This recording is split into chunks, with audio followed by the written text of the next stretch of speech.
we're sure, you know, we have Brendan with us in case it doesn't work out. So let's see if it goes through live stream. So for, but as I assure you, Peter, Aristides and Brendan, help me out here. Did we not tell Peter we would be back by Wednesday on my channel? Yes? We had sincerely hoped. Yeah, that we sincerely hoped that. Of course. Doesn't matter. Yeah. So we seem to have an excellent connection. So we're going to count on people to report to us. It does matter because you apparently told everyone to go to your channel. So you know what? Hardly anybody's even opened up the email. Okay. So there we are. So then tell to send it out. Acid Kicks is loud and clear. And I will try to remember to add him onto my repertoire of people out there who are contact A's. Okay, so all that being said, what I'm going to do is finalize some things concerning my production studio, such as it is, and that'll take about 10 minutes, 15 at the absolute longest, and then I will join everyone. Anyhow, Orpheus Blotto says hi all. Everyone, El Nemo says sounds good. Okay, excellent. So everyone says good evening, DD and Team D, so I want everyone to know we're back, and so I will try and change the title a little bit to just clarify that a bit more. But other than that, that can wait. We're returning from our suppression strike from YouTube, and I probably need to clarify that in the title so that people get a better understanding. But all that being said, we tried to make that as clear as possible throughout the remainder of the holidays for winter. That being said, I'm kind of just falling back into routine. Mark H says, sounds fantastic, Douglas. Goddess bless you all and hearts in return. With that, let's see if our man, Peter Moon in particular, registers on the online broadcasting software. Say hello to everyone, dear Peter. Hello, and I'm just sending out the email now. It'll take about 5-10 minutes to get out in full, and then whoever picks it up. But there was only, a small percentage relatively compared to who usually opens it. They might have been disappointed from last week. Right. Yeah, that was the entire point, of course, of the suppression is to try and wipe out our audience. So I think would also tell you, you might find this interesting or certainly noteworthy, is that there was a comment on one of my YouTube channels, and it was from Richard K. Cole, signed under Gunner. And it was to the first Roswell deception video I did. And it says, like, complete bullshit. Now, I deleted the comment. But what's interesting about that is that video just basically shows the newspapers from the Santa Barbara submarine attack. There's nothing false about it or even conjecture about it. It's such a stupid thing to attack. I mean, it's par for the course. What's important here is that he was scrutinizing my YouTube channel. Of course. He'll be attacking that next. Yeah. Pardon me? He'll continue to attack it. He'll attack it next with false reports. Well, he'll try and take it down. And his entire gang, that means Daniel Arola and Jambo the Reese Monkey and Pavel Edward, will all join him in that effort. So that way we don't have a backup if this channel gets taken down. That's his strategy. I don't think this is something you should be discussing publicly. To tell you the truth, but it's... Wait, are we on the bandwidth? Yeah, we're live streaming. Okay, it doesn't matter. He's not going to get anywhere. Yeah, and yeah, Habu. Yes. Thank you, Brendan. He's not going to get anywhere because it's like it's not going to get anywhere. I mean, they can get. They already shut my, reference to my website down. Yeah. From Yes. Facebook. And so we'll need Brendan, I think, to go mute because the sound of his car or where his environment is such that it's okay. There, that takes care of that. But do stay with us, Brendan, and drop off whenever you feel that everything is safe. I think we've got a good number of concurrent viewers already. I'm going to type in my greetings unto all. Thank you for the update concerning that, Peter. And it is, of course, important to know, of course, that the enemy is still out there and still active, and but other than that, as you say, you seem confident enough that it's not really relevant in its own right. Yeah, it's obviously good that we're aware of such things, and we should make our listeners aware of such things as well. So we want our listeners to be aware that this is several things that I'll bring up later, and now that Peter's brought this up, it reminds me. This is Stalking Awareness Month. January is Stalking Awareness Month. It is Poverty Awareness Month. It is National Slavery and Human Trafficking Awareness Month, for those of you who are familiar with my own background in busting the largest human child trafficking ring in human history. This is why we have pedophiles like Richard K. Cole bothering us. When you take a look at the gang stalkers, and so they both come up in National Slavery and Human Trafficking Awareness Month and Stalking Awareness Month, it's important to understand who our enemy is and why they are stalking us and suppressing us. And remember, aside from the fact that I'm the biological son of Adolf Hitler, there is the reality that these are hardcore pedophiles who network and collaborate with each other. Aside from Richard K. Cole Jr., who is an active pedophile, we have the reality that everyone who affiliates with him is an active pedophile. His people such as Lena Shea, now known as Lena Crane. She has an alias because she's a criminal, and she was investigated for having sex with underage children. Her own husband ran her out of town on a rail from the general area of Albany, New York.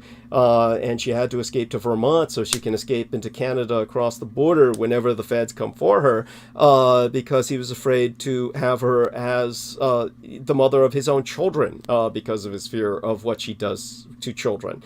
And she is actively affiliated with Richard K. Cole Jr., who destroyed her entire marriage in order to attack myself.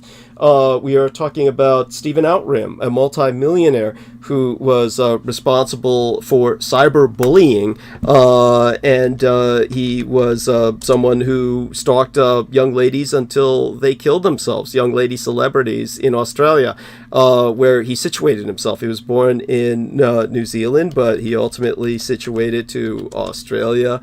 Let's take a look at that. Young Australian hat model killed herself, and look up cyberbullying. And it's something he was never prosecuted for, because they didn't have laws against that sort of thing. Those laws simply weren't. This was the child model, and her name was Amy Dolly Everett, and she ultimately killed herself. She was this gorgeous young hat model, young Dolly. And she had this face that had all these curls around it, and she usually shaded it with a rabbit felt hat, and she became famous throughout the world. And Stephen Outram bullied her and said she was a cunt, and she killed herself. But because there's no laws on the books for cyber stalking at that time in Australia, he got away with it scot-free. Everyone knows he did it. And of course, this is kind of what he gets off on, is bullying children in cyberspace. So then you take a look at Daniel Arola and our man Brendan Zoget, if he's still on the call. Brendan, you can attest to this. You can come off mute and attest to this. Daniel Arola bragged about teaching this young black male everything he knew, who he tried to bring on the show, and this young man abducted a young lady and kept her in a storage facility where he raped her repeatedly. And she was underage, and she finally escaped because he left his cell phone in the storage facility, or he left her cell phone. She had managed to sequester it or hide it from him, and then finally was able to find it and somehow recharge it and get a call out, and ultimately get him busted. And Daniel Arola was the man who bragged about training this guy and everything he knew. And Brendan, you might remember that, and feel free to come off mute and verify, exactly what Daniel Arola said in that regard, as well as the fact that we had an individual named Pavel Edward who worked with us, and then was reported by various older ladies on Facebook for using one of my former timelines on Facebook to approach young boys all over Europe, where he was trying to befriend them using the face of my son, using my son's image to do so.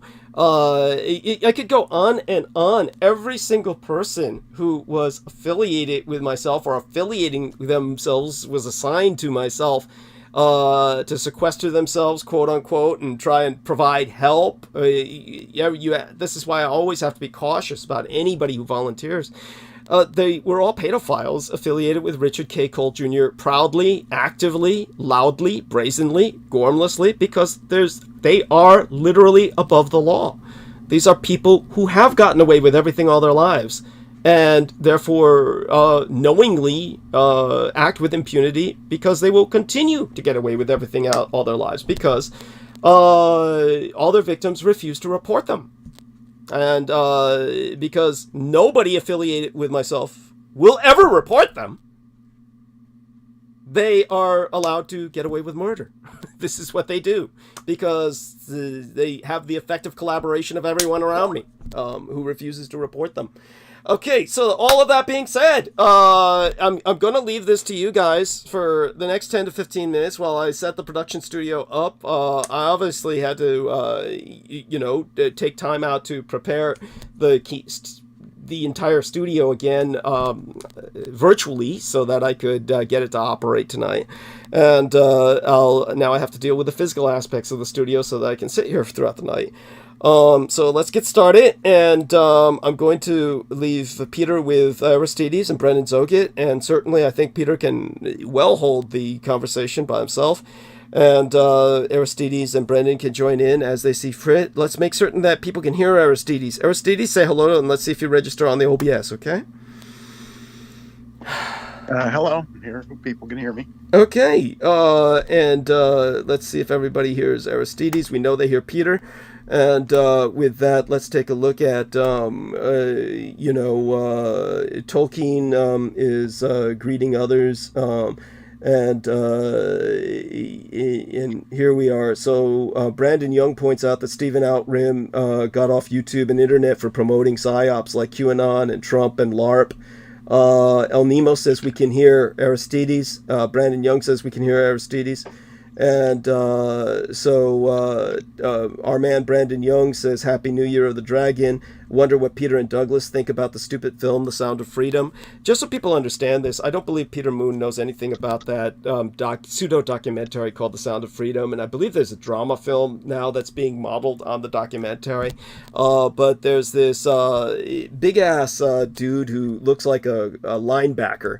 And he's a big football player, built guy, and he supposedly saved, hundreds of thousands of kids, is the claims. The only person who's ever done that historically is Douglas Dietrich, and I've paid the price for it all my life with gang stalkers that everyone is afraid to report, and therefore they live with total impunity and just do whatever they want. But when it comes to this kind of activity, he just made up a story because there's no way that he could have done what he did. He was formerly active with law enforcement, said that he was frustrated with law enforcement because they never did anything, so he took it upon himself to rescue all these kids. And I'm sure there's some kind of backstory with how he managed to do this by the busload, by the truckload that they made up. But it's all a fantasy in the end, and in the end it turned out everybody affiliated with his production was in one way or another involved with, guess what?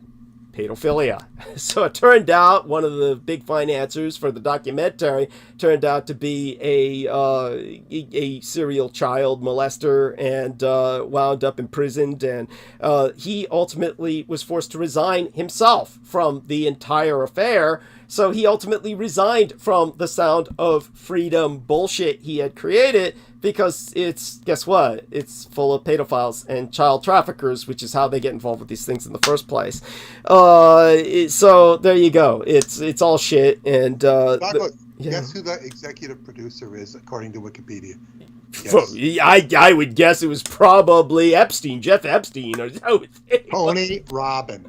Well, there you go. Well, that makes fucking sense. Tony Robbins partly financed the film's distribution. Yes, that makes perfect sense. And that would be like, so Tony Robbins, for those of you who don't know, he like ripped the United States Army out of $1 billion United States dollars when I was working with the Department of Defense through the individual known as General Stubblebine, who I, all my life, had Europeanized his name into Stubblebine, but his psychotic wife, the woman who was, I used to be Rima LeBeau.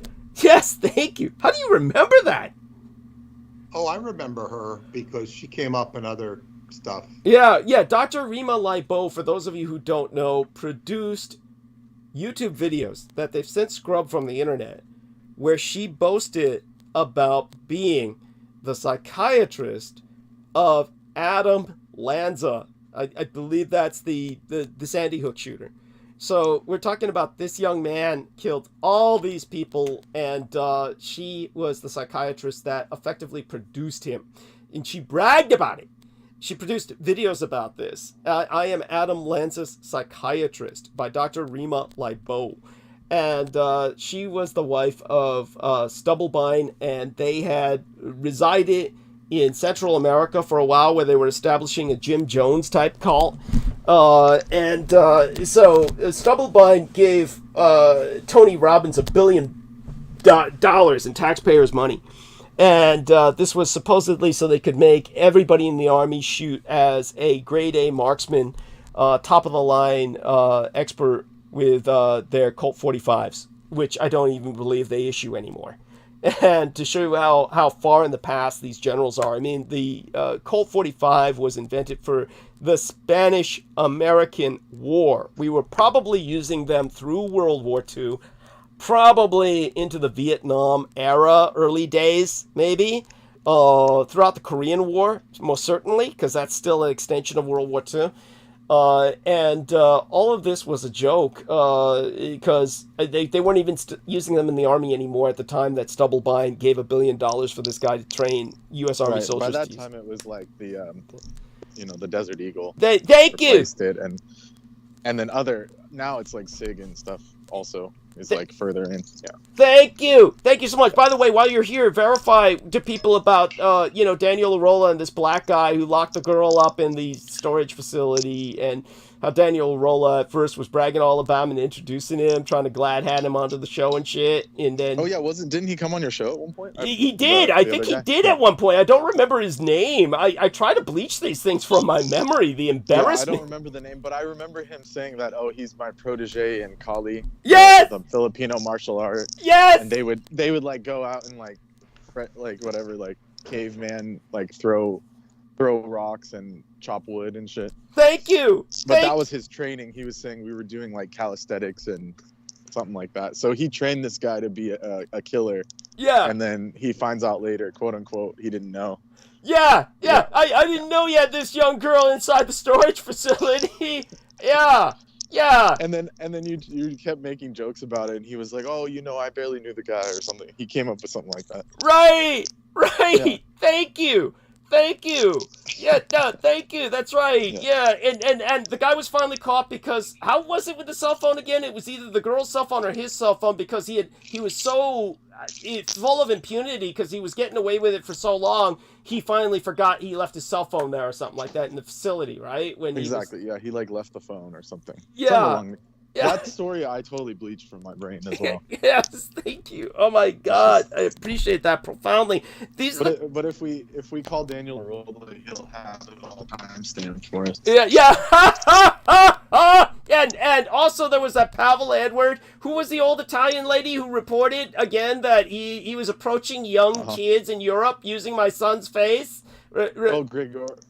Grigorich? Yes, Maria Grigorich. Yes, Maria Grigorich pointed out Pavel Edward is using your son's face and making passes. And she knew this because she spoke Italian. She knew this because she spoke Italian. So she was telling the Italian kid to leave, not talk to this guy because he was I think, Brennan, you're making a lot of noise. Yeah. Brendan, thank you for that. I appreciate that profoundly. We'll go mute now. I'll finish up the story. So thank you, Maria Grigorich. I could never have remembered that without you. She ran away to the other side eventually. She, Jambo the Reese Monkey called her, and she said, "Now I'm on the other side. I've discovered that children really need sex." I don't know if anybody remembers that about Maria Grigorich, but that was... I didn't know she said that. Oh, yeah. Then she said Jambo taught her that. Jameson Reese taught her that. She said, Jameson Reese made me realize that children need to have sex early because that's how, they become great people like Jameson Reese in life, saying they want to kill everybody all day long, which Jameson Reese said publicly on record several times on my show. I want everybody on earth dead so that I'll be the only survivor and then I'll be as unto God, which is the entire Edomite creed that he was saying online.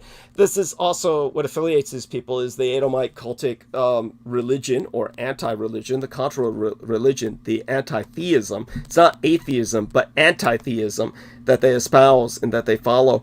By the way, there might be a noise here. I'm just going to reset the page and put the line up. By the way, did Maria Grigorich ever, is she still a friend of yours on Facebook or something? If so, I would recommend getting rid of her for the reasons that I've articulated. Yes, this is what we're dealing with. All of these people, they managed to convert other people just like the snap of a finger. It's incredible. They simply tell them things like, all kids really need sex or they're not going to grow up right, and they need it, as soon as possible, like straight out of the womb, because that's what life's all about. And you'd be surprised at how many people just go for it. They just say, "Oh, I see the light," and they just, it's some intrinsic genetic defect or something. But they get triggered.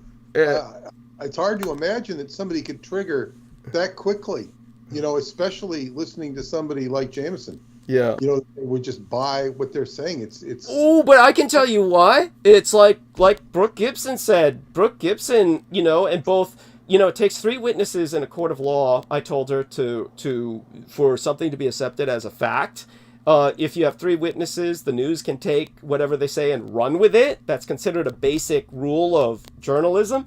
And Brendan Zogit, myself, and George Knight all told her, we've personally seen Jameson Reese, and he looks like Gollum from Lord of the Rings, but she swears up and down, not because she's defending him, but literally this is what she saw, that he got on her cell phone, had the camera on, was trying to perform phone sex with her, and she said he was built like a brick shithouse, that he was all cut and buff and ripped, he was built like a weightlifter, and that he had literally a 9-inch penis that was fully erect, even though we all know he's impotent because he had called Lena Shea to have sex with her. Lena Shea was going to rendezvous with him, but then he called her saying, "I'm bringing all these sex toys," and she said, "Why?" And he said, "Oh, because I can't get it up because all the cough syrup. I drank nonstop all day," and so she said, "Fuck you," and I don't want any part of that, and so she canceled the rendezvous with him.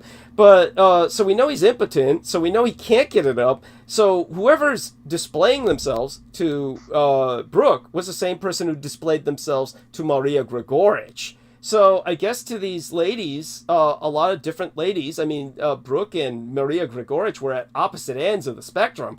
But, they get some big guy who's got a 9-inch penis fully erect and does this, striptease for them on the cell phone. And they just say, I'm there.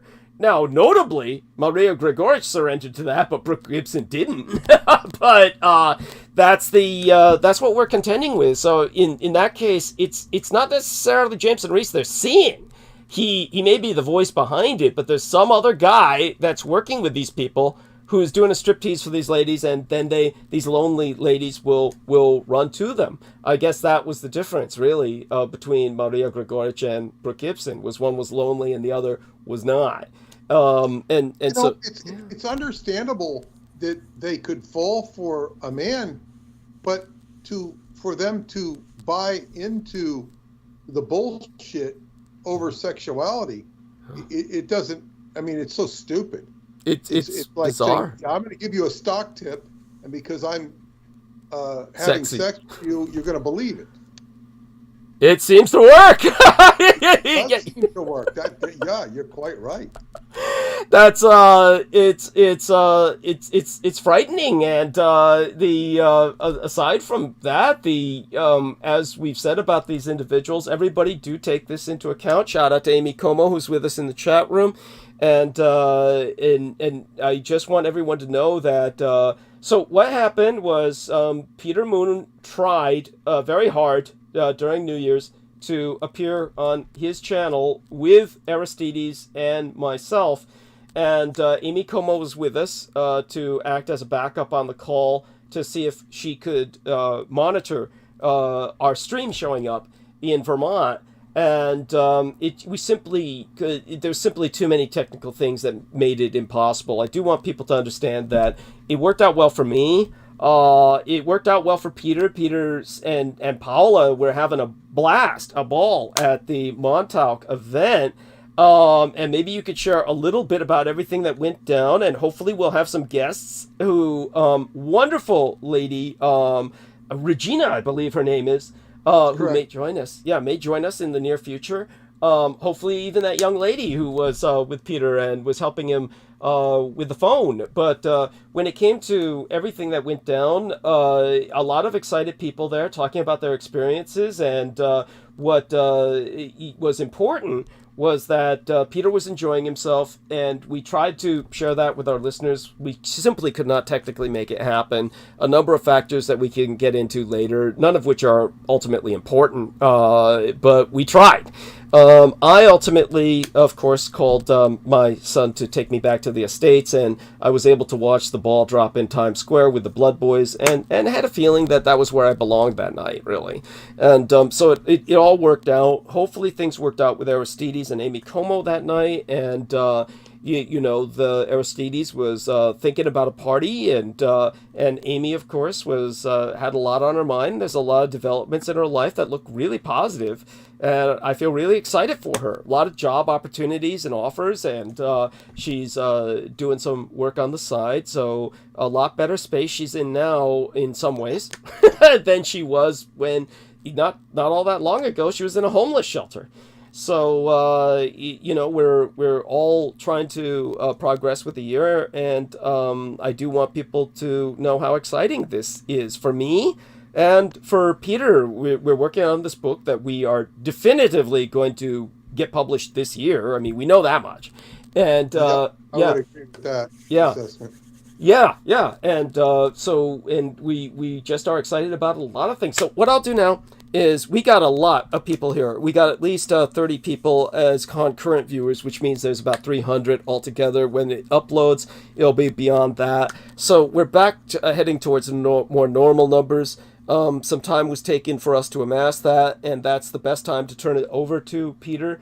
It was amazing that he got the word out concerning his channel, and I do want people to know that I think Marina Sarin has a lot to do with this. Now, Peter made some points. He said Marina does open herself to targeting by openly displaying the Nazi symbology. And I personally, for tonight, in the embedded photograph in live stream, you'll see me for New Year's, and I have the Nazi hat. So we have the Nazi hat there, so I can pull a Marina Sarin.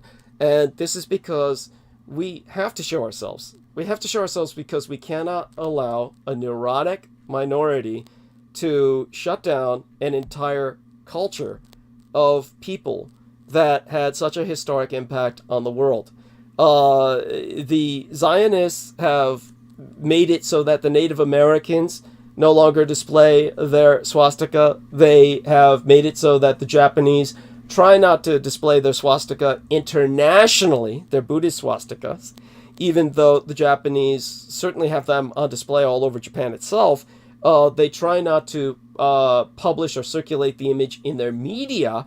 Brendan Zogit can attest to this. Brendan can talk about the fact that there is One Piece, a anime that has as the flag for the Japanese pirates the Buddhist swastika, and that for years the artists had it in this anime, and then were finally convinced because of international relations to suppress that image. And this is right, Brendan? You can talk about this. Yes, the original flag for the Whitebeard pirates in that series was a manjin, which is not a swastika. This is as per what the Japanese say. And they were clear that it was a Buddhist manji, and he fought for over 300 manga episodes, or serials, releases, and the publisher literally strong-armed him and said, "You'll not have a career unless you change it," and he had to change it to basically a cross, a skull and crossbones, but it's like clearly what it was meant to be is still there. Okay. It's just missing the extra, bars. Okay. So, thank you. No, I appreciate that profoundly. And that pirate was the strongest pirate in the whole series, and was also the most noble pirate of the whole series, where all he wanted was he always cared about family over treasure, over anything else. So it was like the most wholesome pirate that had that symbol, actually. Thank you. So it was interesting that they chose, or he was adamant about giving him the manjin as his Jolly Roger. Oh no, it's fascinating. It's profoundly important. It's profoundly important, and bless you. Thank you so much for that, Brendan. And I'll be calling you again later tonight, but stay with us as long as you wish. Just drop off whenever you feel like it's time to drop off for the opening hours. But definitely love you. Thank you so much for making this possible. We would not have been able to do this tonight without Brendan. So I do want everyone to understand how Brendan is indispensable. Love you dearly, Brendan. Hugs. And with that, what I'll do is reemphasize the fact that we can't let a neurotic subculture suppress a international cultural image. And even though I'm not bearing the swastika in the photograph that we have embedded in thumbnail of live stream tonight, it is the Iron Cross, which the Jews despise just as much, and it's my own fuck you finger to them. Coming back into the public eye after a week of suppression. And this is something to also bear in mind. We're not just dealing with all of you people who are out there that are exploring conspiracy, and you have this impression that the deep state is run by pedophiles. You're absolutely right. And these are people who we've just described. Richard K. Cole Jr., Stephen Outram, all of their cultists are all part of this incredible pedophile network, and the agency they're all sponsored by is the NSA, the National Security Agency. And the National Security Agency runs all information in the United States. It's responsible for control of all information domestically in the United States. So they are the ones who hit us with these medical misinformation strikes based on what we exposed about the Battle of Los Angeles. So we will only speak of the Battle of LA obliquely, but nevertheless, you need to buy the book to find out what happened. Because what we've explained in our records, they've diligently sought out and given us a strike on my YouTube channel because of that. There's something I'll go over in the studio with Brendan later, which might recover our ability to link in terms of our summaries, the text we put underneath each live stream. But they've taken away our ability to link to a PayPal or the website via YouTube.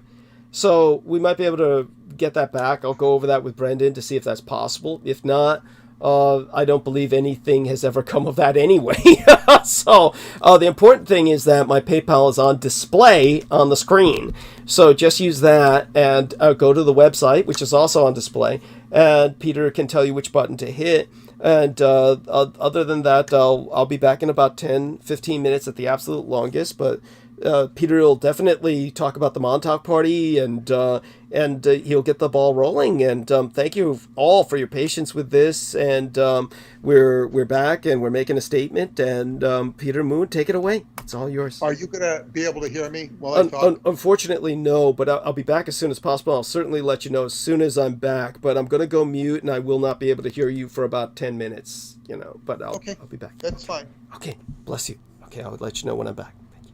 Okay, thank you. So, Happy New Year to everybody. It's January 3rd, 2024. A new year.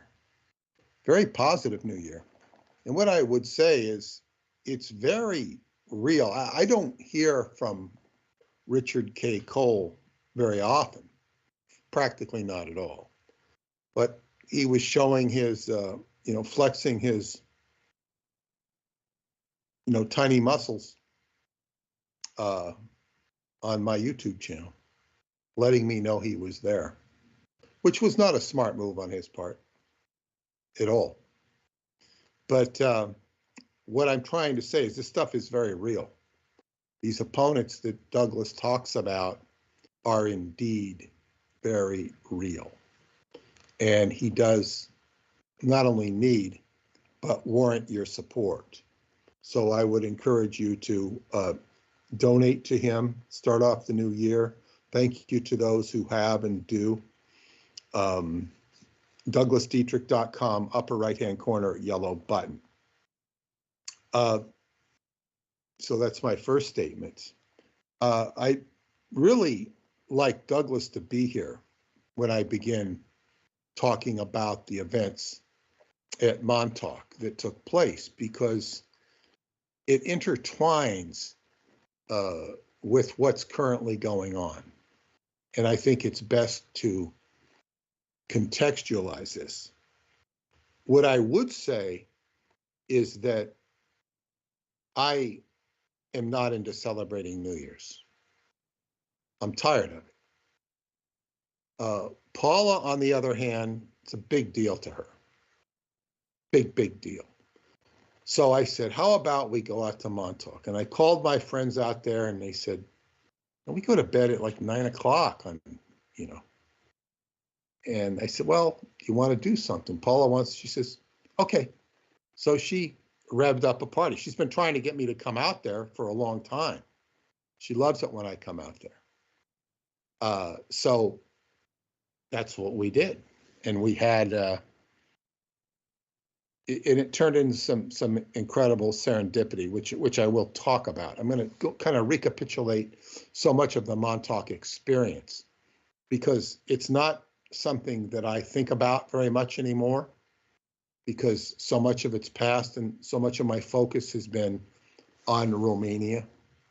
And I did finish my newsletter. For those of you who are subscribers either to my newsletter or paid subscribers to the timetraveleducationcenter.com, you will get my newsletter. And the newsletter basically is entitled The Emerald Llama. And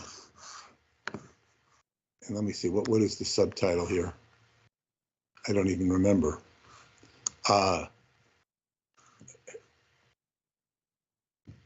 Wow. It's not showing up. Just a second.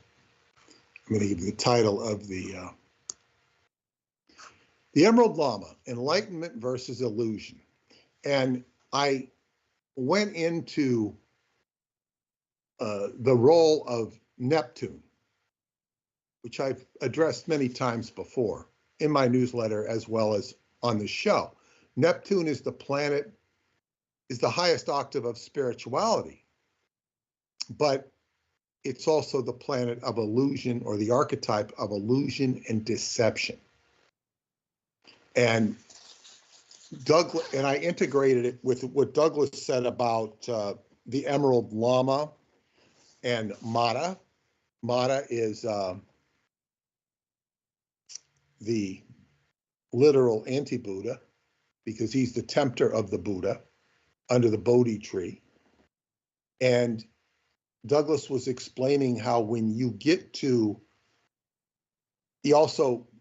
Mata has a role as the dweller on the threshold. So when you get to these rarefied states of consciousness, much as is explained by Radu in his books on Transylvania or on Romania,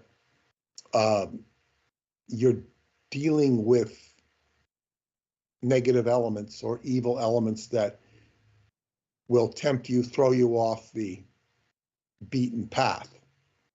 And this is exactly what happens. I've experienced this on a very visceral internal level with my research with Montauk. In other words, if you get to an area that should not be explored,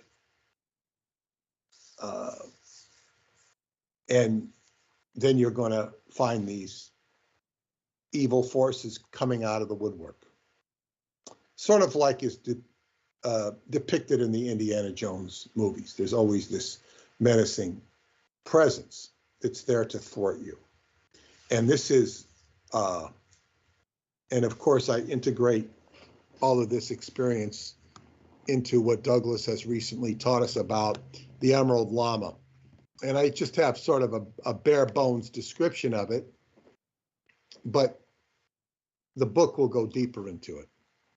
And if, for those of you who've been listening to these broadcasts and have fully absorbed it, well, excellent for you. Now, I did meet a woman, which I'll go into that in a little more depth, when I was at Montauk, who knew about the Black Lotus Brotherhood, which was quite shocking to me, because it's just not known about.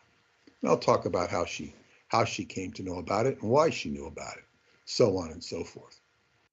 But that was, so anyway, I encourage those of you to subscribe to my newsletter, skybooks.usa.com. You will get a substantial discount on Douglas's book. I know many of you will be purchasing it because we're putting a lot of effort into it and to making it coherent. And I would also like to do, the next book we do after this I don't know if it'll be the Black Sun Revisited, which would take up on all the issues of the Third Reich that I was not able to get at in the first book. Although there is a chapter, I think the last chapter alludes to the Green Lama, only not as the Green Lama. I call him the Green Lama, I should say Emerald Lama, as Lam, as Aleister Crowley's Lam, because that's what Douglas's mother identified, this praetor-human intelligence, where Crowley was invoking. It's interesting, because I had just written this. In fact, Crowley, the interesting thing about Lam and the Emerald Lama, is that Crowley only sketched this egg-headed being reminiscent of a gray alien, and he said it's a Tibetan word called Lam, meaning the way. That's how he defined it. Now, I would also tell you that Lam, if you put an H on the end of it, a silent H is the word for llama. It also equates with swastika. This is in my book, The Black Sun, which I took this from a book about the swastika by Thomas Wilson, written in the 1800s, before there was even a National Socialist Party. This even before the First World War. Lam appeared to Crowley after a magical working with Roddy Minor in New York City. And this is called the Amalantrah working. You can look it up online, AMALANTRAH, the Amalantrah working. And it's been cited by many occultist writers as a precursor to the appearance of grays and alien abductions. Now, of course, grays and alien abductions come hard on the line after the boat people in Vietnam and the Chichewa come over here.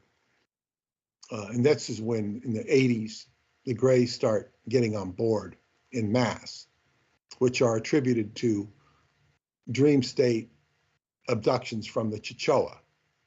And Crowley's efforts are attributed to him trying to create a portal in order to gate in extra-dimensional entities. Why he's doing this,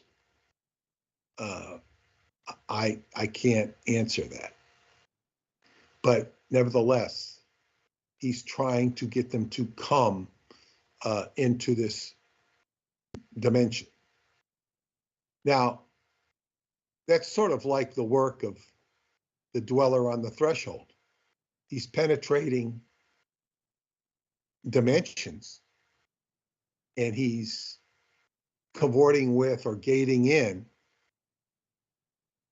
dimensional entities which are negative, which wouldn't surprise anyone. And then Jerry Cornelius, recently deceased, who was a fan of the early Montauk books, he mentioned, because it's stated that Crowley goes to Montauk after this for a magical retirement. According to Jerry, Crowley went to Montauk to visit the Montauk clairvoyants, but he could never dig up anything more on that. He just told me that. And of course, Crowley goes out there and I think he gets some blisters, which he reports on.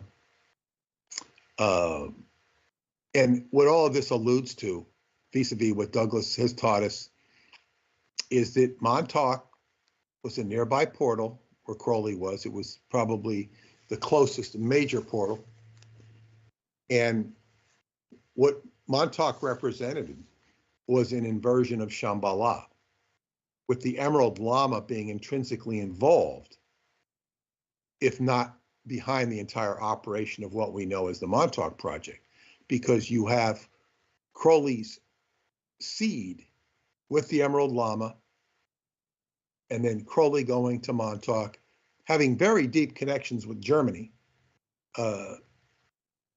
claiming to be a German spy when he was actually a British spy, or, you know, giving up his English citizenship, all of this sort of, and he was writing for George Sylvester Viereck, who was, I think the publication was called The Fatherland. And what's really fascinating thing about George Sylvester Viereck, my artist who did the artwork for the Brookhaven Connection and the Philadelphia Experiment, I had met her on one of my Montauk trips on my way out to Montauk. She was working in a health food store. And she had this boyfriend who was the grandson of George Sylvester Viereck. That was so bizarre. And he couldn't believe what I was telling him about his grandfather. That was just very bizarre. Because she told me his name. When she told me his name, I go, wow, how does he spell it? Same thing. Now, what's interesting is I'm talking about, I sort of end my newsletter with this connection with Crowley and the Emerald Lama. The next thing you know, I'm going out to Montauk to spend New Year's Eve and reconnect with Montauk, which I hadn't been out there since last April, when I met Stephanie South in Sag Harbor. I spent the night in Montauk. First day I visited JoJo. She came out there with some friends, other friends, some friends from Montauk. And then I spent the night there, picked up Stephanie in Sag Harbor, came back, and I showed Stephanie Montauk for the first time.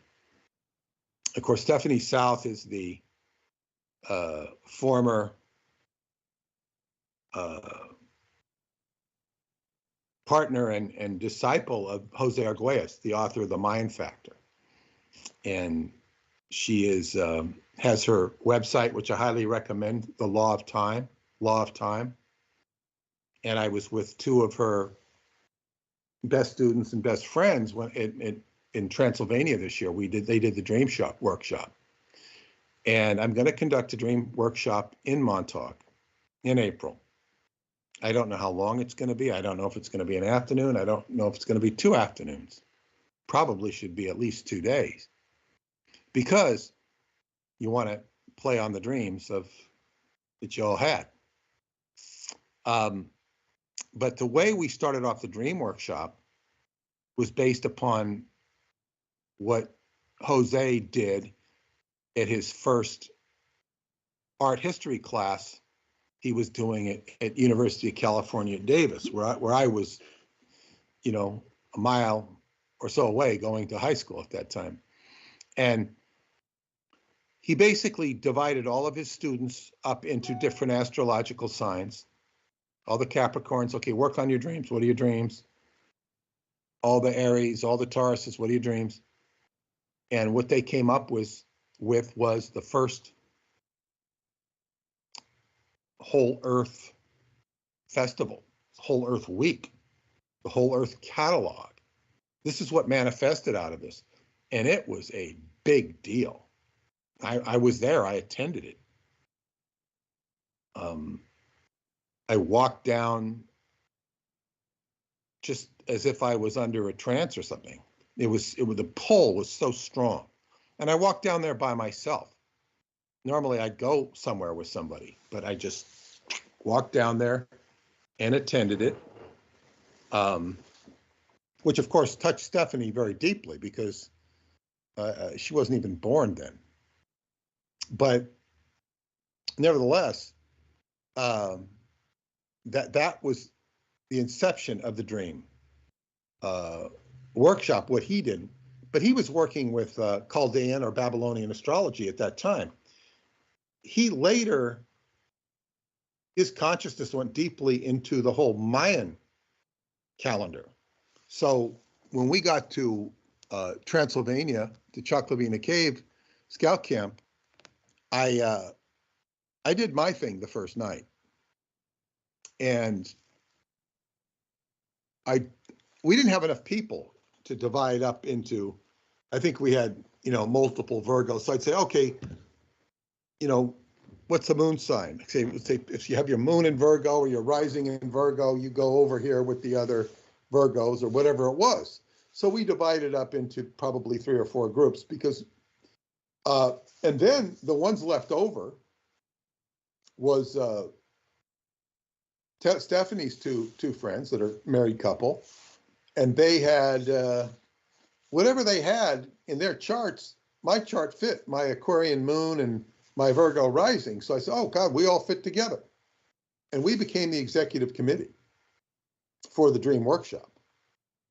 I mean, I was the, titular leader, but they were vital. And they were not only helpful with the dreaming, vital to the dreaming, they were good with everything scheduling and logistical. So we were also managing, you have to manage the emotions of a group that you have. Excellent. Okay, so I'm back listening.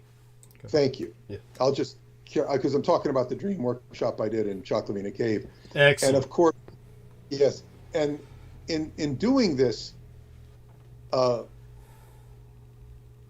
Brian, the husband, he was so good, because he'd have these elaborate dreams. They're usually in 3 parts, and he'd be dreaming like a machine.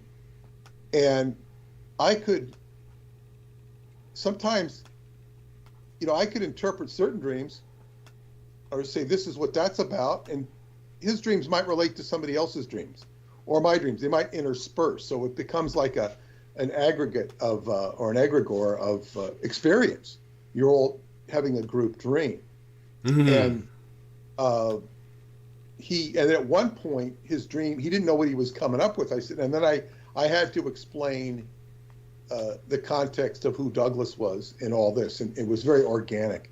And it really, I must have talked for about an hour by the campfire in the morning and just really got everybody's attention. And he's seen a lot of weird stuff in the government because he worked for a defense contractor. He's seen all the bullshit that goes on. And he really caught his attention. But there was no, that was organic, it fed up. There was no real appropriateness to go into it beyond that. But it was interesting. And what I will say or reiterate to those who of you have heard it before, the sort of climax of the dream, like on August 12th, my dreams stopped. They just stopped. They didn't occur anymore. First 2 nights I was dreaming of earthquakes when earthquakes did occur. But the last dream I had was actually was all over. The dream workshop was over. It was concluded. We'd had our closing ceremony. It was probably 4:30 in the morning, 4 o'clock in the morning on the morning of August 15th, and we're all gonna be getting up at 6 so that we can walk to the bus at 7 and get out of there for an early departure. But my dream was with David Anderson, and he's impatient to show me the time reactor. Impatient. That was kind of neat. So that said a lot. Of course, haven't had time to follow up on that. But now, Douglas, since you're back, I'm going to go into the experience at Montauk. Okay. I touched on it just a little bit, but I wanted you to be here to be part of this. Thank you. So, basically, what time? We got out of there. I think we pulled into East Hampton, which I go to my favorite place, and probably Paula's favorite place, the East Hampton, or the chutney shop, whatever it's called. Hampton Chutney Shop. Yeah. They make these Indian dosas. I've been going there as I was investigating it, and it's moved. This is its 3rd location. And we took a walk around the town of East Hampton. And of course, there's no prices on anything in the windows. It's intimidating to think how much they might charge. Right. For all these high fashion places. I think let alone what the rent would be. Oh. It's just intimidating to think, man, if you were going to want any of these things, you go to the outlet mall. Right. Unless you just don't care what you're spending. None of the homes were for under $1 million. Most of them far in excess of that. Wow. If you're thinking of moving out there. I told her, Paula, if you went down Rodeo Drive in Beverly Hills, it would probably be even more expensive and more quote unquote impressive. Though I've never really walked down Rodeo Drive. Of course, that's the big drive in Beverly Hills. Right. But I've been driving in that area, and you just see the Kardashian type young girls that are like in high school or college. Yeah. You can just see the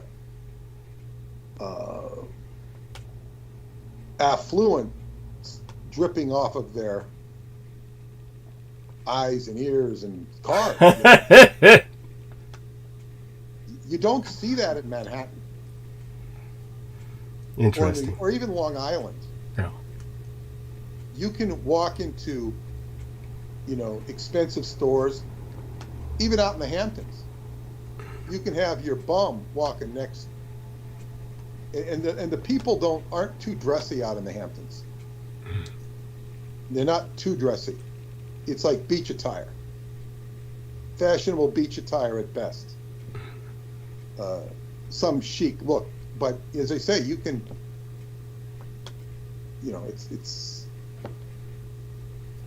it just is what it is. So anyway, we get out to their house, I guess about 7:30. We got a long time before midnight. So I think we were the first ones there. And there was, I think what was the most amazing synchronicity is this, I don't know how many people there were there, but, and then some people came and left. And one thing my friend Kim told me, she said that there was this guy there, there's a couple of, what was it? There was a guy there who used to, I had met, and it was last summer, or maybe it was 2 summers ago. It was 2 summers ago, maybe 3 summers ago. Anyway, he came to a get-together she had, and he would bring in huge power generators on boats from Louisiana or someplace. Mm-hmm. And he would be there, he'd bring them in April, send them back in October. He said he needed to bring them up because there was such a power drain on the city during the summer. There's just so many people.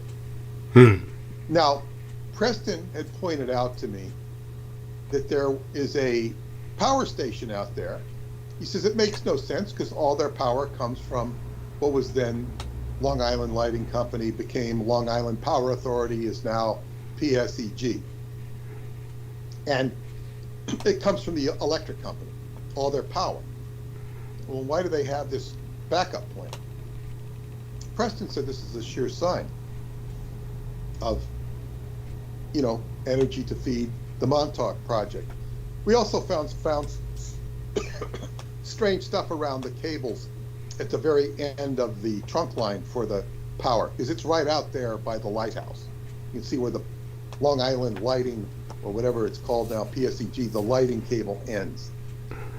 But, and it's not like a big clear place, it's just, you kind of see it, and that's what it is, if you know what it is. But now he was telling us that he had to come up here and he was in charge of the power. He was, where was he from? I think he was from New Orleans. I think he was from Louisiana. He had an accent. He's very nice, but when I asked him things, is,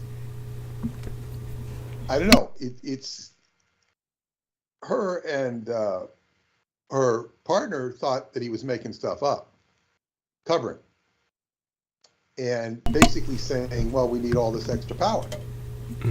Now, they built an entire new power station right where he used to bring the generators. It's brand new, and it supplements or complements the other power station. So, what is now they have got 2 power stations. And she said that he stopped coming to see her ever since he met me. Right. And she considered that not a coincidence. He doesn't. What's his name? She says, I don't know. He stopped coming once after that party. Once he met me. Right. No more. He used to come over there all the time. Interesting. Yeah, and this is so typical. Now we had, when I was out there, I think the last time was Stephanie, this guy comes in for breakfast. I think he brought a bunch of bagels or something. I wouldn't eat them. But I was pointing out irregularities with this water pump station. Mm-hmm. And because Preston and I used to investigate this water pump station, which is not far from the town dump. And the town dump became of interest to me when Mark Roberts had told Marianne and myself, he says, go check this Montauk Mountain here. He says, I was out here with Sybil Leek, you know, in the 60s. Check out this mountain. You want to check out this mountain because it's the highest point and there's a pyramid under there. a natural pyramid. But over years, you know, dirt comes, trees grow. So we went to the mountain and we looked down and we saw this, what was basically the town dump. But it was, over the period of watching it, it was turned into what I call terraform, where they converted this town dump where the kids used to take their go-karts and stuff, and they converted it into, I called it the Elysian Fields, because they made it a mountain of, I don't want to say grass or plants. And it was kind of beautiful compared to what it was, just garbage. And then there was a water moat around it. And it was like, what the hell is this thing? Was it a mountain of garbage? And then there were, what do you call them, funnels or things, you know, to let out air or something. And it was very weird. And this was over a period of time. I began to watch it, began to chronicle it, did a lot of articles on it. Preston never participated in this. And this is where Preston ended the investigation of Montauk topography. I only saw him out there one more time. And I'd taken him out with Chuck Hamill's old girlfriend, Mark Hamill's brother, Chuck Hamill.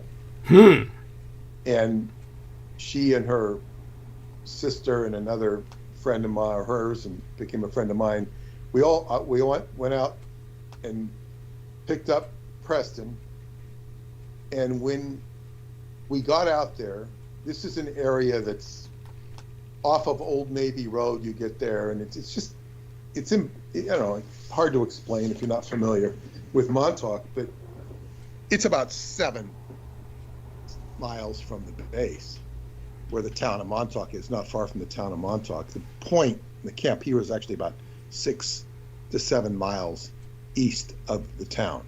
And all of that area in between has got homes, beaches, mountains, even an airport, all sorts of, it's a huge area. So we went to the, so I went out there with Preston and I took him, and I was walking to show them the dump area. It was really, there's the dump proper, and then there's this area which is contoured and stuff. And he said, you know, he started complaining about this long walk. He says, you know, you shouldn't take people on such long walks. Jesus, poor guy. And now Preston, I had done excruciating walks with him, excruciating walks through the mud. Yeah. I said, he's done. Yeah. He's done.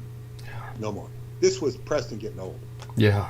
Sad. And he wasn't up for it. So, you know, he took him back to the car and had a good day out of it. But I said, you know, I'm not going out here with Preston anymore. Right. Because he was done. Yeah. That was, you know, probably, you know, that wasn't long after we'd done, it was probably about 2001 or so, because I was after 9/11, within a year of 9/11, probably that winter. But anyway, and of course most of the work we had done had been done by that time. But anyway, what was strange about this area, it would be a warm day, hot, and it'd be water coming out of these 2 waterfalls they had, or maybe 3, juxtapositioned around this very big mountain, which is, you know, bigger than a football field. If you can imagine a football field with a big mound on it, huge. I mean, we even climbed up there. And the water would be pouring out like a, I don't know what you call it, like a sewer, but it wasn't sewer water. It looked clear. You certainly wouldn't drink it. And then on a hot day, there'd be water pouring out of it. On a day where it was raining, there would be no water. It's like, it didn't seem connected to the water from the sky. Where was this water coming from? When we were doing a documentary with some friends of mine, there was these pipes coming out of the ground. And we thought this was very dramatic. Had it on the film, and I start pulling up. I pull up the pipe, and then it's just this yellow rope. I start pulling up the yellow rope. Like, what's going to be at the end of this? The Montauk Monster or something? And then, what was it? I don't think there was any. Later, somebody told me that these were monitoring for water because Montauk would flood. If it's flooding, where's the water coming from? Right. It's not. It would have to be an underground well, an underground water, because it didn't make sense. Now, you'd see areas where there was water, the area flooded. Preston had a friend, he called the Colonel, who I knew, and I think it was at the funeral for Preston's mother, or maybe the father. I think it was the mother. But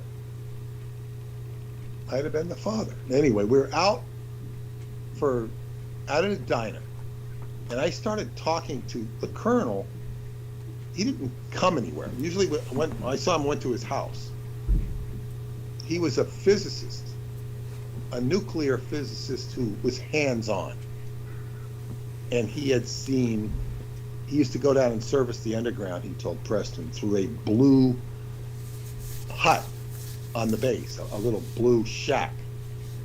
And of course, Preston had pictures of that blue shack, but it was totally gone by the time I ever got there. And the area was just totally covered with grass. It was near what they called the boys' bunker.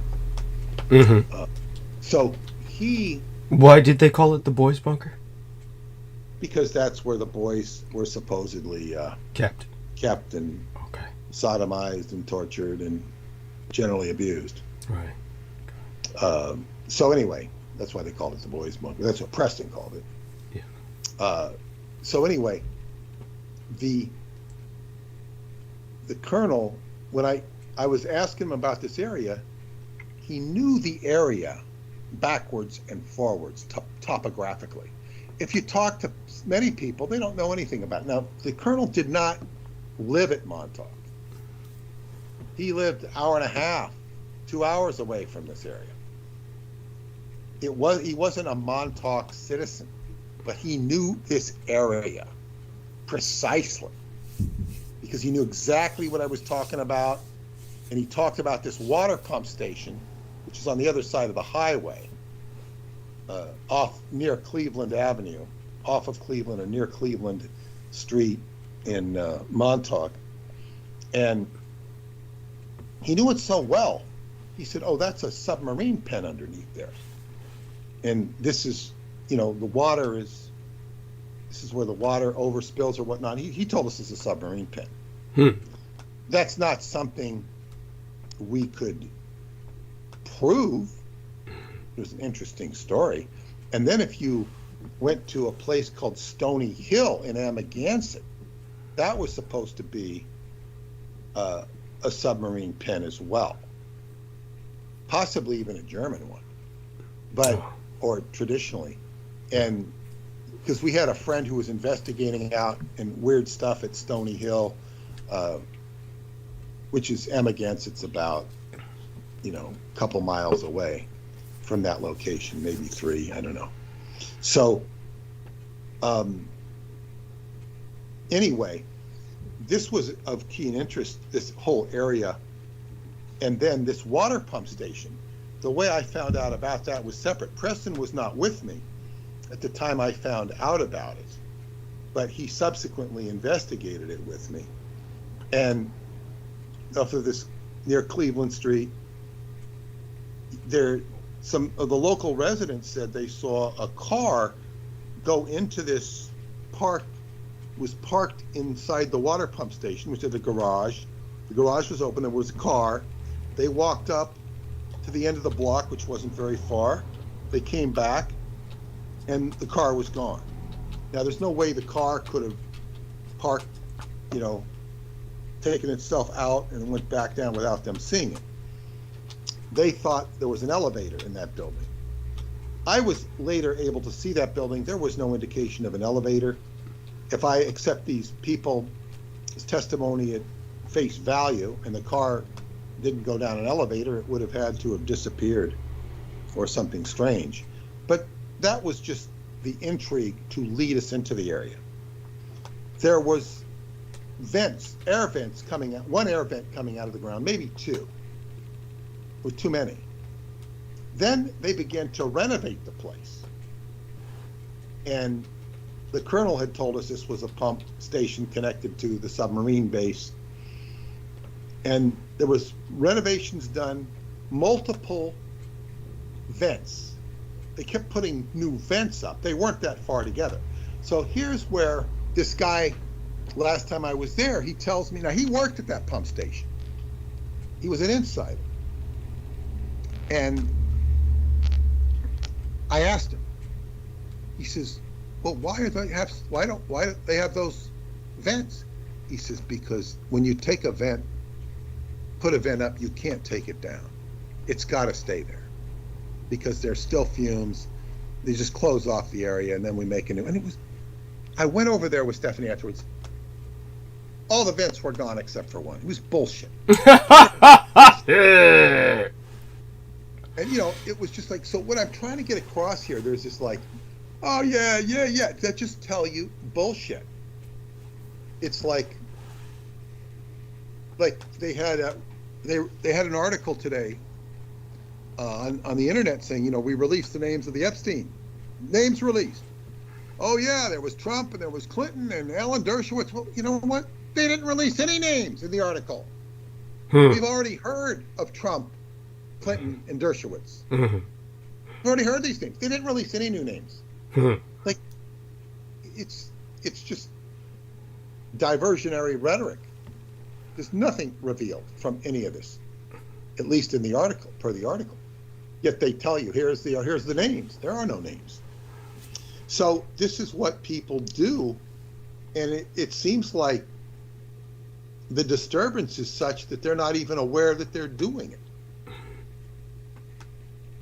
And this is Montauk. So then I met this lady, Regina, and her friend, Deb. Deb was from a very old Montauk family. They owned a dock. She'd been around the 60s. She was very open. She took some pictures with me. She's a writer. She's very responsive to the Qigong I showed her. She had neuropathy. And she acquired neuropathy from being a writer, she figures. Just sitting at the desk too long, writing, deadlines. Wow. And writing is a very unhealthy occupation if that's all you do. Yeah. If you're sitting at a desk and you didn't really realize it. But anyway, she was she was much more open to me than she might have been 30 years ago when I was doing this stuff. She said she wanted to write about this, and she was not around during some of the experiments, more in the 60s. And she knew a lot of stuff. It was interesting, but when I told her about electromagnetics affecting the mind, she says, that can really happen. It was kind of like, duh. That's what the whole Montauk thing was about. But her friend Regina was astonishing to me because she kind of like, I just think I'm meeting people because when I meet people out there,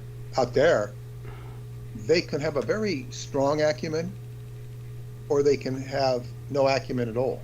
Just be regular folk. You never know. And sometimes they appear to be regular folk when they really have a deeper acumen they don't talk about. Right. So anyway, she says, oh yeah, I know. but when she talked to me, she's like, I know your work. I know the deeper aspects of your work. It was like she tapped into me, and she knew who Douglas was. She said, yeah, I understand his work. Yeah, I know. It was like she knew it. Wow. Independent of having read about it. She must have read the work, but she's really tapping into, and these are not the only deep things she taps into. Right. And then it turned out she has the same, her teacher was Rinpoche, the now deceased head of the monastery at Woodstock. Right. And she knew my friend, more knew of him than knew him, but she knew him, who brought me to the Lama to meet the Lama, because he'd been to Romania with me, so he wanted me to meet Rinpoche, because Rinpoche was a very good friend of his, and he wanted me to meet him because the information described in first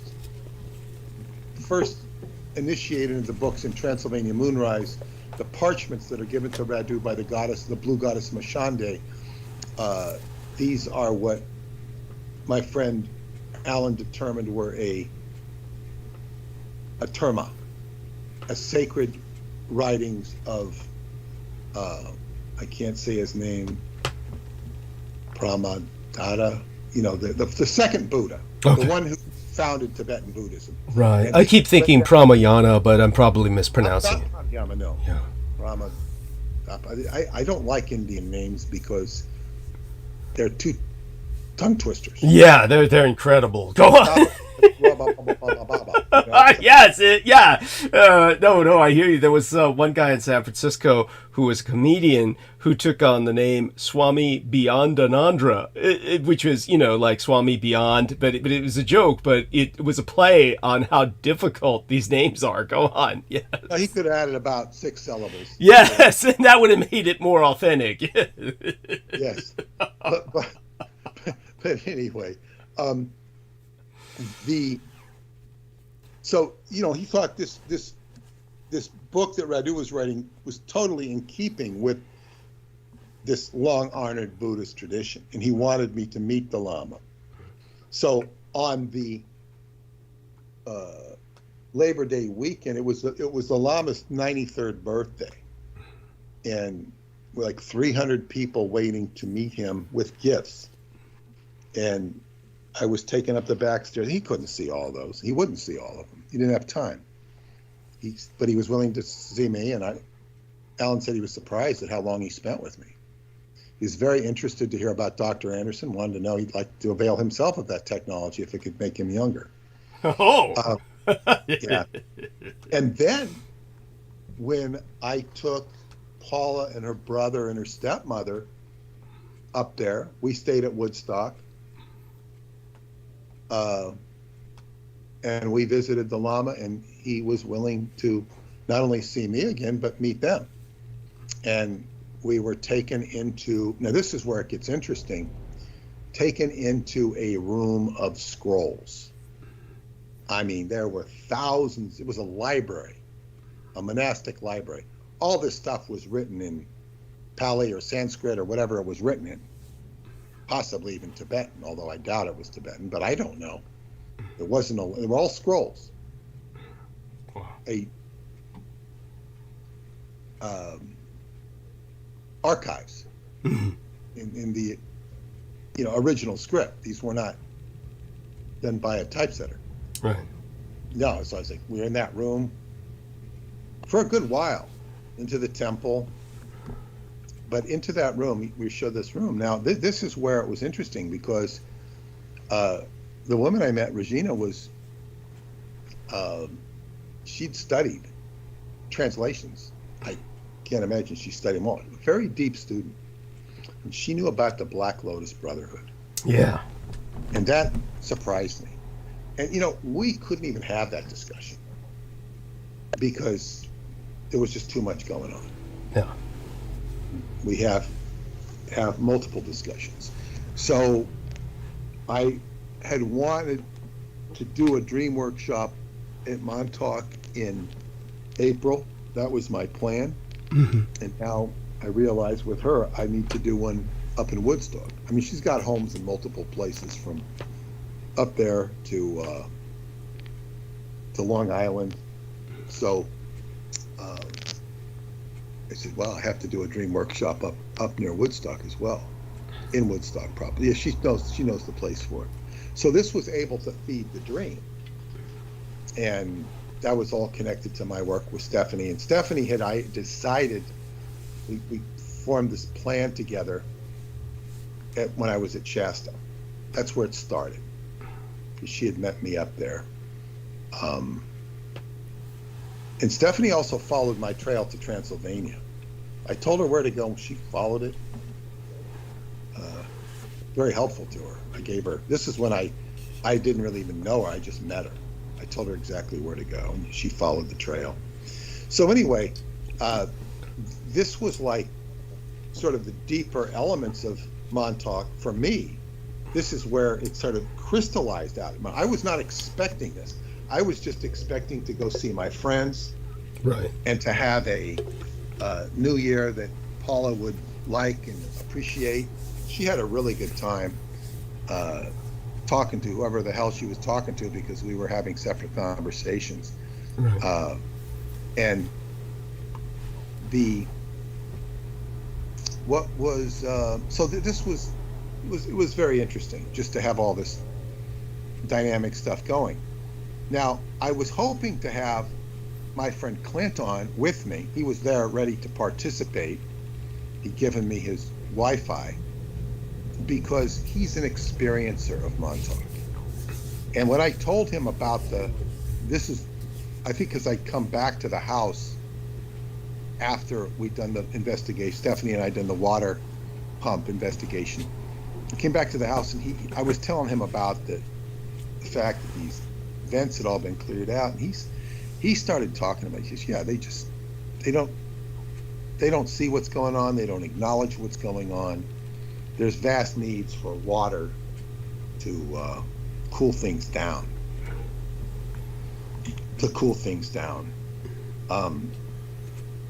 He talks abstractly sometimes, often. He's part Indian, so he talks from a abstract Indian point of view, sort of a stream. You mean like Native American or Asian Indian? Native American. Okay, thank you. His family were the original fishermen of that area. Billy Joel even wrote a song about the family. Interesting. His family is nothing to be proud of, for his own statement. And he's in recovery. And both Jojo and I have been an integral part of his recovery, which he's improving. Excellent. But he's a good guy, and he's an amazing character. He's just, had to struggle with substance. And I've been very much involved with their relationship because, she's been my friend since, well, this is what happened the next morning. So, in fact, Paula would have looked so good with a microphone in her hand, because Paula she was kind of sitting across from Paula, and she was telling the story to Paula, but I was there, and he was there. But it was like she was debriefing to Paula. She was talking about her story at Montauk from day one and how she got out there.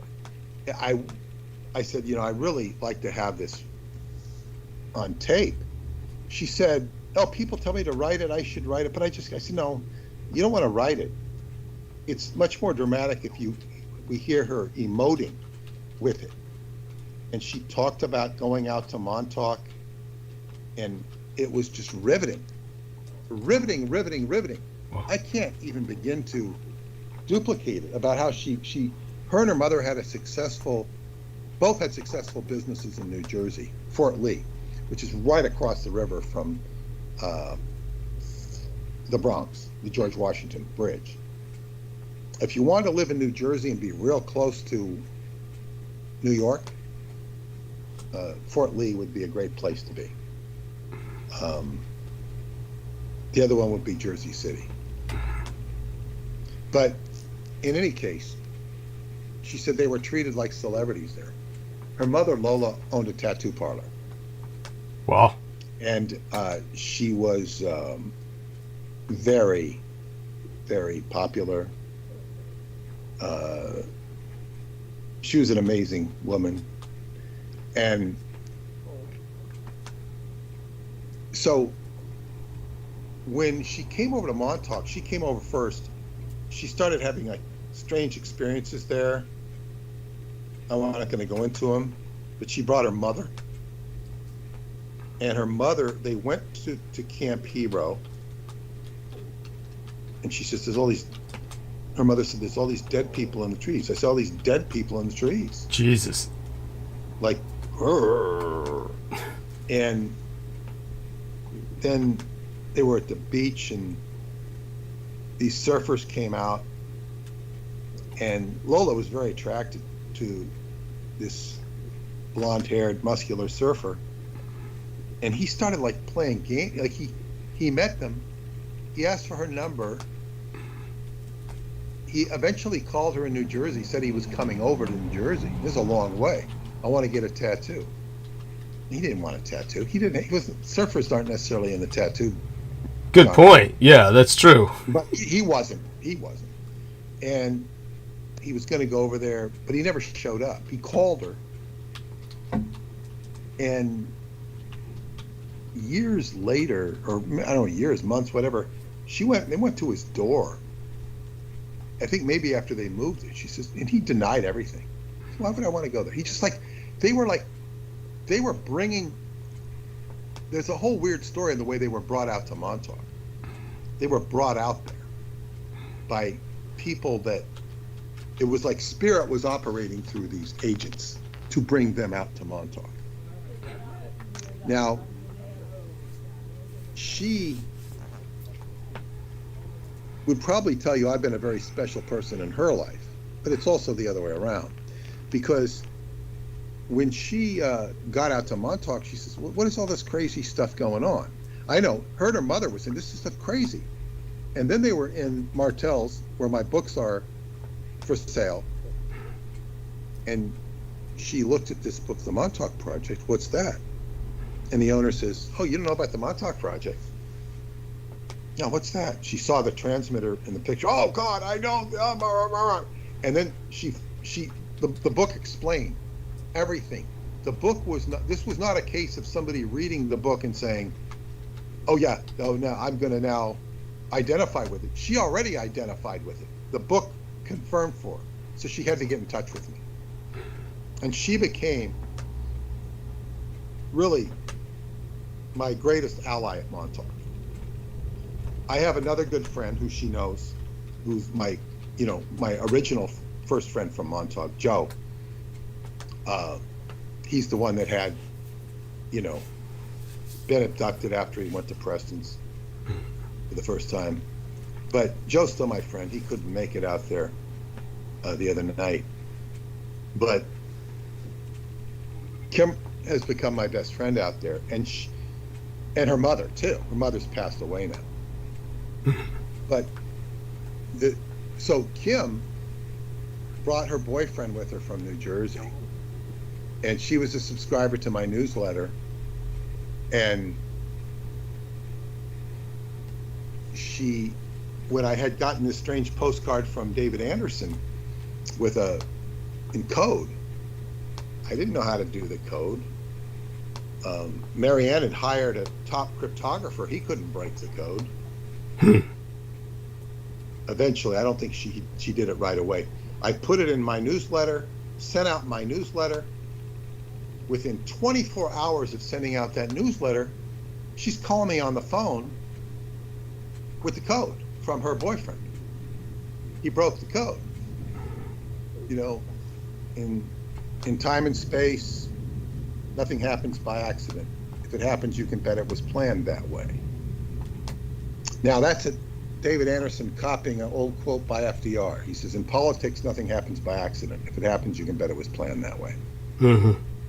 And I wrote to David, who was probably overseas at that time, and he responded right away. He says, yes, that was the first layer of the coding. He says, I was in Israel, and I was afraid I might be a goner. Right. And he says, if there was, my technology might be lost. He says, if there's anybody who could do something with it, I felt it would be you. So that's, but he said it was pointing me to the patent, which was then not available. It was buried in admin somewhere. If I could decode the inner layer to the code, that's when Marianne hired somebody. He couldn't figure it out. Professional code breaker. Joe Matheny couldn't figure it out. He's good at codes. And when I asked David in an interview that I did with him, which I think is on my channel, where he eventually revealed Chocolate in the Cave, he just sidestepped the question and started talking about China. He did not want to answer. So it would seem that I have some role to play with the time reactor. Now, it's not something I'm, pushing on. I'm pushing, I've got my attention focused on what's going on personally in my business more so than my life, and Douglas's book. Mm-hmm. So this is what I'm focusing on. The time reactor stuff might flare up this summer in Romania. It might flow up big time. Might not. The hell knows. But anyway, Kim was a facilitator through her boyfriend of this code breaking, for at least the initial code breaking. And they both attended David's lecture at Montauk, where he showed us a video of an early prototype of the time reactor, watching an amaryllis plant grow in 3 minutes what would normally take 3 days. And one of my friends who's a professional photographer says there's no way that's what do you call it, trick photography. And of course her boyfriend was in denial about it. Even though he broke the code, he was in denial. He said, oh, no. People could see that and go into denial. There was also another strange thing happening at Montauk. There were 2 women from Montauk, lived right down the street from the hotel we were in. It was the Oceanside Hotel. And they were there for the initial night. The first night, it was April 9th, and it started at 6 o'clock. And Aristides, were you there at 6 the first night? I think so. Well, There weren't very many of us. Yeah. And there were 2 ladies. Yeah. And Sandy, who was the host of the event, was doing the administration. She was just blowing it with these 2 ladies. They wanted their money back, whatever. And I went over because the reason they was is because they said, oh, the schedule says so-and-so. And she says, no, we're not going to do anything. No, because there's not enough people. I went over there and I said, look, we're going to do something. I got enough people here. And I basically, with just a little bit of grace and diplomacy, said, yeah, sit down. I'm going to talk to you all. So I made an event out of it that night with me. wow. Because there was bad storms and stuff. And people had legitimate reasons for not getting there on time. David wasn't going to come until I think he got there later that night. Late at night. And the woman who was working the desk almost ran him out. Why? Because, look, he was coming all the way from Rochester, and she wasn't going to give him a discount on the room. It was very offensive. Right. He was supposed to, I was getting discounts for anybody who, and so I had to intervene and talk to the owner. He said, oh, she's on her high horse. And yeah, it was no problem. And I had to go in and correct it. I had to intervene. And then, it was the owner who supplied those 2 Bibles I've talked about before with you, those 2 Bibles that cleared the satanic energy. Interesting. Yes. And in Lola and Kim's house. That's right. You know, where I was calling you from, that very spot where Lola was sitting when those two Bibles were put on the coffee table. Right. But anyway, the that was Satan flaring up. Mm-hmm. Because, to digress for a minute, when I had brought I think it was my psychic friend Yonda out there, or no, it was the Bulgarians, my Bulgarian friends. We're sitting there, and, or maybe it was my Italian friends, my Italian friend. I think it was, God, this is important, but whatever it was, she's sitting there, Lola's talking about this friend of hers, and she said, you know, he's a Satanist. I don't know if he was a friend. He said, I don't want to, you know, she was like extricating him from his life. And the phone rings. And I say, that's him. I just have a flash of intuition. I go, that's him. And she yells at her daughter. She says, don't answer it. Kim picks up the phone and answers it. Of course. Said, hang it up. And she says to her daughter, she says, Kim, sometimes you're such a dumb soul. It was one of my favorite lines. She's a lovely woman, but she was dumb in this case. You know, it's like she didn't see I could just smell the evil coming out of that phone. Wow. Because she was talking about it. So it's right on this spot. And then the next time I went back there, I think it was with my Italian friend. Or I forget which is worse. Which is worse, which is which. Not which is worse. No, it probably would have been, the Bulgarians visited me after 2010. It could have been either or. So anyway, the next time I was out there, the Bibles, this guy comes over, staying at her house. He says, oh, Ken gave me 2 Bibles. He slaps them down right in front of me. And I said to her, I said, does he normally into the Bible? She goes, no. I said, those 2 Bibles just cleansed the energy of the last time I was here with the Satanist. Yeah. And it was it. So anyway, back to, salvaging these 2 women. Mm-hmm. And I said, okay, we're going to have come. So they rescinded their refund request, whatever it was. Okay. And I had no more than 6 people. And I was just giving a summary of whatever I was talking about. But I said to him, I said, I have a great surprise for you. I'm going to talk to you, and I have a great surprise. And so whatever I was building up, whatever I built up the conversation to, which was an entertaining conversation, I suppose, I don't even remember talking much. That seemed to be my main contribution, because the next day David and the medicine man talked a lot. I think that's the only place I really took center stage. Might have talked a little bit the next day. I just don't recall it. But we got to the end. I said, okay, I've got a special announcement. I was talking about my stories with David Anderson, probably my Romanian trip. I said, Dr. Anderson's going to be here tomorrow, and he's going to give a presentation. And it was greeted with, because nobody knew that. Mm-hmm. He was not scheduled.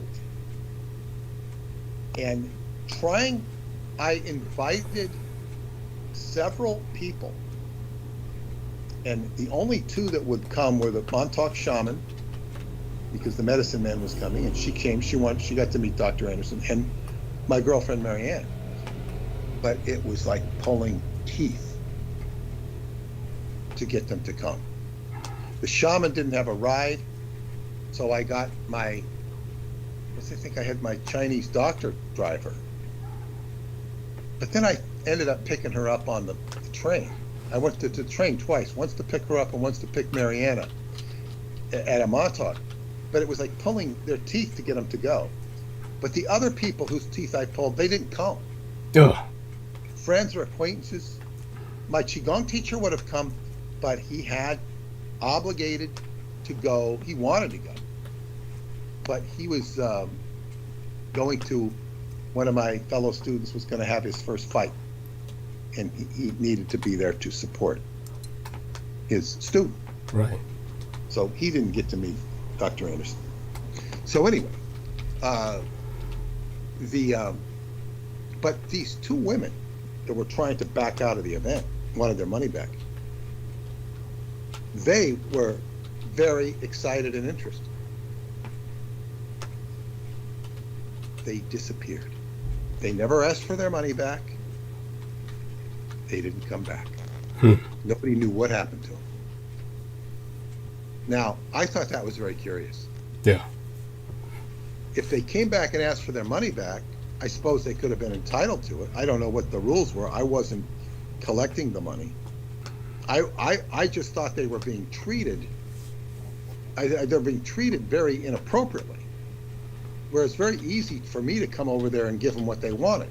It was an evening and a talk. But why did they come back? I put this carrot out for them of great interest. They're already interested. Just, nope, we're not going to hear about this. We're not going to listen to it. This is what Montauk is. Yeah. It's an inversion of the way you should think. If you're, it reverses the mind, is what it does. And these two ladies, as I recall, they probably had some sort of aptitude for this sort of subject, at least from a metaphysical bent. You know, so it's we had a lot more people come the next day, and David gave a pretty long presentation, and he entertained everybody's questions. And what I found, not exclusively, but many questions people ask are very sophomoric. Yes, to say the least. And yeah, and just, you know, they're just not up to thinking with this stuff. You know, yeah, it's their mental agility on this subject is, they're not even up to dealing with the subject intellectually, let alone dealing with the actual implications. So, you know, with David's wife, Heather, it's like I'm getting more and more on the same frequency on this topic with her.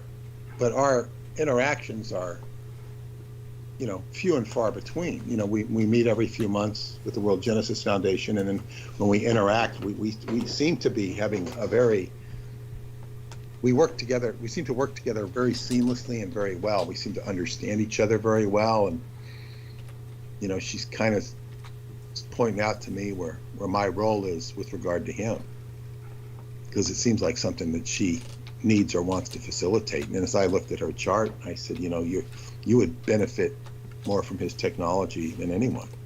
Just looking at her chart, I said, wow. I did her solar return chart again too, and sent it to her. Very good year for her. So yeah, that's like, but what was so gripping was to hear Kim tell her story. I never heard her tell her story in sequence. And also to have Paula hear it and hear the story, it was just incredible. Because most of the time, I'm focused on her boyfriend Clint and his story, which is a lot harder to put together. he was giving me specific instructions when I went to Romania. He says, how was the trip? I thought he meant, how was the trip when driving out here? He meant, how was the trip last summer? I kind of forgot what he had told me. I remembered it to some degree at the time. But so be it. So these are the abstractions of sort of the Montauk research. I haven't been involved with it because Montauk's sort of passé for me. It's Romania, it's Chalcovina Cave. But none of this would have come without Montauk. And what I was pointing out was that in my newsletter, which I was talking about, it ends with Crowley and Crowley doing his Amalantra working just before he goes up to Montauk. And the Amalantra working is where Lam appears afterwards. Yes. And Lam is tied to the Emerald Lama. That's right. And the Emerald Lama could be orchestrating all of this abduction stuff. It ties together very existentially. The Green Lama has his hand in Montauk, and the whole concept of Mata going into mess with you when you get to a sensitive area. And I can't tell you how much I experienced the cold shoulder from people in doing this investigation from day one. Right. You shouldn't do this. You shouldn't do this. And just the fear, because I was going into the gray matter that people have been encouraged, if not programmed and implanted, not to go into. So I was going into these forbidden territories, and was, I guess you'd say, irritating people or making them uncomfortable in the process, which was never my intention, to make people uncomfortable. But you start asking questions, and it becomes to start asking questions of like Jeffrey Epstein. Right. We're not going to talk about this. You know, and it's the same process. It's the same process. So that's kind of my nutshell. In a nutshell, my trip to Montauk. I would hope to get my friend's interview someday and just have her experience. It's visceral. It's real. And I would also say about her, she used to call me and just complain about all the attacks she would get from the public, because she would become proactive in the community. And she'd go against, like, they'd have this bar out there, I think it's called the Surf Lodge, and it was just a cocaine haven. And people would just park their cars illegally along, and you know, they'd be getting tickets, $150 parking tickets or something, and the restaurant would pay them all off because it was such huge money being transacted. Right. So, and then they were dumping into the pond, into the Fort Pond Bay. Jesus. Or Fort Pond, I should say, Fort Pond. And I've also had, I did an energy clearing on her house, and I said, you know, one of the problems you're having with this house, because it, you know, there were big problems with the house structurally, and when her mother lived there, it had to be rebuilt. The insurance wasn't covering it, so she had to open another tattoo shop out in Montauk. You know, and it was a lot of stress energetically in the house. And I said, the first thing you have to do is honor all of the native spirits, because this pond was a huge Montauk Indian settlement. Fort Pond, it's called. All around, Indians lived there. It was their sacred area. And then she says, well, yeah, this was a post office. This house was a post office. And I said, well, if it was a post office, Stephen Talkhouse Farrell used to come here. He's the most famous of the Montauks. He used to come to your house because he was the most famous postman on Long Island. And then my first meeting with her, she wanted to see Stephen's grave, and I took her to the grave, and she couldn't find it. And then when I took her there, she's like, I can never find this place. Then the gate mysteriously just opens out of nowhere. Yonda saw it. It just opened for us to come in. Oh. And I revisited this place when JoJo went out there for the first time. And we revisited the grave with a bunch of people and paid homage to it. So, you know, it was realizing the energetic clearing of the house. And then I had brought Rudy Curry and one of his friends out there who was an energetic healer to do a healing on her. And I just let his friend Frank just take over the healing. I just said, you know, this guy's going to do the job, you know. And he did a hell of a job. He was just I can't wait to see him again, nor can she. He just like, wow. And he thanked me because it's like, I didn't need to take center stage. He said, let this guy do it. You know, he's got the right kid, so to speak. Yeah. And and so things have improved substantially for her. And so it was really nice. It was a nice trip. Now, it was something else that I just say something about when one or two of these stupid documentaries that were done that included me or disincluded me, people make this big deal out of a historical piece of information. There is a bar out there called Salavar's. And Salavar's, when Preston and I go out there, it had a huge mural on the window of a deer crashing into the window because a deer had crashed into that window. Okay? Mm-hmm. Animals would go crazy out there because of the radar. Right. One crashed into a phone booth. And animals would go crazy. And this was a prime example of a deer crashing into a window. And they had a mural of it. It was not a very well-rendered, artistic version of it. It was not. Nothing. You know. But nevertheless, it was there. And people say, what about this? What about, you know, it's like a piece of history that's lost. Nobody believes it. Nobody remembers it. Interesting.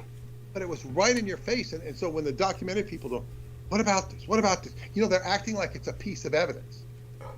And they want to get at that piece of evidence. And, well, it was there for anybody who was out there in the 90s to see it.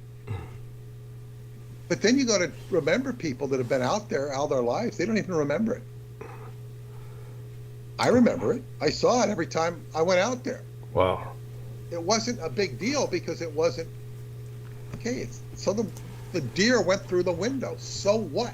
I would have told you that it was from the Montauk Project, and ostensibly that's what it was. But it's not proof. It's just an indicator. And there were other stories. You know, but I'm just saying is like nobody remembers it. It's fascinating. They don't even remember. So what I've realized, I've become a bit of a historical treasure for that region. I don't even live out there. Yeah. But when I go out there, it's like a place I have lived because I'm so familiar with it from so many years. And the same with Transylvania now. It's like it's very familiar because I go there so many times. So there's a place out there. Well, even like this pier, there was a place out there on Fort Pond Bay, which was an old Navy torpedo station, where there was a oceanographic, New York State Center for Studying Oceanographics. They studied weird biology that was worthy of the Presidio, but it was done under New York State. And I learned this from a couple of the natives out there. Now, I don't mean Native Americans, I mean people who lived out there. And they told me all about it. The only person who knows about it is Clint, her boyfriend. He remembers it. And he knows one of the guys who used to work out there. He's some 80-year-old man. He says, yeah, he'll make blue lobsters for you. He can do anything. But he's very, he's not very talkative. He's in his 80s. Very careful about who he talks to. But it's like there's so much that's just been erased. And when Duncan Cameron read the Montauk Project for the first time, I think he read the actual book. I don't know if he read the initial manuscript, because he didn't really want to participate in it. Not in the beginning. And he read it and he says, well, the Akashic records have been stripped of this project. That's what he said. Akashic records have been stripped. Huh. So anyway, if you have any questions, if the chat room has any questions, if anybody has any questions. Well, I certainly recommend you going through what Tolkien Study, who's our dear friend Brandon Young, is saying in the chat room. He's left a lot of comments that are relevant. Is he Tolkien Study? Is Brandon Tolkien Study? Oh, yeah. Brandon Young is Tolkien Study. And yeah, and our dear friend Orpheus Blato made a little comment about Padmasambhava may have been the person you were alluding to. So he left that in the chat. I recommend you go through that, and I myself remind everyone, do hit us with upvotes. I didn't say that in the beginning. It's something that I got into the habit of saying at the opening of each transmission. I'll say it now. A lot of you, 250 of you have hit the upvotes, and we need 250 more. They hit us with downvotes as soon as we start these transmissions, and very important to overcome that by hitting back, because it's your war and you've got to fight it. A shout out to T Tank Perry if he listens to this later. He didn't seem to join us earlier in the chat tonight. I'm also concerned about George Edward Knight. I hope he's still alive and kicking. Haven't heard from him in a little bit around the time that I went into, of course, being suppressed by YouTube. Then we basically would have expected him to have left something maybe in the text box of Skype somewhere. So hopefully he's doing okay in England. But all of that brings us back to Peter and the wonderful work Peter's been doing in Montauk. While he's responding, I won't be able to hear it. I'm going to take a short break for another 5 to 7 minutes. But Peter will be responding to everything he sees in the chat. The lovely Victoria, which isn't much in terms of responding to. Well, a lot of different things, bringing up Crowley and questions about whether Crowley made an appearance in the Dakotas, etc. There's not much to answer there, but go ahead and take your break, and I'll do the best I can. Thank you. And I'm only doing this because it's been an unusual night, and obviously we were working hard to make certain we were going to be able to do this at all. And we made it, and the fact that we made it is just another minor miracle considering the obstacles that are put before us, and our numbers are high. So we're back to regular ratings that have been going up further and further, and this is because of the help from Peter Moon, and of course it would have been brought up even further by Marina appearing with us on this channel. I'm going to be counting on Peter to work with her to bring her on this channel. I do want her to work with Brendan Zogit, who can teach her a lot about psychic self-defense, because he's worked with it and has again come under assault lately, and Brendan can share more of that later. But okay, Peter, I'll be back in about 7 minutes at the absolute longest. I'm going to go mute, and I know you've got this, and you don't be afraid, everybody, to throw in more questions into the chat for Peter. Do ask what questions you have, or if you don't have. Yeah. Go ahead. So take your break, Douglas. Okay, I'll be back. Thank you. Yes. Brandon, you asked if wasn't Crowley in the Dakotas. My answer is I hope not. But I don't know. He went all over America, so I don't know if he was there or not. And what if he was? He got around quite a bit in the United States. His favorite place, I think, was in Kentucky in the caves. the caves of Kentucky. He said they were so incredible that it generated an interest in me to go visit the caves of Kentucky, which I haven't done.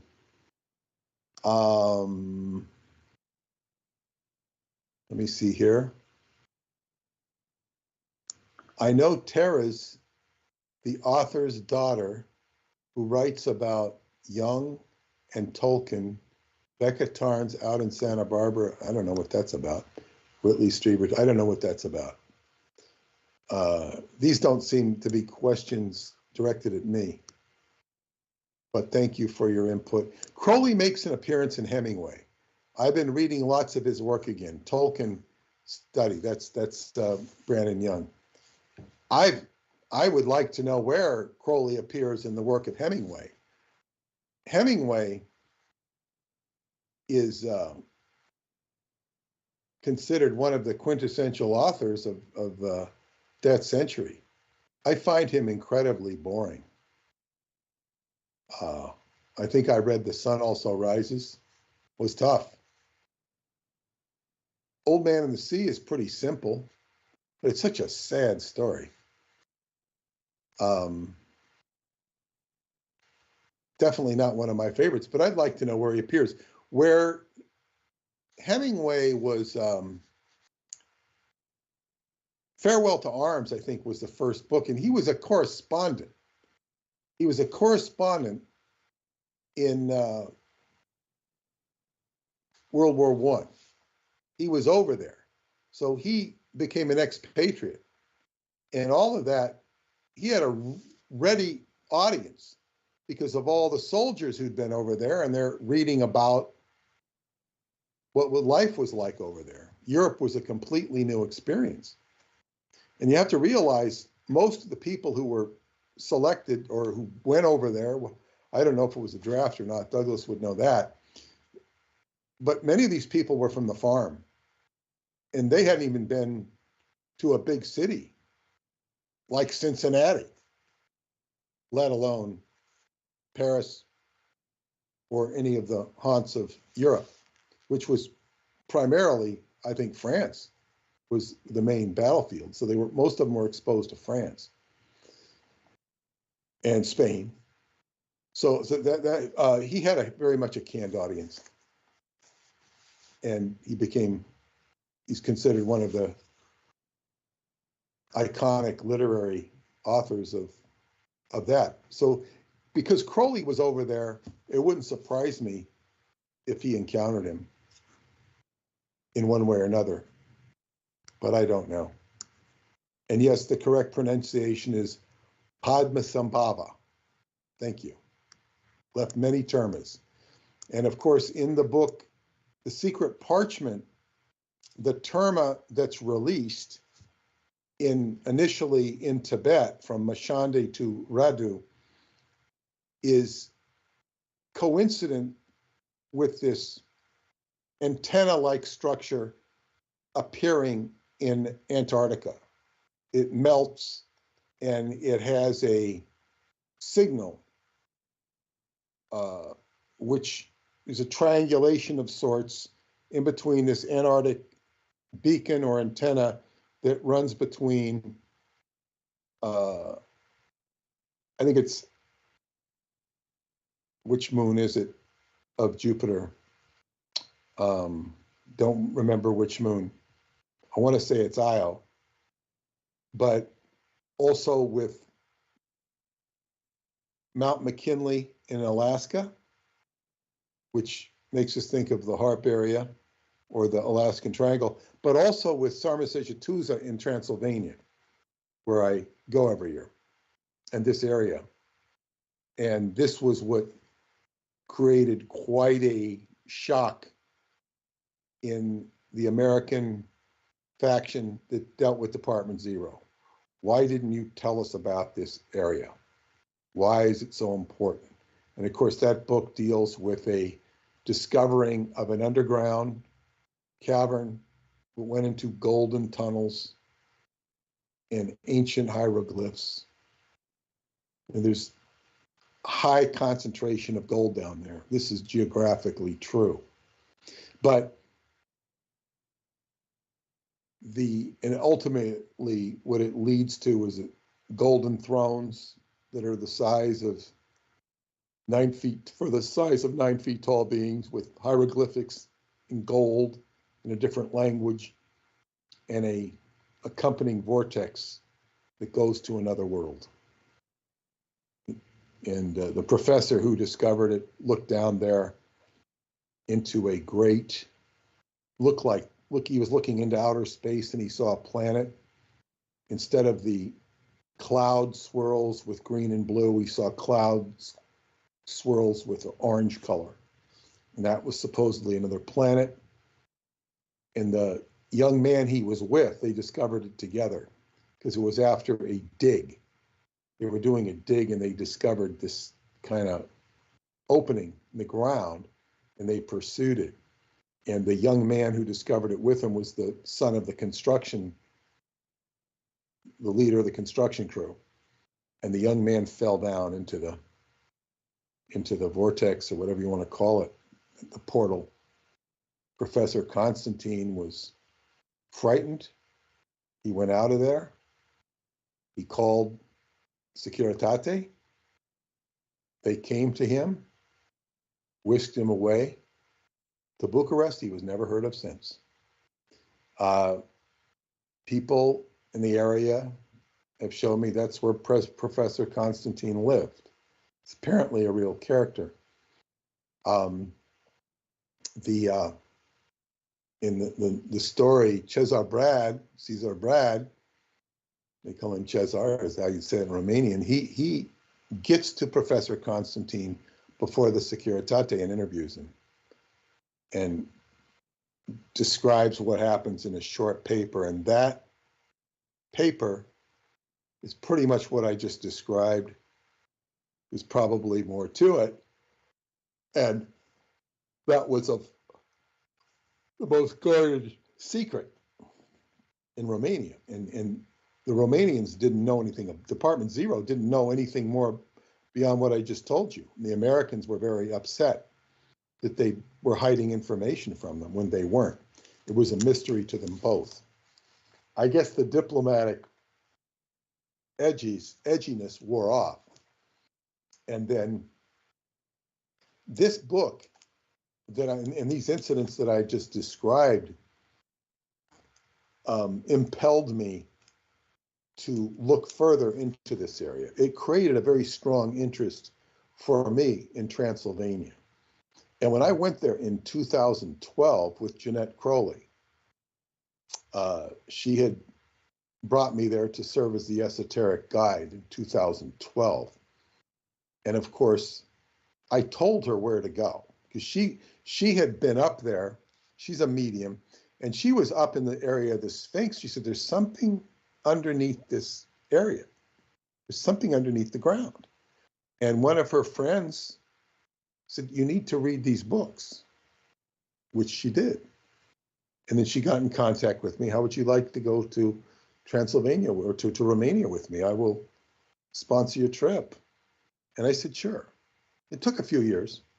And by the time it happened, it's about 40 plus people on that trip. And all I really did on that trip, it's interesting. I told her where to go. I told her where not to go. And I think I gave her very good advice to stay away from Bran Castle, which is the Dracula castle, which is just, don't go there. You're just going to get bad energy. We went to the Sphinx. We went to Mount Omu, spent the night at Mount Omu, which is about a 3-hour walk north of the Sphinx.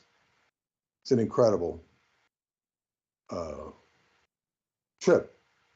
And you can stay up there, but you have to notify them ahead of time. They serve you a modest dinner. I don't remember if we had breakfast there. I think we did. And I think I remember doing Qigong, I think in the morning. And it was very limited Qigong. I was told it was so powerful, that was enough. That was about all they could take. I did that. And then on the bus, on the way up, I would tell them about the first book. Tell them about the second book. I didn't tell them about what I just told you, the fourth book, until the way home. And we were just pulling into Bucharest. It was like, other than that, I just kind of told everybody where to go and participated in whatever the group discussion was.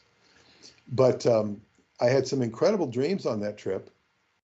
And when we got to, that was 2012.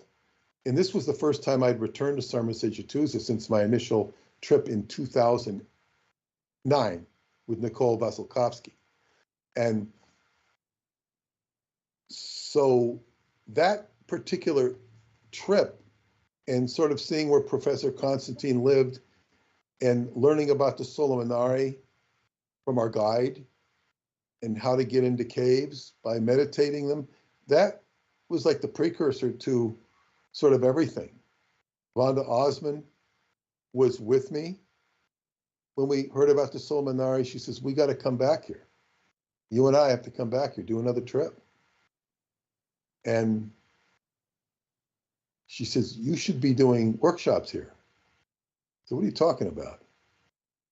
Well, I guess the first workshop I did was last year. It was a dream workshop.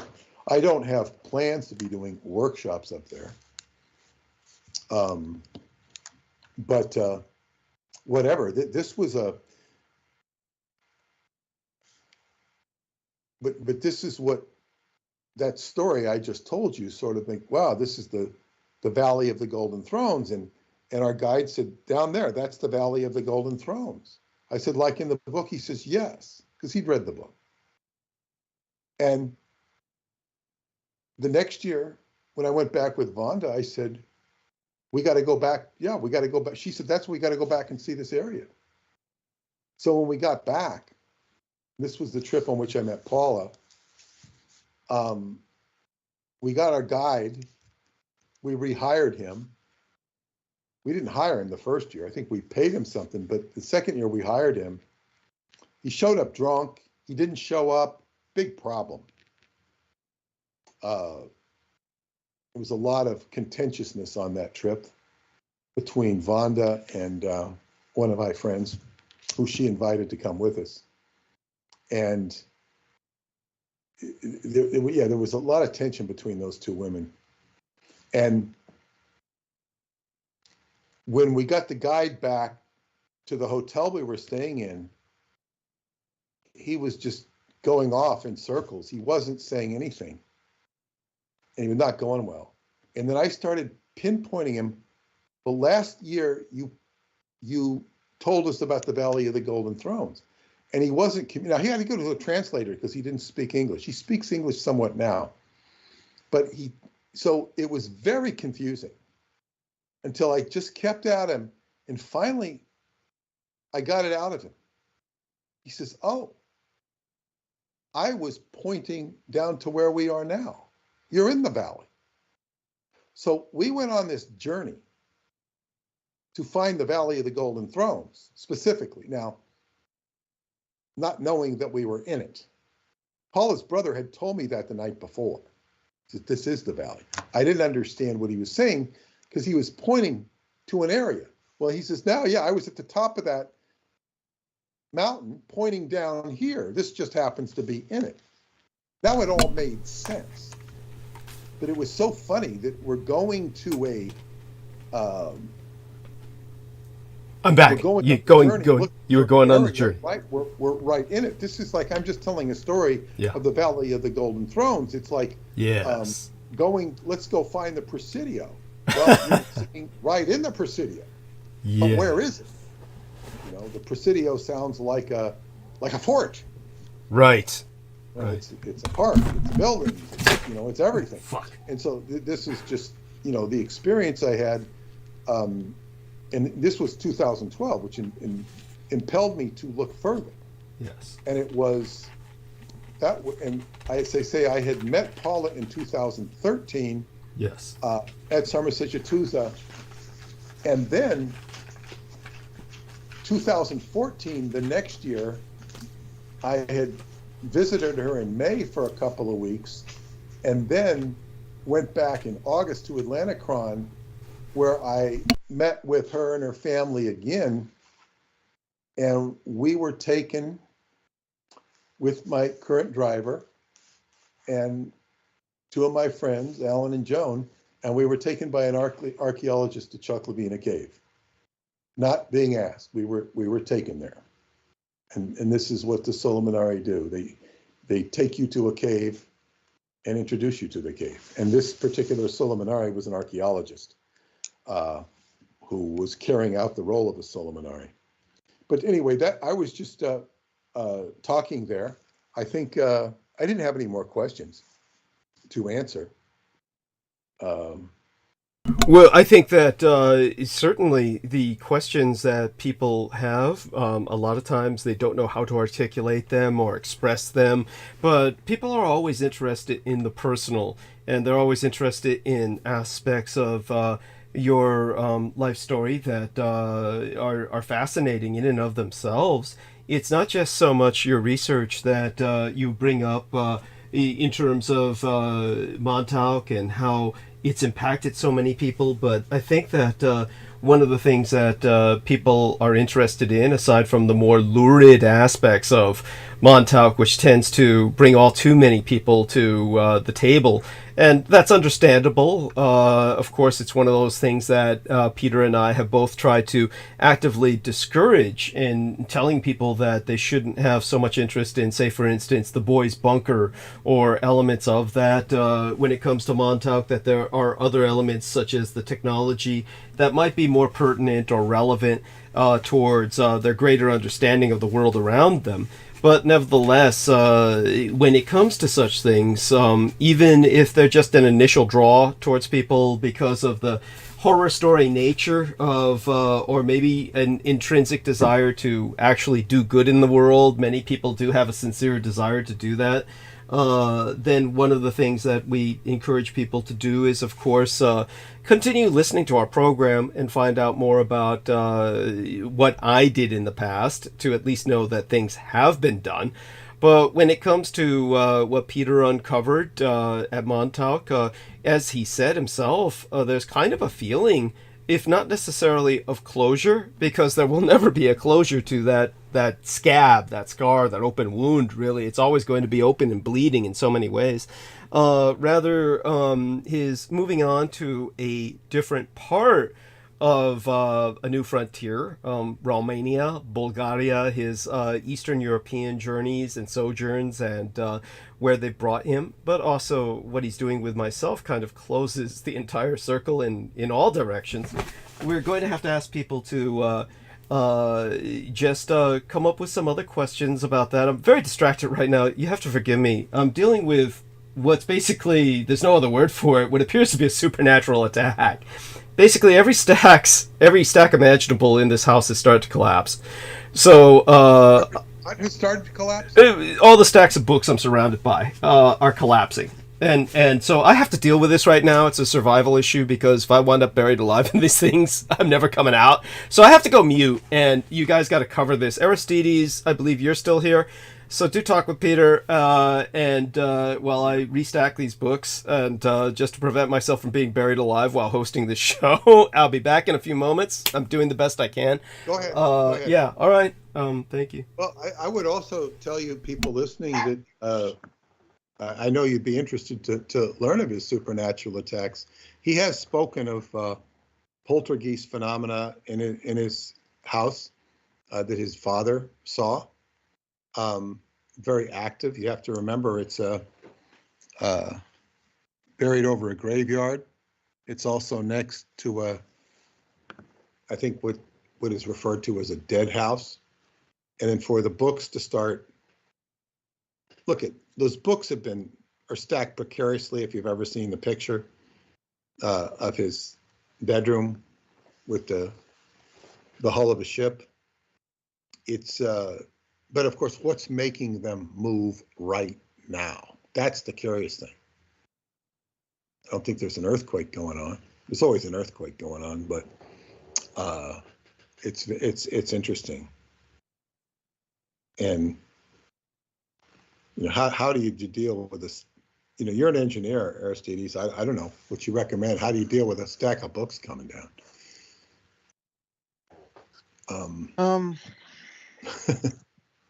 Take some time to organize everything, which I'm very bad at myself. So, yeah, I mean, it's like you need. I couldn't believe that picture was really his place. It was just. Well, yeah, exactly. The more you learn about Douglas, the more, you can be incredulous. Yeah. About what he does deal with on a daily basis. Yeah. It's a paranormal world, and also what he was alluding to there is sometimes I feel obligated. Many times I felt obligated to tell people what they should not be interested in. But I would say that people who are interested in the Montauk Boy stuff is generally because they relate to the experience, or it's something they want to know about. It's something that's not clear in their own aura. So they're in a somewhat precarious position. Maybe they should want to learn about it, but they do want to learn about it because they need to figure it out for themselves. Unfortunately, what I found with people, whether it be the Montauk Project or something similar, the question becomes, it's not necessarily cathartic for them if they're not doing it under proper therapy. Right. Whereby they just want to go back and start reliving and dramatizing. This is one of the problems with sadomasochism. Right. It's not cathartic. Could be traumatizing. Oh, yes, just continuing the trauma. And, there might be, like in Dianetics, you go back and you take out the pain and the suffering and the unconsciousness of it, and you dissipate it and discharge it, not continually reliving it. And this is unfortunate. And it doesn't have to be sadomasochism. It could be anything where people are just like repeating the same stupid thing that happened to them. Yeah, good point. No, excellent point. I just got back. Scientology, they call it stuck in an incident. There we are. Stuck in an incident, can't get themselves out of it. Post-traumatic stress disorder it brings up those kinds of symptoms in particular. Yes, and whatever it takes to get you out of that, go for it. And as Peter saw, in many cases, Scientology did help with people who worked with it in the early days, and obviously things changed radically after that. But want to report that things have stabilized. So what had happened was, when I took the original break several minutes ago, I was basically, there were several collapses that began at the other end of the house, and like some internal dust storm or tornado, like a miniature cyclone going through the home, I can only describe it as poltergeist activity. A kind of series of stacks began to collapse. One could consider this a form of domino effect, where it might have been just all of them balancing on each other caused them one stack of books after another to collapse. But it really, you'd have to see it. It borders on the supernal. Nobody filmed it. I certainly did not film it. But it happened before my eyes. It has the effect of almost a cinematic poltergeist going through the home and knocking shelves down, which is more likely what it was. My house is definitely haunted. It doesn't act up very much around here, but I believe that just a lot of the energies of transitioning into the new year provoked something. And so I managed to get everything stable around myself to where it looks like it's all standing again. And I seem to be safe from imminent suffocation by being buried alive in my books, which is a fate that my mother had always warned me might ultimately happen. So that being staved off, at least for the moment, I am definitely glad to be back on stage with Peter, and I want him to know that, no doubt, due in part to his encouragement, I received a number of contributions, even though we were not transmitting or hosting transmissions for an entire week on my channel. People were still contributing, and this helped immensely. You have no idea how much it helped.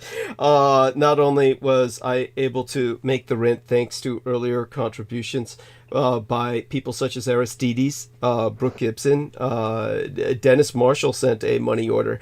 All of these wonderful people and other contributors, including from Austria, and of course the Solid South from a young gentleman. I'm going to try and credit these people by name. The lady in Austria has contributed before, and these are wonderful people who have helped me to survive after the rent was paid. Because there's a desert period of time between the rent being paid and my check depositing on the 3rd of the month, which is something that's insane to me. I don't understand how the government expects anyone to survive for those 72 hours between paying rent and the check being deposited. And it's an insane system that maybe you aren't meant to survive, and they're hoping people will drop off, but you know, how are they going to find out? It's one of these things where, you know, unless somebody reports to the government the person is passed on, those checks are just going to keep going, even though they may not be cashed. So I guess the government saves money in that respect anyway, if the person's not alive to cash them. But oftentimes some fool will impersonate the dead person and take the money anyway when it comes to these kinds of checks. That happens all too often. Horror stories, for the sake of everybody's morbid entertainment in that regard, can be gone into later, but such being said, yeah, it's one of these things that without the help of my dear listeners who were contributing, even though we missed out on transmitting from this channel for a good week, and not many people responded to Peter Moon's channel, but I notice it's accreting. It is gathering up. People are checking out Marina Sarin's interview with Peter Moon and myself as a guest on his channel, and the number of likes and number of views are slowly piling up there. So we do encourage people to review that interview and to go to Peter Moon's channel to see it. The links are here on this channel in the comments provided by Aristides. So Aristides has provided links to Peter Moon's specific episode, and we encourage people to use those links, obviously not right now, but later at your leisure, if you haven't done so already. And the links, of course, if I were to put them inside of my summary under the episode itself, YouTube has deprived me of those links working because of their claiming that we're spreading medical misinformation. Again, ironic, satanic inversion of anything we do here. If anything, I've been one of the more pro-vaccine people out there, despite the fact that almost everybody on my show is usually pretty anti-vax. I myself am not, but this is... we have to disambiguate anti-vax versus the COVID shot. People who are against the COVID shot are not necessarily anti-vax. Per se. Yeah, in other words, there's a lot of disambiguation, and there's, but I caught somebody on Facebook saying, I forget which started it. It was an anti-vaxxer and a vaxxer saying, yeah, well, all my friends, I know all these people that got the vax and they died. And the other person saying, yeah, well, I have friends that didn't get it and they died. In other words, and I don't believe either one of them are lying. I take it at face value, and I said, well, the lesson here is to dig in your heels and take a position and just argue with the other person. I was being sarcastic. I hope they understood that. I didn't get any response to it, but No, but that's the thing. It's like I have seen both sides argued vehemently, and I've met people, several of them who work in the medical field, vehemently saying, yeah, I see all these people that die or get very sick, they die, then they cover it up. Now, I've seen other people saying, people don't get the shot. And I think there's probably truth on both sides. It all depends what you resonate with. Like attracts, like attracts like. It all seems kind of weird and nonsensical. But life is that way sometimes. Yeah, and just to reflect upon what Peter is saying, it's obviously, let's put it this way, the original shot that I got for COVID was Johnson & Johnson, which it was one shot and you're done, because it was the old style of vaccine, a true vaccine, one that was based on the old technology, the proven technology or technique of taking a bit of the disease and injecting you with it so your body builds up an immunity. The people are concerned about the mRNA vaccines, which were put out by other companies at that time and ever since. So the boosters have generally been these mRNA vaccines. Now, from what I understand, we shouldn't even be discussing this. Just to avoid any potential. But from what I understand, there are people that have been concerned about the latest generation of the COVID vaccine, that the mRNA vaccine may not be generating the antibodies with this latest vaccination, or you can't really call it a vaccine because it's not necessarily a vaccine in the traditional sense. But the mRNA booster, I guess, would be a alternative term that is acceptable. It may not be producing the antibodies that will help protect against COVID. And therefore you're left with basically some scrambled DNA in your system. Okay, this might gradually build up over time and have some kind of CRISPR effect, like change your genes. We don't know.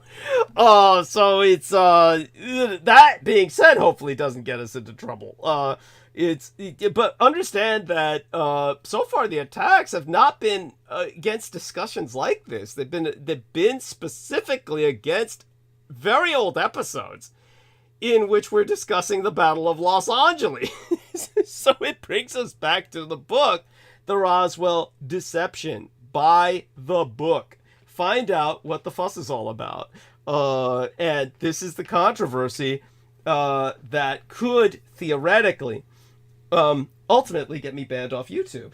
Now, it's something that obviously buy the book and find out, and then we can discuss it obliquely. But it's basically, so that being said, such being said, that's what they're trying to hit me on, however, is medical misinformation concerning vaccines, quote unquote.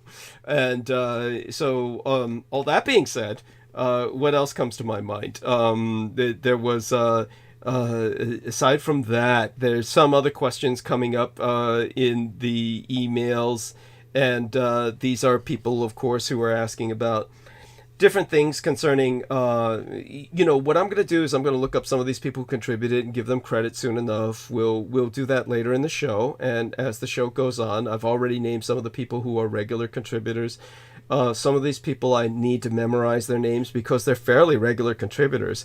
And a lot of these are people who were listening to Peter Moon for a long time. And a lot of these are, of course, other people who are kind of new, attracted to what I say and appreciative of what I've done with the program.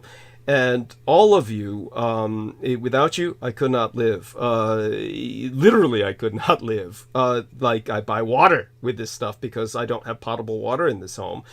Even though San Francisco itself has some of the most clear water of any city in the United States, because we have ravaged the sources of the old Native American pure water springs, the Hetchy Hetchy Reservoir. dammed the river, turned it into a reservoir, exploited it, that which was sacred to the Native Americans. San Francisco should be ashamed, but it has some of the most crystal clear drinking water of any other city in the United States. Nevertheless, I do not have potable water in my home because I'm on top of an old Russian cemetery. And therefore, what I have is cadaver water, which, similar to the Bronte sisters and other writing celebrities, they all died from drinking cadaver water, the bleed off from their local cemetery that got into their well water. And it's nasty shit, and I can't even safely bathe in it, to tell you the truth. It's just what in a science laboratory would be called rinse water, and that's all I can use it for. At least I've got hot and cold running variants of it from the bathroom sink. I wouldn't shower in it. I did so for many years, as did my family before me, but the problem's just gotten worse with the passage of time. And it's quite visible. The water is quite discolored.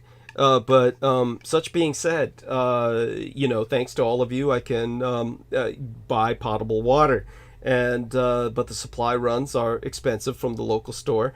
I found out that because I've backed up and haven't used my food stamps in a long while, my EBT, my electronic benefits transfer card, has about $130 some odd on it, and I'll make a supply run using that at Walgreens sometime in the near future. But this is no exaggeration. This is literally downhill, and we're talking about a very steep hill with 2 or 3 blocks, more than that, worth of trudging up, carrying water or Coke, and you can't buy beer with your EBT card. So it's not an easy life. And it just is one in which, thanks to all of you, I managed to make do. And so that being said, the other questions coming in about things personally going on with my life, I can get into later concerning New Year's celebrations and the like. And that people, of course, asking about the awareness months again. And yes, ironically, I do remind people, aside from what I've already brought up, that it's Stalking Awareness Month and Poverty Awareness Month and National Slavery and Human Trafficking Awareness Month. It's also National Volunteer Blood Donor Month. And no, this is not a boon for myself. I can't drink plasma blood from a bag. It's not like fruit juice. You don't drink it cold, okay? It's not the way my system's built to digest the stuff. So no, I drink it straight, and it's got to be hot. It's got to be pumping, and it's got to be from somebody alive. So all that being said, a question about Peter's meeting Paula in Romania, and that seemed like such a arranged event. Some people are under the impression that David Lewis Anderson arranged for you to meet and marry Paula. Is there truth to that? Absolutely not. Okay. Absolutely not. Okay. Where it could have been arranged, that it's not like, see, what was supposed to happen, I was invited to her that night that I got there. I was invited. I met her on, I think, the 11th of August, and on the 10th, I don't know if it was 10th or 11th, whatever it was, I was, that night we were arriving in Transylvania, and they were having a big event there. They were anticipating me to come and talk. They had a campfire and everything, not far away. And I was with Vonda, and Vonda didn't want to have anything to do with them because she's running a tour. And she'd already gotten the heebie-jeebies in Romania already. And she was very protective of the group and thought that Paula's stepmother might come and try and take over, which was never the case. Interesting. And so that she would somehow kind of jack the theme, so to speak. Yeah. And she wasn't going to do that. She's a very powerful, dominating force, but that's not what she was there for. So basically, I was there after dinner, and these two guys came to talk to me. One of them was Paula's brother. I recognized them immediately as Solomonari. Right. It's what and they have that energy, and they wanted me to come. And why does Paula's brother look so ethnically different? Ethnically different? Yes, he looks very different. He just looks very ethnic, almost like he's not Caucasian. No, he does. Okay. He does. I mean, if you see him. All right. I don't know. He looks very, and they look very much alike. Okay, in their own way. They do. I mean, they don't look alike. Because she's very feminine, right? He's very masculine, but they look alike. But I had said, look, I'd like to come, but I'm honoring Vonda's sponsoring me, and I'm honoring her. Right. I would have gone. I would have liked to have gone. I didn't know Paula was going to be there. He told me he had a sister who was interested in this stuff, but beyond that, I didn't know her. I wasn't anticipating her at all. And when we did, so that night, so he brought Tamarinda over to meet me, because I said, I really can't go. I could go, but I didn't, I respect the person I'm working for. Of course. Even though I didn't agree with her. But I didn't make a big deal out of it. And so Tamarinda came over to meet me, and then I went over into the parking lot to meet her. Completely dark. Parking lot didn't have lights. Tamarinda's Paula's mother, right? It's Paula's stepmother. Stepmother, yes. Birth mother. Got it. And when I went over there, I saw her, and then I turned around. I felt a presence behind me about 20 yards, and I looked at her. The first thing I said to her, I said, there's somebody behind me. I looked, there was nobody there, and she walked over to the exact spot. Wow. And I felt an angelic magic wand. She said it was a negative energy that had followed me from the building. I don't agree with her, but whatever it was a change. The next day, I saw Paula at Sarmasijatuza, because I told her stepmother that we would be at Sarmasijatuza, and if she wanted to see me, I would be there tomorrow. So she came, and she did come. In fact, I even had her leading the group for a while, because our guide had not shown up. He did eventually show up, but he was drunk. Ooh. So, this is par for the course. Whatever. What happens? So anyway, so I met Paula, on the grounds near the water. Whenever I go there, okay, I always say that's where I met Paula. And of course, that's where we met for the first time. And I said, "Oh, are you the girl from the video?" And she looked at me like I was crazy. What video? I said, "Oh, I did see you in a video. I forgot." Because I saw a video. Because Tamarinda sent me a video of all of the students. And Paula stood out to me. She stood out to me. And so I remembered her very clearly. Oh. Okay. Yeah, she's got rather striking features. Yes. But so that's and was it arranged? Well, to some extent, her stepmother pushed her into marrying me. Pushed her into it, because she had to come all the way over to America. And I came over to visit her, not to have a relationship with her. After I had met her for the first time, there was a very strong connection, which we both acknowledged.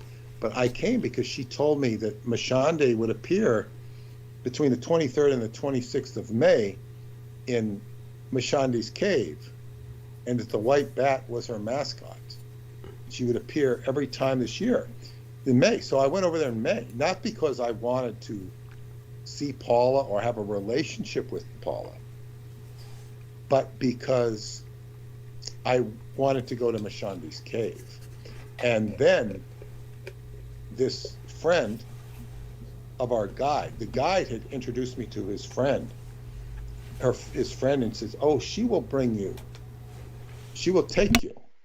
So I was going to come and stay with, no, she says, oh, I'll show you Romanian hospitality. You come over here. So I wasn't first. That's how I was first going to get there, through this girl, Mariana. And she says, oh, and I said, yeah, I'll pay for your gas. Oh, don't worry about anything. Mi casa, su casa. You know, she's going to take me. And so I was going to drive up with her. But then when push came to shove, she started like, oh, I will need gas money. I will need. Why do you do this shit? That's so petty. It's so Eastern European. Yes. I would have paid for it. Yeah. But don't tell me this. Yes. And then change your phrase. So as it turned out, Tamarinda came down with Paula and her brother and her best friend to pick me up from the airport. Right. It's like an 8-hour drive. Yeah. And this woman, who I had spoken to, but this happened with this guy who was going to do the antenna for me. I said, the antenna at Chocobina Cave, which I still intend to put up next summer. I said, he's the god of ham radio. I said, how much to put up an antenna? He says, well, I get you used equipment for about $2,300. Right. I could get it up. Yeah, I get it up for $2,300. So then I raised $2,800, leaving overage. And he comes back, and I say, okay, I want to do this. He says, yeah, about 12,000 euros. If you want to do it cheap, it's 9,000 euros. Like, what kind of crap is this? Oh, it's so common, and it's just so in keeping with a kind of real petty mentality of juice the American. You look like a whale to them. This is nuts. And I said it to my Romanian friend who translated it for me. He says, this is not what he said. Now, this has been exacerbated by everybody we get to help us. Yeah. They crap out on the project. Yeah, I do it. Blah, blah, blah, blah, blah. And then do you think there's kind of a curse? Do you crap out on it? What? Yeah. Do you think there's kind of a curse or something like in? We're dealing with the same mental energy at Montauk. I think we have somebody this year.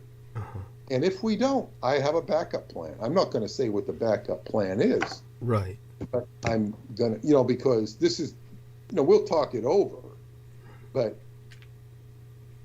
we got plan A, which is what Heather's found somebody that she relies on. He sounds reliable.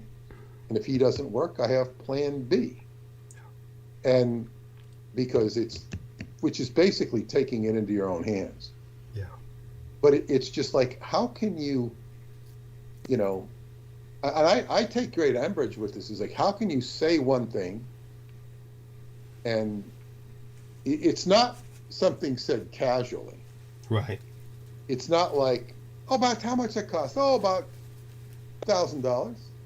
No, that's sort of just throwing that up in the air. But I say, how much is it? Okay, this much. Okay. So I'm going to raise this much money. If he had told me to raise $12,000, I would have tried to raise $12,000. Right. But of course, as David said, even when I showed him what happened, he says, this doesn't pass the smell test. Right. It's like, it's just, I'm just trying to put up a antenna for scouts to use. Right. This is not like, for the NSA.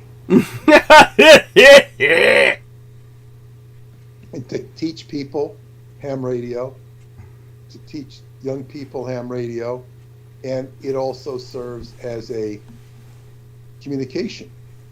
I mean, cell phones do work in that area. They could work better.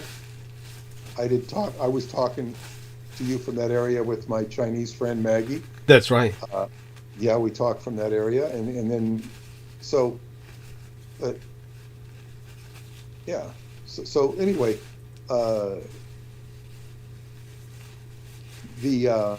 what I would say about orchestration of events,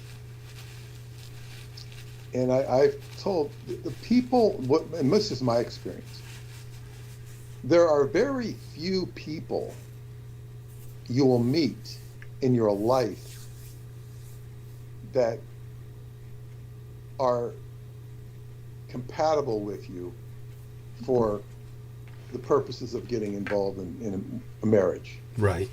It's true. They don't grow on trees. Now, if you're very rich, there's a lot of women you could attract just because you're rich, but that doesn't really work. It might work, but it generally doesn't. No.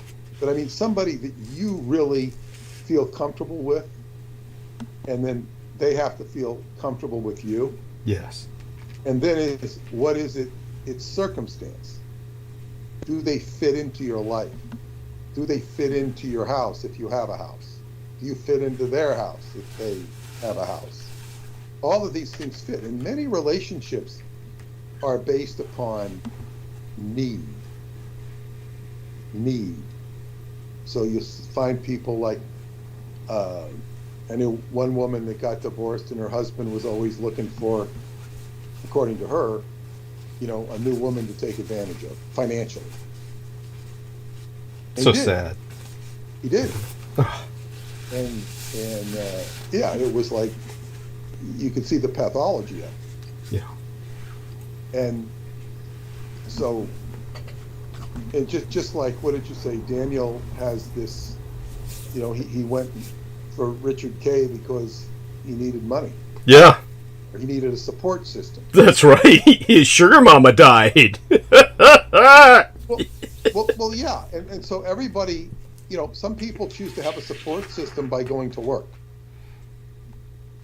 But not everybody looks at life that way. Like, how can I parasite off of somebody else?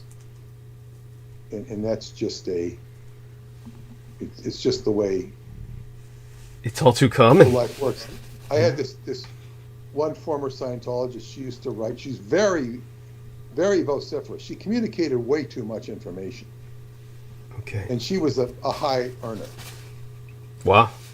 And she'd be writing to me, telling me how much money she makes, not trying to impress me. Interesting. But just giving too much information, but telling me how all her relatives were taking advantage of her. Oh my God.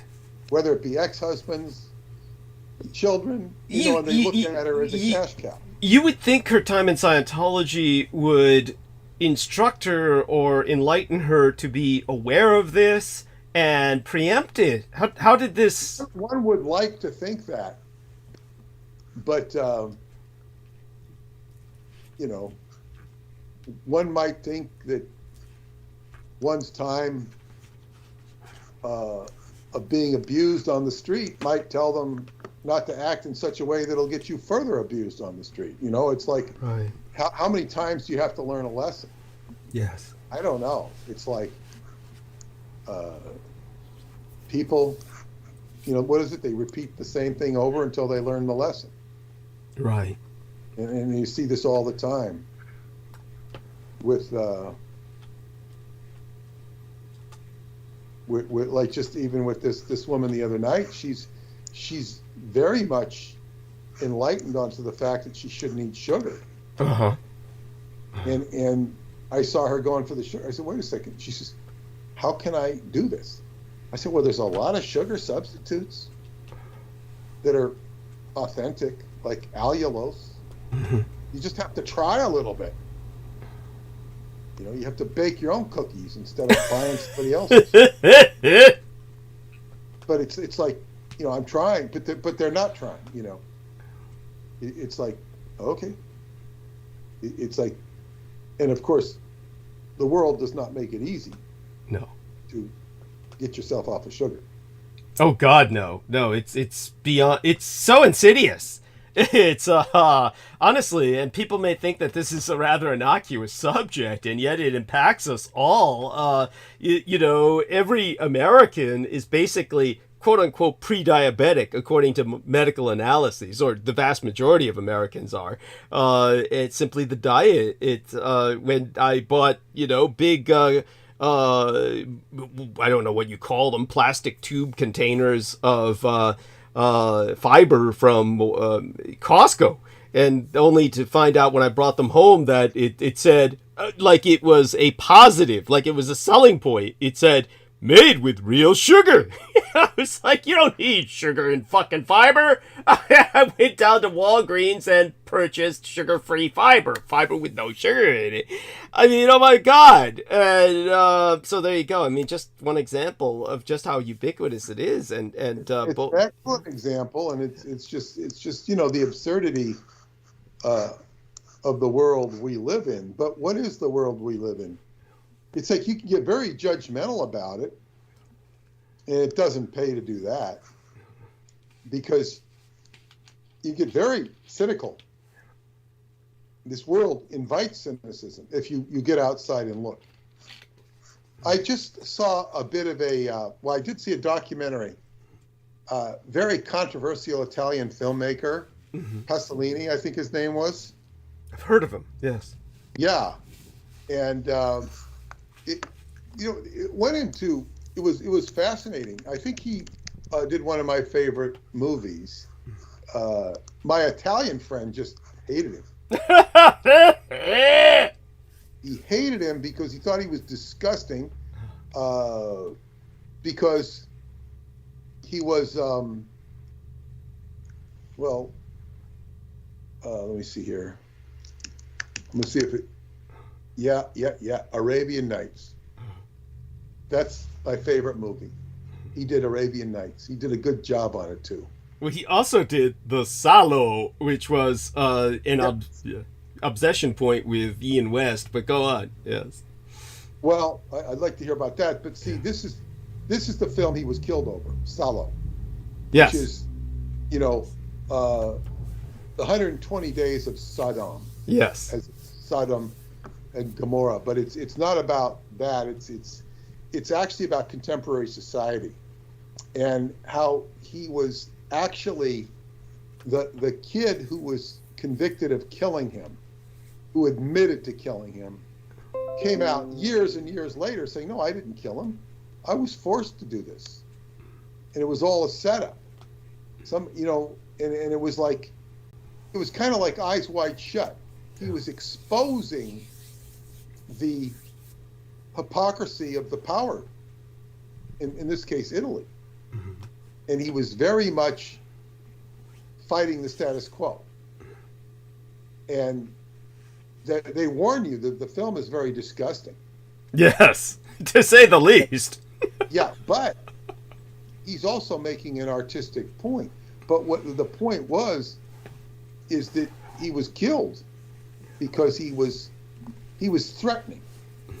He was threatening because he's basically criticizing the people in power. He's showing who they are and what they are. And this was said about Stanley Kubrick and Eyes Wide Shut. That's correct. Yeah. So, Stanley Kubrick, they cut out the real sadistic, masochistic of that. They made it just like a sex club, when it was really much more than a sex club. It was an S&M club, with sex as sort of part of the come on to it, in Eyes Wide Shut. Wasn't your ex-wife seduced into this world, this kind of world? Yes, she was. Yes, she was. Incredible. Yeah, and that's part of the mata. Mm-hmm. It took her over. She had a complete personality change. Incredible. So it's like, Marianne was a full witness to it. not, I mean, she was a full witness to what I had to go through. Right. And she'd had experience herself. She had a boyfriend who was into that world, and she said it was not cathartic, you know. She went and investigated it separately. She saw eye to eye with me. It was really screwed up. But in any case, yeah, it was interesting to it may. I always thought, I kind of accepted my Italian friend's judgment of him. This guy's sick. disgusting. Basically, I presume your Italian friend presumed he was sick, the director Pasolini. And so just to kind of, I'll try and put this into some context for people, but in terms of the films that you've seen, obviously you've seen The Salo, and there was the other film you mentioned that you said was also among... I didn't see Salo. Okay. I saw Arabian Nights, and I saw Chaucer's The Canterbury Tales. Okay. He did, All right. which was disgusting. But I only saw about the last 30 minutes of it. Uh-huh. And I saw these in San Francisco. And I was the only reason I was looking for something to see because I had time to kill before I went to the airport. Yeah. And I was on Market Street. And I saw Arabian Nights. And I said, oh, God, I've always wanted to see this. Then it said XXX. And I said, you know what? I don't know if I want to see this. Because the XXX, they put that there just to get you to come in. Right. It had a reverse effect on me. Right. And I didn't want to see a porno movie. Right. It did have a lot of nudity and sex in it, that's why. But it was, I'd say it was tastefully and authentically done. It's like with, you know, it was done with, you know, Yemen, people from Yemen mostly. And it was just kind of authentic. And but when I went into the theater, it was kind of scary because not one person was sitting next to another person. I don't think one woman in the audience. They were, and then when you put your feet on the floor, it was like all sticky. Like soda. It was just like it was, you know, it was very uncomfortable. And then you just start watching the film and you get used to it. And Chaucer's Canterbury Tales had, it was the end of it, and they had, you know, sort of, it was hell. And, you know, they had like huge scenes of defecation, of like shit coming out of demons' asses, and like it was a fire hose. Probably the same with urine. And then there were like angels and coming to the cusp of where hell was. I was glad it was over. I wanted to see the Arabian Nights. I didn't stay for the Canterbury Tales afterwards, probably because it was time to go. But it was not a film you wanted to eat popcorn during. But yeah, but the Arabian Nights was transmutative. It was all about the will of Allah to me. It didn't mention the word Allah once, I don't think. But maybe it alluded to it. Mm-hmm. It was just a very fascinating film to me, which I wrote about it in my book, Montauk Book of the Dead. It just kind of transported me into a new world. Okay. The only thing I'd say about it is it took place in San Francisco, where it's not the first. That's where I joined the Sea Organization. It was San Francisco is a pivotal location for me. Yes. In terms of my evolutionary development. Yes. And so, for so many people, in fact, for everyone, in the sense that San Francisco is such a pivotal city because of high technology, its influence on the world, etc. I mean, obviously, it's been a portal, a gateway for Peter Moon and myself for a reason. It definitely is out there. You know, just for the sake of, you know, it's just a little past midnight, but I'll try and contextualize the Salo. Next time Peter is with us, and he's welcome to stay as long as he feels like staying. But one of the side movies we don't need to get too deep into tonight, but we can always bring up next time for morbid entertainment as well. There was a film called Monster in the Closet that for some reason, obviously, Sallow, for those of you who don't know, obviously Peter's described some elements of this other film that are also very sexual. Pasolini, of course, as an artist, this is kind of like Rob Zombie. It's like Rob Zombie does films and he does comics, and it's always going to be sexual in nature because this is the way those two individuals, Pasolini or Rob Zombie, express themselves. Obviously, I myself am hypersexualized because of the kind of upbringing that I had, which I've gone into in depth in the past, and will do so again. There's no secrets around myself. And obviously, all my enemies are motivated by sexuality, and the Sallow will bring us back to those enemies briefly in kind of a closing of the circle. But on just a lighter note, and I'm happy to report our numbers are up very high. And this is because, of course, we've come to this point where people have been fascinated by what Peter's been expressing, not only about Montauk, but about his own personal experiences, which people always appreciate as insights into the narrator as well as the narrative. And when it comes to the, shall we say, what it comes to my mind just amusingly is a movie called Monster in the Closet. It is just a very strange little comedy that was produced in the 90s, really early 90s. So we're talking about just out of the 80s aesthetic. And Monster in the Closet is this hideous creature, very well designed, very repulsive looking. And it's appearing in people's closets and killing them, and crawling out of people's closets and attacking them. And it seems to be on a rampage where the narrative is that it's headed towards San Francisco. And so as this monster heads towards San Francisco, the news is telling people, destroy everything destroy your closet, basically. And so everybody's attacking their closets. It's very bizarre, but of course it's a comedy.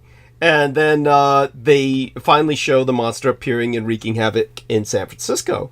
And it makes the Presidio military base, which was still very active at the time, makes the army at the Presidio look like idiots. I mean, just everything they throw at this creature. And it's not like a giant Godzilla creature either. It's just larger than your average man, but beyond that, it's not particularly large. But maybe that's why they keep missing it. But they throw everything they've got at this monster and nothing kills it. And at the same time, throughout the film, there's this man who's portrayed as this Clark Kent type who every time he takes off his glasses instantly looks like Christopher Reeve, Superman type character. And the point throughout the film is that all these women just fall for him. They just faint. They swoon. The old term is swooning. They swoon over him. And then towards the end of the film, it turns out the monster falls in love with him, like King Kong. You get it? Monster in the closet, headed towards San Francisco.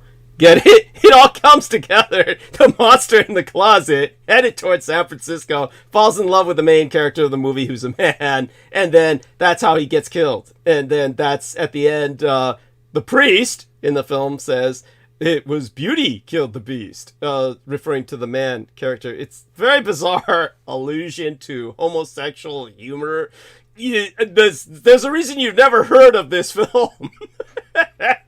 Yet, it is actually quite fucking funny when you watch it. Now, okay, so that aside, Troy Bellamy asked if we were on live on stream. Yes, I don't know how he missed it. So, at any rate, when it comes to the Sallow, during the time of the French Revolution, and all of the great nobility was being massacred, one of the nobility survived that massacre, and that was the Marquis de Sade. He was spared and became Citizen de Sade, and this was because he acted as a propagandist for the Republic, the République, the First Republic, far more criminal than Vichy.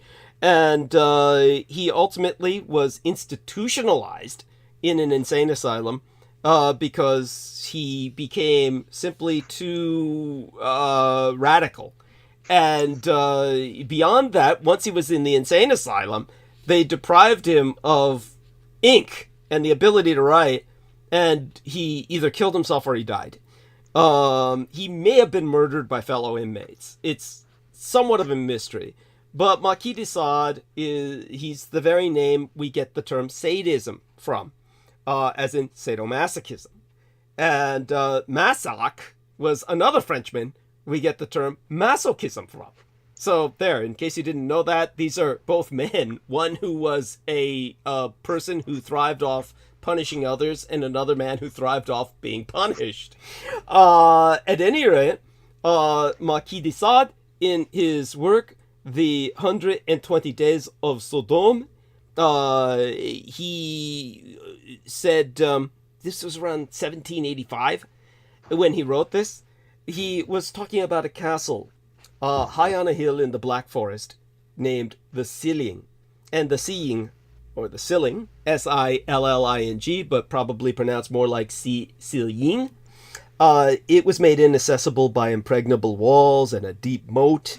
And it was there that after demolishing the drawbridge, which was the castle's only link with the outside world, a group of elderly researchers barricaded themselves to hold a seemingly endless orgy in which all possible sexual combinations were explored.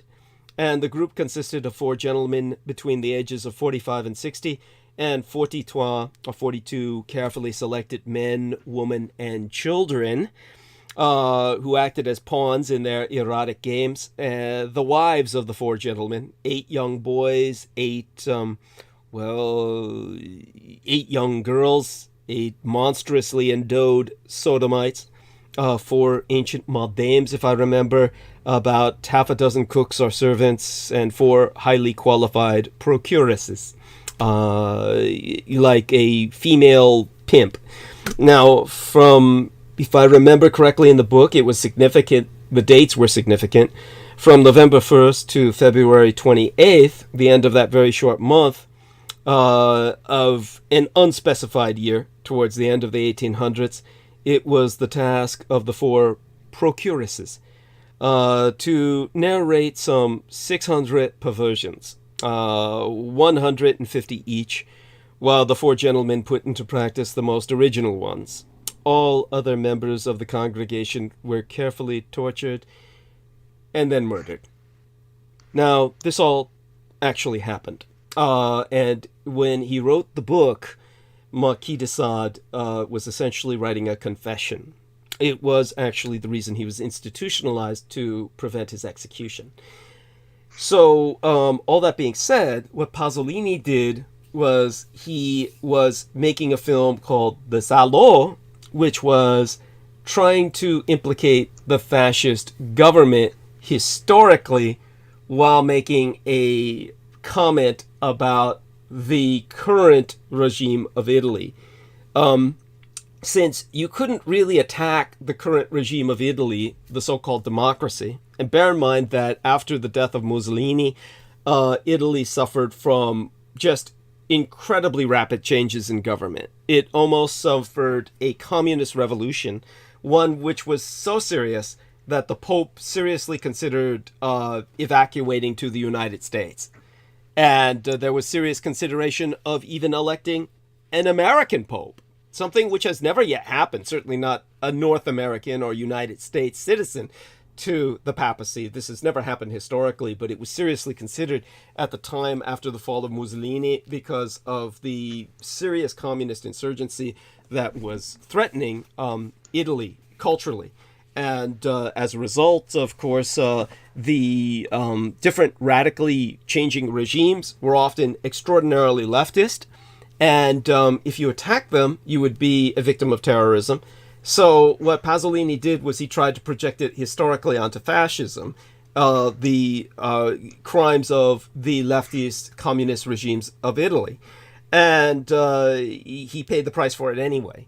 So when it came to the historical Salò, which was much more recent than the castle Silling, where the mass murder took place. In the Salo, this was where Mussolini retreated to after the fall of Italy in the south. Kesselring, the German general, who wrote a book about how he won World War II, for those of you who don't know, he was a completely undefeated general in World War II. He never defeated by the Allies. The Allies never conquered northern Italy. Northern Italy, which is today known as the Lombardy movement, or the nation that they're trying to create is called Padania. This was the Lombard Germans that had settled in northern Alpine Italy, and they want a separate nation called Padania today because they were the separate government of Mussolini after the fall of the majority of the peninsula to the Allies. But the north never fell. And that became where Mussolini retreated, and he was never defeated by the Allies. Kesselring defended him, and he only fell because the United Nations, quote unquote, literally the United Nations, I want people to understand this because at that time the United Nations was indeed formed, had sponsored a terrorist assault, and the terrorists caught Mussolini, and after they had intercepted him, they killed him and his mistress. So that was how Mussolini fell, but the Salo itself retained a separate government that is autonomous to this day and wants a separate nation called Padania. So the Salo, or the Salo Republic, was known as the corpuscle of fascism, which, like Spain, stayed on forever.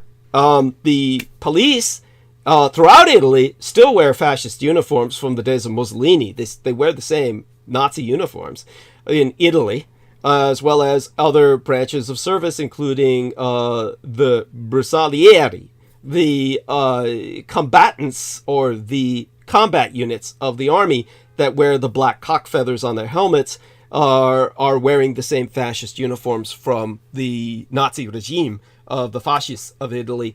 So the Italian government, that's the influence of the Salo. That's the influence of... So when Pasolini made this film called The Salo, it's disguising an attack on the communists as an attack on fascism, and he thought that it would keep him safe, but it didn't.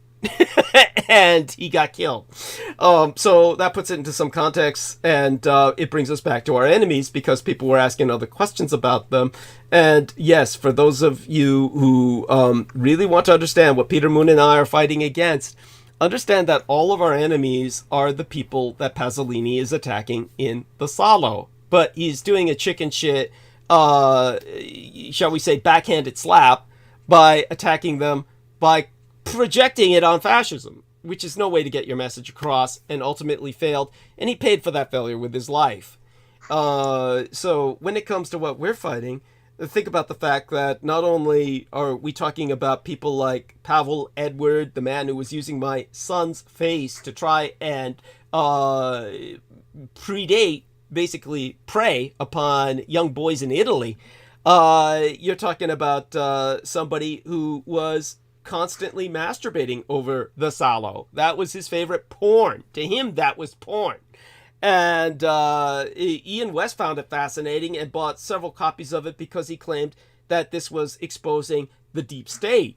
It was, but it's doing it the wrong way. You don't expose the deep state by projecting what's going on with the Allies onto the fascists. That way your entire message is defeated. You defeat yourself.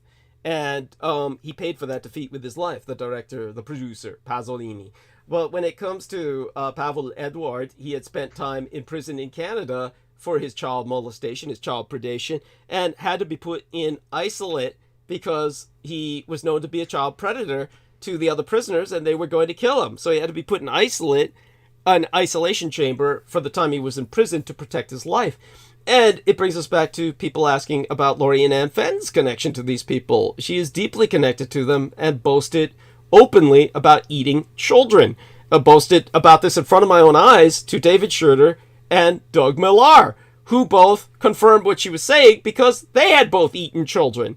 David Schroeder, in his case, quote-unquote involuntarily, fed children by Michael Aquino, but they all confirmed something that validated what Ian West was always saying, that they prefer to eat black children because, according to Lorien Ann Fenton, black babies taste the best.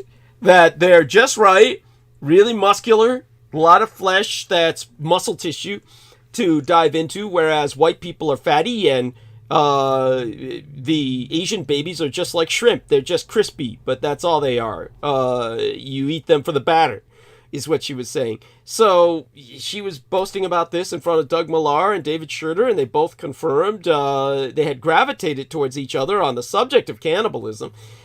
These are the enemy, and if you have a choice between the son of Adolf Hitler and the people that we've described in this cult of the kings of Edom and their network, who are you going to choose? And don't fool yourself and think there's a third choice. The world is really dividing along lines. It's our side or theirs. They're the ones who have made it so. But with that, of course, I turn it over to Peter, and whatever thoughts you have, please share them. Well, it's kind of hard to follow up on that. Just that there's a lot of negativity in the world. We have to keep our minds that there's also positivity in the world. That's sometimes a big challenge. A lot of the stuff that I deal with or have dealt with, I try not to take too seriously. Yet you can't not take it seriously. I think the most serious aspect that I take it with is this has been my career. So, but I can't get worried about all the things that are going to happen. Some people polarize into the negativity, and it will literally destroy you. It will. You have to have a balance. You have to see, like in the theaters of Greece, they'd have the happy face and the tragic face. Yes. That's the drama of life. You don't want to get too high. You don't want to get too low. And it's important to remember that. And that's also applicable in the book we're working on, in trying to find a balance, because we're exposing a great evil.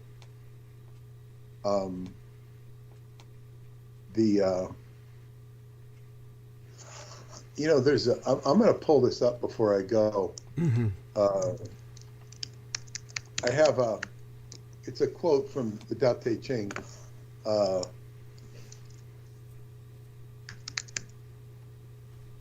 Trying to think, I have volume 5, which is 6 years of the Montauk Pulse. I've got 1, 2, 3, 4, 5, 6, 7, 8, 9, 10, 11. 11 pages where the word evil is mentioned. Mm-hmm. One is a book title, The Ultimate Evil. But let me see here. Here it is.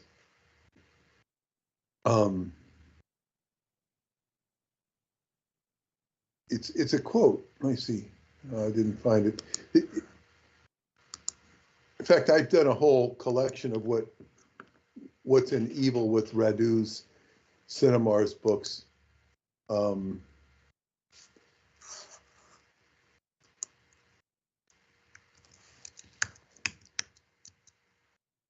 I have the Tao mentioned a lot more. Tao, because he makes a comment on it. What I would also say is that L. Ron Hubbard said that mankind, his worst ability is his ability to confront evil. He cannot confront evil. Hence, you have somebody just allowed to go free. This happens all the time. This has been a big thing. By the way, to verify what Peter Moon is saying, when it comes to our personal enemies, Daniel Orola's friend, that young black African-American thug who abducted that other young girl of color who was underage and kept her imprisoned in a storage trailer, raping her repeatedly until in a drunken, inebriated blackout. He left his cell phone there, and she used that to finally escape the horror. He was ultimately released within what seemed to me like only a few months. After he was sentenced, he may have been in jail for maybe a year or over a year, but he was released within an incredibly short period of time. It's amazing. This is why the enemy feels they have such a sense of impunity and immunity to the law. They are indeed protected by the deep state. And as Peter said, L. Ron Hubbard was emphasizing that man's worst trait, or his worst failing, or just basically his inability to confront evil. People might acknowledge evil, but they never confront it. Everybody talks about the weather, but nobody does anything about it. I'm one of the few people in human history who has done something so impacting that it's earned me a lifetime of dedicated gang stalkers who promote child predation and pedophilia, and who, of course, organized for April as the month of the military child. It's April because the joke's on you, all dealing with April Fool's Day, of course. It's on April 1st, the All Fool's Day begins the month of the military child in response to what I exposed about how the military traffics human children. It's the biggest joke in the world, and they had to undergo this damage control because of what I exposed about how the military traffics children. I mean, let's be serious here. The whole purpose of a war machine is to break things and kill people.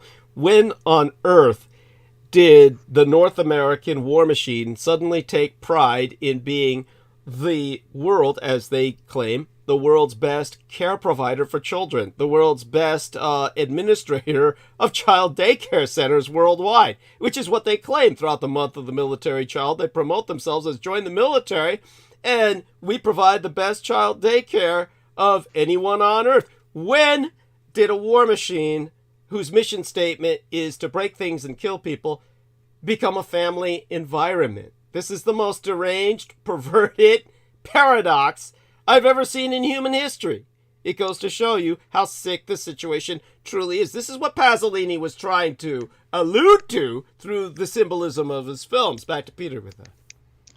Well, it's interesting that I'm having a hell of a time finding this, because I can swear I've copied this right out of it. It's not coming up too easily, but I did do some iterations on it.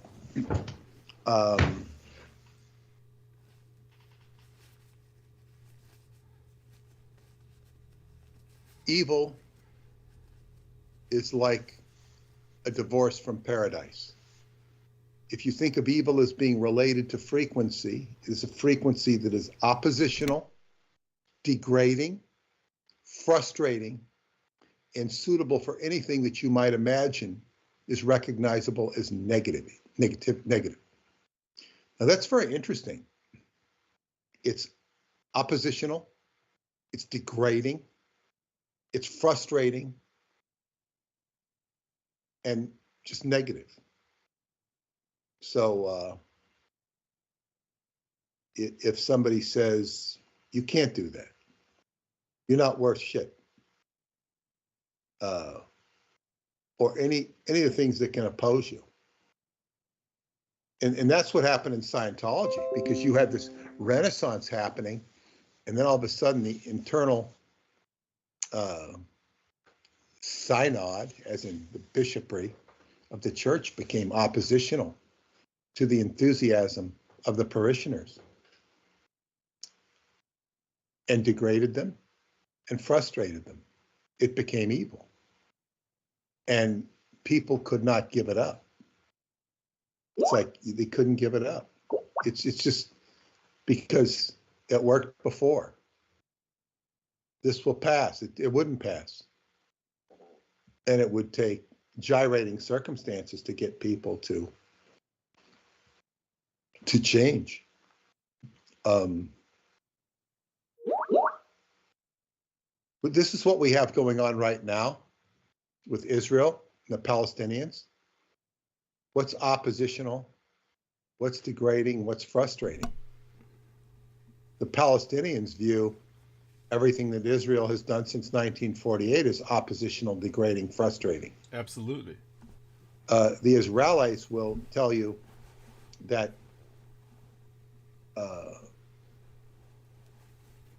raping, cutting babies and raping women, but then there's another story to that, which is the ultimate negativity is evil.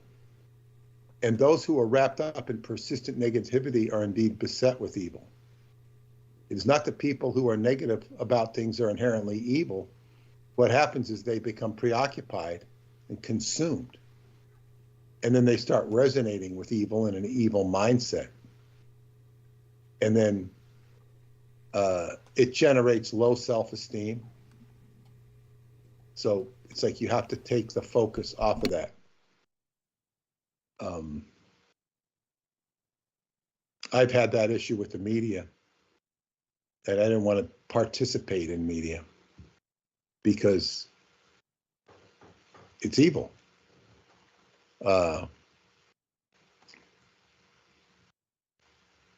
And Radu talks about, well, he's talking about jump-starting consciousness with regards to the inner earth. They're battling evil. You can avoid it, sidestep it. It just becomes like a personal challenge.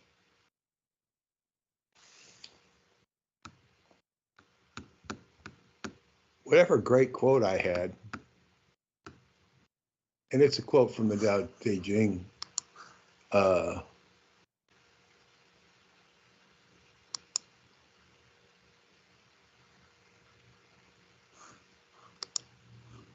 Curious as hell, I can't find it.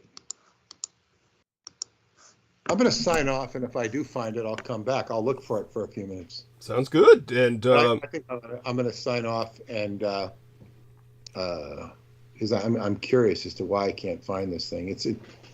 But whatever. When people attempt to do good, then evil forces try to suppress them. It's that simple.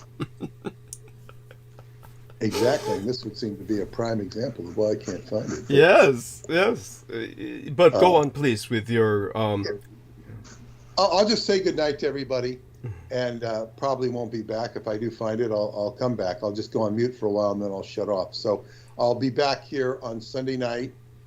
We're supposed to have this wicked storm in the Northeast, including New York City. So it's like, they're saying, oh, it's going to be bad. And sometimes when they say that, it's nothing. Good point. Yes, true. So it's possible things could be very bad, which could actually impede transmission. I don't know that it will be that bad. I don't know that it'll even snow at all. But so be it. So anyway, hopefully we'll be back on Sunday. Yes. And in the meantime, Happy New Year to everybody. Yes. Good night. Yes, and we love you dearly. Blessed be thy slumber, sweet be thy dreams. And of course, thank you so much for gifting us with your presence and your experience. And we'll be looking forward to working with you Sunday night. We'll all be here. Let your listeners, let your own readers know. And we'll be back. Okay. And remember to donate to Douglas, douglasdietrich.com, upper right-hand corner, yellow button. Thank you. Bye-bye. Oh, thank you so much. Mwah. Love you. And okay, that's Peter Moon, skybooks.usa.com, and we will, of course, now bring everybody on. Troy Bellamy was trying to call in, and so we'll be calling him, and we'll see if Aristides can speak as well. Our man Peter's going to remain on mute for a bit, but let's start asking for participants. And let's see, she's been so busy, I've forgotten her lately, but I'm adding a very special young lady, and we'll see if she responds.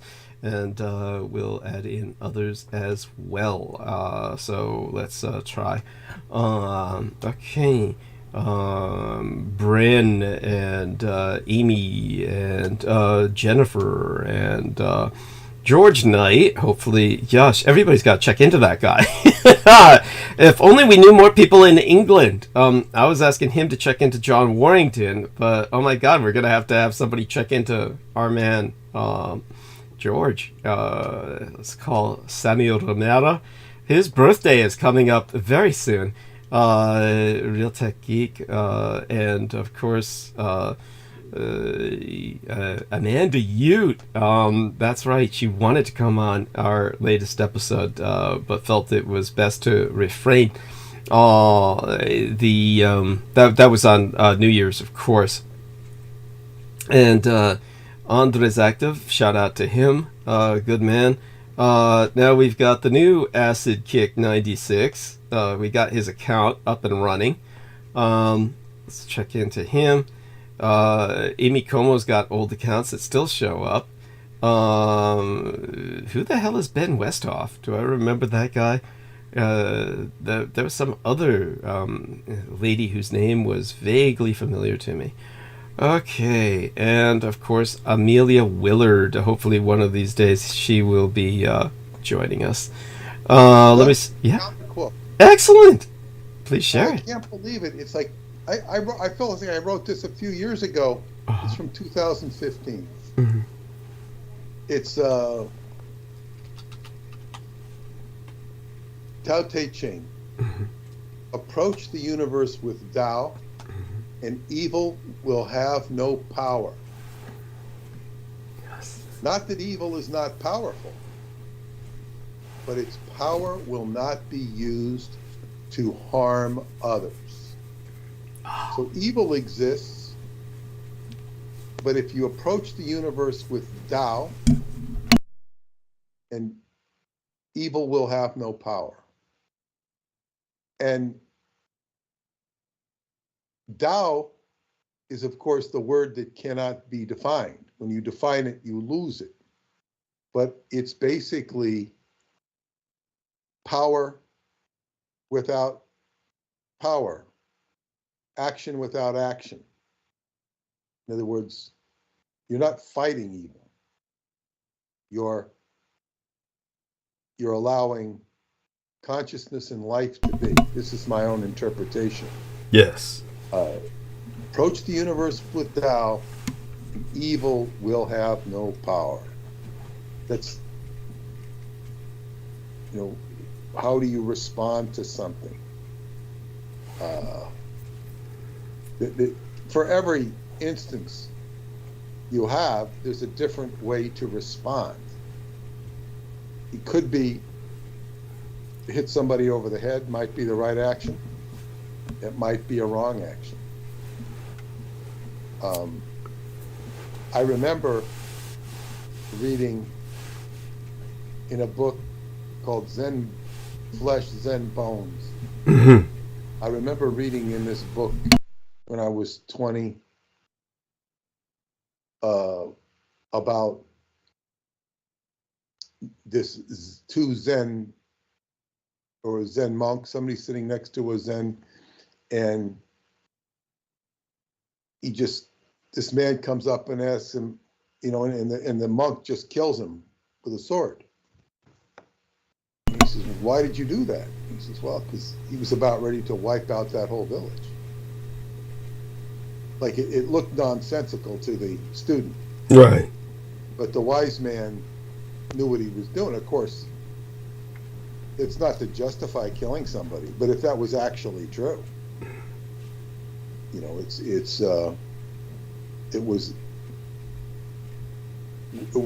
the Zen thing to do, so to speak.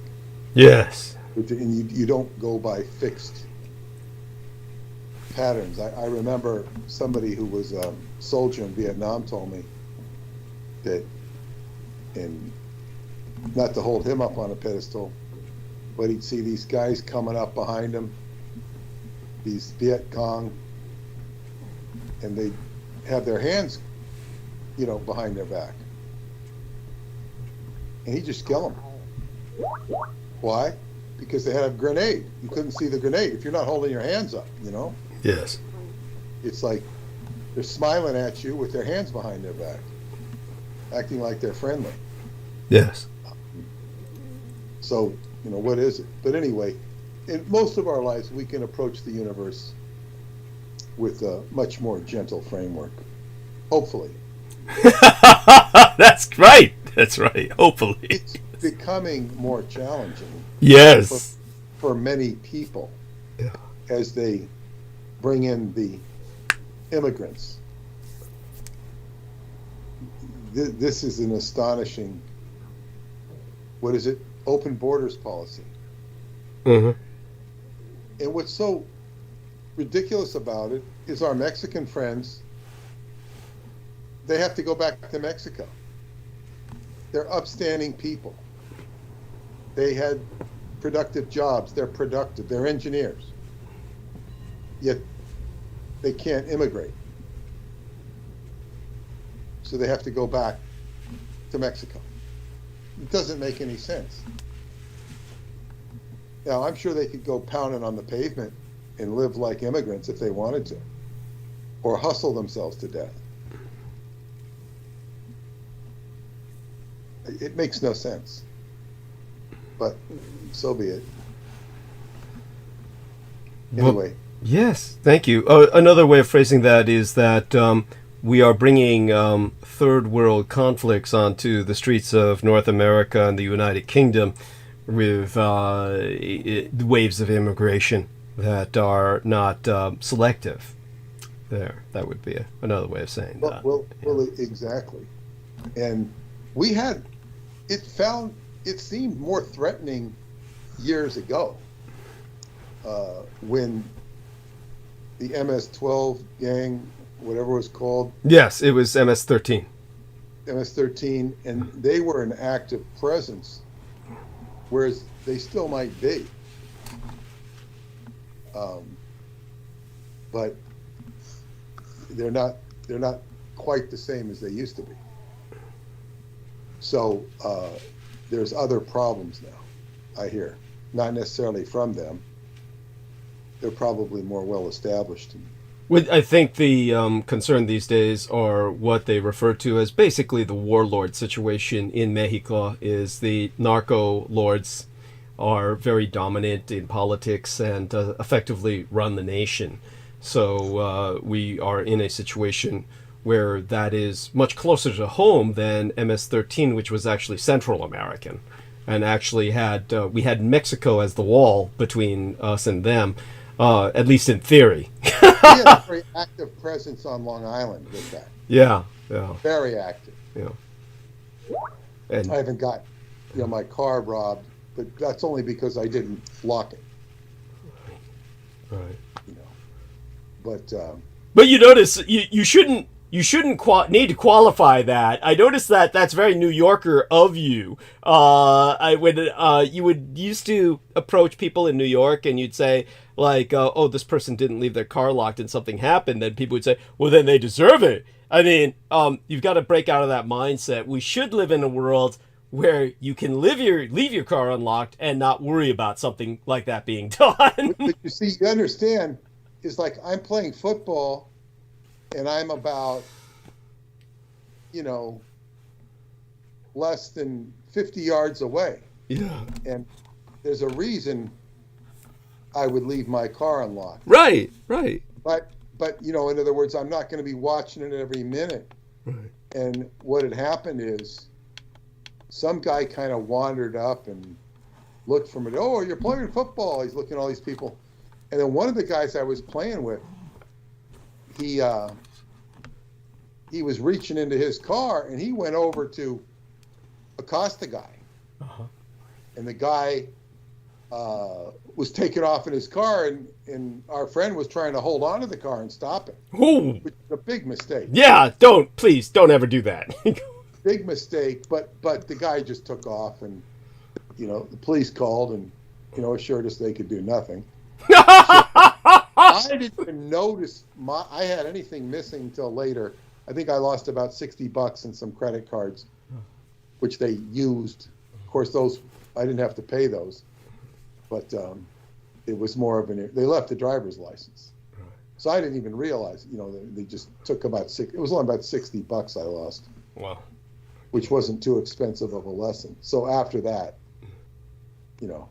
it's locked. Yeah, got it. And it wasn't that I left it unlocked. I'm only like 50 yards away. I hear you. You think you got, and then you're not really expecting that. Yeah. But now, and even, it was really funny because when I was started to play with these, black guys, Paula was over going through my stuff, and they all came, well, who the hell is this girl? Yeah, just so people understand the context, Paula, she just simply walked up towards his bag and started rifling through Peter Moon's stuff. And pulled out a water bottle. For the key. She was looking for my keys. And it's like freaking them out. Like, what who, because they didn't know me, that well, and then it all got sorted out. But yeah, so but they, everybody guards their stuff. Yes. That's just New York. Yes. And then there's one of the women the other night. She was at a gas station and somebody stole her purse. Oh. Because they're sitting, shouldn't be hanging your purse when you're pumping gas. No. Especially if you're old. Yeah. So this is just the bullshit corridors we're going down in in this current world. But anyway, so we got the quote in there. Yes. We did. And just follow the Tao, and it's the best you can do. Thank you. There's nothing better. Thank you. It's true. With that, I'll say good night and see you on Sunday. Look forward to it. Thank you so much, dear Peter. Have a blessed night.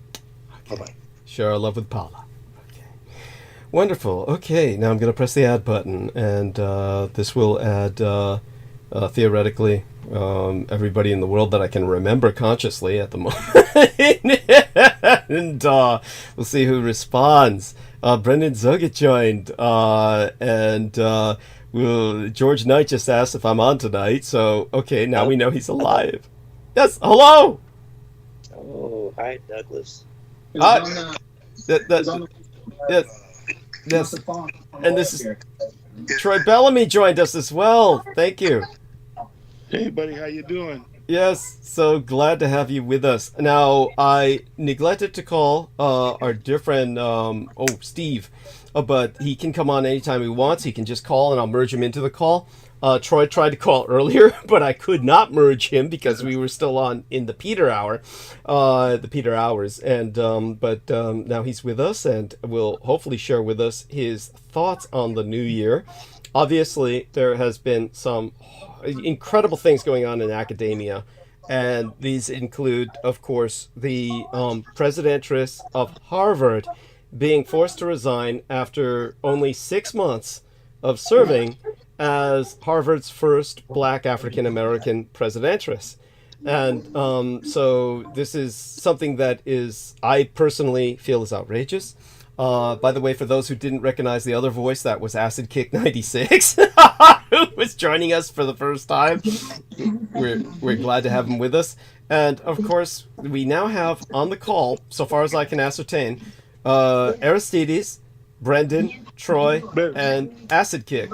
And so, Troy, do let us know how you feel about the developments with Harvard. This is obviously the reactionaries on the radicalized right of America have found a way to weaponize elements of academia and basically purge the schools of what they will claim are undeserved people of color who they feel have gotten in there through affirmative action. This is how I think it's easy to see. And whatever other insights you have in this or anything else you wish to speak of, please, Troy, do address it. Yeah. Well, there's no doubt that this is an attack on what some conservatives feel are people who didn't deserve to be in the positions that they are through affirmative action. I mean, obviously, this woman is qualified and has done all the work, and it's sad that they use the cudgel of anti-Semitism. Thank you. To sort of open that wound, and because that's far from it. As a university president, I mean, you want to, first of all, she's only been there 6 months, so she can't. There's no way she could have even gotten a tenor of what was going on campus.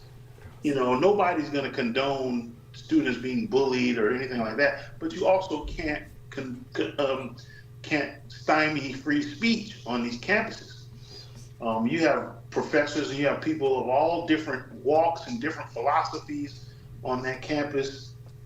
I don't know if I think I probably would have been able to get into Harvard had I tried, but that was not something that I ever aspired to.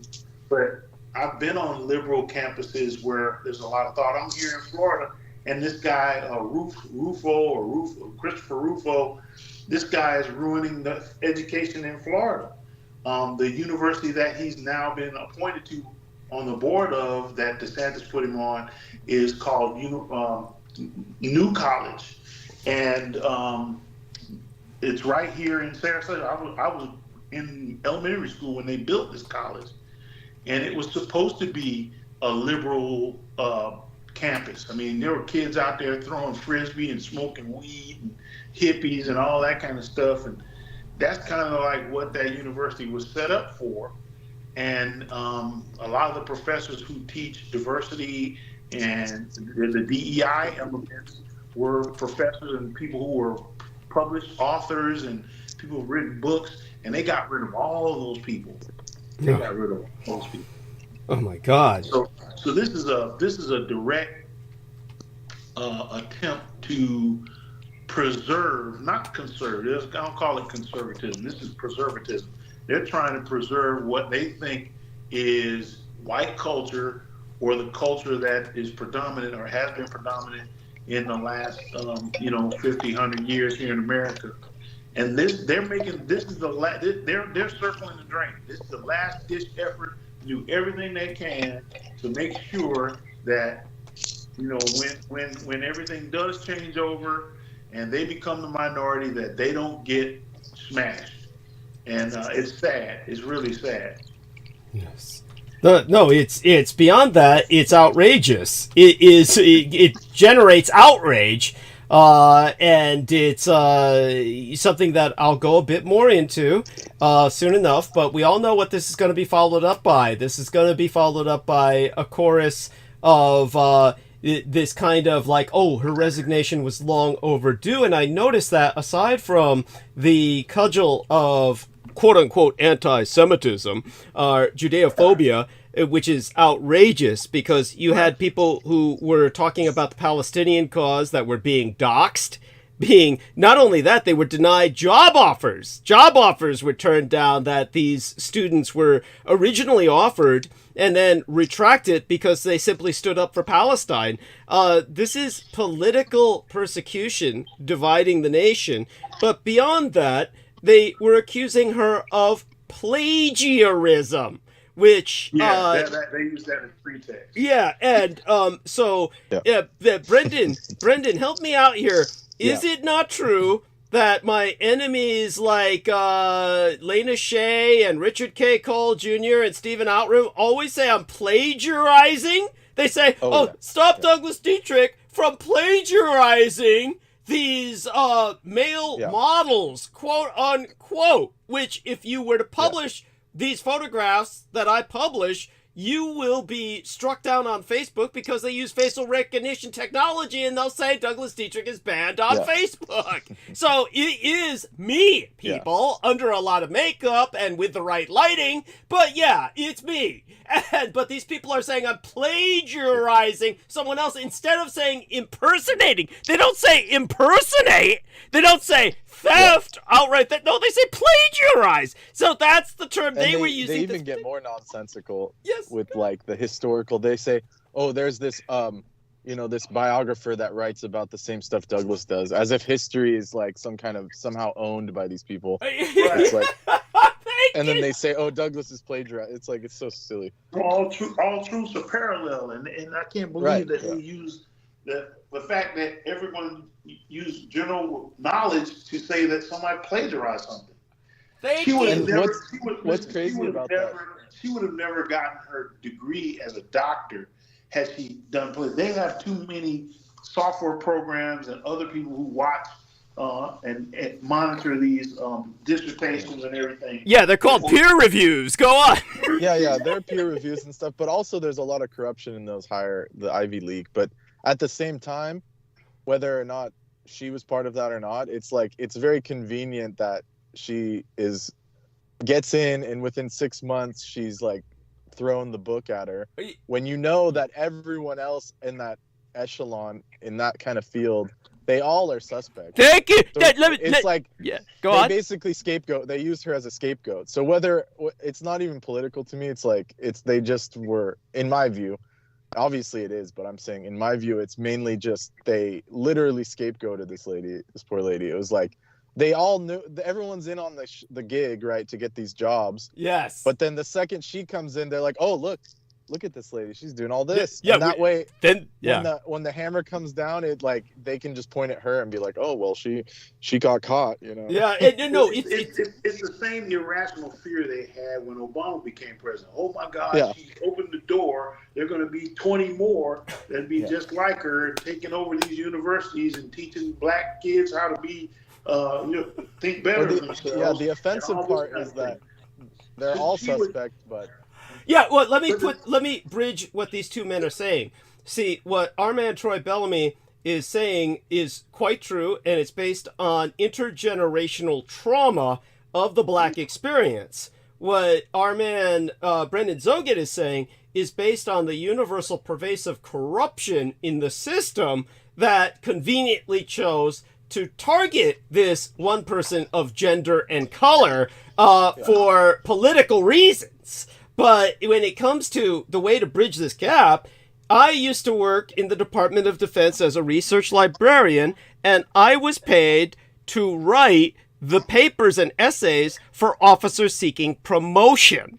So all these officers who were turning in their papers for promotion saying, here's my analysis of the Vietnam War, and then they got promoted, were doing so based on what I wrote. But granted, I was doing this for pay under the table.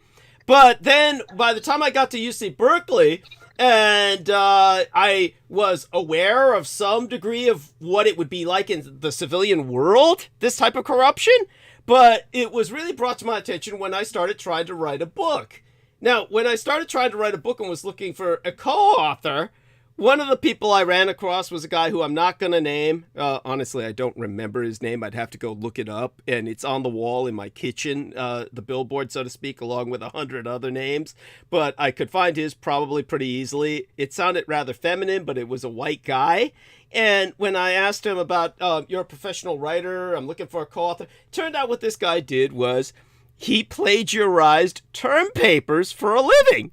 For UC Berkeley and all of the academia on the left coast, here on the West Coast, California in particular, he made a living off of plagiarizing term papers.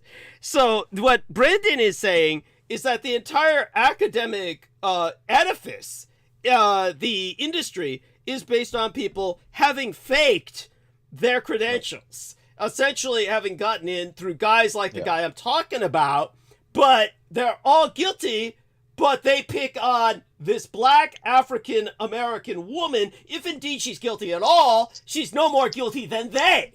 But they are picking... That was my point. Yes, but they are targeting her for a specifically political purpose of telling everybody, don't you dare say anything about Jews. That Jews are the sacred race. That we cannot... That's what comes out. Yeah. Thank you. That's the bottom line. And there's an uneasy correlationship between the African American community and the Jewish community. and especially at Harvard. It's almost like an understatement. Patriarchal, Jewish lineage type university. Yes. I mean, you know what I'm saying? This is why people were threatening to revoke their sponsorship of Harvard, all of these Jewish donors, and so they said, we've got to get rid of this. You know, the way they phrased it among themselves, they were, you know, that they were saying, behind closed doors, they were saying, we got to get rid of this nigger bitch, is what they were saying behind closed doors. And so go on, please, take it from there. Just the fact that it took 6 months is like proof of that. Yeah, just 6 months. 6 months. Because these people don't get ever talked to for 20, 30 years about that kind of stuff. Yeah. And you know what? Atlantic Magazine published, it's long past due that President Gay resigned. Oh, her resignation was long past due. 6 months!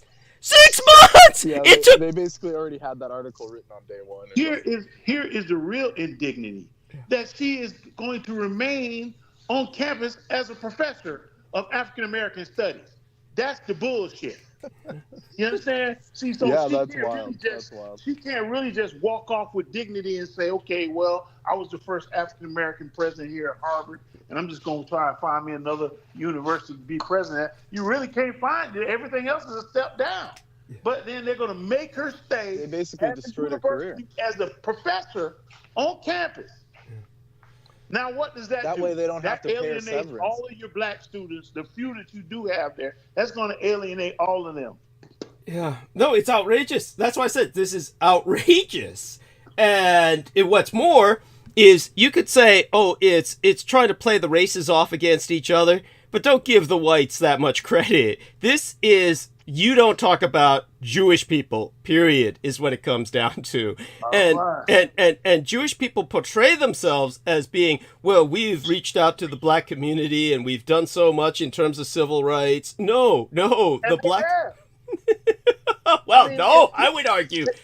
But go on. I mean, no, I hear what you're saying. They have done some great things to help. You know, they helped set up the NAACP and SNCC, and they protested just like it. But that's kind of part of their nature, part of what they do. Yeah, counterculture. You know what I'm saying? Yeah. Just got killed down there. Debatable. That's right. It is debatable. All of that is done. It's not necessarily for sinister reasons, but it's done at the time that it was hip to do so. At the time that it was at that time it made them look good. They looked good doing that. And granted, now a few of them lost their lives. We of course have all seen the movie about Mississippi, the Mississippi burning, etc. There's a few Jewish people lost their lives in protests involved with black people. We're not going to take away from that, but the end result is still your average Jewish person does not want to sit next to a black guy on the bus. Okay, that's.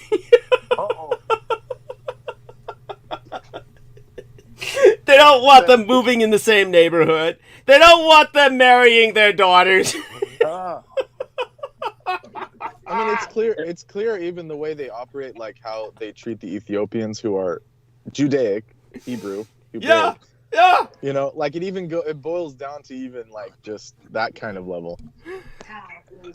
Well, the treatment of Ethiopian Jews is like, people, if you don't know about this, the Ethiopian Jews in Israel are treated infamously like trash, like dirt. They're actively encouraged to leave through violence if necessary. It's outrageous. Go on. I saw a documentary where they got literally exiled from Ethiopia. And they said, okay, the only place we can go is to our homeland, right? Israel. Yeah. And the Israelis, instead of giving them a visa or something, they basically enslaved them. I mean, they literally put them to work in some kind of field. Like, I will have to find the article, and then they ended up rejecting their visa and sending them back to Ethiopia to die. Literally get killed by these people.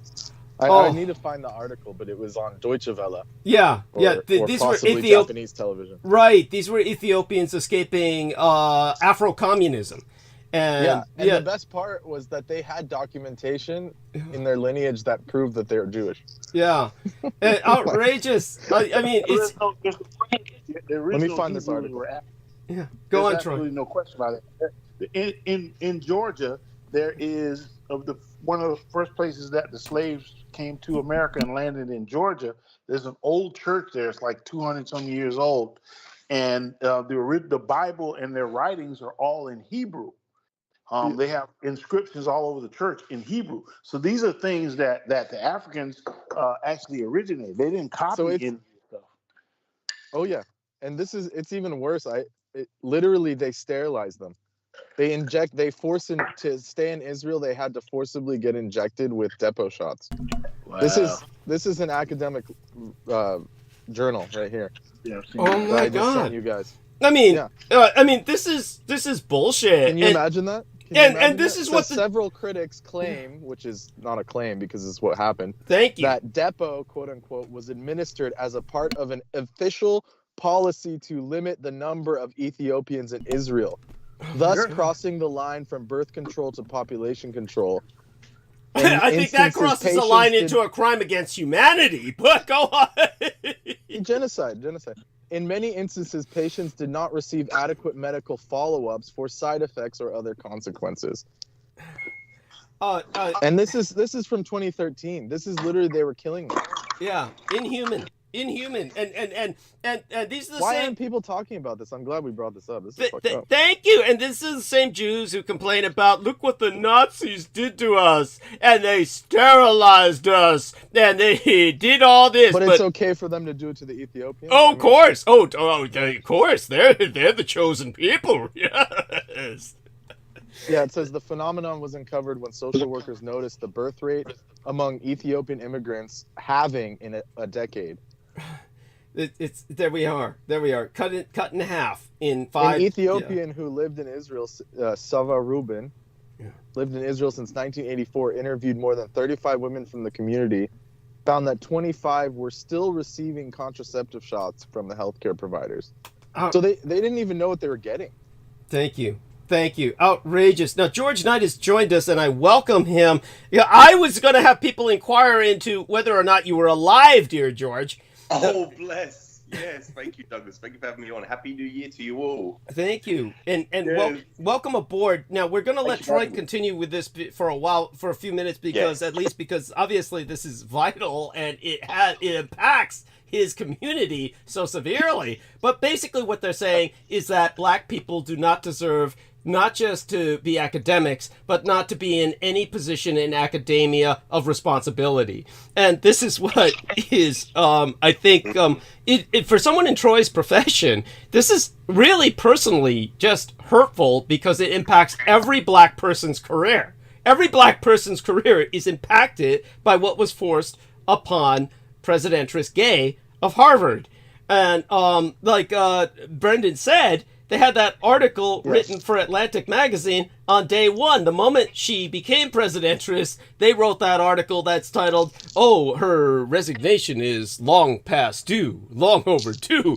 I mean, at 6 months. I'd like to say from my personal experience that the schools I've been to that have, like, for example, one school I was working at has the administrator, the principal, the top administrator is African American, and he runs that school better than any of the other schools as far as contacting the community, trying to integrate the new immigrant children, trying to be helpful in integrating them into the school itself and making everything more easy. He's one of the only people I've seen actually engage. He stays till like 6 p.m. at night and comes in and even talks to us, the janitors, to make sure we're doing everything, if we're doing all right. He's one of the few I've seen that is like a quality administrator. Who would have the sense Does that make sense? Yes, who would have the sense of equity to appreciate what the custodial staff is doing. Yeah. No. Yeah, so if anything, these people are more qualified and better at their job. Thank you. Than the people that are nepotistically just, my mom was an administrator and This is, I just went to Yeah, college. somehow they have inherited this capacity that somehow. I think, Douglas, you know this, that some of those schools, or not some of them, all of them, if your parents graduated from, say, UC Berkeley, I knew a kid in my school that was, he was part of this lineage, that if your father or mother went to UC Berkeley and graduated, you automatically were accepted. Yeah, it's just true. Off that basis. It's true. It's true. It's the same in the military. Same in the military for men entering into these military academies. Yes. But for some reason, that never gets brought up. It never. Kind of secret they all keep. Yeah, it is. It's this dirty, incestuous secret they keep among themselves. No, it's disgusting. Take it from there, Troy, please. Yes. Well, it's anyone that assigns humanity to the Palestinians or even the Africans that are over there, it is just lambasted. I mean, this is a concerted effort to dehumanize these people and to treat this woman as if she just basically either slept her way to the top or she tricked everybody, and she used her food stamps to get into Harvard or whatever. It's just ridiculous. I mean, this is a woman of the highest of academic abilities who has ascended to a place, and just because she did not full-throatedly say that that the Palestinians are to blame for what's going on in Israel, she's unceremoniously dismissed as the president. And like I said, the real indignity is for her, and I would love to see how she responds, is that she now has to stay on as just a professor at the university. Then you talk about the ultimate in slavery. I mean, we're gonna free you, but then we're gonna make you a sharecropper. Come on. I'm sorry, you're killing me. It's like I'm sorry, what both yourself it is that absurd. I mean, it is that just wrong. Yeah, thank you. I mean, first what Troy said about the average stereotype is that she used food stamps to pay her way in. So what? So what? Yeah, even if that if it was one of those other guys, quote unquote, they would have, even if they got caught up doing something, they get a straight severance package of $10 million and just retire. Yeah. Thank you. But instead they force her to work. Like, that's fucked. Yes, like our man Brendan said, this way they don't pay her any severance. They're not obligated to pay her severance. She basically they would say, oh, you reneged on your contract because of all this, and you don't get. They might even try and get rid of her pension. It might be that sinister. Who knows? The real scary thing for me as a black man is because we, as black people, we obviously can see what's going on. Even everybody can see it, not just black people, but everybody can see what's going on. Well, you mean anybody with open eyes, Troy? Exactly. You're talking about half the population's got its eyes closed. That's what I'm saying. But there's not enough of a powerful apparatus enough to protect this woman from this random ad hominem attack from Elise Stefanik and the other conservatives who are being bankrolled by the Heritage Foundation and all these other people, all these other think tanks. And then for Harvard, and the crazy part was the Harvard board at first supported her. And then a week later, they said it was in the best interest to go in another direction. What, again, changed between the time they supported her and this week? I don't know. Oh, a bunch of Jewish donors pulling their funds. That's what fucking changed. Let me insert my disclaimer. These are thoughts and opinions are not mine. Yeah, it's that son of Hitler guy said that. That son of Hitler guy said that. Yeah. But this is I mean, we've got to, when you take a look at what happened with the Palestinian question, and what they did to her was they put her on this inquisitor's grill, and they were attacking all of these presidents, saying, well, are you, they basically, as I said, they presented what exactly did she do? Forgive my ignorance. What exactly? Nothing! She did nothing! Nothing wrong! Sounds like. Yeah, she did nothing wrong, is the best way to say it. She did nothing. Yeah, and And if anything, she And said, all she did was basically defend or just try and speak her mind as if. well, no, it's not like she said anything herself. She was being held responsible for what students on campus were saying. And they were saying, why don't you shut these people down who are saying Palestinian lives matter? Because what they were saying at the trial, this is literally what they said at the trial. And that's what it was basically an inquisition. It was an inquisition. And at the inquest, what they said was, you are supporting a second Holocaust if you allow these people to say Palestinian lives matter. And what they were basically saying was that because she did not suppress those who spoke on behalf of Palestine, she was herself abiding terrorism, that she was aiding and abetting terrorism and was herself essentially a terrorist, is what they were saying. So this is what academics has come to. This is what academia has come to. But notice the military parallel here. She was effectively, and I heard the term used, dishonorably discharged. She was dishonorably discharged. So Well, it is an MIC after all. Thank you. It's a military-industrial complex. This is what Harvard, of course, is a military contractor. All the major universities are. And these were all. I think you know this, Douglas, but all these big universities, the old heads, they were all started by the pirates, which were naval. Thank you. Subsidiaries. Yes. So all these big universities were actually started by the royal family, or so-called, but they were under sponsor. Basically, these pirates were rich families that were sent out, sponsored by the royals, to set up these things, including Harvard, including Yale, including stuff in the Caribbean. So these things are part of the Navy. Yes. In the original maritime sense. Yes. So what Brendan is referencing, for those of you who do not know, what Brendan is referencing is the old tradition of Britain and other governments of issuing letters of marque. It's called a letter of marque, where the king issues a proclamation that you are legally permitted to be a pirate so long as you attack the enemy. That you are allowed to pillage and plunder the enemy at will, so you are, at that point, plausible deniability as an asset. You're a plausibly deniable asset of the state that you work for. So those pirates that did that, like Sir Francis Drake, ultimately became knighted. These guys became knighted, even though these are plundering pirates.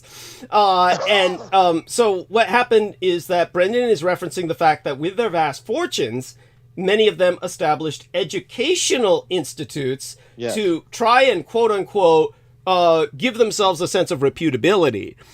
And so these... and this is historical fact. They've come out now, Yeah, absolutely. So these are like pirate academies, if you will, that are acting basically as mercenary facilities anyway, mercenary establishments.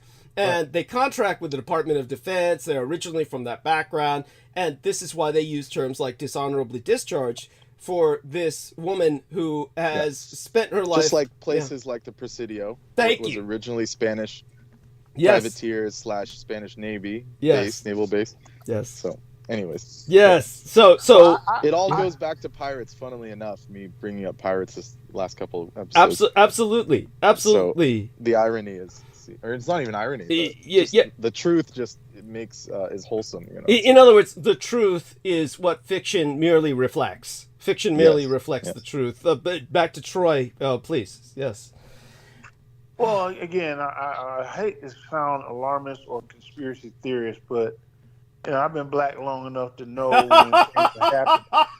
And so, when you see these attacks now, all corners of African American culture are being attacked. All the leaders of African American culture, African American thought, progressive business and movements, even from education to sports, are being attacked. Pastor T.D. Jakes is being attacked. He's being called a groomer. The musical mogul P. Diddy is being attacked. Now she's being attacked. And these are concerted efforts to diminish any advancement attempts by African Americans to continue to push the culture in ways. I'll even go as far as say this. I want you all, and maybe we can talk about this on another show. I attended what we call an HBCU, historically black college and university.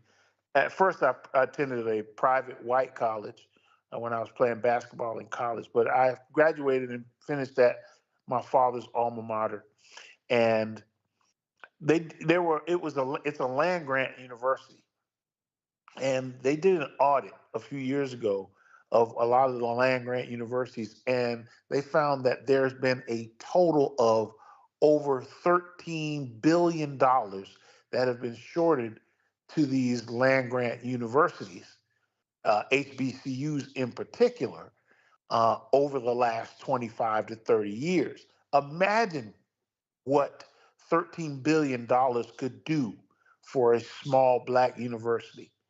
You know what I'm saying? And there's no apparatus, there's no push to, the White House has actually asked the governors of the states in which these HBCUs are in to address that and see what they could do to address that.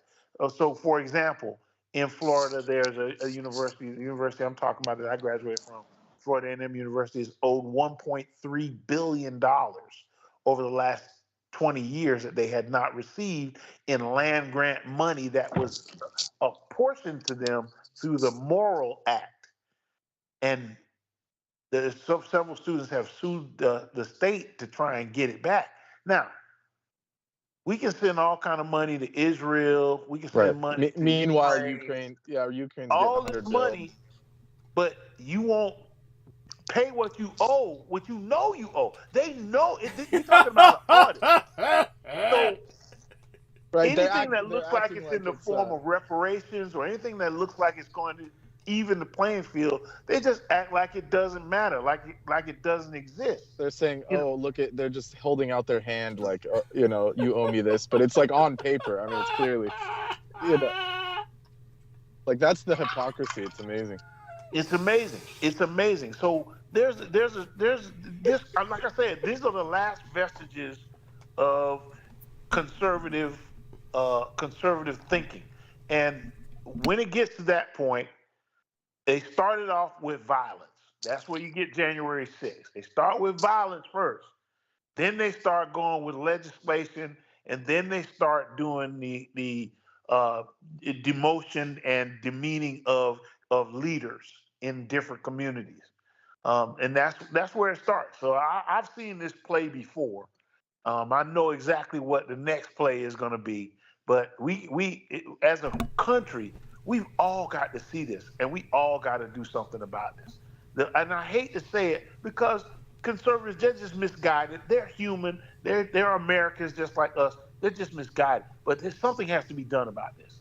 Something has to be done about these people.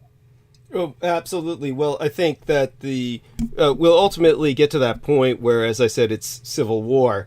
And this is something that is becoming more and more inevitable with these injustices, simply because we're no longer in a position where these injustices can be tolerated. They can't really be tolerated. And I would prefer an Aristotelian revolution. I don't know if a revolution is the right word, but a simplification of the system. I think that's... So what you're saying is an evolution as opposed to a revolution.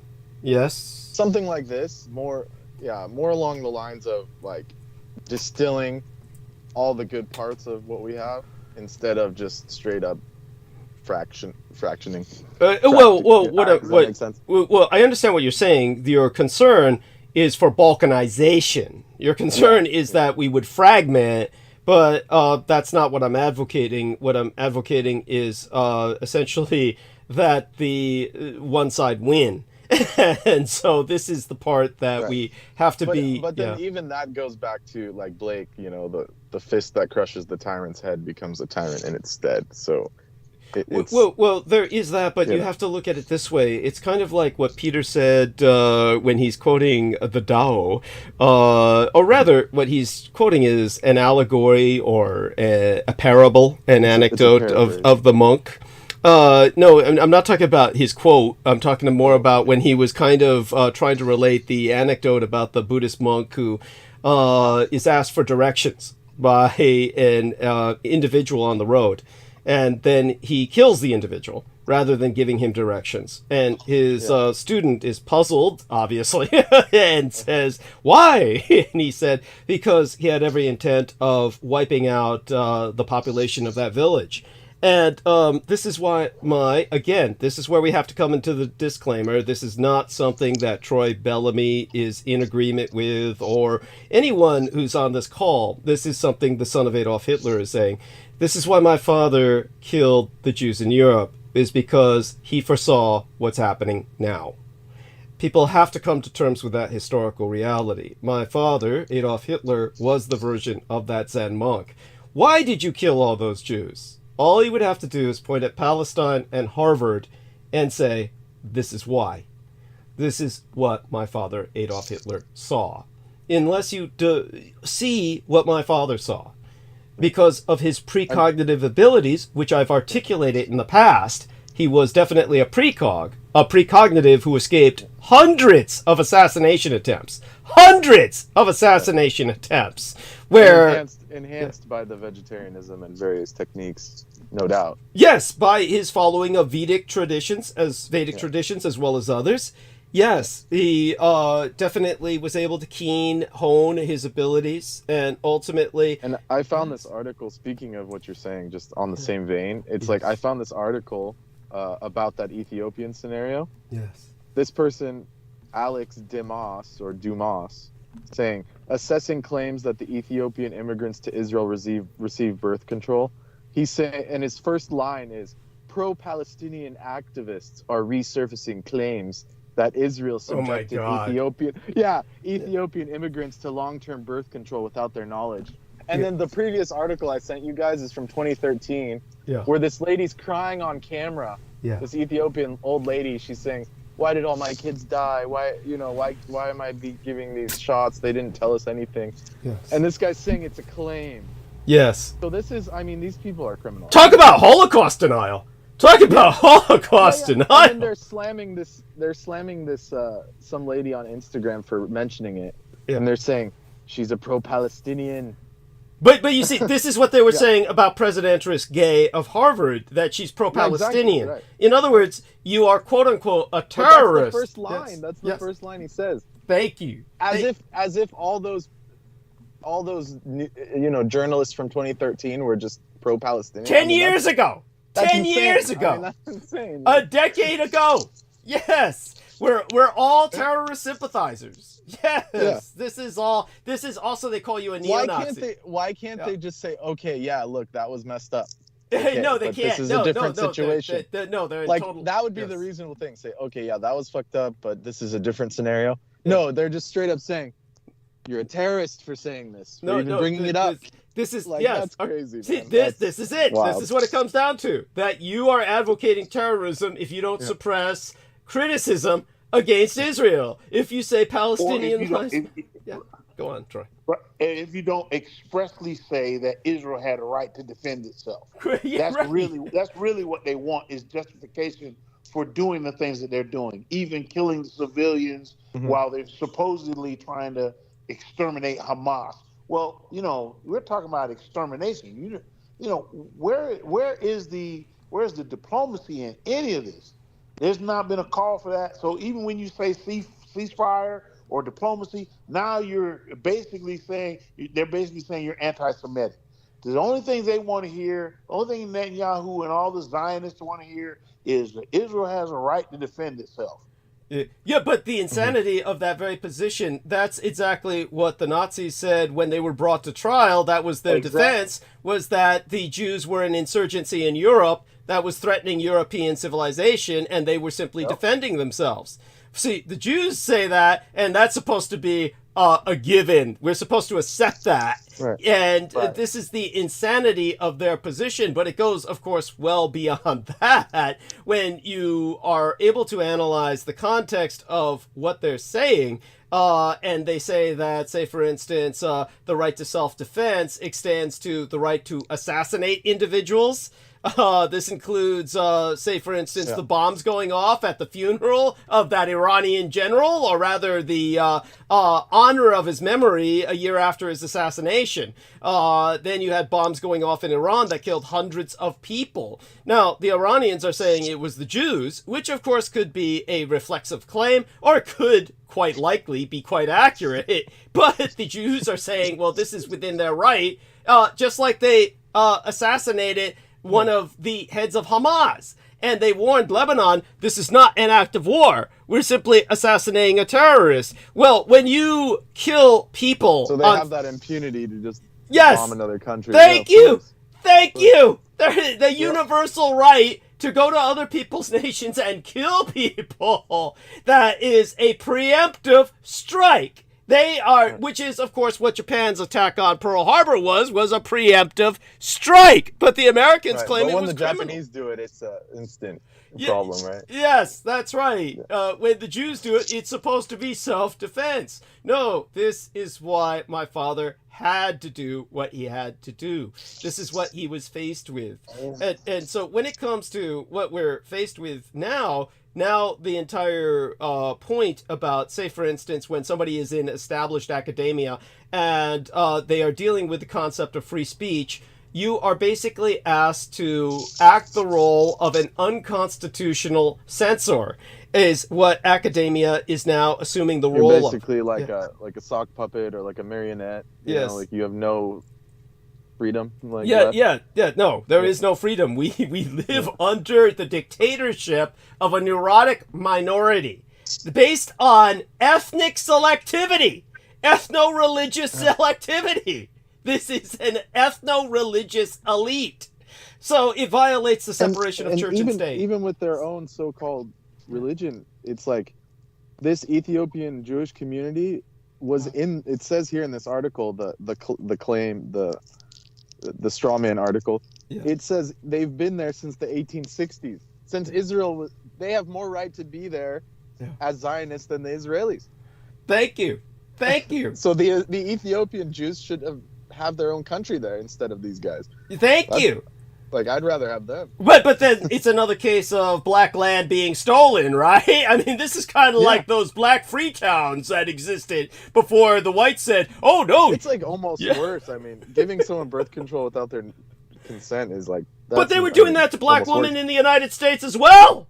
Troy, help me out here. Okay. I mean, we've been experiments for going back to the Tuskegee experiment. Well before that. I mean, the entire science of gynecology was based off the bodies of black women. That's why they're tearing down the statues of the famous father of gynecology, because he was using black women specifically to conduct lethal experiments on, so that he would be able to perform such surgery safely on the whites. Have you heard about the HeLa? What is it called? Henrietta Lacks. Okay, tell us. No, we have not. Please. This woman had a rare form of ovarian cancer. Her cells would never stop mutating. So when she went to get checked, instead of them treating her, they were harvesting her cells. And she ended up dying of ovarian cancer. But the form of cancer that she had, the cells they had used to create all these other therapies for years. This is holy shit. Johns Hopkins. They sued the family. Well, what they did was when she died, they called the family in, like, hey, we need a couple more, we want to find out if you guys are going to be okay. So we need a couple more of y'all to come in and give us your cells. And so they came in and did that, not knowing that they were using those cells to create other drugs and other therapies. And for years they had done that. And Oprah Winfrey did a documentary on it, and it's called the HeLa therapy or something, because her name is Henrietta Lacks, so they call it HeLa, the therapy HeLa, and they just sued and won against Johns Hopkins for millions of dollars, but they for years had been doing that. Exploited. They were exploited as a bloodline. Her.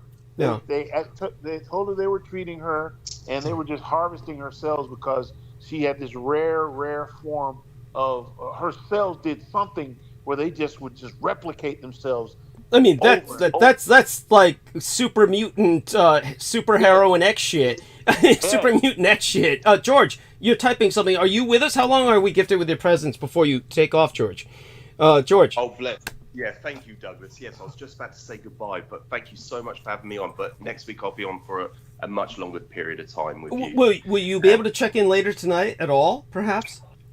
Yeah, possibly if I get the chance to, because I've got to shoot off to work. But if I get the chance, I'll reach out. Yeah, try and check in, because I was seriously worried about you, because you do know that we were struck off for a week, right? That we were. I read your message earlier. Okay. Yes, I wasn't aware with the YouTube situation, but the last time I checked in was Christmas morning. So on Christmas morning here in the UK, I knew that you were on live stream. And if I was available, I would have come on, but I was busy, unfortunately. So otherwise, I would have checked in with you then. But unfortunately, I've not been able to review anything till now. Okay. Yeah. So yes, but because you're usually good with responding, and that's why I was concerned. Yes. But do join us when you can, and certainly we can look forward to you being with us for a much longer period of time on Sunday. Next week. Yes, absolutely. So next week I'll be able to be on with you for a lot. Do you mean Sunday, or do you mean our Monday transmission, or Thursday? Yeah. Monday or Thursday? Thursday. Okay, so you mean next Thursday transmission, English time, Wednesday our stuff. Yeah, this side of the Atlantic. Okay, well, we love you dearly. Appreciate it. Yeah, love you dearly too. Good night, gentlemen, and good morning to everyone. And please support Douglas. Thank you so much. Thank you. Happy New Year. Take care. Good evening, George. Yes. Stay safe and be well. Okay. Thank you. Bye-bye. Okay. Yeah. Bye for now. Okay. So that was George Knight, and what Troy has shared with us is something I'm going to download. I've downloaded both of the links that Brendan Zogate has shared. I'll download his other link as well. I just put the link in the chat. So. Yes, and I'm going to download that. And this is the family of Black Americans who were basically harvested as a intergenerational cattle. These were intergenerational chattel, and they were harvested for genetic exploitation. Genetic exploitation for your benefit. For your benefit. Right. And I don't think we need to mention who runs that hospital. We don't need to really go into details. There y'all go. Again, the thoughts and opinions of this program. We do have to remember, Troy is in a delicate situation. Yeah. He's not only a professional educator who fortunately teaches math in a less sensitive area, thank God, than if he were teaching history or even English or almost anything other than math. But he basically is in a red state that's ruled by a madman, who nevertheless apparently has at least raised the salaries of the average teacher. Now, how would you, with DeSantis on balance, Troy, how would you say for education, considering the fact that the fucker burns books, how would you say, depending on how he treats or pays teachers, how would you say it worked out in the balance, considering what he does against education and what he has done for educators? How would you say overall in the balance it's worked out, as safely as you can say it or express it? Well, I think people have been willing to work with the governors in the past to increase salaries for teachers, and everything at one point was based on the performance during testing. And now, so what they found out over the last 20 years is that high stakes testing really doesn't work. It does not educate the kids. So they've actually kind of tried to go away from the high stakes testing to more of, well, let's give them quarterly progress tests to see how they're doing. Because not everybody performs well. They find a lot of times these kids have performance anxiety, test anxiety. I mean, we could give a standardized test, and we know we've been practicing, we've been working with the kids on it. They participate in class. They'll come in morning of the test, and they'll sleep the first hour because they're so stressed out. Yeah. They just don't even want to think about it. It's true. And You know what I'm saying? So you try to help him. You're like, why? I know I work with this kid. I know he knows what to do. Why are you sleeping?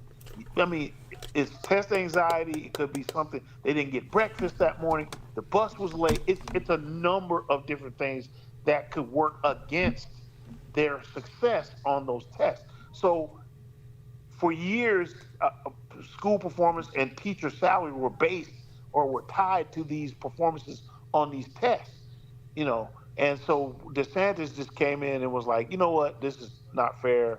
And the teachers union, although voluminous, is not very strong in the state. You don't have a lot of say so, and it's just not a powerful lobby. But he did listen to that, and they did bump up salaries in certain counties, which have been, the salaries have been depressed, and we're losing teachers. Really, I think what was motivating everything was that we were actually losing teachers. Teachers were going into different occupations, doing other things. So Florida was vastly losing teachers, and as it continues to grow with young people. So in that regard, I think he did a good thing, and anybody can do something good. I mean, there probably were some good things that Trump did, but he doesn't deserve to be president. You know what I'm saying? Good point. Thank you. And, you know, it's the same thing with DeSantis. I mean, he had enough sense to say, let me at least get me, give my teachers the teachers hadn't gotten a salary bump in years in certain counties. So I mean, you know, people are going to gravitate to that, but all the other stuff that he's doing, the banning of books and you can't say this, and you can't say that, teachers really don't want to live under that type of auspices. They really just don't. Thank you. So he's not gonna get any extra love at the ballot, you know, from the teachers, especially with all the other things that he's saying and all the other policies that he's doing, and basically destroying the educational environment from the middle schools all the way into colleges. Now it's not going to translate well for him. As you can see, he's falling in the polls now. Yes. And he's got to make a decision. And I think he's already, I mean, obviously, you know, he made the decision to run for president and again, Charlie Crist, who ran against him for governor at that time, told him and challenged him, just tell everybody now that you're going to resign and run for president. And then that'll be what it needs to be. And he didn't do that. But Florida's a funny state. There are a lot of people here who still stump for Trump. They still believe in Trump. They believe he's actually still the president. Yes, insanely. Yes, go on. It's crazy. I've talked to a few of them, and I just want to know where they're at. But I don't want to get in an argument with them. I just sit back and listen to how they think and what they think about things, and it's scary. And so DeSantis is kind of like the poor man's Trump, so he's still going to get a lot of votes, and I don't see anybody that's able to run against him now for governor that we have. The last guy, Andrew Gillum, very good guy. I know the guy. I know some people who worked in his campaign and things, but he had great policies, but he was living a double life. He was married, but he had, he was having gay interludes with young guys out on Miami Beach, and doing crystal meth. You black folks don't do crystal meth. We do a lot of. If you smoking crystal meth with a bunch of gay dudes, you really just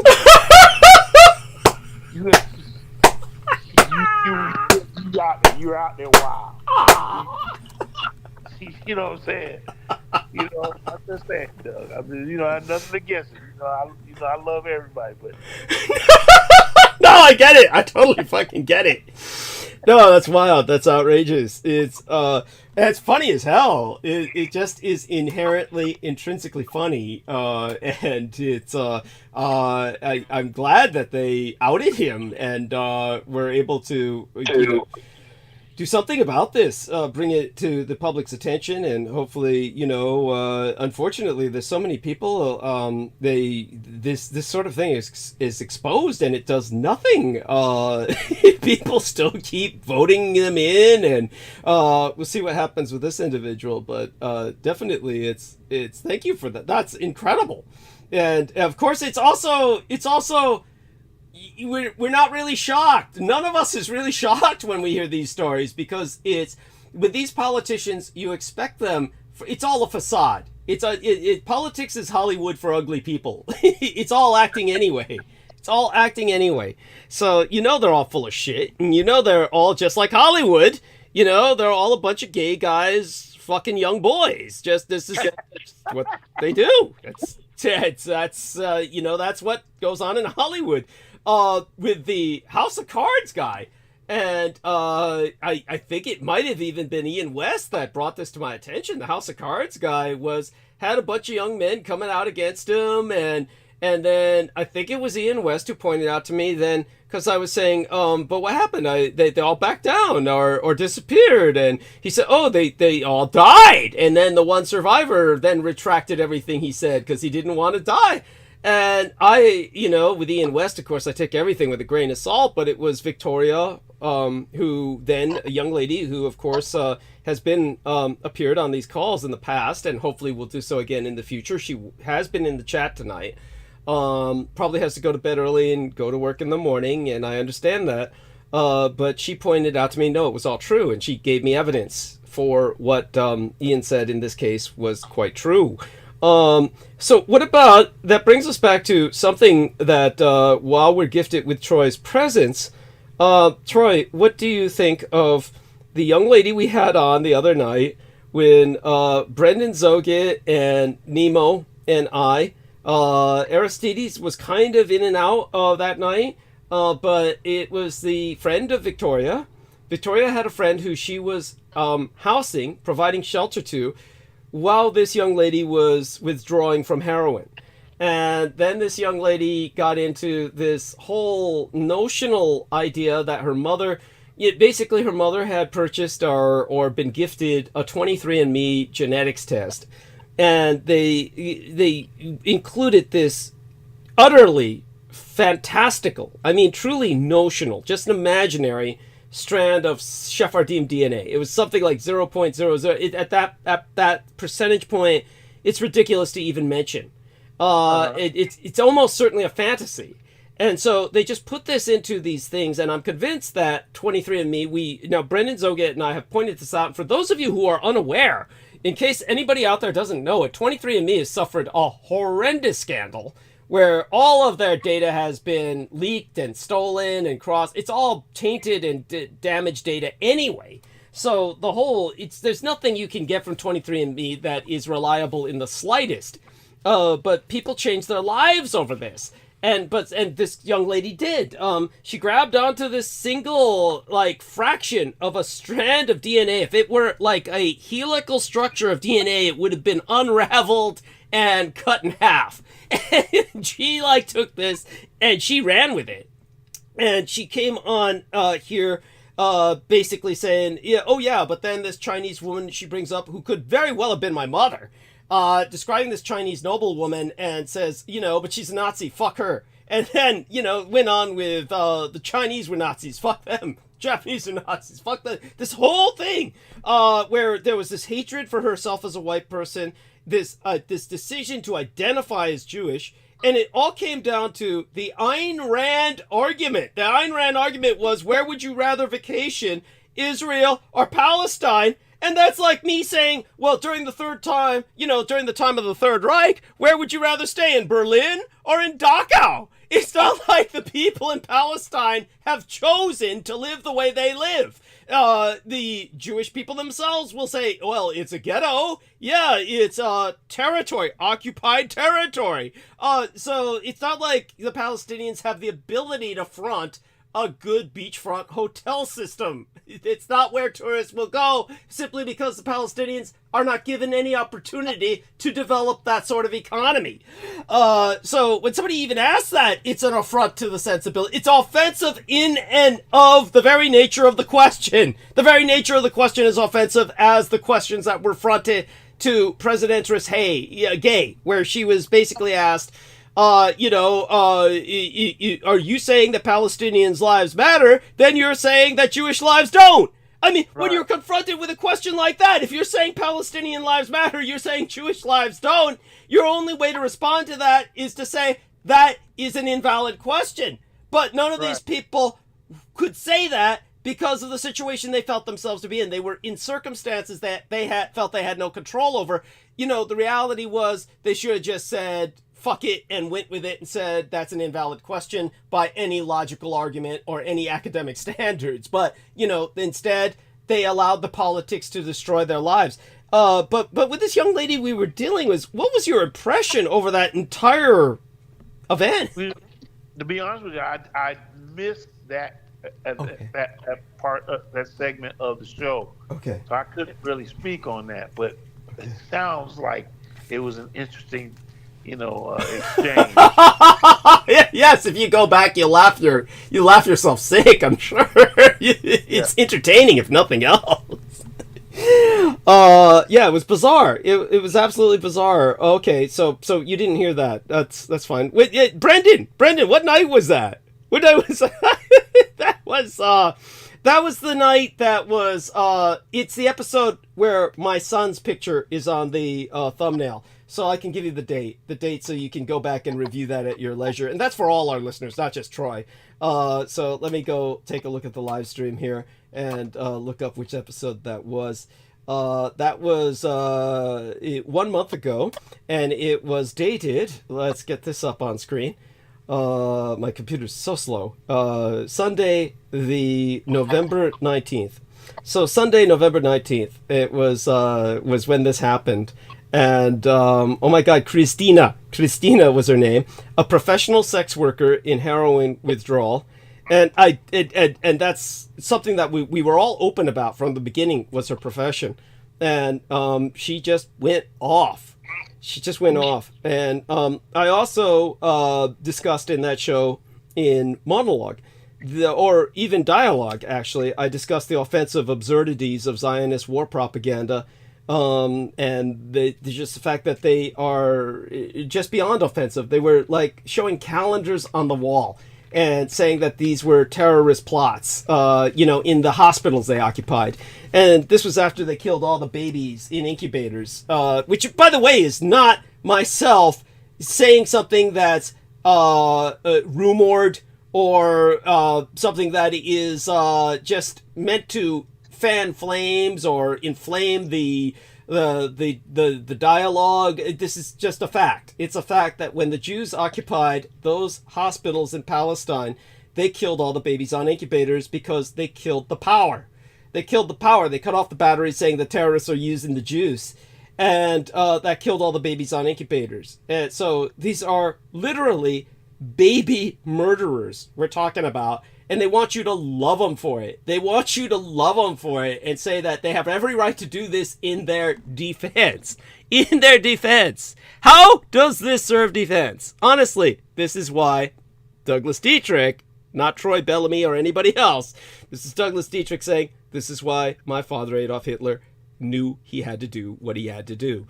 So this is what we come down to. But at any rate, then when someone identifies themselves as Jewish, like this Christina chick did, then everyone automatically is a Nazi who does not share her worldview, that Israel is defending itself. I mean, of course, the other people who were here were Aristides and Brendan, but so was Acid Kick. Acid Kick was here too in the chat room. So Acid Kick, whatever's on your mind, share it with us if you remember that day or anything else that comes to your mind. Introduce yourself to our listeners. Everyone, this is the man who identifies himself as Acid Kick. And I take it this was the year you were born in, Acid Kick 96. I presume you were born in 96. Well, give us a little bit about yourself. Okay, well, I was born in, earlier than that. Okay. You sound younger. You sound like you were born yesterday, but go. Well, a few years ago. But go on. You sound young. Well, thank you. Anyway, so 96, around the time that I would have discovered acid kicks. Cool. All right. Now, you know what Brendan has said about acid, which I'm sure is quite true. This was the good stuff, the real stuff, or how did you get access, if we may ask, whatever you're willing to share. Well, back around that time, it was still good shit. Yeah. It was Grateful Dead stuff, or it was the Picard acid. Yeah. You can look that up, Leonard Picard. There's a whole story about the missile silo they used to produce psychedelics. So that is where all the young kids got their exposure to the psychedelic experience where I come from. And what was it like for you? It was excellent. It helped me process a lot of trauma that I'd been through up to that point in life, and it helped me break out of a lot of unhealthy patterns and behaviors, lifestyle things I kind of inherited from my family of origin. And overall, very positive experience. And I went on to read quite a bit about it. I read that book, Acid Dreams, a complete social history of LSD, the CIA, the 60s and beyond, something like that. Right. Go on. And that got into a lot of the MK Ultra era activity around the Bay Area. That's right. Go on. Yeah. Yeah, and I feel like you've brought some of those names up. But still, tell us what you learned. Tell us what you learned from the book. That we had adopted a lot of the German National Socialist scientists. That's part of it, and that the counterculture was effectively infiltrated very early on, by the authorities, and it goes on from there. It's a pretty devastating, sordid history of human rights abuses and horrible things, which without prohibition and the war on drugs and a prison industrial complex, people could have a very good relationship with psychedelics in general.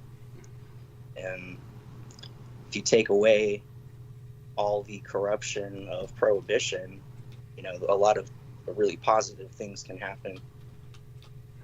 And that's what I've learned through my read experimentation. Okay. That certainly may be what you've learned through your own researches, but is that what that book in particular was advocating?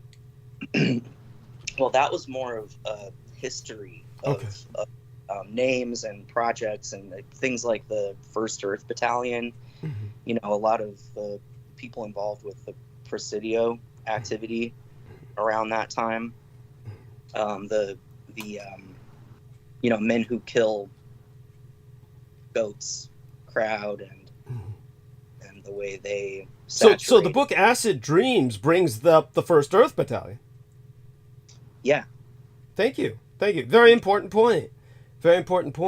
And for people who don't understand the history of LSD, I understand, of course, that lysergic acid, it's actually, the D is for, if I remember correctly, diethylamide.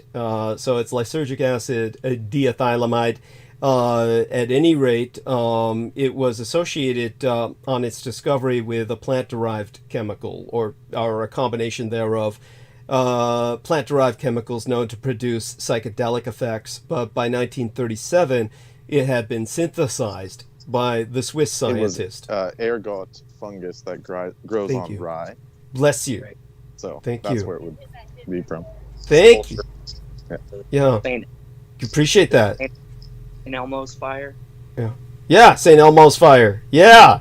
Sneaky fungus. Yes. And then the Swiss scientist Albert Hofmann, he basically developed it, or certainly he authored over 100. Thank you. He synthesized it. Yeah, made it producible artificially.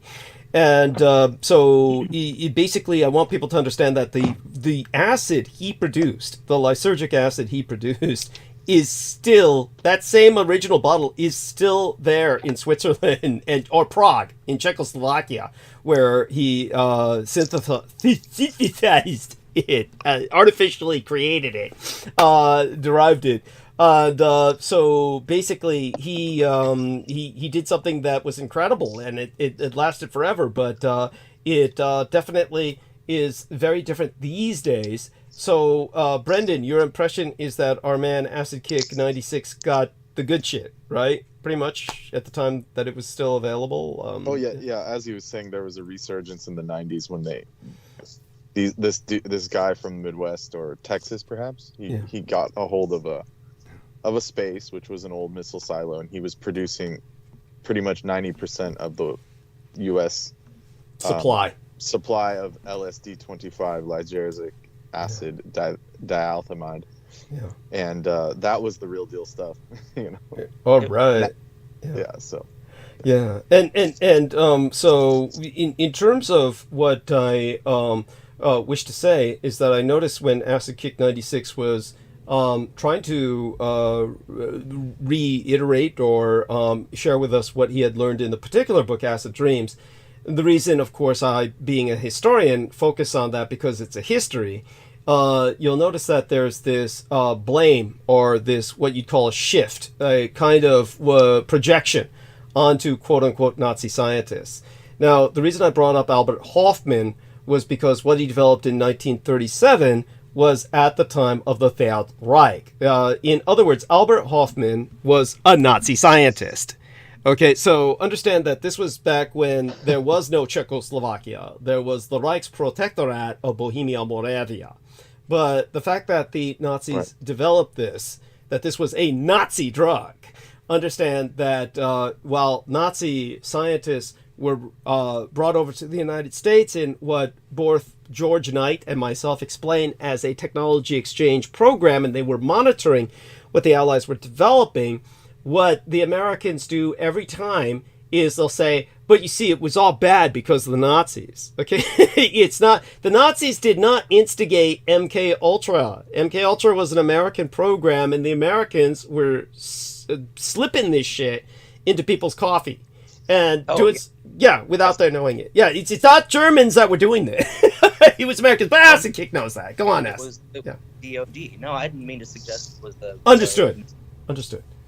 Yeah. No, but that book gets into the history of the various programs around, that's the implication that these authors put out. Yeah. This is the point. Well, Acid Kick, I know what you're saying. What you're saying is even the book will go into it was these agencies and it was this agency, but the very fact that they'll trace it back to the Nazis, there's this implication that somehow this was almost like subversive on the Third Reich's part to do this. I never did it that way. No, I know you didn't. I don't think that that was the point of the what was it, paperclip in that book. It's more of like a series of the the developments. Around research into LSD. Right. So like I believe paperclip is the one that I'm thinking of involved in science. Yeah. Okay, so part of it. And but this is about American scientists and the American authority structure and what they did and how they interacted with the counterculture around the time of MK Ultra and how they interacted with just the civilian population in general. Yes. So it's really it's an indictment of American authoritarian culture. Yeah. Yeah, no, thank you. I mean, certainly I appreciate the fact that you disambiguate, but understand that when people first hear of this, the way it was phrased, everybody gets this kind of thought that, and then the Nazis infiltrated America and then poisoned us with all this acid and shit. This is like the first. Not the case. Yeah. Thank you. And understand what you do know, and I know you're aware of this. You are aware, of course, that in the MK Ultra crowd, the overwhelming majority of them will claim that there was some Nazi doctor involved in their MK Ultra program, and you constantly hear them reference this as this kind of like source point, so that they basically project the American evil onto some kind of Nazi infiltration. This is something that is the thematic in the conspiracy crowd. So Troy says, what I was saying. Maybe not necessarily the book you brought up or what you're saying, but just the general. What would be the word, like the flavor of it when they bring it up, like you're saying? Thank you. By the way, Troy, do come on and say goodnight to everybody before you go to bed. So Troy's headed towards bed, and he'll be listening on his headphones. But Troy, if you can say goodnight to our listeners, please, by all means. Good night, everybody. Wish you all a happy New Year. Thanks for letting me in, and of course, give my 2 cents. You know, I look forward to Wednesdays and Sundays every week. I appreciate that profoundly, and believe me, we're so glad to have you with us, and join us again the next time that you can, any day, okay? Certainly. Okay. All right. Bless you. Thank you so much. Love you dearly, Troy, and have a blessed night. Say hello to your family, and Happy New Year. Okay. So this is where it gets interesting. Good night, Troy. Yeah, God. Not that he's leaving. Yeah.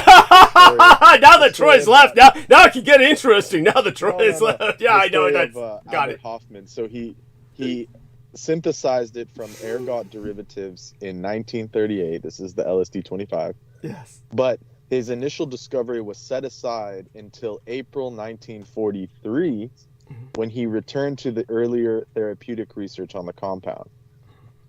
Henceforth, accidentally absorbing a small amount of the synthesized drugs, he experienced dreamlike hallucinations, etc., etc.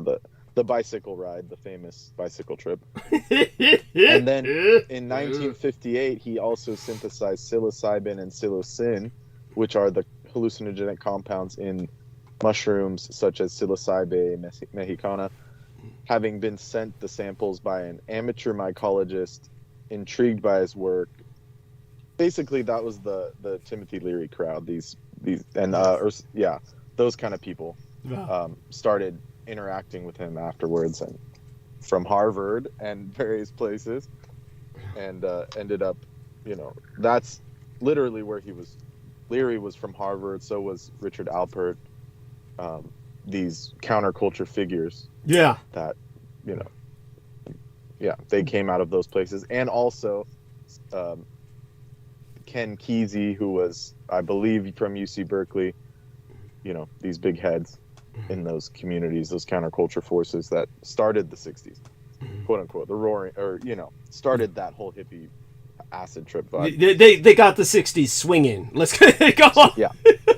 Basically, these guys who were top professors were allowed to drop out, literally take product from the laboratories and give it out to people basically for free on the streets, which all right. That's very odd.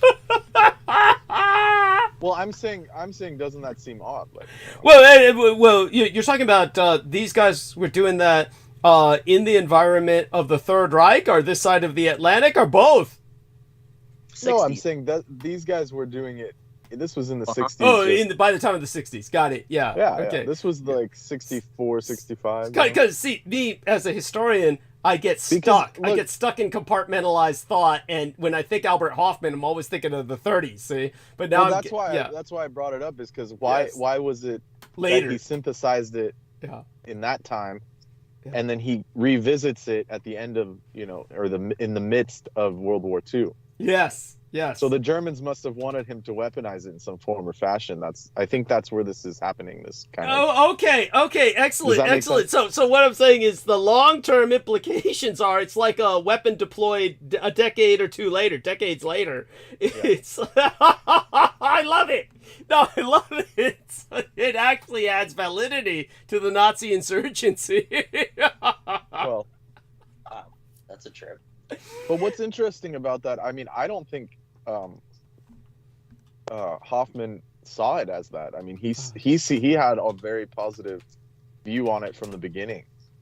So I think his intention was truly therapeutic. I think I have that, and I think this is true because he actually lived to all the way up to 2008. He was like 103 years old. Oh fuck yeah, yeah, he lived forever. So whatever he was doing was obviously helpful. Yeah. Well, he was under no stress. He was... Exactly. He definitely connected with the universe in that way. Yes.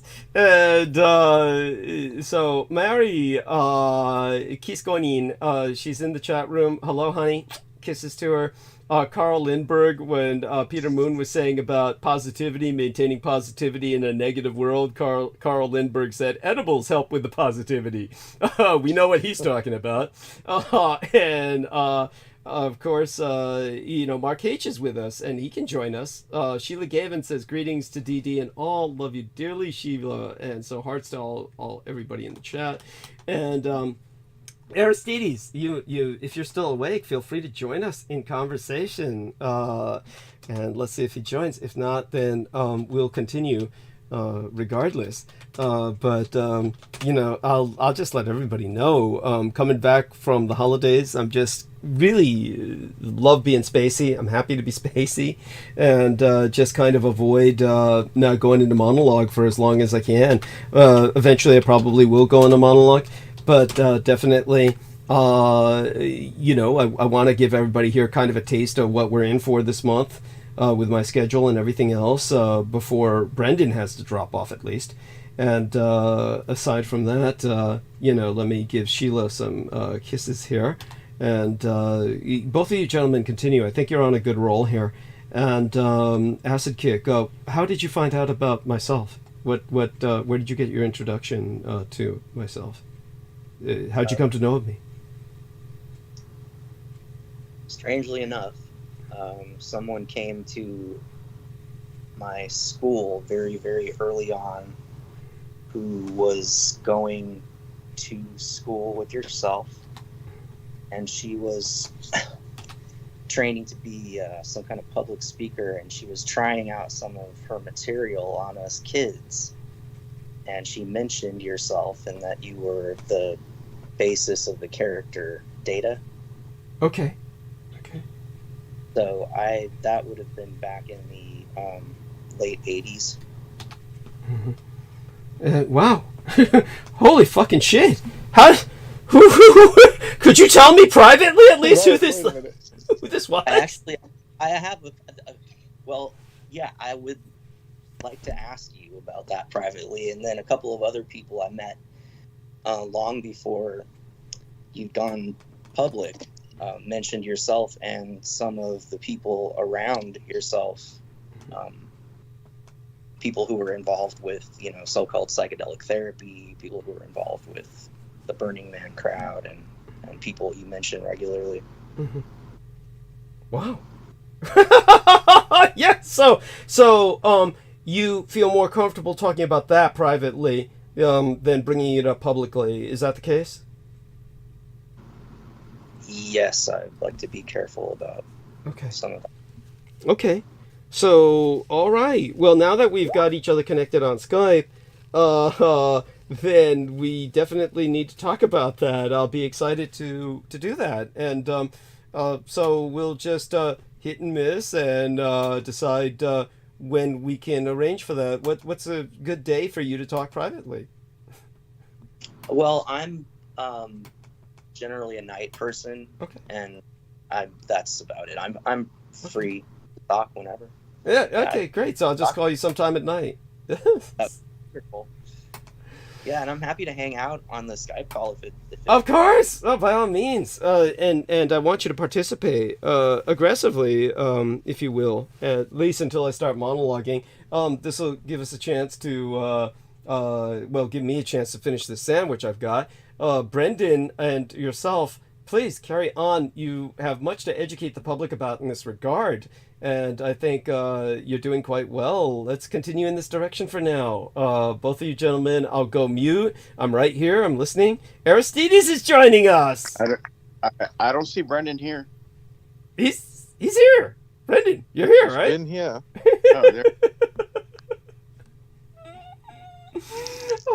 Oh, there. Yes, Aristides was concerned that I was dropping acid, and I was seeing people talking to people that aren't there. Douglas, you have, of course, dropped acid. Have you not? Let's put it this way. Of all the drugs, acid is one of the drugs I'm just the most, shall we say, cautious about. Very cautious about because of the, you have to be in the right space for a positive trip. The experience that I had was not negative, but it's certainly something I want to be very cautious about trying incidentally. And in my case, it was kind of like the angel dust experience that I had. Somebody slipping me something. So this is the incredible thing that my gang brother Beaver just didn't fucking get, or doesn't fucking get, was like, oh my god, I was worried that there might be some drug in something I just imbibed, and he says, nobody's gonna waste good drugs like that. Nobody's gonna waste good drugs like that. But this is what people do. People who will try and share the experience. Drugs are a shared experience, and people try to spread the experience Myself and my mother, when I was about I would have been about 3 or maybe 4, and she was running a daycare center at the time. He gave her half a tab in her tea and gave me the other half. And she, to this day, does not think it really happened. But one of the children's parents came and took her out of the program because she went home and described, her experience that day of my mom running the daycare on acid, thanks to my older brother. Jesus Christ. Shit. I am... Where was this at? Is this California? Sounds like California activity. It could be California. Yeah, you don't have to reveal it, but that was just a joke. Yeah. Oh my god. I'm sorry, Acid, respond, please. I mean, whatever you want to say about that. Sorry, what was that? Oh, you don't have to say exactly where it was if you feel uncomfortable about saying where it was, but it's, if we say California, that's a pretty big fucking place. I mean, was it California or we not? can just say West Coast. Yeah. And just leave it at that. Yeah. Fair enough. Yeah. He says fair enough. So I guess that'll leave it. It's it happened where it happened, but it's probably West Coast. And holy shit. I am your brother. Did you? And I only say that because I've met. Let's put it this way: I've met people that have literally done that. Yeah.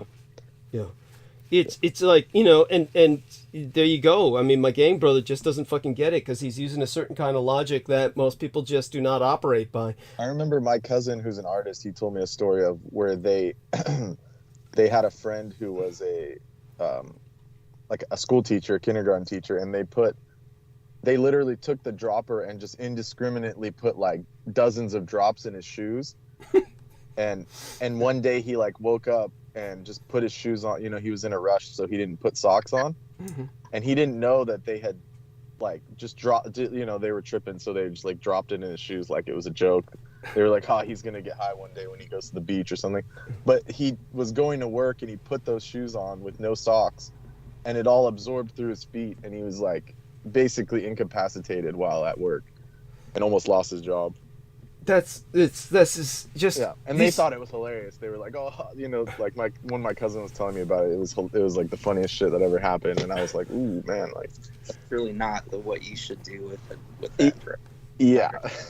You like that understatement? You like that understatement from Acid there? Yeah, it's really not what you... I mean, this is so invasive.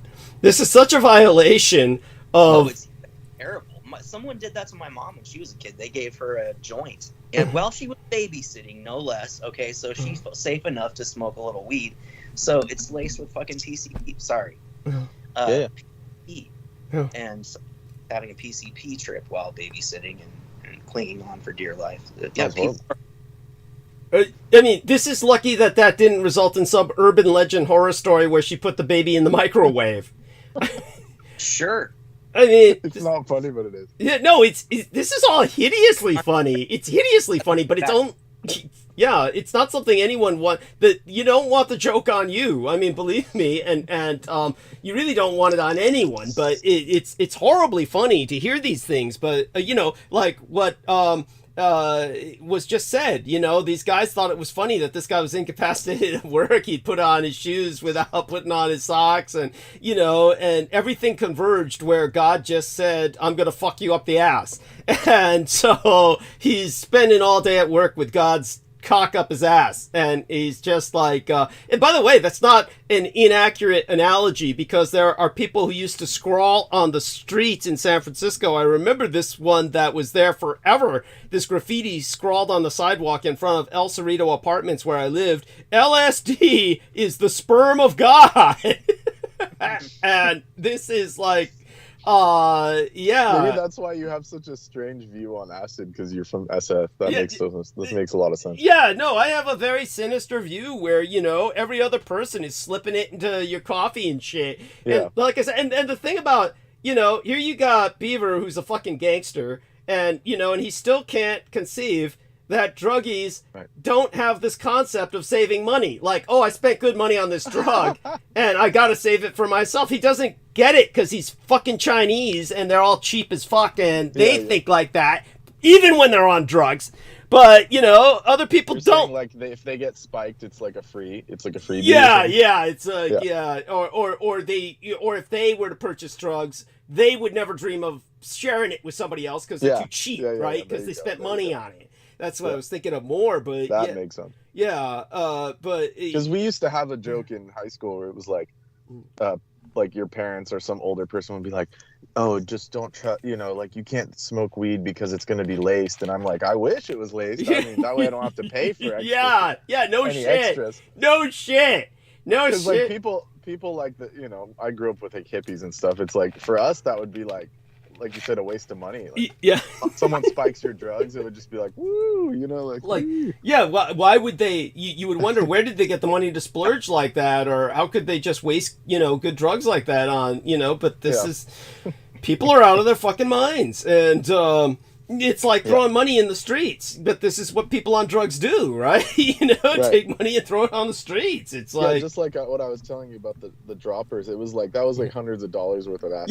Yeah. Someone's shoe. Yeah. Just for fun, just out of just stupidity, or like, I don't know, they were just so high out of their minds. Yeah, well, there was this one chick I knew who became, I don't know if stalker does justice, Gabriella Maltz Larkin.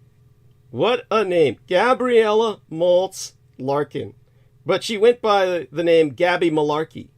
And just incredibly imagine a miniature Lorien Ann Fenton with a face like, at least Lorien Ann Fenton has a baby face, I guess, because you are what you eat, right? Holy shit. Yeah, but she's got a baby face. Gabriella Maltz Larkin had a face like unpaved road, and just this hard concrete face, just hideous. And she, like, the day that she went nuts, she went into the middle of this park in San Francisco's financial district and took all this money and started throwing it in the air. $100 bills. She had withdrawn her life savings and just said she woke up. I woke up. And she like, you know, because on the drugs, you wake up and you realize money ain't shit. It's all just toilet paper. It's all materialism, right? Because you're in a higher space. And so she woke up and was throwing the money in the street. And of course, caused a riot as people are running all over to grab it. And so the police said, oh, this bitch is the center of a riot. And they had to take her down. And it took a squad of police officers to take that bitch down. She's a hippo, a fucking ambulatory hippo. So it's like, you know, Lorien Ann Fenton trying to take her down when you see her at the nursery or something, and she thinks it's a buffet. So it takes everybody to bring her down because she's a fucking bipedal elephant. At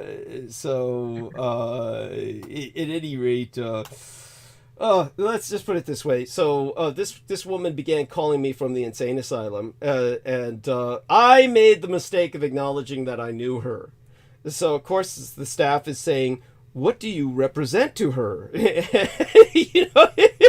And, she has a crush on me. What do you fucking think? It's like, but it's just like, unfortunately, they try to rope you into being part of the therapy. This is the horrible aspect of it. At any rate, enough of that for now.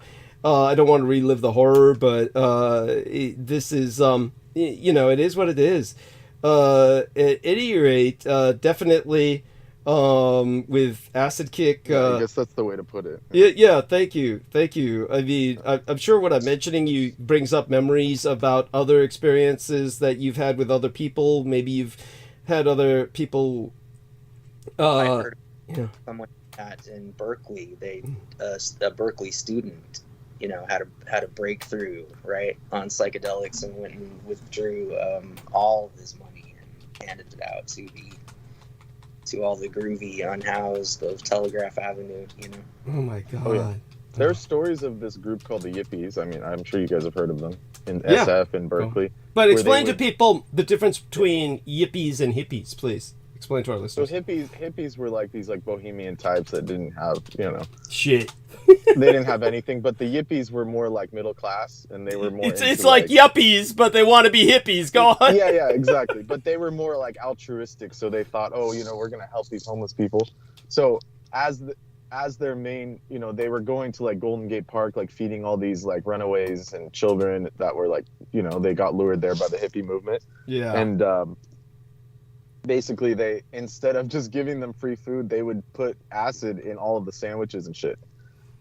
So instead, you know, like to them that was like the ultimate altruism. It's like we're gonna free their minds and give them food. You know? Right. Just Jesus fucking Christ. But that's what the yippies were about. Disgusting. Talk about a misguided fucking cult. Holy, that's terrorism. That's fucking terrorism. At any rate, oh my god. At any rate, both of you guys continue. I'm gonna go mute while I finish up this sandwich, and you know, I haven't had a chance to even crack it yet. It's you know, but honestly, you're both on a good roll here, and I'm definitely impressed by what Acid Kick has shared, and certainly look forward to speaking to him privately. Very curious, and obviously he's obviously, let's just say this, the first stereotypical assumption I would have, doesn't mean it's true, doesn't mean it's right, would be that he's from the Bay Area.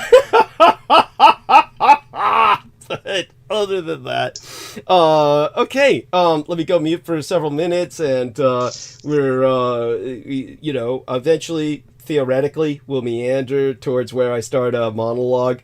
Obviously, I'll take a short refreshment break before then. All this talk of drugs has got the dopamine receptors tingling. Oh, fuck yeah. Fuck yeah. Except, of course, everybody knows what I'm going for. It's mostly, as Brendan knows, I do enough cocaine where it's deviated my septum. So he knows that I gotta, yeah. I mean, it's fair in your case because, I mean, they at least have money to buy real shit, so. Yeah, thank you. Yeah. I mean, you know, when it comes to that stuff, it's like, if it's genuine and somewhat pure, then it kind of is like, it doesn't give you as much of a body load. You know? Thank you. It's pretty magical when it's good. No, thank you. I mean, well, it's basically herbal. Okay, let's not rationalize this, but at the same time, we want everyone to understand you're all on fucking something. Okay, if you're doing coffee or tea, I mean real tea, not the quote. It's a good segue. Yeah, it's caffeine. It's just caffeine. You're on basically, and if you're doing real chocolate, yeah, back in the day, that's cocoa. Yeah. You know, the real chocolate had cocoa in it, and you could feel it when you get the real chocolate from Switzerland and shit. It's like they have those little cubes from Switzerland and shit of real chocolate made from the cocoa, and if you take more than one cube of those things, you're gonna feel this cocaine kind of rush, and it'll fuck you up if you don't know what you're doing. Yes, understand that you're on something, and people who like you're just doing regular alcohol. It's not like you're drinking soda pop. Look, you're all on something. Okay, so I don't want to hear any of this moralistic shit, and honestly, I don't really hear too much of it. But there are people who come up with it, and they're out of their fucking minds. None of you people are pure. You're all out there on something. Coffee, caffeine, sugar. If you're doing sugar, I mean, you're altering your body chemically somehow just to get through the day, okay? So we all, and besides, I am not you. My body is different. It processes differently. So it just doesn't have the same effect on me that it does on you. Such being said, it's not like I'm saying you shouldn't do what you're doing. Obviously, I have no moral condemnation for people who are doing drugs, which is what Brendan and I were discussing, and I'd like to hear Acid give us some perspective on this. Acid, why is it that so many people, like, Brendan and I were dealing with this one guy. Do you remember his name, Brendan, who, like, said the family in Arizona their father was killed? He said, there was a home invasion, and the family in Arizona, their father was killed. And by the way, I do believe Lena Shea when she said this. At the time, Lena Shea claims, and I do believe her, that she saw a GoFundMe, and I also believe her that she was the only one that saw it, because I believe that was her trigger. That was her trigger that really flipped the switch, and her behavior changed in a day. Her behavior changed that day. That was that Portlandia guy, the Garrett. Garrett. The Freelandia freak. The Freelandia freak who said, everything's got to be... Which apparently is still there, and it's so bad that, like, the cops won't even go in there because it's just crazies with, like, machetes and shit. There you go. It's, like, descended into just complete chaos. Anarchy. Hopefully that guy got, like, chopped up in there or something. Yeah, machete. yeah. And he was I'm not being facetious. Like, this dude was, like, going around with, like, a mask on trying to rob people, so, like, it's kind of he deserved it. It's true. This guy was going on with a mask. He showed us photos of it. That's why I'm saying this. It's true. It's true. He wasn't hiding it. But here's the trip, Acid, is that this guy was bitching. First off, he said he was going to become a sponsor for $100 a month at least. And I said, dude, can you afford this? Or is this something you can do? I don't just accept people like this. I said, look, is this something that you can really handle financially? And he said, yeah, and he showed me all this money he was making as a telemarketer. And then of course, he immediately withdrew that and said, I can't do it because I got health issues, and start complaining about all these, like, he said something really bizarre, like he got tetanus and he had lockjaw. Yes, but not only that, doesn't happen within a week. Yeah, but he said there were all these cysts broke out on the back of his head. He claimed he's bald, and he claimed there was all these cysts on the back of his head that, he said, I'm a freak, and so Brendan, kept trying to tell him, dude, why don't you... Finally, Brendan was, like, recommending going to a clinic, or, but you were giving him, like, look, if you got this, do this. If you got this, do that. Why don't you just, but then he kept saying, no, I can't do this. It's like Brendan told Christina. It's the same trip. Yeah, he told Christina, to get off heroin, why don't you try this herb? And she said, after telling us she had clients giving her houses, and that she had money up the ass, she had money coming out of her cooch and shit, then she tells Brendan, she had so much money she was above OnlyFans. Yeah, that's right. I'm not like those cunts who spread their pussy lips for $5 an hour, even though it's $5 an hour from 5,000 guys at once every day. Yeah, it's no, she was. And then the second I mentioned, you can use ibogaine to get clean, and she's like, I looked into it. I don't have that kind of money. Yeah, and I'm like, really? Myself. Really? And then I brought up, I said, hey, like, nowadays you can just get a tincture. They'll ship it to you from New Zealand, and it's like $30-$40 just to at least try. Yeah. And then she's like, oh, no, I can't do that. No, that would actually get me off this shit. Yeah, that would actually help. Oh my god. Yeah. So this guy was the same way, and Brendan finally gave up, threw up his hand, and said, "Why don't you go to a clinic?" And of course I can't go to a clinic. But then the guy I mean, you take it from here, Brendan. They probably would have just 5150 them and threw away the key and shit. Oh shit, that would be. They wouldn't spend money on that. That would cost money. That means they'd have to give him 3 hots and a cot. That would be 3 hots and a cot every day. Fuck that shit. They'd throw him on the street. He had nothing to worry about. He went into Freelandia and he got lost in there. Yeah. But what we couldn't understand is these guys are all defensive about it. This is like when why do they get defensive about it? So when me and Brendan brought up, didn't we confront him and say, well, he was on air. We confronted him. This money for drugs. Yeah, we confronted him on air. We said, because he kept saying, hey, this family lost their father, but you got to send the money to me. The money to me. You like that? This family lost their father in a home invasion, but don't send them money. Send it to me. Yeah, and I'll give it to. I'll make sure they get it. Yeah, I bet they'll get it. All right. Yeah, you're the home invader. He might have been the guy who killed their dad. Right. Yeah, and then he had some crazy meth head story like, oh, I know this guy and I've been talking to him, and it's like it's like shit you see on Cops, like Cops where. They're like, how'd you get these drugs? And they're like, oh, I bought these pants at the thrift store, and it just happened to have a gram of drugs in it. Yeah, lucky day. It's some crazy story that is fucked.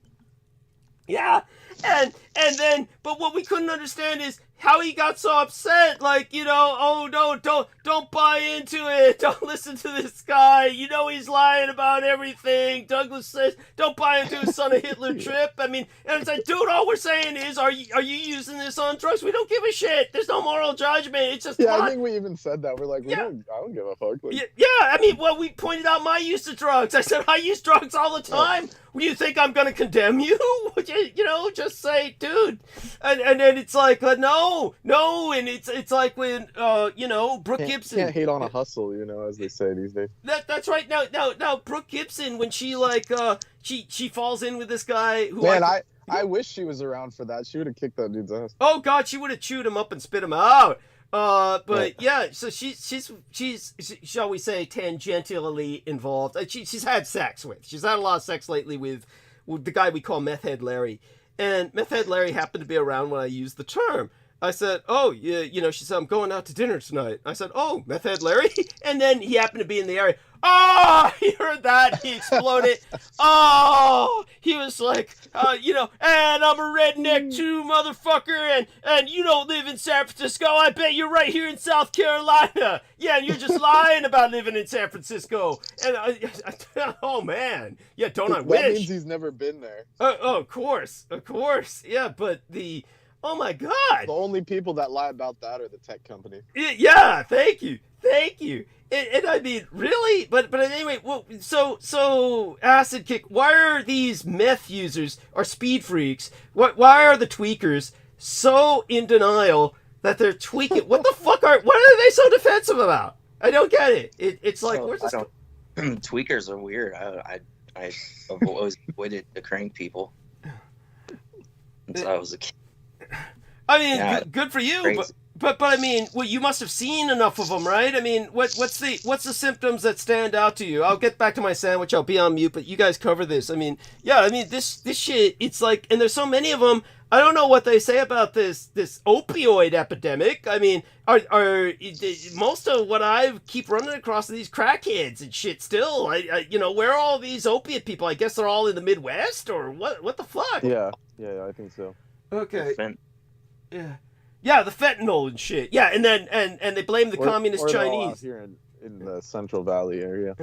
Yeah, there you go. I like the way they blame the communist Chinese for the fentanyl. I mean, it's like, it may source from there, but it's not like the communist Chinese are here passing it out, forcing people at gunpoint, like, right. When someone said that to me, I'm like, well, I mean, that's just if that's true, which is probably not. Yeah, thank you. Obviously, there's some pharmaceutical or drug dealers that are ordering it from the U.S., and they're just providing the service. They don't give a fuck. But the point is that at least then they would get even for all the opium. Thank you that the West forced them to take. The West forced the Chinese to take opium. So but in their book, like, even if the communists are evil doing it, it's like, they're like, well, they're willingly taking it. It's yeah. The least we can do. Yeah. As revenge. That's That's right. Holy shit. Like, that's what, honestly, I was really cynical about it. I just said, good for them. Like, yeah, thank you. Maybe it'll get rid of these I say the same thing, and I'm anti-communist, but I'll say the same thing there in that regard. I mean, that's just Darwinian. Like anyone who does street drugs, especially like weird pills, and like I've been there, I've done that, but yeah.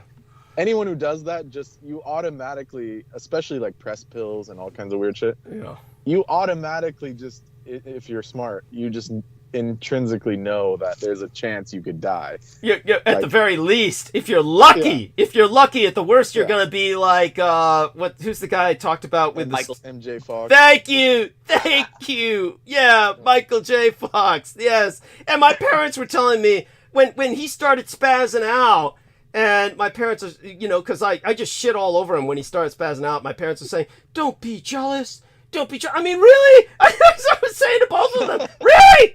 Really? I said, come on now, you buy this fucker's story that he got Parkinson's overnight? Yeah, I just woke up, man. It's not possible. Yeah, and I was like this, man. Yeah, I mean, now talk about a horror story. Talk about a true body horror story where you just wake up one morning and you're all Parkinson's does not work like that, okay? It's degenerative. It takes time. It's not funny, but yeah, there's no way it could happen in that kind of speed. I mean, thank you. You don't just wake up and find yourself. I mean, in the interviews, they were trying to say that. They were like, "Oh, this is the fastest we've ever seen the progression." Yeah, I bet. Yeah. That's had something helping it along. Yeah. That son of a bitch. Why I hate him is because he had a chance to say, "I fucked up. Don't do this." To be a role model, at least in that sense. I fucked up, don't do this. But no, he had to make up a story and then become a spokesperson for a disease he didn't have. Okay? It's just, right. It's so off. And he hid the story of everybody else in that room who came down with it, because the original release was they all came down with his symptoms. Everybody who was there on studio that night and after the after party where they all took the same street drugs and they all wound up the same way. He hid all their stories and then either paid them off or maybe even hired hitmen to have some of them killed. I really wouldn't put that past someone like him, really, at that point. And with that kind of money and that kind of stupidity, it's a dangerous combo. And then, of course, what was your opinion on the Friends guy when he was like, originally said, "Oh, my colostomy bag was my lesson in life, not to do this anymore." And that's when people who were stuck with colostomy bags all their life said, "Look, my condition is not a wake-up call for you, motherfucker." It's... And then he overdoses. Yeah, then he overdoses to kill himself. Well, I don't know if it was intentional, was it? I don't know. Well, he supposedly overdosed on ketamine. That's the guy you're talking about, right? Yeah. Matthew Perry, is this? Matthew Perry. Pretty hard to overdose on ketamine. Yeah, he.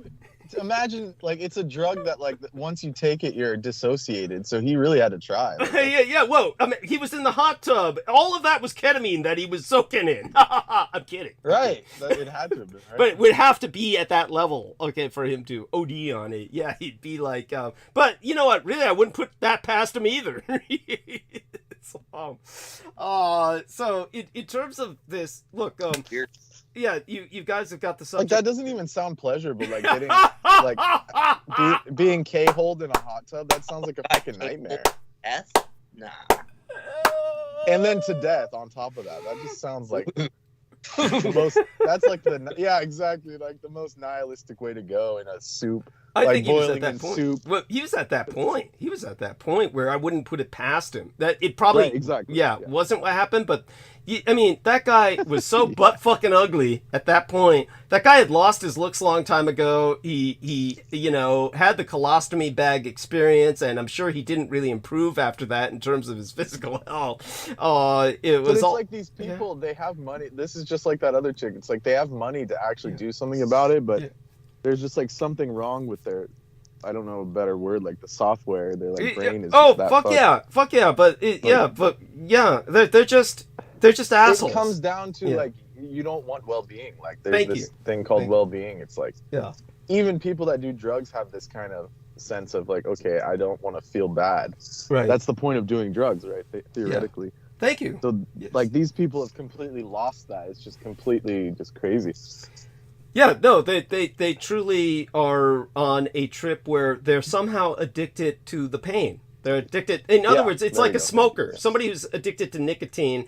I mean, when you really start smoking, the first thing you notice is how awful the experience is. You get a headache. The taste. It's awful. You smell bad it's- all day. Yeah, there's no positive element to the smoking experience, but you get addicted to all the negative aspects of the smoking experience. You get to like it or enjoy it somehow perversely, and this is what happens with these people. They're somehow perversely addicted to the pain, the torture, and somehow perhaps it's what makes them deep, right? It gives them an element of suffering that they otherwise would not. It's like the tortured artist, I guess. It's the Cobain effect. Yeah, thank Cobain you. effect, like- Yes. There's people that still defend him online that say, poor kid, he was having stomach pain. That's why he was on so much heroin. And I'm like thinking to myself, like that, like he just made that shit up on the spot. Thank you. Thank you. He tried to say, "Oh, I'd been suffering with this pain for my entire life." Yeah. It's like if heroin doesn't help stomach pain, then you're doing the wrong fucking drugs. Thank you. Douglas, what you talked about Kurt Cobain's death and the connection with what Genesis porridge and device that he used, and how he and what the hell is her name? Courtney kind of singled out by the occult. Yes. Right. Yeah. That was really fascinating. Thank you. I appreciate that profoundly. And for those of you who don't know what this was like a Revolution Radio time. Yeah. So You're remembering. Way back. Device. He talked about it in an interview, but he had that I don't know what it's called, but it's like a light therapy type of device. The so-called dream machine, the Strobic effect. Yes. What is a dystropic effect? Strobic effect. Yeah. Oh, okay. Strobic, STROBIC. And so when it came to the dream machine, the Strobic effect, and all of the story behind all of these people, I remember going into it very deeply at the time, and I even have somewhat of a tangential personal connection to some of the crowd through what was called Research Magazine back in the day. And yeah, I was talking about this back in the Revolution Radio days. I'd really have to dredge through my mind for that. What I'm going to do now is take a short break. I'm going to refresh myself, and I'll take advantage of this time to try and look through my notes, see if I can recall anything consciously that would bring up more details. But the general parameters of the story are alluded to by what Acid Kick has just brought up. The more in-depth gossip aspects of it, really, I'd have to kick my brain into overdrive and kind of remember it. And if I find something in my notes, like some of these old research magazines around me, if I dig through them, flip through them, and get any memory stimulated, I'll remember what else to bring up about that. If not tonight, then on Sunday. But at least this way, well, we have something else to bring up in the very near future. Okay. Let me go mute. I'll be back in about 10 minutes or so. You guys have got this, and I have every confidence you've got a good conversation going. I'll be back, and I'll let you know when I return. Okay. Don't all start talking at once. Come on. Don't make me regret this. Come on. Both you guys got this, right? That's Brendan? Brendan? Holy shit. I'll just well, is been microdosing. I've been experimenting with a pretty neat combination. I'm in a place where we have legal options for psilocybin, and they have something called stacking. There's like Stamets stacking, which is psilocybin with lion's mane and niacinamide. And there's another kind of stacking where you take a microdose of a tryptamine like psilocybin, or LSD, and combine it with an MAOI inhibitor. So basically, ayahuasca, for example, a combination of tryptamine and MAOI inhibitor. The Psychotria viridis has the DMT, dimethyltryptamine, and the Banisteriopsis chaopi, the vine, has the MAOI, which is monoamine oxidase inhibitor, in the form of, I think they're called Harmala alkaloids. So those are also present in a plant called Syrian rue, the Harmala alkaloids, and they potentiate tryptamines.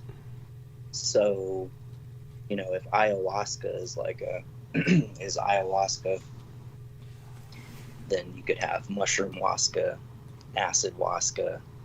You could have straight pharma-wasca with synthetic DMT and synthetic MAOI.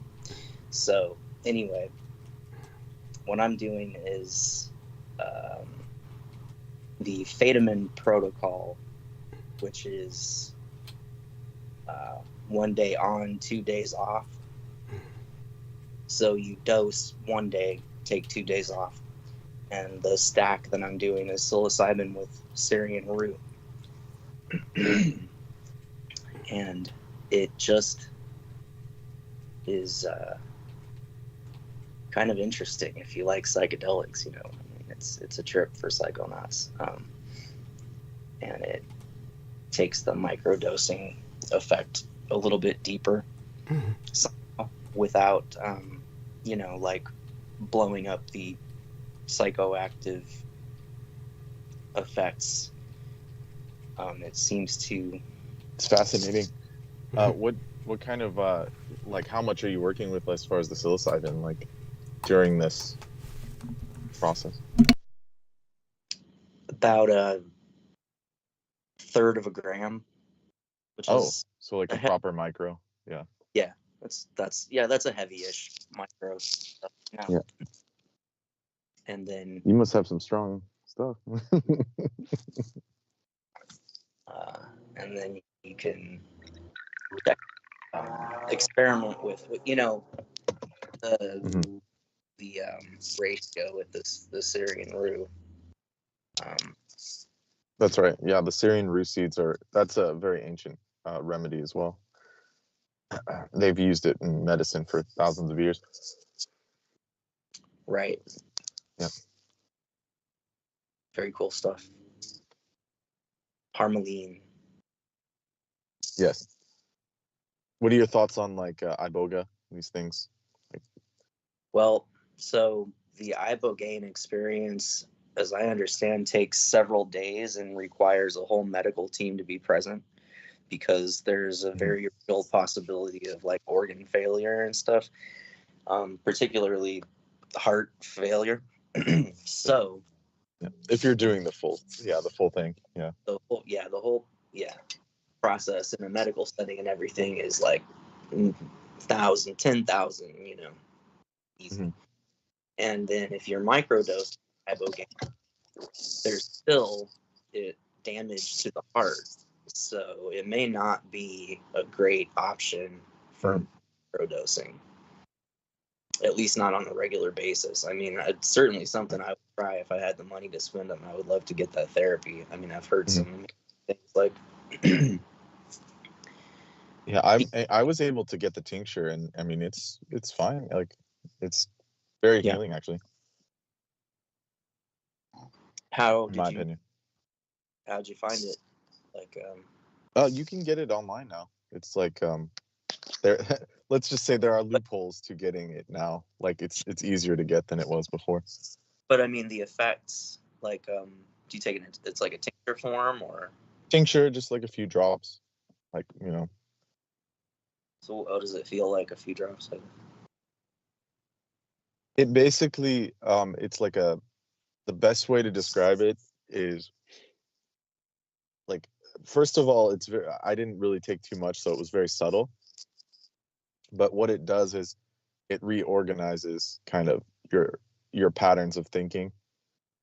So things become more streamlined, And you get, I mean, you get a little, like the classic, you know, like tracers and different kind of things get brighter, like the classic psychedelic, you know, microdosing.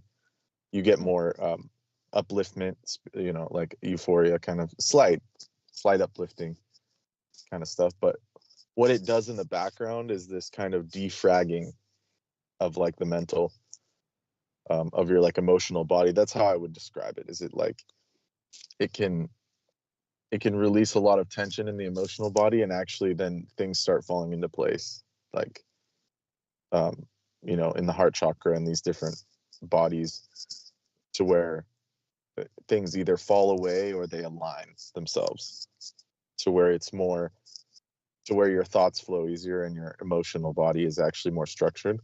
So it has a healing effect. There's a reason why the shamans of West Africa were using it for various things. And it does have this kind of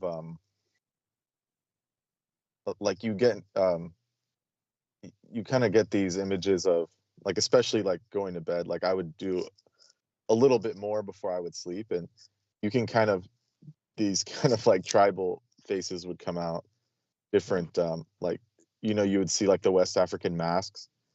So these kind of like spirits would come out, and like you would just see the image of them. But they were innocuous, I would say. Just very strange. But other than that, it wasn't very like damaging or anything. It is to the point where it is cumulative. So like after like 3 days, it was like, okay, I don't even need to do this anymore.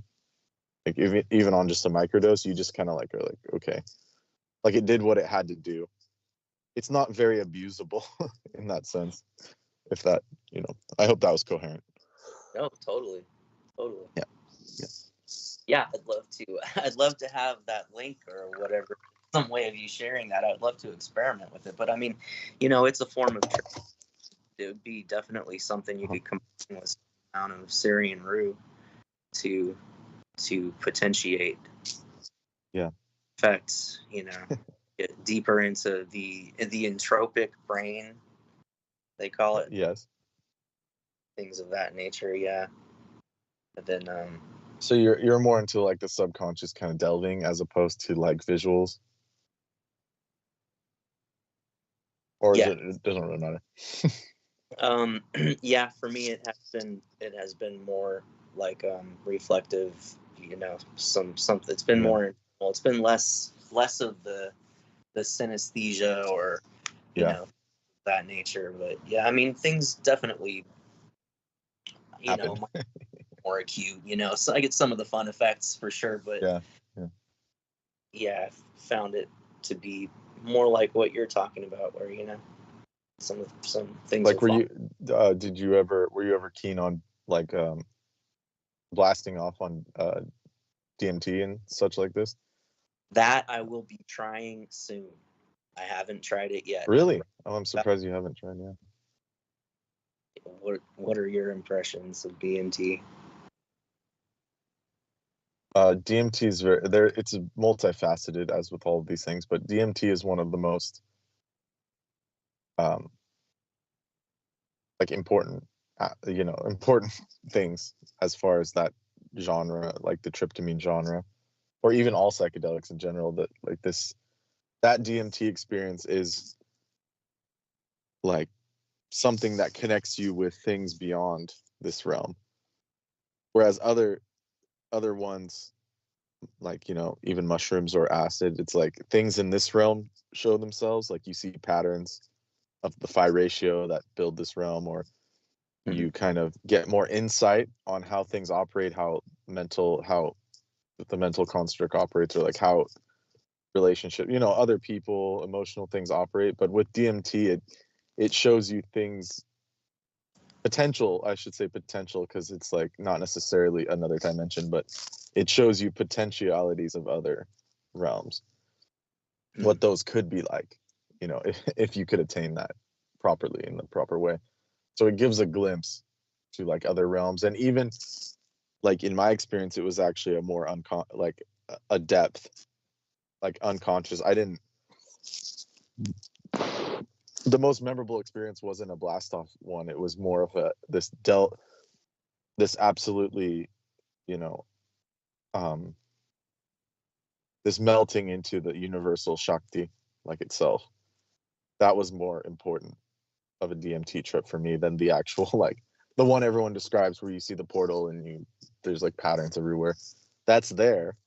But the one that was most profound was actually a mantric kind of a fusion into the, you know, into the Shakti, the background principle of the universe. This was many years ago though. I haven't done it recently.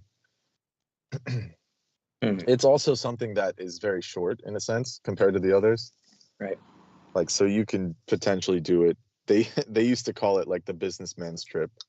Right. You know, you could still go to work. Like you can do it in one day or one evening or whatever, and you'll be fine the next day. But fine, quote unquote, fine is a, you know, your entire perspective will change, and you'll have, you know, relative term. Yeah, you'll have a lot of things happen, but you won't be impacted functionally or something, like where you can't, you know, like with acid or shrooms is like, you can't just take, you know, even after you come down, like you're not normal for a couple days, depending on how much. So, I mean, some people it's easier to function, but for most people it would be tough to kind of like get back in the swing of 9 to 5 or you know, that kind of mundane activity. I imagine so. I read the DMT, the spirit molecule, Rick Strassman. Yes. Right. It's all pretty fascinating. Yeah, we were reading that, and you know, Food of the Gods by Terrence McKenna and these things, like in high school for sure. We had that stuff passing around. Yeah, I never got into Terrence McKenna too much. It's one thing I missed. Yeah. Well, I mean, that whole book can just be summed up in his stoned ape theory. Like he talks about a lot of stuff, but his main conjecture is that humans, like he believed, you know, he was sticking to the whole evolution is real thing. I personally don't have that view, but he was saying that in the course of evolution, the reason why humans developed more ability to think, ability to critically think, and like use tools and all this stuff that other mammals don't have, is because at some point our ancestors started imbibing psilocybin mushrooms, and that completely, according to him, changed the trajectory of evolution to the point where we're more mentally stronger, right, you know, as opposed to the other mammalians. But I don't personally buy into that, but it's a good idea. I think, you know, in evolutionary terms, it could have played some part. I don't know how much of a part or when exactly, but I imagine it played some part along the way, you know, as far as like, it's kind of like a funny concept, like, you know, like a monkey takes a shroom and then like stuff starts happening, you know. It's kind of interesting. I mean, it would have happened somewhere along the way. I mean, yeah, I mean, creatures are known to eat it. Like, actually, like, I mean, dogs or wolves, I believe, or foxes, excuse me. Foxes are known to eat psilocybin and Amanita muscaria and stuff, but I don't see, like, you know, on a physical level, there's not like intelligent foxes walking around. No. The reindeer will eat muscarias and different mushrooms when they need food, and, you know, they get drunk, but they don't, like, you know, evolve or something crazy is happening. Well, like Francis Crick and the DNA molecule, I mean, yes. Well, people have some interesting insights on psychedelics. Yeah. I mean, from a nature perspective, I mean, they were put there by nature because, like, so beings, like intelligent beings, humans and stuff, can, you know, they're there to break you out of this kind of physical mentality. It shows you that there's things beyond the physical, which for most people, they don't know that. Especially in this material kind of age, it's like, that's why it became such a popular thing in like the 60s, is because all their chips were in the materialism. So then something came along that showed them, okay, this isn't everything. There's more to life than that. So also like night vision. So people are hunter-gatherers early on, they would have been micro-dosing to enhance some of their abilities, or I wonder, also Douglas has talked about how dimethyltryptamine plays into the interaction with vampires and humans, right? Yes. So I wonder, that's kind of neat. So if that's happening and human beings are taking tryptamines, to become, better able to defend themselves after dark, things of that nature. Yeah. That's fascinating. That's, I mean, it is a defense mechanism of sorts. I mean, there's like evidence in nature, like you have the frogs, right. the so-called poison dart frogs, that their skin secretes the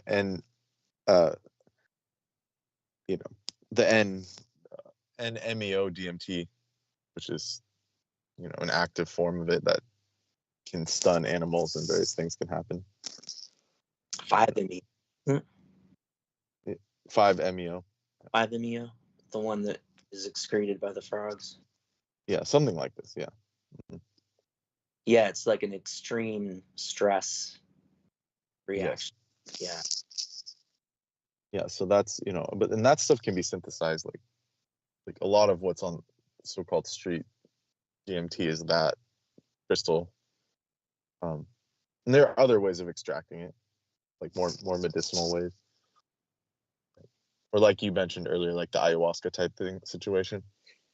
Sure, or you mix herbs. Yeah, like Polaris grass. Yes, is a good one. Yeah, even there's trees, certain acacia species like Mimosa hostilis. Right. And they're beautiful trees. Like, so I can see how that could be beneficial.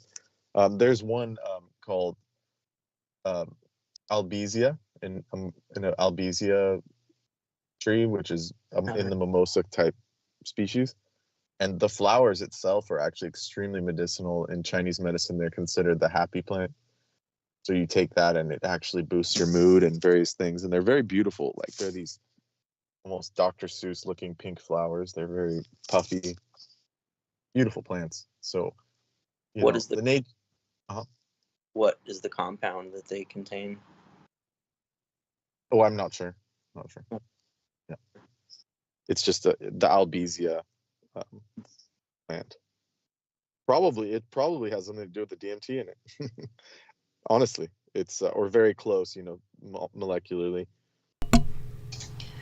I just met someone who said she liked to use the mimosa instead of the Psychotria viridis in ayahuasca. Said it changed the quality. Yeah, it's more beneficial. Yeah, like the trees are. I would say so. I would agree with that. Man, I can't believe the numbers are still up. How did you guys maintain numbers? I guess everybody's out there to get the recipe for escape into the other dimension and shit. Man, I just got back, and I was hearing shit. I couldn't even believe what I heard. Acid Kick over here was going into, yeah, I know a girl who's mixing the mimosa with some fucking chemical compound herbal shit. What the fuck was that? Chain 98 of the molecular structure or something? This is like nuclear physicists, except it's drugs. It's like Oppenheimer for the narco. Well, for the narcotized. The reason why we are actually, in our defense, the reason why we know so much and are still mentally coherent is because we have researched. I'm assuming on Acid Kick's part, but I have researched. Yeah. Well, obviously, Acid Kick is researched along with you both separately. You've both obviously you both know your shit. You've got it down to chemical fucking. How we were able to preserve our somewhat sanity, because we knew what we were getting into. A lot of people, they just do drugs just on a whim, or like you were saying, and that's why I've always been open about drugs with people, because it's like they need to be educated first. It's like for some reason I always had that mentality, like if I'm ever gonna do something, I would like go on Arrowhead or these different sites and look up what it does, what its effects, how it operates, what people's experiences were. So I had a different experience with that kind of stuff. So, you know, that's why when people bring it up, they say, "Oh my God, like, no wonder, you know, you're like this," or, you know, this, you know, I don't know how to explain it. Most people would say if you've done every drug in the book, you must be fucked up. Something's wrong with you, but that's not the case. I did it more scientifically in the style of the 1960s, where it was like, this plant does this, and this does this, and then this are the pitfalls, and so I was able to navigate them easier. So with both of you, let's hear Brendan first. I'm going to assume Brendan is but by the way, Brendan, do you mind my ask? How old are you? Late 20s. You don't want to give an exact answer. And your self-acid kick, is that also your age range? Early 40s. You're fucking kidding me. You sound like you're younger than Brendan. Does he not have a... There's a reason Albert Hoffman lived to 102, I guess. Yeah. Fuck, that acid is like... It's like a fucking... Our boy has alcoholically mummified himself and shit. It's like he's... Yeah, damn. He's like he just stopped aging after that first trip, and it had to do, no doubt, with his brother passing out the shit to him and his mom. What else was there? You said what else happened in the nursery? Fuck, there was a lot going on in the nursery. There was like 2 drug exposures in the nursery, wasn't there, that you brought up? No. Okay. There was that one incident with the brother, and then there was something else with where was the other one? There was something else where somebody was passing out the shit. The babysitter. Yeah, the fuck, what was it? The PCP. The PPC was she PCP was. Yeah, she got a joint laced with PCP. Oh my fucking God. And I'm just glad she's still with us. And still... That was his mom, Douglas. Yeah, that's it. I get it. Yeah, I'm just glad she's still with us. Holy shit. Yeah. What made you think I didn't realize it was his mom, Brendan? Did you assume? I just wanted to catch you before you said something offensive. Yeah, can you introduce me to her? I want to fuck her. I mean, is that what you thought was coming? I thought you were gonna be like, they deserved it or something, you know, like, so I was trying to just mitigate dude, when have I ever been judgmental? Sometimes you're a wild card. I'm just saying, I don't know. She's a fan. I plead the fifth. Oh God! So she might even. By the way, we're not gonna draw any assumptions here, but she might be the chick who introduced him to me. It's his mom. Might be the one who knew about me in the 80s. Yeah, an acid kick is really my son. Okay, anyhow, moving right along. Don't want to go too far with that. That's like some M. Night Shyamalan twist. Yeah. We're all waiting for it. That's why you have so many viewers. Oh shit.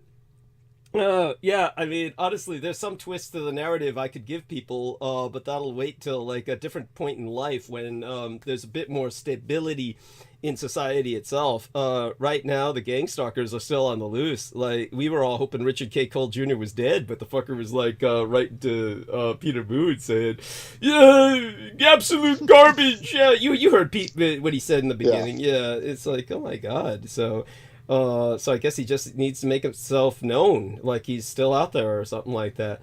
Again, to Lena Shea / Lena Crane, if you're listening, you know, your entire life should be dedicated to bringing that guy down. He cost you your fucking family. So, you know, none of you people have ever seen his face. Any of you people following him, none of you have ever seen his fucking face. That's why you're all crazy to be listening to that guy at all. So what I did while I was gone was I rifled through some of my old research magazines. It triggered all the necessary memories. I can go back into what our man was bringing up, Acid Kick was bringing up about the stroboscopic effect, I meant to say, stroboscopic light effect. I'll go into that later. Right now, I want you gentlemen to continue. You were on a roll there before I interrupted what Acid Kick was talking about. And is that a name you prefer? Is that the handle you prefer? Do you have any other name you might give us that might be okay to call you? The Acid Kick seems a little artificial. Like Charlie, Andy, anything else you might want to go by, or is Acid Kick fine? Is that okay with you? Call me Sid if you want to. Sid, I like it. Like Sid and Nancy. Okay, so Sid was saying that he was doing research and he was taking the mushroom. This is how I'm going to imagine it, or mold. What is it? The myso.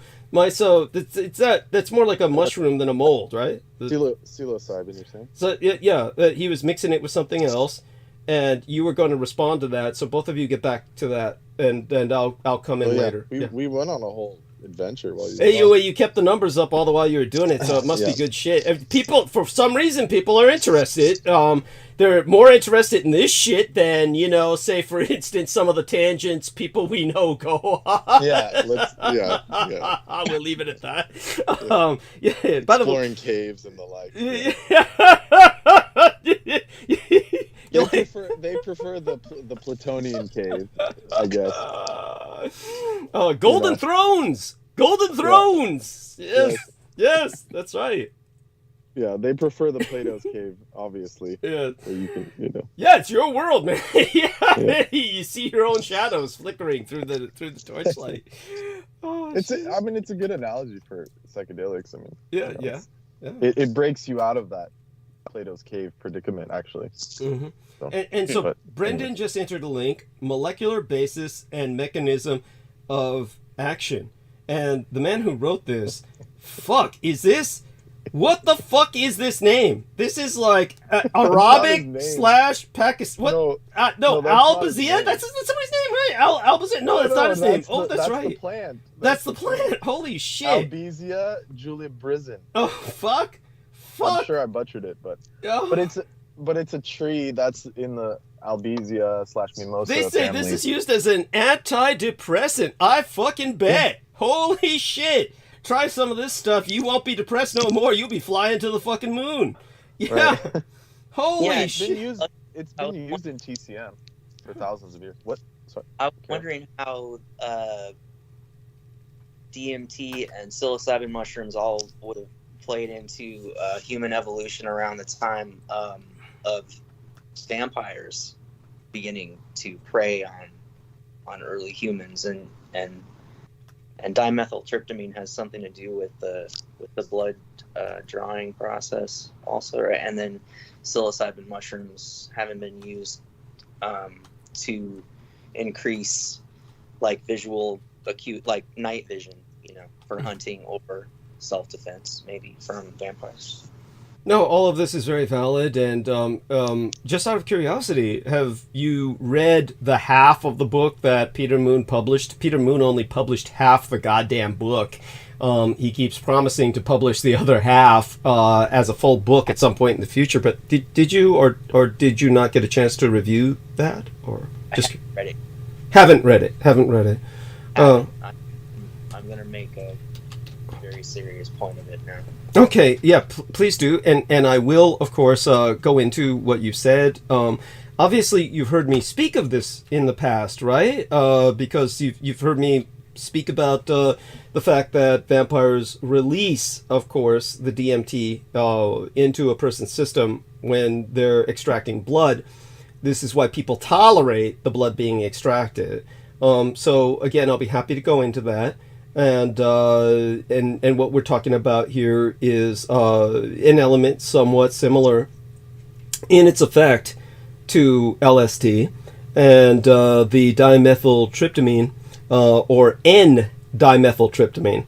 The Canadian chemist synthesized somehow I'm able to pronounce that now. See how good cocaine helps lubricate the fucking brain cells. I couldn't pronounce that in the opening hours. At any rate, Called dopamine. thank you.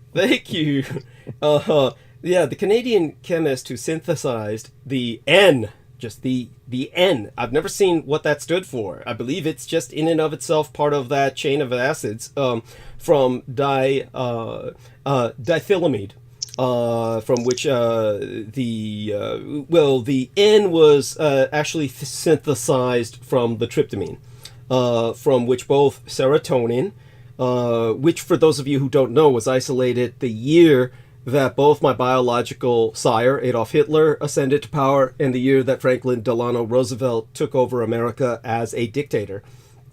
For those of you who just don't fucking get it, and you think I'm like reversing history in some kind of satanic inversion or transposition out of spite, understand that when Adolf Hitler ascended to power in 1933, he was not the Führer, he was the Reichskanzler. He was like Angela Merkel or Helmut Kohl. He was just the Chancellor of Germany. That's all he was. And he ruled only by a slight majority. It was the unlimited state of emergency that was declared because the Jews declared war on Germany. Again, another fucking fact. It's not a fantasy. Judea declares war on Germany made the world headlines. It was only because of that he was forced to declare an unlimited state of emergency, and that's when he became Führer, or leader, in that period of emergency status, which technically Germany has never emerged from. So certainly not Unterland. But it was in that same year that FDR took over with every power already given to him as a dictator. He took over with full emergency powers, declaring effectively a state of war the moment he took over. FDR was the real dictator here. And he was a man who, during his time that year that he took over America and that Hitler ascended to power in Germany, that serotonin was isolated.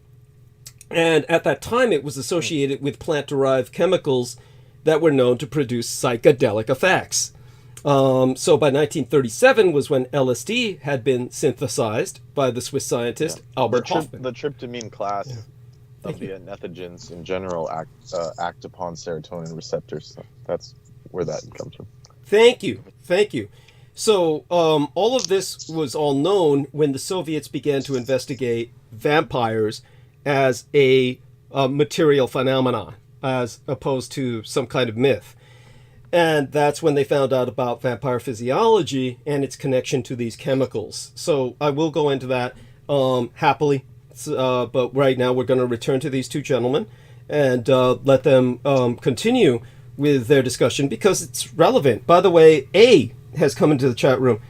He says, I've seen your interview with the Arcane Observer, and I am very interested in what you have to say about Lieutenant Colonel Michael Aquino. I'll simply answer thank you. And I appreciate that. And I'll accept that at face value. And God knows we could read into that any number. Yeah. For all we know, that could be a cultist who's coming to, then say something else. But we'll take it at face value and assume the best. And I would appreciate it if more people are informed about myself through everyone go tell someone else. It's the only way that the world will find out. Before I give the stage back to these two gentlemen, both of you, Acid Kick, I don't know if you have any opinion on this. I know Brendan does. What do you think of the naivete when Peter Moon was saying, oh, Marina Saren, she brings all this upon herself by dressing like a Nazi and by assuming this, wrapping herself in the flag of the Third Reich, she invites this targeting. It's like, I find that was like the same rationale as that one chick to Victoria. Well, you put it on your Facebook that you were, Right. And tell me what obviously, this is what I said. You heard what I said to him, right?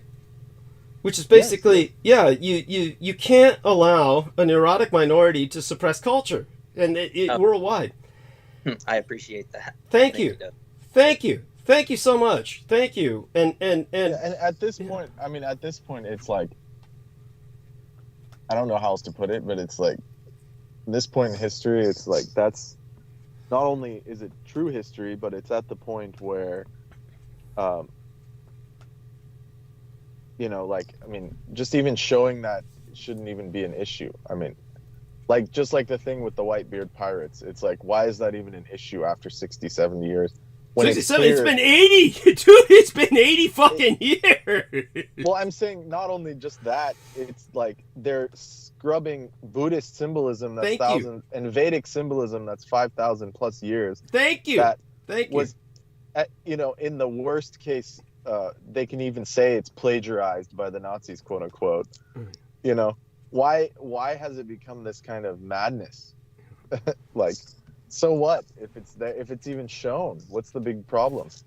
It's so strange. Like, well, we know why and all that, but I'm just saying, if you're coming from like a purely Vulcan logical point of view, this is just stupid. But for those of you who are listening, who are, say for instance, A, we will take A and I'll just say alpha, just so rather than A, because A sounds kind of strange, so you say alpha, or Adam, like Adam or Alpha in the chat room is kind of new to this.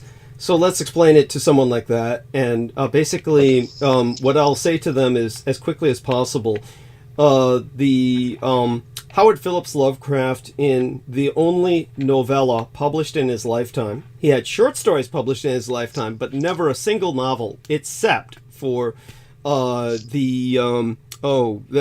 it, the horror at Red Hook, or is it the one with the where's all the fish people? Where are the fish people? I erased it from my brain because it's so terrible. Yeah. Dunwich, the Dunwich horror, was it? Was it the Dunwich horror?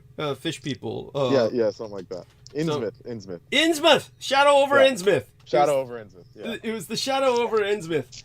In the Shadow over Innsmouth, he has the drunken character basically say that the elder sign is the swastika, and he states it outright in that novella about that being a ward against the anti-gods. And this is something that, if you ever take a look at Chaosium, or these motherfuckers who have taken over the quote-unquote mythos of Lovecraft, that they refer to as a mythos to make it sound like none of it is true, they'll give you this weird fern leaf symbol. I mean, check it out. If you look up elder sign, and you get this weird fern leaf symbol, and that's not the fucking swastika. It doesn't even look like a swastika, and that's because they're trying to misguide you. But the swastika was the ward, W-A-R-D, the sigil that held the anti-gods at bay. It's what you see at the North Pole of our skies, the pole star. Around the pole star, the swastika created by Thor's chariot, what Americans call the Big Dipper, and what everyone else in the world calls the Great Bear, that circles around the pole star so that it forms the Nazi swastika. I have to say that.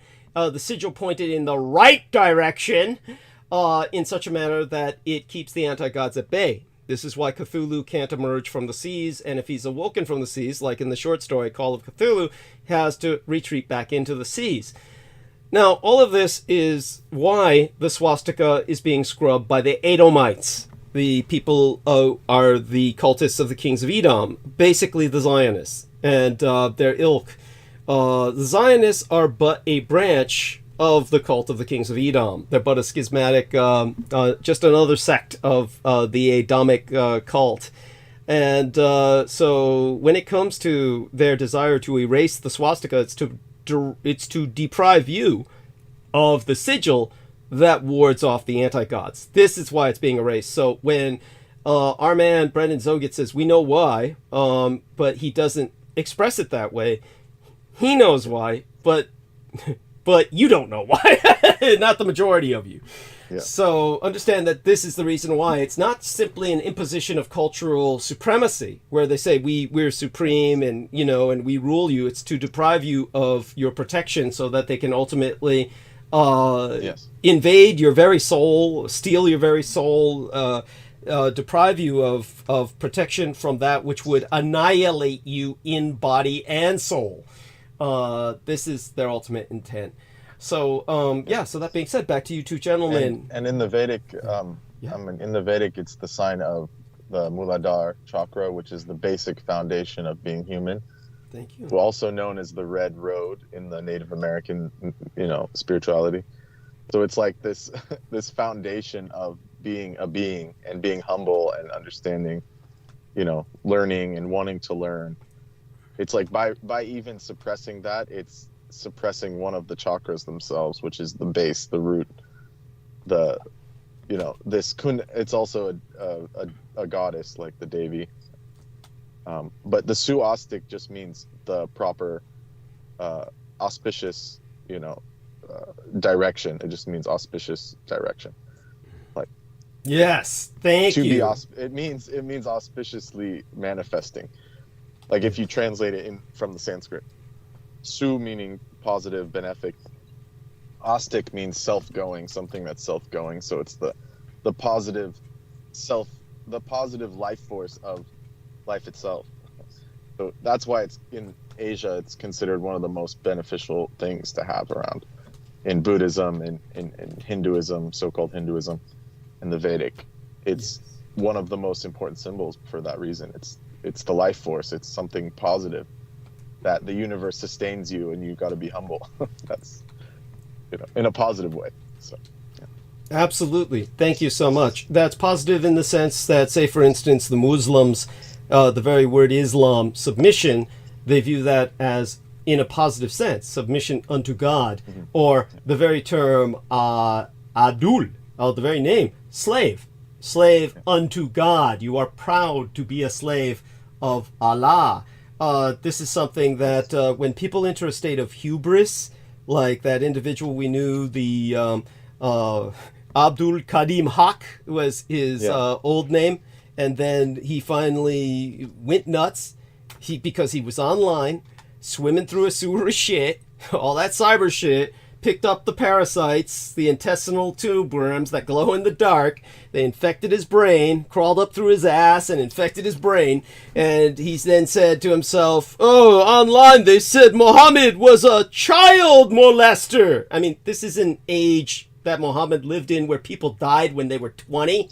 Okay, people didn't wait until they were 18 to start fucking because they'd have only 2 years left to fuck.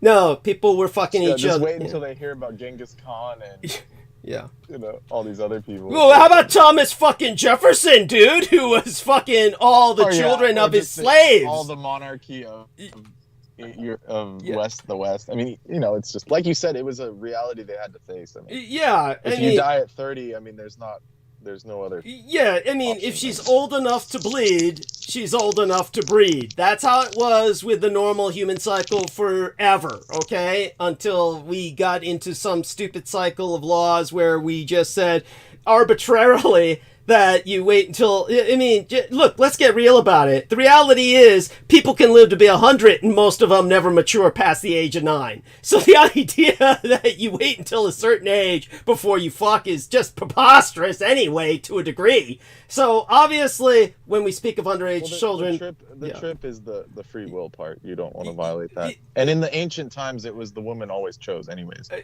No, you're talking about in the days of matriarchy and the honoring of the feminine. In like the Vedic times, it was called Swayamvar, meaning self-choosing. She chose the woman. There was no divorce or marriage. It was like, if the woman finds a man worthy, then she chooses them, and then if she no longer chooses them, she just moves on. It wasn't as crazy as it is now, where it's like, it was considered something else. They had the choice, anyways. Yeah, but beyond that, before people assume that I'm advocating you go out there and fuck children like all the child predators who are attacking myself, note that all these child predators who recommend that are attacking me. They're attacking me because I'm not advising that at all. What I'm saying simply is that these laws that are fairly arbitrary, they're at this point in history completely anachronistic because kids are fucking each other by the time that they're fucking... as soon as you get a cell phone, basically these kids are rendezvousing to fuck each other when they're like young, okay? There's basically, let's just say 14. Well, really, it's more like 12. But that being taken into account is why in California, we enacted the laws that we have, which everybody in the United States was propagandizing that California legalized pedophilia. No, what we have are what are called Romeo and Juliet laws, that basically what happens is that when children are fucking each other, like they always do, until California established those Romeo and Juliet laws, all these kids were going to jail, whoever was the older one. Whether it was a boy or a girl, whoever was the older one was going to jail. And that's when they were saying, look, this has got to stop. Because the parents, whether they were religious or whatever, would overreact and say, "Oh, look, this person took advantage of the other." Thank you. When in reality, it was just they were just being, teenagers. Yeah, teenagers, and so that's why in California, well before the age of 18, when you got kids fucking each other, the judge analyzes it case by case. It is in the power of the judge to analyze case by case. But generally, they just let the kids go now because they're just saying, look, it's just kids. Now, it's different. California's not allowing this for, say, someone like Peter Moon caught with Paula in California would have had kind of like the judge turning in his head. But, yeah, that didn't happen here. It happened in New York. Such being said, this is it's not on the level of like Andrew Tate where he's like scouting these chicks to brainwash them or whatever the hell he was. Well, he's basically abducting them and trafficking them, dude. And that was him and his brother had said that publicly, and they claim it was just a joke. But that's different than just you guys are both 15 and 16 and something whatever happens. That's totally different. Yes, thank you. So but all such being said, one of the points that we're also making, because I was talking about Muhammad, for anybody who trips off that, understand that Muhammad was at war, a religious crusade, and he was killing basically all the old families that were resisting him, and this is war, and he was running a religious crusade. And in those days, what happened was when you wiped out a royal family, basically, their children were all going to be annihilated because they didn't want them to grow up to have a claimancy to the throne. And the way that he would protect the young ladies who were daughters of these families would be, he would just say, I take her as a wife, because no one was going to fuck with Muhammad. And what he's doing is the conquerors all did that. So you have like Genghis Khan, who they say, he raped so many people, but it's like the same concept. It's like, what are you going to do? Kill all the, you're going to kill the whole lineage, or you're going to put them into your empire? Like integrate them. You integrate. Yeah, you integrate them. Like there's no just like, even as brutal as the Mongols were, they didn't do that, 100% kill rate as some other beings have done in the past. And also like Alexander also did this. The Roman legions did this. That was the thing that that's how humans operated. Thank you. In these warring times, in the Martian times. Thank you. The Aryan times, so to speak. Yeah, the time of war, the god of war, Ares, the god of war, and our man Brendan here was one of the few to remember.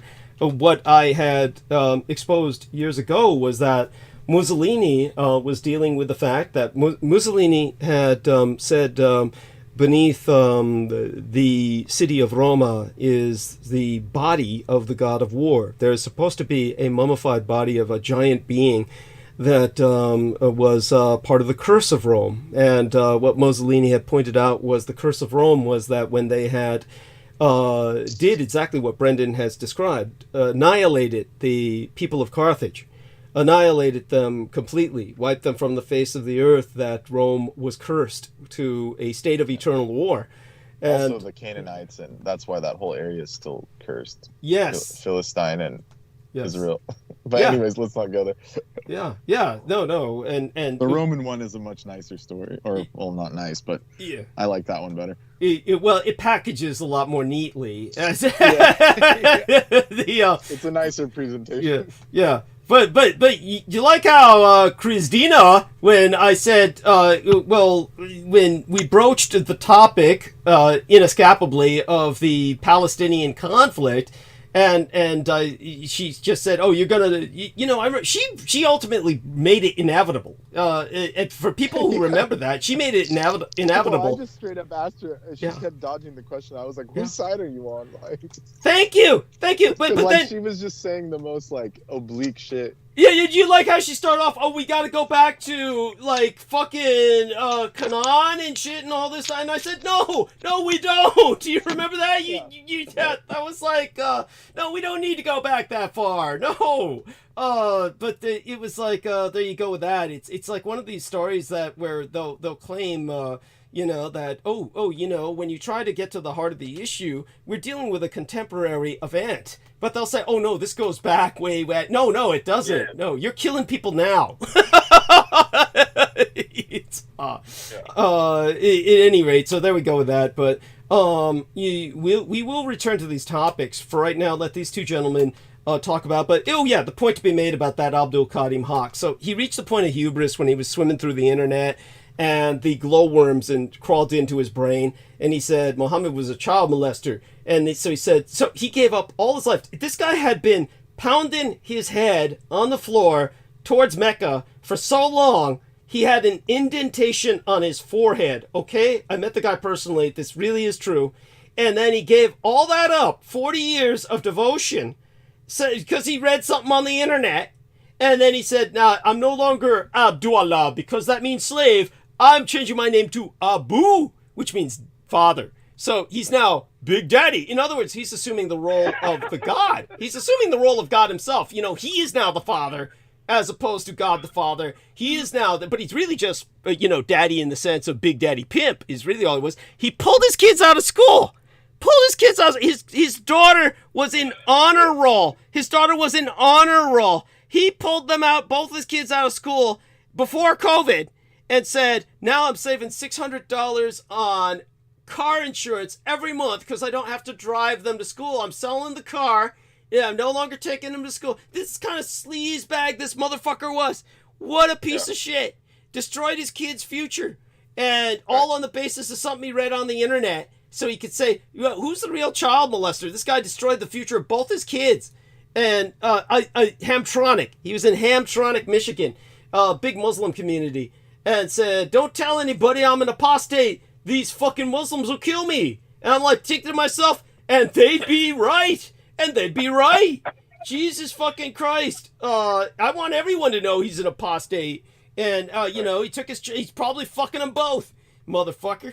And, this is the sickest shit. Like, was it Dante that said, like, there's nothing worse than a traitor or something? Oh, yeah. Like, it was, in Dante's idea of hell, which was the foundation for people's description of hell for hundreds of years. He described spies as being on the lowest levels of hell, some of the lowest levels of hell, because they took advantage of people's trust. So in Dante's cosmology, all spies go to hell because they're intrinsically treacherous betrayers of trust. And so this is a little bit more severe than being an apostate, I guess. It's like that would be a child predator would be on that level, right? A betrayer of trust. True. Yeah, so this is where, a person like Abdul Karim Haq belongs. And, it's like, when I was, and by the way, just out of curiosity, you like the way Peter kind of ended the night with, then suddenly this immigration thing came up. the immigration people, yes. And that's when I said, okay, let's rephrase that so we can say we're importing third world conflicts onto our streets because of, unmitigated immigration or something like that, as opposed to just, hey, the immigrants are poisoning our culture, or obviously, America, what does America have to worry about immigrants? You're a fucking nation of immigrants. Jesus Christ, you all came here and stole everything from the people who were originally here, and it all started with a Jewish guy named Columbus, who killed everybody. Honestly, this is what really goads my ass. If we were to count all of the Native Americans who died ultimately because of Christopher Columbus, if we were to call all the people who died because of communism, because of the Jewish individual named Karl Marx, if we were to count all those hundreds of millions of deaths from communism and the Colombian exchange alone, before we got to the point of Canaan and Israel today with Palestine. The Jews are the most genocidal people on earth. They've wiped out, what, fucking half the human population? This is like, and they bitch about being the victims of genocide. It's beyond hypocritical. Thank you. Yeah. I'm sorry? Yes. Thank you. Yes. Oh, Yeah. Thank you, Doug. Thank you. Yeah, I appreciate that. Okay, so I'm downloading what Brendan Zogit pointed out about the shadow over Innsmouth. Yeah, I'm downloading that. By the way, both of you gentlemen, Brendan, this link to the molecular basis, put that into the chat. Jesus Christ, you're a moderator. Put that into the chat. And some of these other links. That way people can, understand better what you're saying. Well, I doubt many of them could understand that technical shit, but, if they want to, they can research it. Yes, let's return back to... Now, Brendan's on mute, which means maybe I should talk a little bit until Brendan comes back. And I'll get into a little bit about what our man was asking about, acid kick here. And then we'll meander our way towards some kind of monologue. Maybe. We'll see how I feel about that tonight.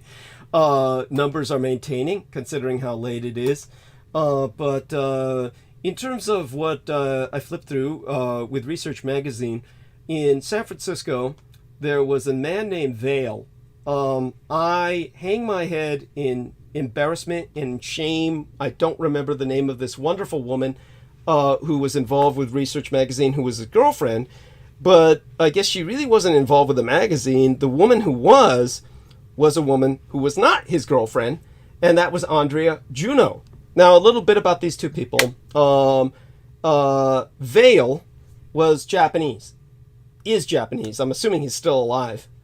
Andrea Juno is Jewish, and it was through her I met a young lady, also Jewish, I believe, named Phoebe Glockner, who was also a professional illustrator.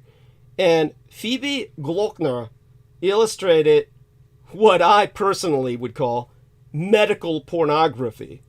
Phoebe Glockner would illustrate various medical graphic charts, some of which were quite technical and had to do with, one that stood out to me was a throat disease that specifically happened only to Jewish people because of thousands of years of morbid inbreeding with other Jews, and it related to thousands of diseases that only Jews manifest. So if anything, this should prove that they are ethnically different, but at the same time, Amelia Willard argues that this is not that they're an ethnicity, but rather that they're simply a morbidly inbred cult. It's a fairly compelling argument the way she expressed it. I don't necessarily believe that or agree with it, but we need to take these things into consideration.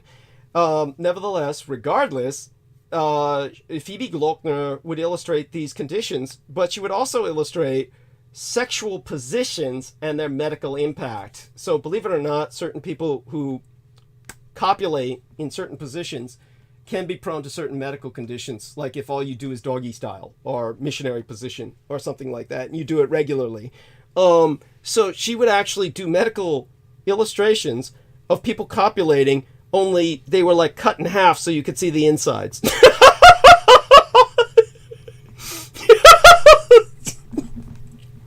I'm sorry, I found that the funniest thing in the world, and it was disgusting. I mean, nothing, that's not a moral judgment. It was just repulsive to look at. Hardly anything I would look at to excite myself.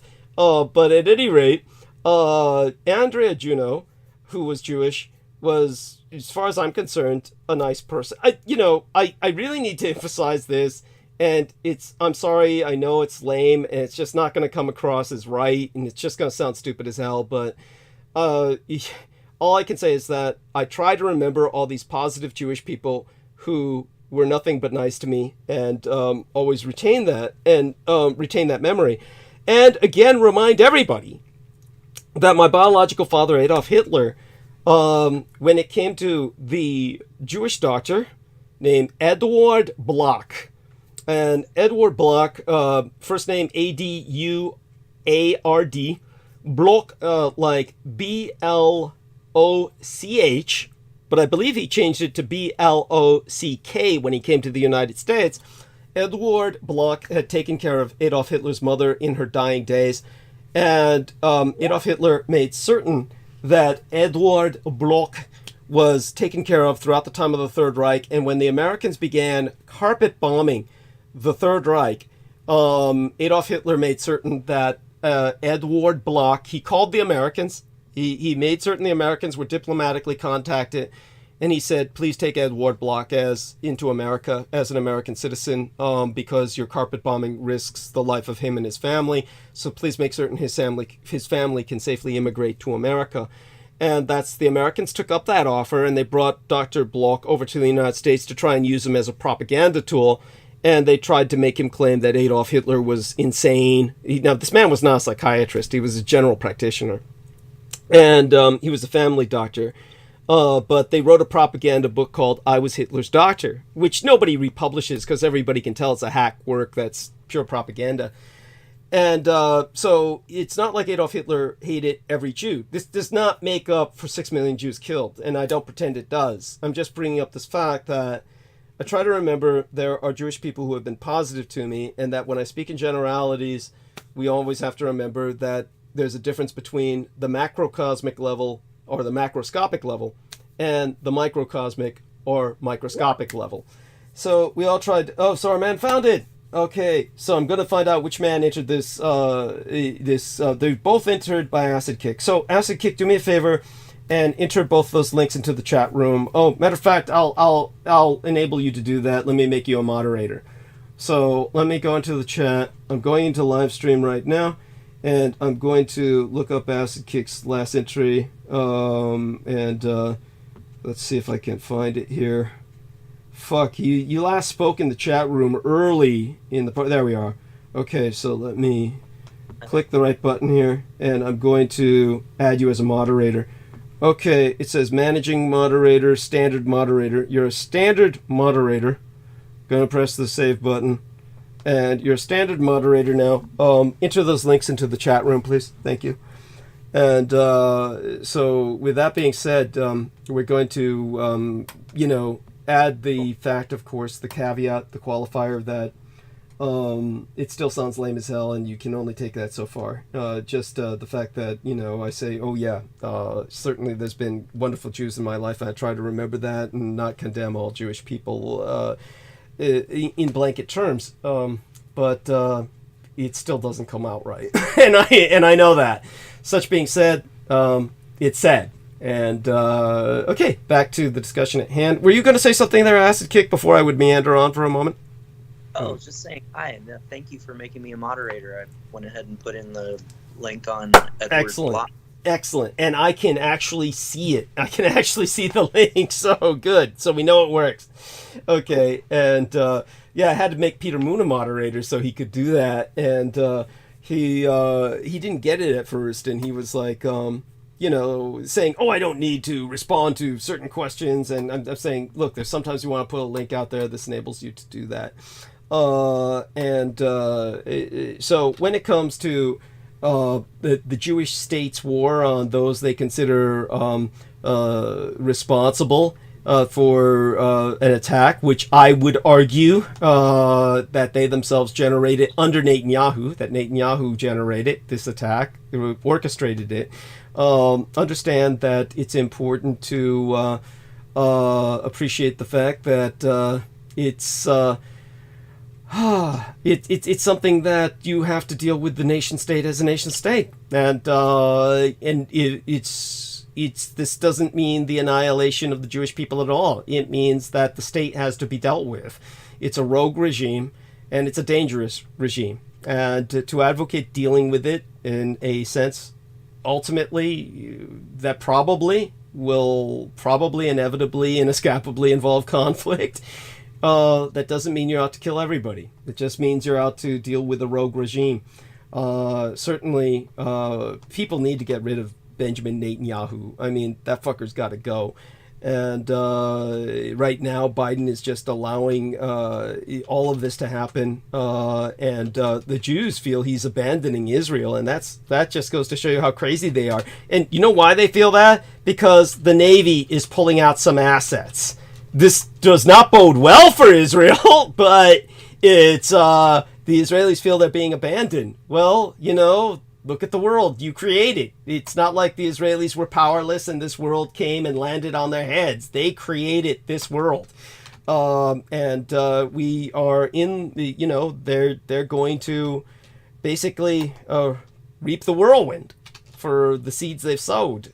This is something that I cannot qualify enough. That doesn't mean they're all going to die. It simply means things are going to radically change in terms of the balance of power. And that's something that we not only have to look forward to, we have to make it happen. Okay, so that being said, Brendan, are you still with us? You were on a bit of a break there. Do you want to talk, or do you want me to go into... Let's see if we can get Brendan to talk. See if we can get him to rejoin here before I start committing myself into some long, meandering, topic. I'm still hanging out with you. No, I know that. No, thank you. No, appreciate it. I love when you go off on long, meandering topics. I think we all do. Well, I appreciate that. I appreciate that. Yeah, ich bin hier. Okay, good man. So our man Acid Kick found one of these old issues of the Atrocity Exhibition, which is actually a short story by J.G. Ballard. J.G. Ballard was the man who wrote the book Empire of the Sun, on which the movie was based, about his time in a Japanese prisoner of war camp. And so as a child, he grew up in a Japanese prisoner of war camp. And that brings me back to Vale. Vale was Japanese, is Japanese. He was the man who published, along with the Jewish woman Andrea Juno, Research Magazine. And the thing about Andrea Juno, what made her cool, exceptional as a Jewess, and I say that with deepest respect, people need to understand Jewess is an acceptable term. It's something Jewish women have kind of owned. They've kind of copped the term, owned it. It's not like a pejorative. It's not a pejorative. So when it all depends on tone. All depends on how you say it. But Andrea Juno, as a Jewess, tolerated the fact that Vale, who was a Japanese American, was a Nazi. And they worked together to publish Research Magazine. I mean, that's San Francisco. That's San Francisco magic. And you might ask, why was Vale a Nazi? Vale was born in an American concentration camp. So he was born in World War II at Manzanar, the American concentration camp. I believe it was Manzanar. He would know. But at any rate, so since he had been born in an American concentration camp and knew the fact that if Hirohito had not won the war, he would have been dead, the Americans would have killed them all, he became a Nazi politically. And you might say, well, why a Nazi? Why not, quote unquote, a Japanese neo-nationalist or something?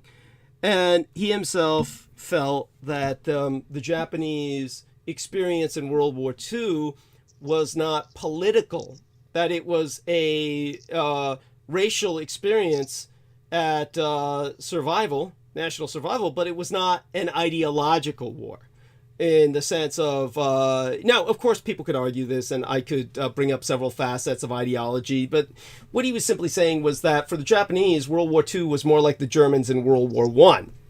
In other words, if anybody's familiar with the Germans in World War I, Imperial Germany was not trying to promote an ideology.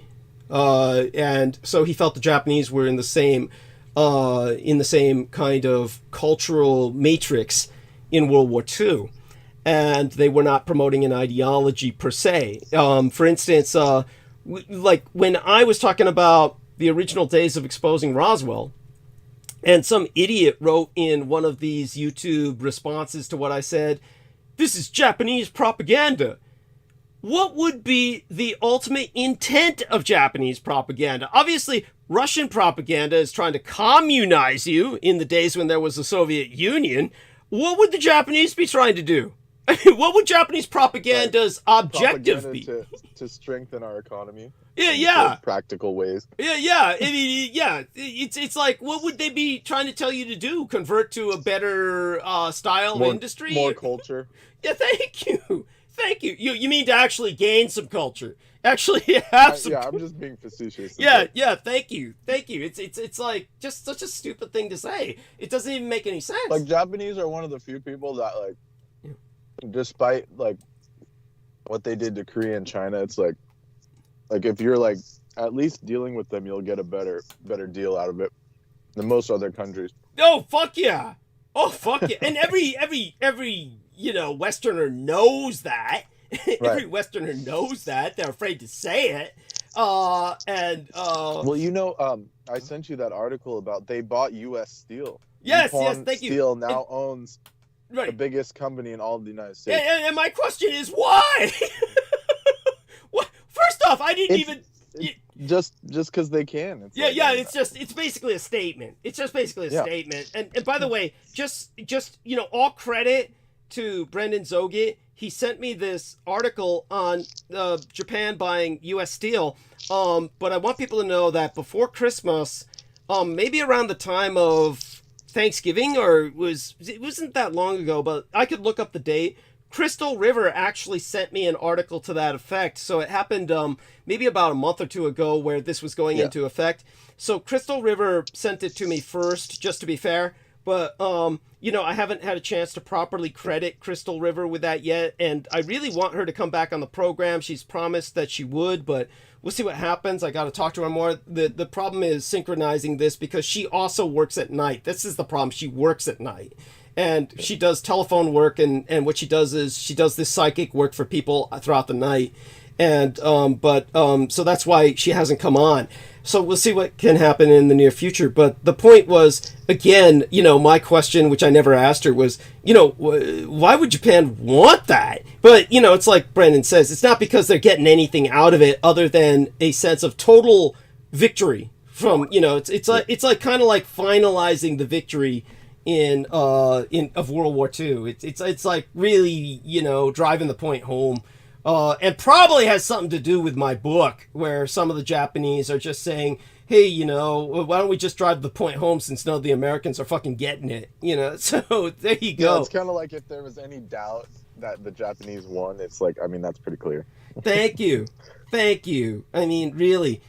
My first comment actually before why they would want was first comment that I had. My first instinctive reaction is I didn't even know U.S. Steel still fucking existed. I didn't even know that was kind of what the journalists were saying. They were like, it's irrelevant because this company's been, they were like demonopolized like years ago. So it's like, it's almost redundant, Yeah.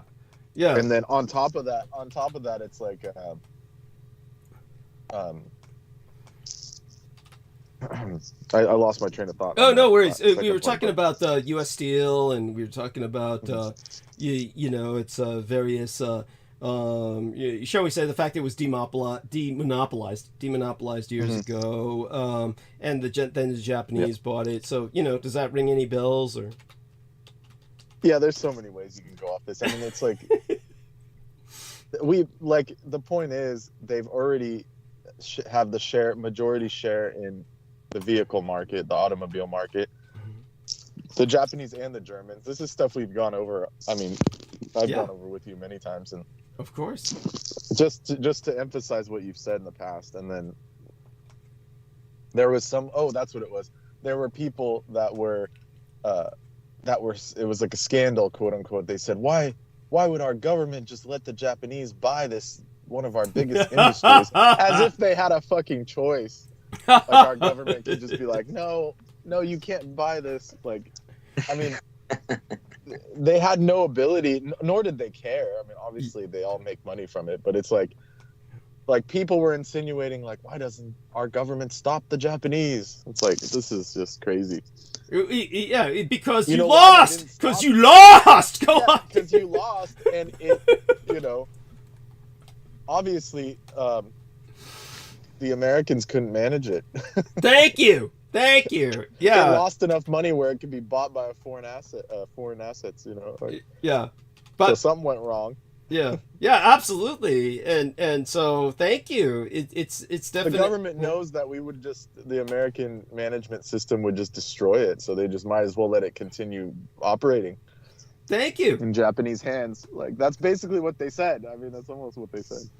Absolutely. Absolutely, because They basically what they said is, oh well, it's just on paper, you know, they own it, but they're going to maintain operations. You know, in other quo. words, what they're saying is, in other words, what they're saying is Japan is the occupying power that is providing us employment. That's what you're saying. Pretty much. But of course, they had to sugar candy coat it, you know. Yeah. Yes. There you go. It's all candy coated and shit. So like, how long are we blessed with your presence tonight, Brendan? Is you know, well, it's approaching 108, and my battery's at 1%, so it sounds oh pretty shit! much. Oh shit! It's a good time to exit, but I wanted to go with the Gong Fu tea ceremony with you and talk about it, but it's like we take it as far as we can with that, please. Well, so I recently started rebuilding my tea collection. Yes. When I was a child, when my whole life got destroyed, right? I lost everything, Yes. including my tea collection. Yeah. Or not when I was a child, but like, you know, between teenage up to like now, basically my life has been, being rebuilt. Yeah. So, I decided to rebuild my tea collection. So I went to these obscure Chinatowns near me to get some properly aged ancient pu'er tea, different Japanese teas. Like we're talking Camellia sinensis, like tea, because I have plenty of herbs, but this is like a proper, a classic tea, ancient Chinese tea. So I was going through all the. Are you guys able to hear me still? Yeah. Yeah. So you plug the phone in. Yeah. Excellent. Go on. Exactly. So that's why it may have changed, but yeah. Tony, your voice has changed, but we definitely can hear you. It's tiny and tinny, but we can make out what you're saying. Go on. Okay, great. So yeah, that thing. So I got into the Gung Fu tea ceremony again with the pu'er tea and these tea cakes. Excellent. So I was asking you, do you know a place? But I found a place. Excellent. But I'm sure there's plenty of tea houses in Zhongguo, town over there. Yeah, so. there are, but it's also hard to find a real one. I mean, I could take you to the ones where the tourists go, but you don't want to get ripped off. And right. I'll try and take you to some other places, but then you kind of lose the environment of the exact categorization. Things become very personal, where the person is bringing you their favorite tea or something shit like that. But anyhow, go on, please. We can always explore that later. We can explore that together later. Yeah, privately. But so that thing. So I found some good pu'er. This cake from 20. It's like a 20-year-old aged pu'er cake. It was a brick, actually, not a cake, a brick. Yeah. And then I found some cheaper pu'er, some newer ones, some less aged. So that's why I'm still awake right now. Because I've been getting into the tea ceremony. No, it's we're all on something, and that's caffeine. It's like herbal. It's like vegetarian cocaine. Go on. Yeah, it's a good way to put it. But it's also beyond that. It has L-theanine and different things, and there's also the concept of cha-chi. Yes. So the tea energy, it has its own spirit with the processing, and the ancient pu'er trees are some of them up to 1,000 years old in these protected areas of China. Oh yeah. Yunnan province. So these trees, the tree plants that are so old that they've become trees, they have absorbed almost like this sage energy from the land itself, this senjutsu. In Japanese, it'd be called senjutsu. This sage energy has come into them. And so they have a specific type of chi And the Westerners say, oh, it's just the minerals, and the materialists say, oh, it's just minerals and like a certain balance of caffeine and theanine in each one. No, it's actually the spiritual energy of the tea plant itself and the processing and the aging that you get a certain cha chi, the energy of the tea plant. And just to explain that term to our listeners, cha is the Chinese word for tea. So when they say Qing He Cha, please drink tea, and so Qing means please, He means drink. So Qing He Cha, please drink tea, is an invitation. And Qi is, of course, Tai Chi. The Qi is the spirit force, the life breath, the life breath, the orgone, and so Cha Chi means the tea life breath, the tea energy. So go on. Yes, thank you. Yeah. Yes, I appreciate that explanation.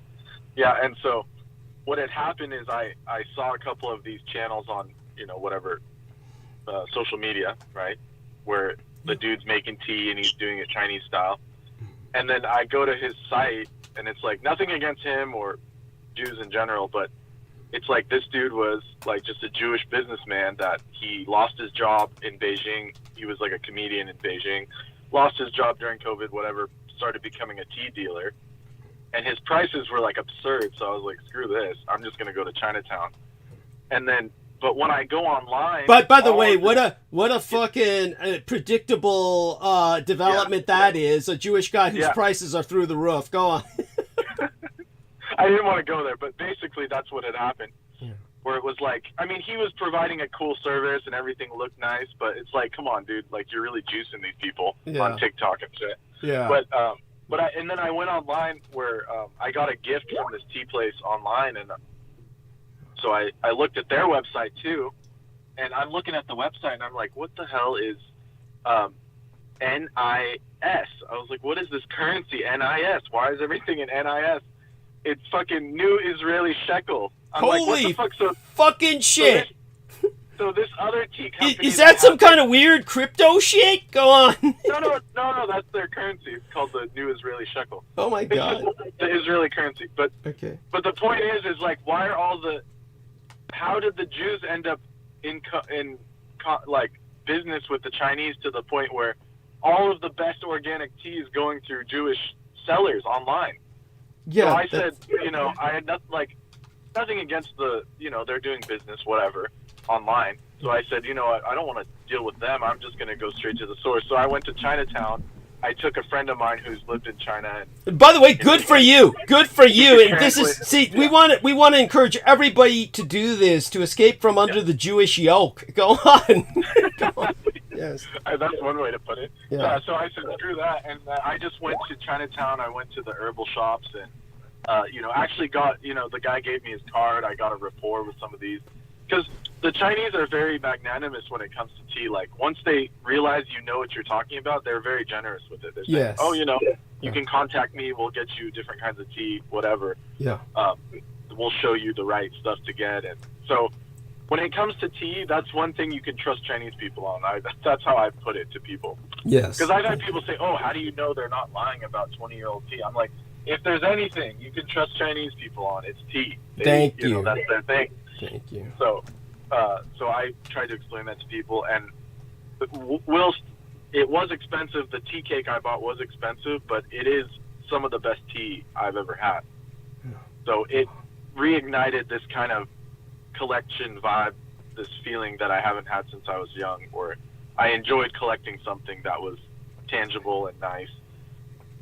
Excellent. So the tea kind of brought that back, or this, and it's in with the spirit with the Year of the Dragon coming up. I got to see they were prepping for New Year's, and everyone was jovial, like all of the Asian people, whether they were Vietnamese or in that region of my area. It's like the Asian area, not necessarily Chinatown, but the more Asian groups all live in that area, and they were all very jovial, happy about the the New Year coming up, and so I had a really positive experience with it. Yes. So that's why I was asking you if you knew any. There's one thing I needed. One item I do need is a tea pet. Yes. Yes. Yeah. So a tea pet is in the gong fu tea ceremony, which is the southern Chinese, where tea comes from, this Yunnan kind of Guangzhou area. That's where the tea ceremony originates. Yeah. So these like early, like Song and Shang dynasty kind of vibes, very early Chinese, southern Chinese dynasties before unification, where this kind of, you have tea with other people to chat and kind of like the vibe we have tonight. It's like, I drank some tea, I'm in the mood to like talk a little more and Yes. just connect with people. That's the kind of, that's how the ancients were doing it. They would drink tea, talk about philosophy and concepts and connect. Yes. So this tea ceremony came out of that, where you slowly, you know, you make one cup at a time, one infusion at a time, and it becomes an all-night thing where you're just drinking tea, talking, you know, connecting with people. It's a very human kind of ceremony. Yes. Less rigid than even the Japanese like samurai ones. It's very kind of like a, you know, it's more for chatting with people and increasing your ability to speak. You know, that was important in the courts of China, right? Like this, to use an RPG term, speechcraft. You want to increase your speechcraft so you can be more charismatic and all this stuff. Yes, the tea lubricates the loquaciousness. The tea lubricates the verbal exchange, the ability to converse. Yeah. Go on, yes. Yeah. So, and I found with this, these ancient tea trees, the old pu'er, Yeah. and different, you know, this proper cha chi. It actually makes your mind more clear. It's not like a caffeine buzz where you're like super amped. You know, It doesn't amp you and leave you anxious. It doesn't amp you where you like lose. Yeah. It almost is like you lose clarity. You become. It puts you in a different state. Like when you drink a lot of, especially the bad quality like Starbucks type coffee. You know, like it puts you in a mental state where you lose clarity. Yeah. But this real tea, I call it like real full leaf, you know, ancient leaf tea, and even the Japanese like genmatcha and stuff is very good as well in this case. But it puts you in a space that makes you more clear, and more linear and even more, you know, logical. It's very Vulcan in that way. Yes. You know? The Confucian kind of, you know, you become more thoughtful, I guess is the way to put it. Yeah. No, it's wonderful. I want people to understand that puts you in focus, gets you know, sharpens your acuity, your perceptive ability to analyze. It's honestly, it's like alcohol without all the negative effects. It's like it like does a real tea, like a real proper tea. Yeah, exactly. Yeah. And so it's something to positively, and I say that in the most, you know, literal sense, it's something to positively become addicted to. We'll do something good for you. And I'm definitely so proud of you. I'm so glad that So why I appreciate that. So why I brought that up is the tea pet. So in this southern Chinese tradition, there's a tea pet, right? This little ceramic figurine of like an ancient creature or one of the zodiacal animals. So the first steep, when you put the first tea leaves of the pu'er, the first steep is considered to be the awakening steep. It's like to wake up the tea. So you don't drink the first steep. So what you do is you, quote unquote, feed the tea pets, or they want tea too. So every time you start off like a fresh bunch of tea, then you pour the first cup onto the tea pet, and then over time it like changes color, and you know it becomes it imbibes itself with that energy of the ceremony and all this. And then if you get more advanced with it, there's like, you know, the creatures that you have are like feng shui creatures. Yes. Like a pishu or something, like a kitten, like a dragon, a ryu, something that will bring you power, energy, whatever you want to attract, even like a small rat. A lot of people use the rat because in feng shui, like rat and money have this connection linguistically. And then also if you put tea, like if you pour water on it or tea, it's even more abundant. So that's what the tea pet is for. It's part of that ceremony. And so I was looking for a tea pet, but it's hard to find them outside of these kind of niche tea cafes. Absolutely. It's almost impossible. In fact, it is impossible. Most people will have to, outside of San Francisco or California, you're going to have to go online to find these. But think of it like a chia pet, except it's not growing things outside. It's basically kind of just changing with time. It matures, but it's kind of like a chia pet without this weird fuzzy hairy result that you get. But it becomes a companion. The real ones are made of this like purple clay that like changes their color. Yes. And there, you know, the one that's pictured on the link that was sent to me by Brendan is a lion dog, is what they call them, a lion dog creature. I'm definitely there's a lion dog, there's a kitten, and then there's also this creature called a pishu. I don't know if you've ever familiar with the pishu. But I'm willing to share about it. Please share it with everyone. You know, and of course, I always thought that was an inspiration for Pikachu, the statement that the Pokemon says. No, that's Pika. Pika means sparkle in Japanese. Yes, I know. I'm kidding. I'm kidding. We're talking about difference between Japanese and Chinese cultures, but you know, I'm having fun with it. Go on. Yes, funny. So Pishu, or that would be like the Wade Giles pronunciation. Pishu or Bikyu or Pihu. Pinyin would be Pishu. So there's kind of different intonations of it, but basically it's a mythical hybrid creature that are considered powerful protectors of the souls of the dead, the Xian. Yes. And the feng shui practitioners use them for various protection reasons and wealth absorption. They resembled strong winged lions. A Pishu is an earth and sea variation, meaning it's like a combination of those elements. And it's particularly influential and auspicious to create wealth. It is said to have a voracious appetite exclusively for gold, silver, and jewels. Therefore, it is traditionally considered to be an auspicious creature that possesses mystical powers capable of drawing cha-ki, or cha-ki, which is wealth, from all directions. And according to the Chinese zodiac, it is especially helpful for those who are going through a bad year. And the literal meaning Pishu is panther. So it's like devil power. And its alternative Chinese name, which I can't pronounce, a Bishu or something like that. I'd have to see it, but you're doing well. You're doing fine. Yeah. Believe me. In southern translation, it's a Piasha, but it literally means to ward off evil. And it's got a Korean and a Japanese name. EQ in Japanese, EQ. There are types that have antlers, which is, there's one that's a female, one that's a male. There's all these like little rules and stylistic, symbolic things that can, happen with them. But basically what they do is they can attract wealth.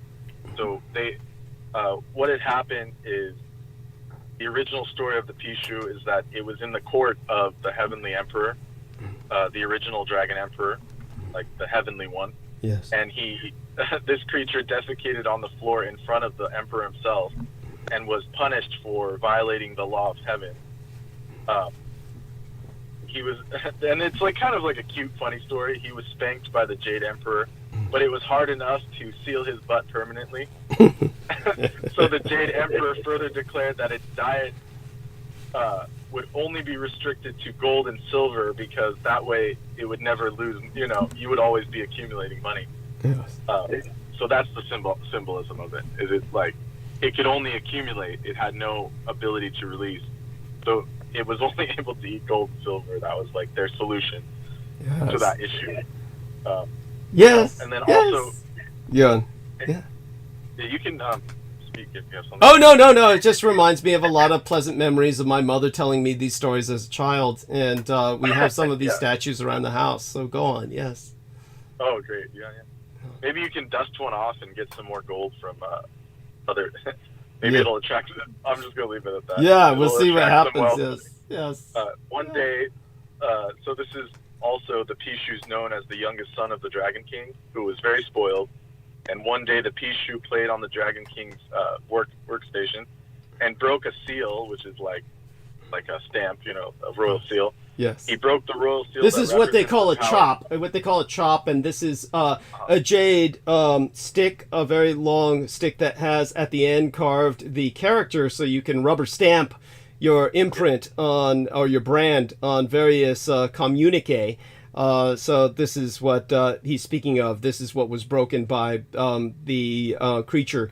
It kind of like the equivalent today. If they were trying to modernize the story, they'd say that he was fucking around with the prince's Xbox and broke the joystick. Yeah, so go on. Yeah. Yes. Yeah, so he breaks the seal, and the Dragon King becomes very angry and uses magic to turn the Pishu into an animal, and then sealed his rectum so that the Pishu could only eat things that represent wealth. They have a reputation, the Pishu has a reputation for being a fierce creature. The large fangs visible in their mouths are used to attack demons, evil spirits, draining their essence and converting it into wealth itself. The Pishus also guard against disease caused by these spirits, and it is written that Pishu patrol the heavens to keep demons at bay and to protect their owners from all harm. It is believed that they are ferociously devoted to its owner, who would always constantly guard its master, even after it has passed into the underworld. It is also believed that the Pishu would help their master ascend to heaven by flying them up to heaven on their backs. So that's the story of what a Pishu is. For those of you who just don't get it, just watch both the original Ghostbusters and the latest Ghostbusters, where they had this nostalgia bukkake and they're ejaculating all over themselves, bringing back a holograph of the poor dead Egan character, Harold Ramis, I believe the guy's name was in real life, the actor, who was the only one among the original Ghostbusters crew that died, poor fella. And the most Jewish looking among them. And so they brought him back for a nostalgia bukkake. They did this all wrong, and I can't believe there's people out there who accepted this ejaculation all over themselves as a sheer marketing gimmick and loved it. But those people are out there. As for myself, I just thought it could have been all done so much fucking better. But then again, nobody ever wants to do it better. They just want to just go straight for the marketing and pull all kinds of stupid bullshit. But at any rate, in both those movies, what does Gozer have? Gozer has the Pishu. It's basically a westernized version of the Pishu, but Gozer is, of course, the demon, who's always a Eastern European Slavic chick, who's raised... Brendan, are you remembering any of these scenes, or did you ever see those films at all? Gozer's the chick who comes to the climax. I saw them years ago. Yeah. But what is... They're supposedly Babylonian, which makes sense because this whole story is very similar the creature is very similar in appearance to a Lamassu. Yes. Which is a Babylonian protective creature. So I think that's where they're kind of getting this. It's kind of mixing up some things, but it definitely, yeah. Well, this is it's what like Western a creature with like horse legs and antlers and a human face, but it also has wings.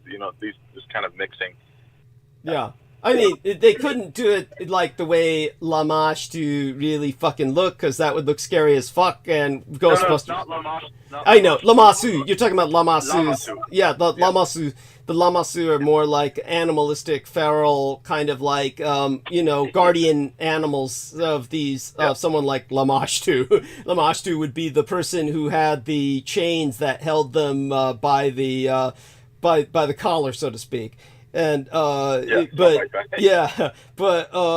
it comes to the Lamassu, what Brendan is describing, like he said, human faces and shit. I mean, it would no longer be a kid's film. It would be like the original Exorcist at that point. And so they had to like make them more like the Chinese animals. But then take a look at 300. In the film 300, which, by the way, just so people understand, the film 300, which most anyone would tend to agree is the only decent thing ever produced by that piece of shit Frank Miller.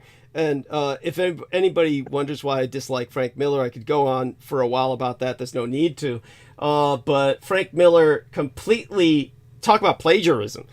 Frank Miller plagiarized a screenplay from Dr. Paul Joseph Goebbels. That was... All 300 is truly a Nazi propaganda film about the West fighting off the barbarian hordes of the Soviets.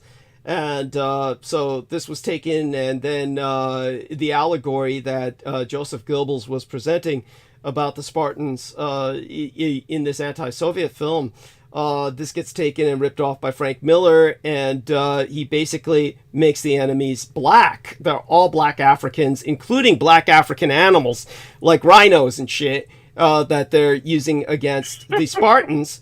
So you remember that about 300, right? They're all black. All the Persians are black. They're not. It's a big scandal because the Persians, like the actual ethnic Persians, not the Iranians. Yeah. The ethnic Persians got pissed off because they were like, "What the fuck was this?" You know. Thank you. Like, thank you. And then they made Xerxes, which is one of like supposedly, I don't, obviously we weren't there, but he was one of the most like noble leaders, even though he was, warring with the Greeks. No, he was. He was one of the most. Yeah, go on. Yeah, he was. Yeah, Xerxes, and they made him look like a fucking pincushion, like someone out of an anime. Oh no! Dude. He was played by RuPaul. Okay, it was said they turned him into fucking. They turned him into RuPaul. It was This is basically a drag queen that they presented, and they said this is Xerxes. Granted, he's tall as a fucking basketball player, but he's literally doing drag movements, dude. He's like, he's got his hands are folded down like he's a fruit, and he's like coming in, and the way he grabs on to the king of the Spartans, Leonidas, he's like, this is like RuPaul shit. I mean, he's draping his hands over him. Okay, this is what I would do in cross-dress, would be that kind of behavior, and he's coming across, and this is, of course, to make him as repulsive as possible to your average toxic masculine male in America, and so but these guys are all black. They're all black. And as for the immortals, the ancient Persian troops, the shock troops, they gave them all samurai masks and dressed them up like Teenage Mutant Ninja Turtles, okay? These are Teenage Mutant Ninja Turtles with samurai masks. This is not how they looked. But this is like, this is where you're bringing up the mix and match, the hybridization of cultures. It's because, the original Persian immortals just would not look that badass to your modern Western sensibilities. They'd say, what's that? It's just like guys with beards and pointed caps and shit, and what looked like kilts, like some Middle Eastern kilt. It would, like, to your average American male, they'd say that don't look badass. But no, so they had to dress them up like Teenage Mutant Ninja Turtles and give them samurai masks where they're all grimacing like they got constipation and shit, and then everybody says, "Oh, that looks scary." So there you go, hybridization of cultures. It's like what you got with Gozer and her Pichu. And so go on with what you were saying. Tell us about more of the other contrasting bullshit from 300 that was scandalizing the Persians. And just so people know, ethnic Persians would be the true Aryan Iranians, the true Iranian Aryans, the descendants of the Shah. In other words, the Shah was known as the Kerman Shah, or the Shah of Shahs, was known as the emperor of all the Aryans. That was and he ruled from the peacock throne. So you have the Luciferin, peacock angel elements of Aryanism that somebody like Peter Levinda would say, see, the Aryans are all Satanists. See, this is where where Peter Levinda would pervert that and say this is the unholy alliance between Nazism and Satanism comes from Aryanism. which is, of course, the peacock angel and watching over the Aryans through the Shah, the 1,000-year-old throne of the peacock throne of the Aryans that the Shah was preserving. And of course the Shah's family still exists, and you know, cross ourselves and knock on wood, God be willing, they get placed back in power again as soon as we eliminate all those mentally retarded clerics someday. But you know, that being said, back to Brendan here. Yes, go on about the scandal of how else they were fucking up you know, Persians, and basically blackifying them, saying the blacks are all the enemy, you know. And you know, at least Joseph Goebbels made the original plot against Slavic whites, you know, not a bunch of, he didn't colorize them as a bunch of black Africans to hate on. So go on, Brendan. Yeah. And then the Greek trader, Ephialtes, they basically turned him into a troll. Oh yeah. They basically said, yeah. By the way, that was actually part of the original Dr. Paul Joseph Goebbels conceit, where he was like saying, look, you can't feel sorry for all these deformed people just because they're deformed, the ones that they were, you know, euthanizing. He was saying, you know, you can't feel sorry for them because a lot of them not only look bad, they're also evil. You know, just because somebody looks bad doesn't mean they're intrinsically good. Is basically what he was saying through that. That was the original message. And then it gets plagiarized by Frank Miller, and he basically is saying the same thing, and I can't believe that the Westerners just ate that shit up. I mean, they turned this guy into a genetically defective poor son of a bitch who gets rejected because he physically cannot be a Spartan, because he literally cannot maintain the line, because he can't stand up straight, he can't maintain, so he's basically doomed from the start. But then they render him as intrinsically evil as well. Like a troll from like a Mordor troll from Lord. Yeah, Gollum. He's effectively Gollum. He's Jameson Reese. Gollum with like some melee potential, basically. Yes, that's right. Yes.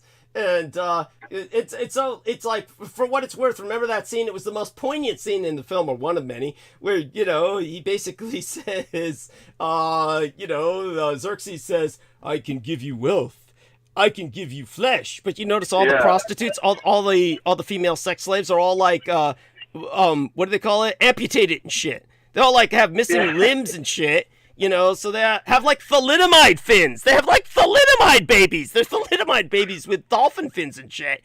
And, you know, so he says, yeah, I can give you flesh. And then, you know, that's when, what's the trader's name again? I forget, you know, Gollum, the troll. Ephialtes. Yeah, Ephialtes, yes. And he says, I'll take it all, but one more thing. And that's when Xerxes says, what? He says, I want a uniform. You know, that was just, you know, to bring tears to your eyes. Then they gave him a dunce cap. Then they gave him a fucking dunce cap. Yeah. And you go. So go on. Yes. So that was anti-deformity propaganda from you know who could have played that role? Daniel Rolla. Daniel Rolla could have filled that role because he looked just like him and shit. You know, I can slay many persons and shit. Yeah. This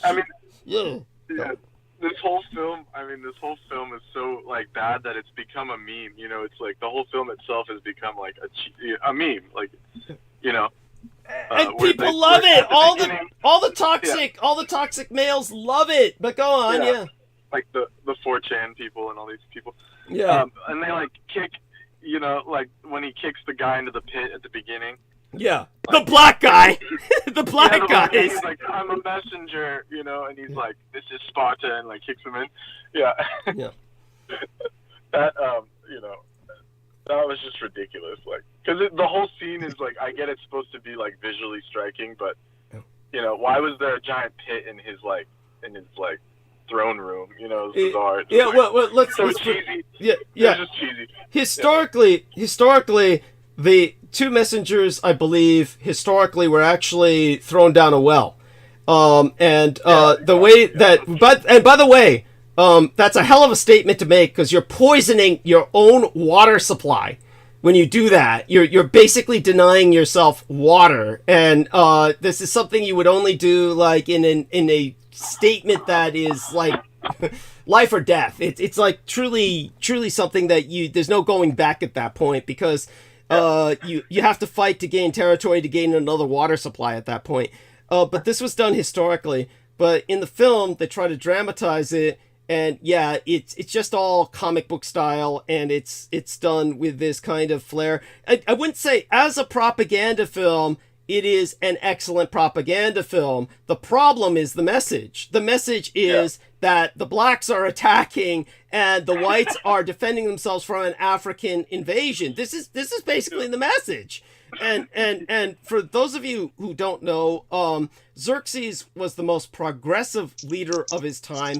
He made women military leaders, and that's why they show this in the second film. The sequel is actually historically true to the fact that there was a female admiral, and she was the one who really kicked ass for the Persians.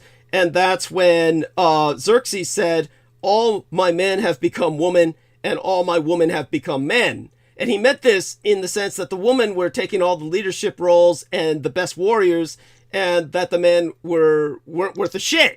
This is basically what Xerxes said in history. So they portray that in the sequel, and they also portray the Spartan leader, Gorgo.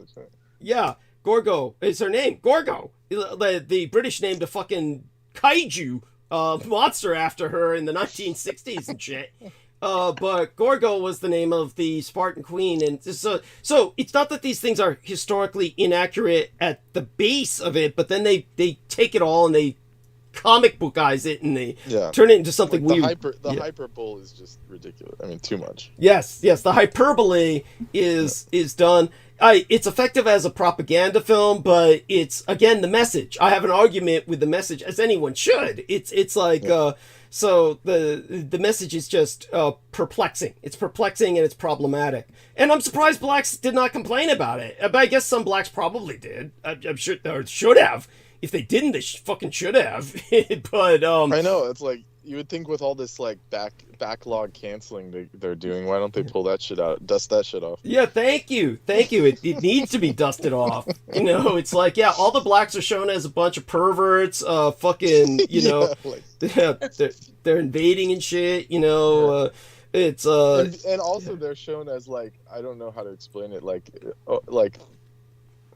instead of fighting man to man, they're like throwing arrows and like weird monsters and shit. Like they're not shown as like honorable fighters. No, they're shown as basically a kind of cowardly, And the only ones that go head to head are the Immortals and, you know, the Teenage Mutant Ninja Turtles that they have and shit. Right.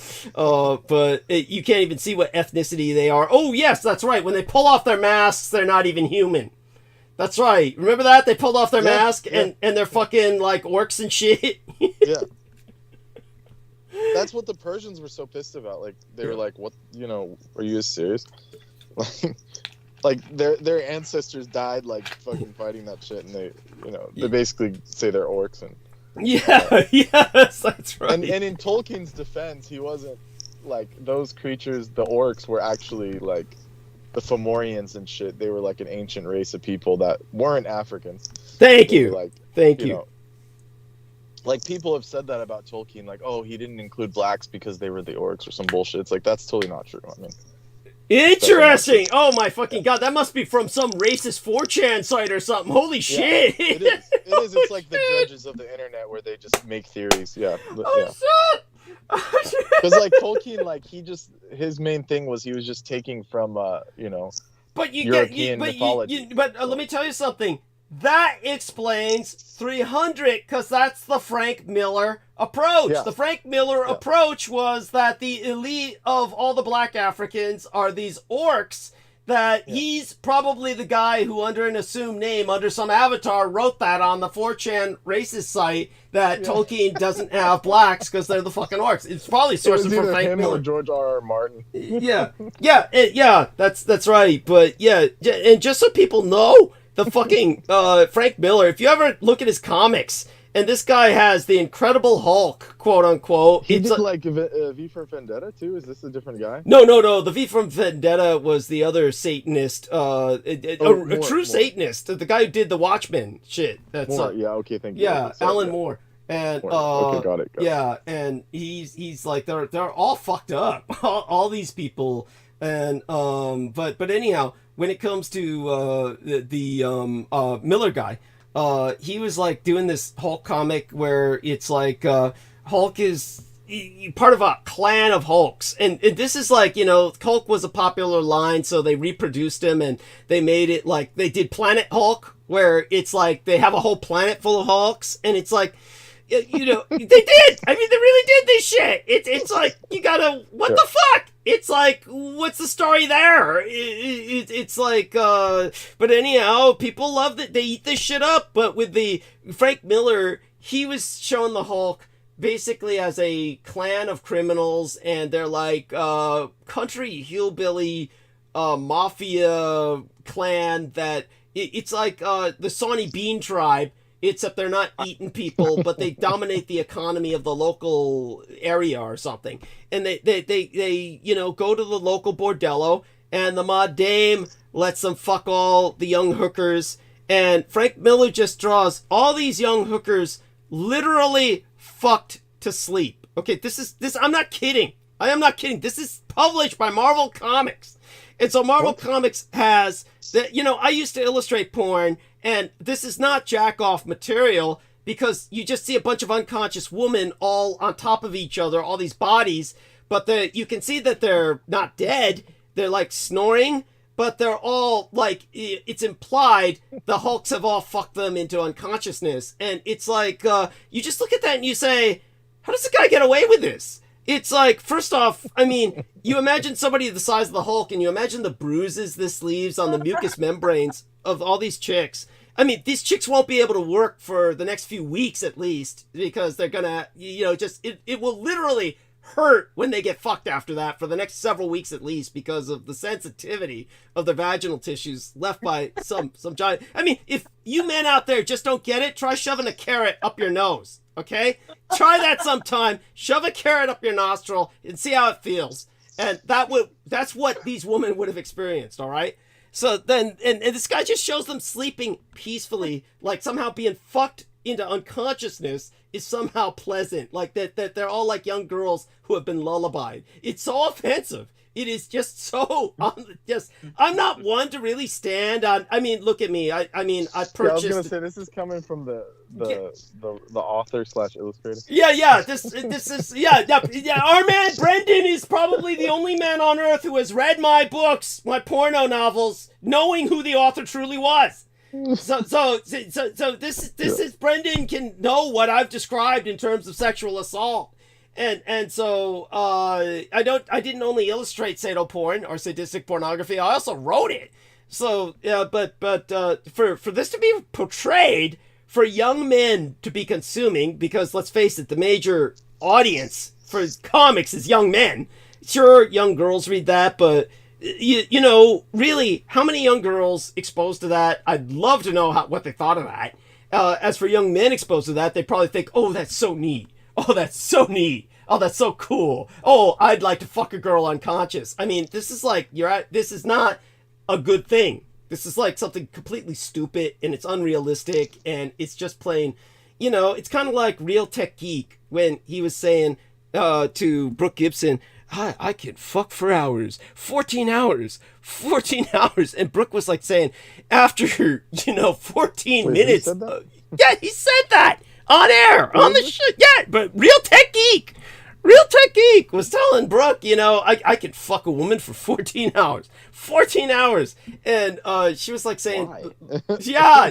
But she was like saying, after 14 minutes of pelvic slamming, your average girl is going to say, this hurts, stop. It's like either ejaculate at this point or, So, I actually talked to, now granted, the two men I know were the one man and one woman I know, they both were at the Presidio. They were both a little older. The woman was mature. She was Caribbean. She was a librarian at the Presidio. And then there was this guy who was a former Marine Corps colonel. His name was Henneberger.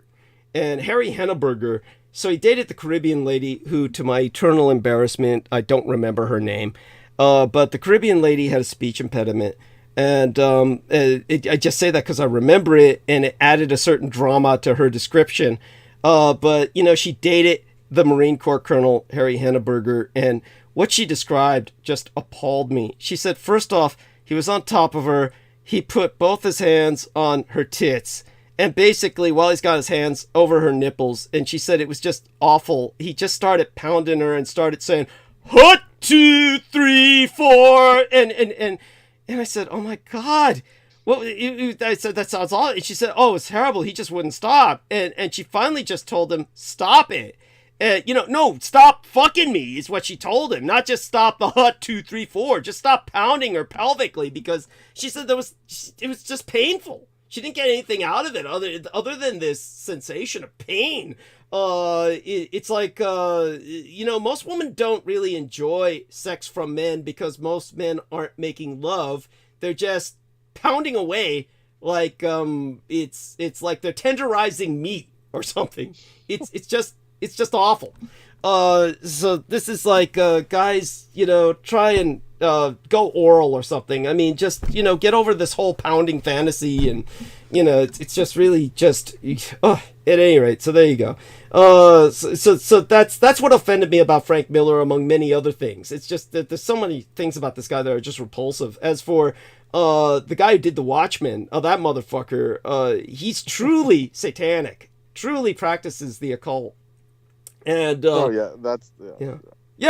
he like bitched that they all ripped him off, because he did the whole Watchmen thing, and then the company somehow took it and ran with it and managed to get a hold of it so that they didn't have to give him all the royalties and all this shit. And I was like saying, well, there you go. That's what you get, you dumb motherfucker. It's kind of like Jameson Reese raising all these fucking, occult entities and saying my cats have all died and I blame Douglas Dietrich. And it's like, like, how am I responsible, you dumb son of a bitch? You're the one, bleeding yourself and raising all these occult entities. And what's the first thing they take? They take the fucking animals. This is why animal sacrifice. Get it? This is like, so there you go. Yeah, it's like you can't blame the entity because usually it has something to eat when it gets fucking summoned. Yeah, thank he's you. He's too stupid to get that. Thank you. This is why people who are summoning entities are cutting off chicken heads and shit when you're doing Santeria, because they know what the fuck they're doing, right? They're like, exactly.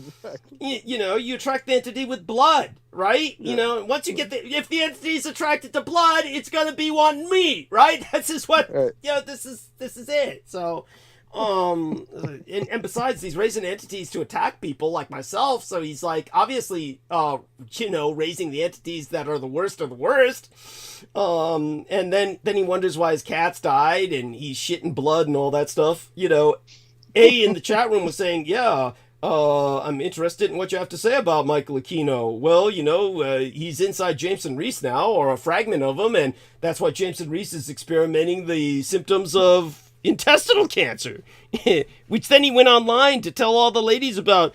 I mean, I'm shitting blood, he says. I have blood in my stool, he says online, on Facebook. And all these women are going, oh, you poor baby. And they're all like falling over him. I mean, fuck. If I knew that was a way to get chicks, I should have started saying shit like this on my first day. Hey, baby, I'm shitting blood.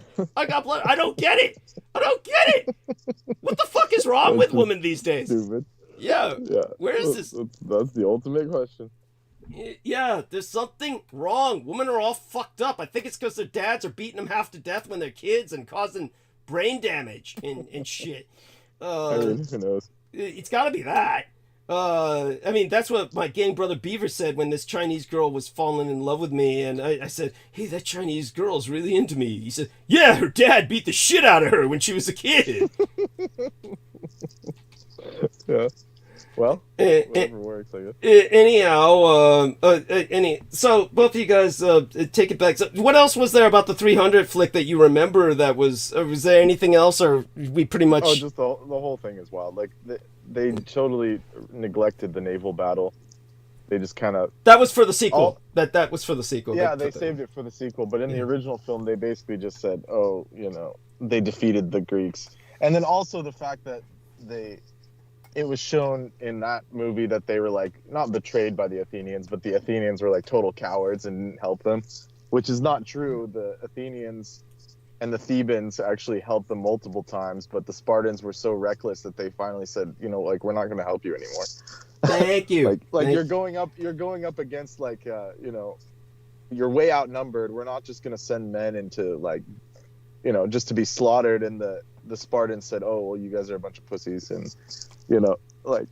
Yeah, there you go. I mean, yeah, no, like, that's... You guys aren't true warriors and all this shit. Right. And then they all got smashed in the final, you know... No, all of this... Yeah, go on, yeah. Yeah, but basically those Spartans, that's why the film is so, you know... Or that whole Thermopylae battle is so famous is because they all got wiped out. Because it was, like, seen as a heroic thing. But the Athenians and the Thebans said, fuck you guys, like... But in the movie, it made them seem like they were a bunch of, like, you know, soy boys and shit. Like, oh, we can't send anyone. Like, you know, they tried to make it sound like that, but it's like historically, that's not what happened. I mean, obviously. Right. No. Does that make sense? Oh no, absolutely. Yeah. And in all fairness, yeah. So everything Brendan says is true. In all fairness, just to put this into some further context. The film was okay, and this was based on Goebbels' writing, not based on Frank Miller. Remember, Frank Miller plagiarized that entire screenplay. There's very little that Frank Miller changed at all, except that he blackified all of the enemy. But so Goebbels actually kept the theme with the Thermopylae and all that. It wasn't. It was pretty much mostly Goebbels, but what Goebbels was showing in the film, this is what Goebbels was pointing out, was Germany's allies. And so when he was pointing out about the Greeks were supposed to represent the Italians and the Eastern Europeans who were allied with Germany. And what you see in the film, which is completely plagiarized from what Goebbels said, is that the film, the Greeks show up and they say to Leonidas, and remember, the Spartans are not Greek, just so our listeners understand this. The Spartans are not Greek, okay? The Spartans are like Greek, except they're all fucked up. They're like, they're like Greek, but they're just, you know, imagine like a wild card, or they're like, it's like saying that your average, shall we say, Texan is American. You know, it's just not the same. It's just not the same.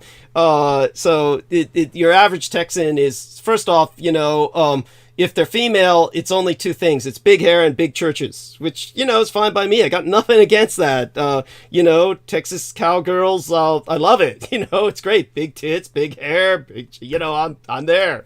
Yeah, I'd be up there too, you know, carrying the Bible and shit, you know, just, yeah, I'm there, baby. But when it comes to the average Texas guy, I mean, just, you know, assholes with guns. Just think, assholes with guns.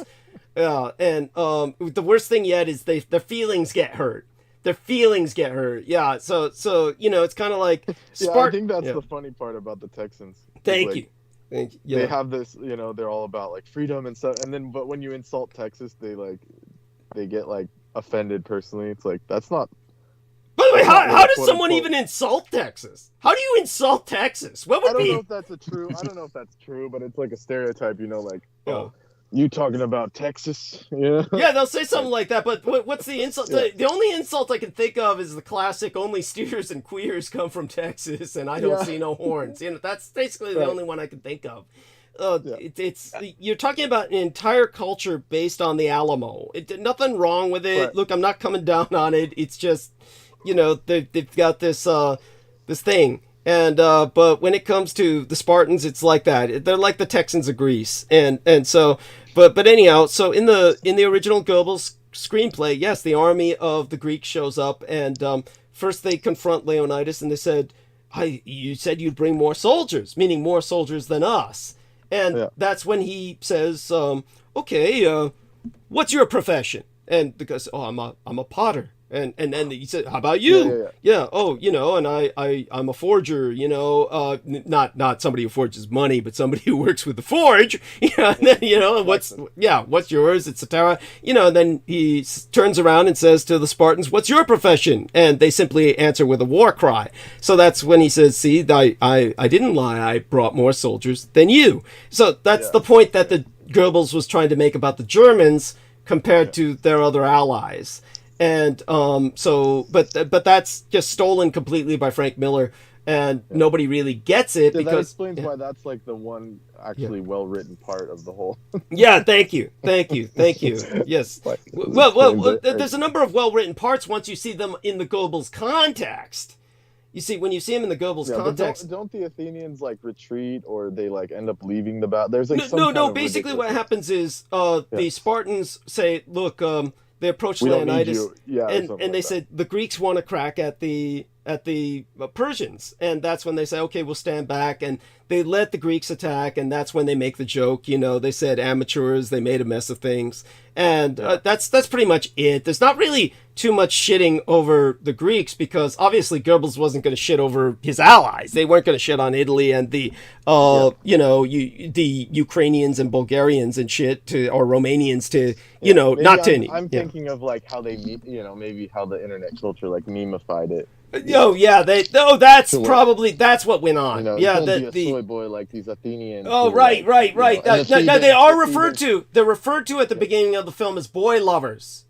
That's what I mean. Okay, yes, so that's what I thought. He says that at the very beginning of the film. He says, if those boy lovers turned you down, I'm not going to agree to your terms if the boy lovers turned you down. That's talking about the Thebans. He's talking about the Thebans, right? The Athenians. He uses the term Athenians, is what I believe.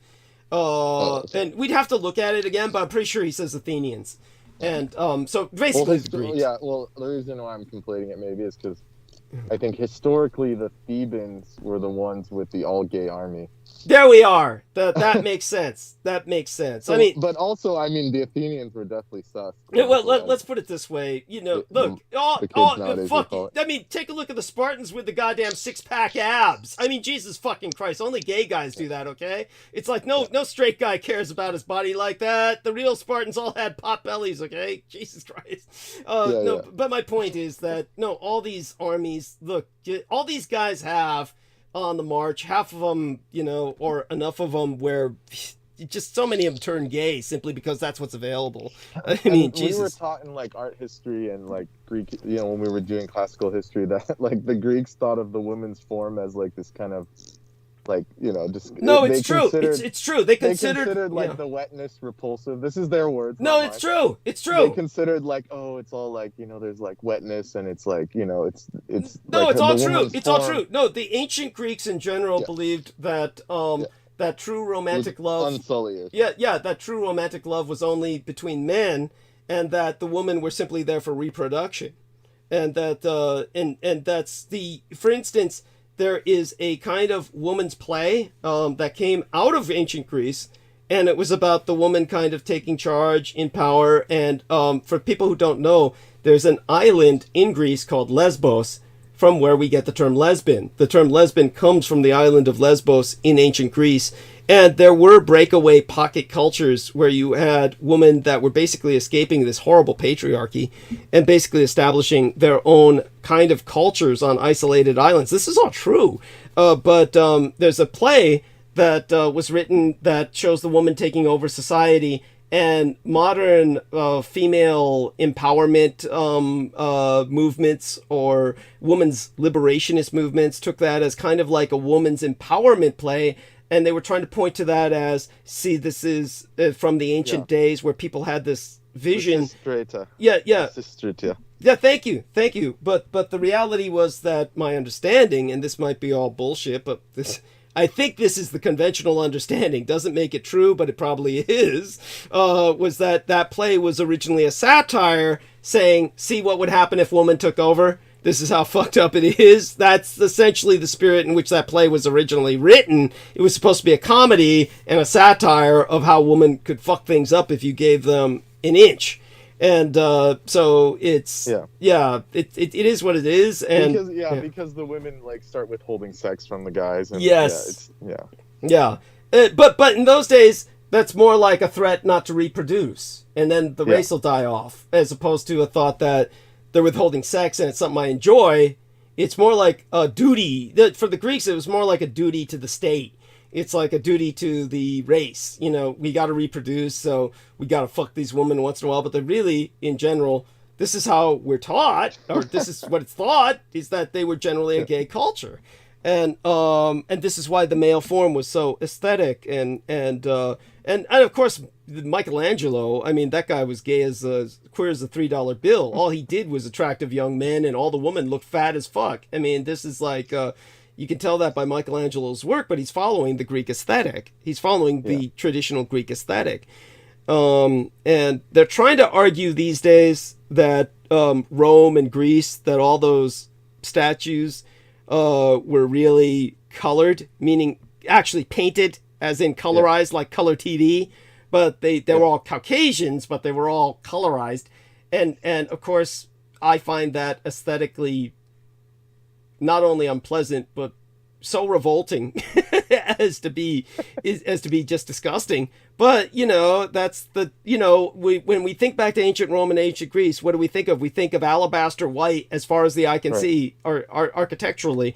But, you know, they're trying to say these days, well, they actually painted it all, and it was all painted in garish, and you would have thought you were in Mexico or something. Yeah, it's like gaudy too. It's like really tacky. Gaudy. The way they illustrate. Oh, it's awful. Fill in the colors. It's awful. Oh God, it's just anybody who looks at that, you just, you know, your eyes start to hurt and shit. It's like comic books. It's like everybody's dressed in what the printer does. Like, yeah. I don't think the ancients would have even gone this far. Like, maybe they did like some kind of like, you know, subtle colors, but the way they have it shown is just absurd. I mean, no, they look like fucking Marvel or DC comic villains. It's like lime green and periwinkle purple and shit. I mean, think about what I'm saying. Lime green I'm sending you one right now. Thank you. Yeah, periwinkle purple and no. This is like it's like something out of a fucking like a fever it's just dream. Awful. Yeah, neon blue. I mean, well, this one isn't nearly as bad. I mean, this one actually looks like a Chinese porcelain doll. The way they did it. She's got some like swastika going on her shoulder. Yeah, she does. Look at that. This looks like a Chinese porcelain doll that they ripped off, and they're just trying to say it's Greek. And they painted the eyes red like she's a fucking anime. I mean, why red? Why are the eyes red? Yeah, it's absurd the way the so-called sciences, they say, oh, look, we found traces of red paint. It's like, you don't know how many layers or what the purpose of that was, if it was a primer. They just say, oh, we found traces of iron, so it must be red paint. It's so absurd. I mean, thank you. I mean, well, if it were the case, I'd be fascinated with what the reason was. Yeah. Does that mean that there were, but for instance, is that albinoism? There are, you know, was that albinoism common? Well, perhaps, yeah. Yeah, is that, this would be something fascinating if that were historically true. But like Brendan says, it's probably all shit, and these scientists are all like, doing fucking, you know, the shit that Acid Kick and Brendan are doing, except without the fucking chemistry behind it. And they're just dropping all the acid and fucking smoking pot and drinking at the same time, and they see all this shit and they think, yeah, man, I'm back there. I'm back then when it was going down, man. Yeah. And it went down like this. They all look like this. Red eyes and shit. Yeah.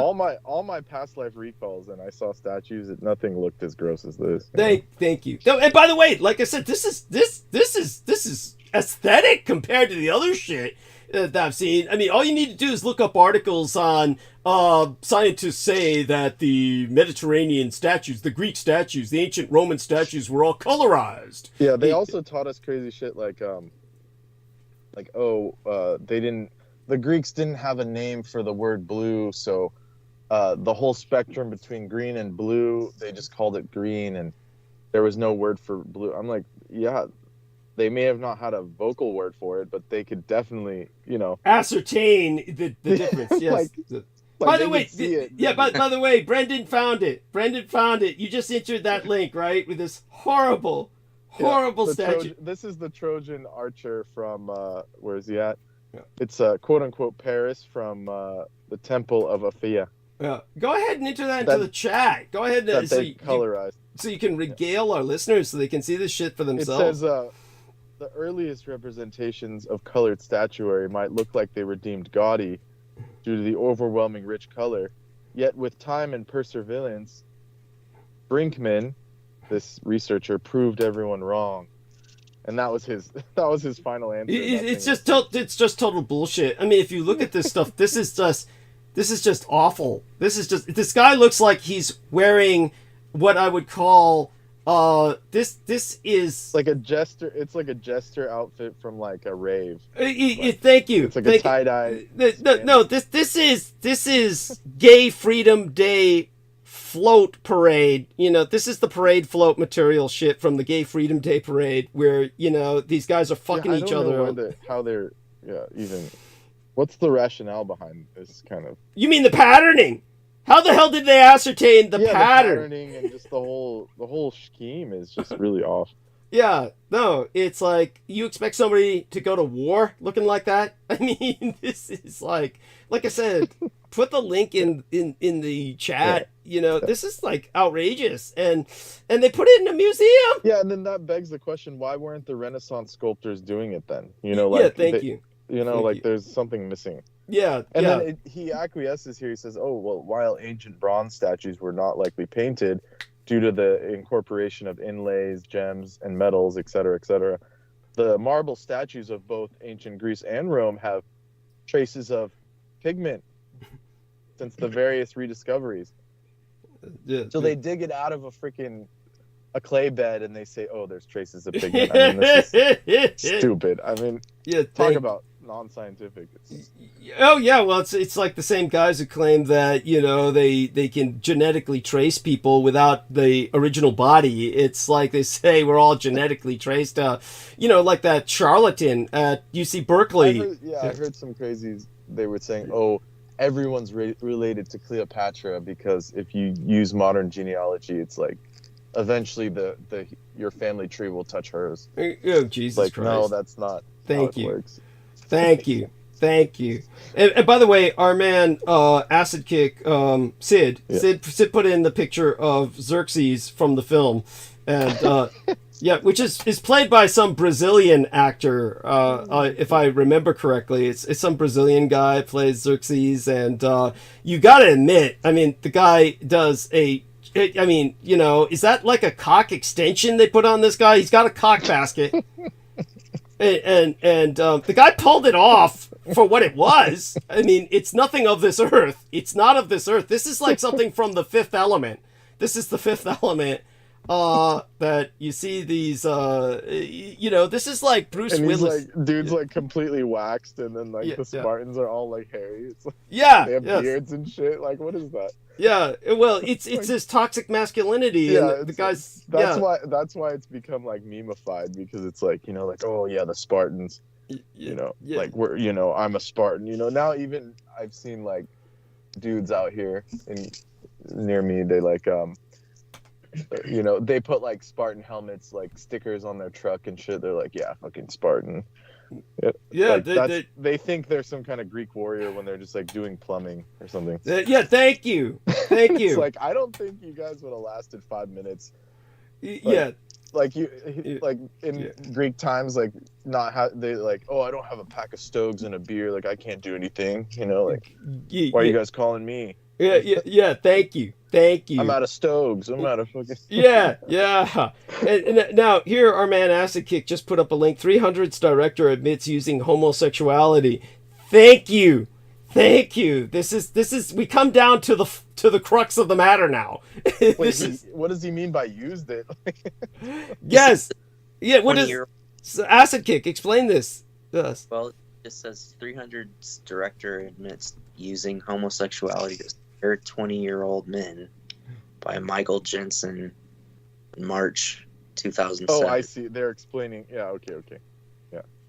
I'm not sure. Yeah, they're basically exploiting homophobia. The director says that the film's homosexual, they put homo in parentheses, but sexual undertones were intended to make young straight males uncomfortable, because what's more scary to a 20-year-old boy than a giant god king who wants to have his way with you, quote unquote. There you go. There you go. That, in other words, they made Xerxes look like a horny drag queen, so that they could scare all the young guys, saying, "Oh my God, yeah, this is the enemy." Stupid, but I mean, apparently that's what happened. Well, that they're intentionally promoting homophobia. That the homosexual is the enemy. That the RuPaul is your enemy. Is basically. Yeah, this is another quote. It says the true to Miller's vision. It's loaded with sweaty hunks running around in tight capes and leather speedos. Yeah. None of this played for gay appeal, but could induce snickering amongst teens. Snyder shrugged it off and saying, the producer of the film or the director or something. He says, "Some people have said to me, your movie is homoerotic, and some have said your movie is homophobic. In my mind, the movie is neither.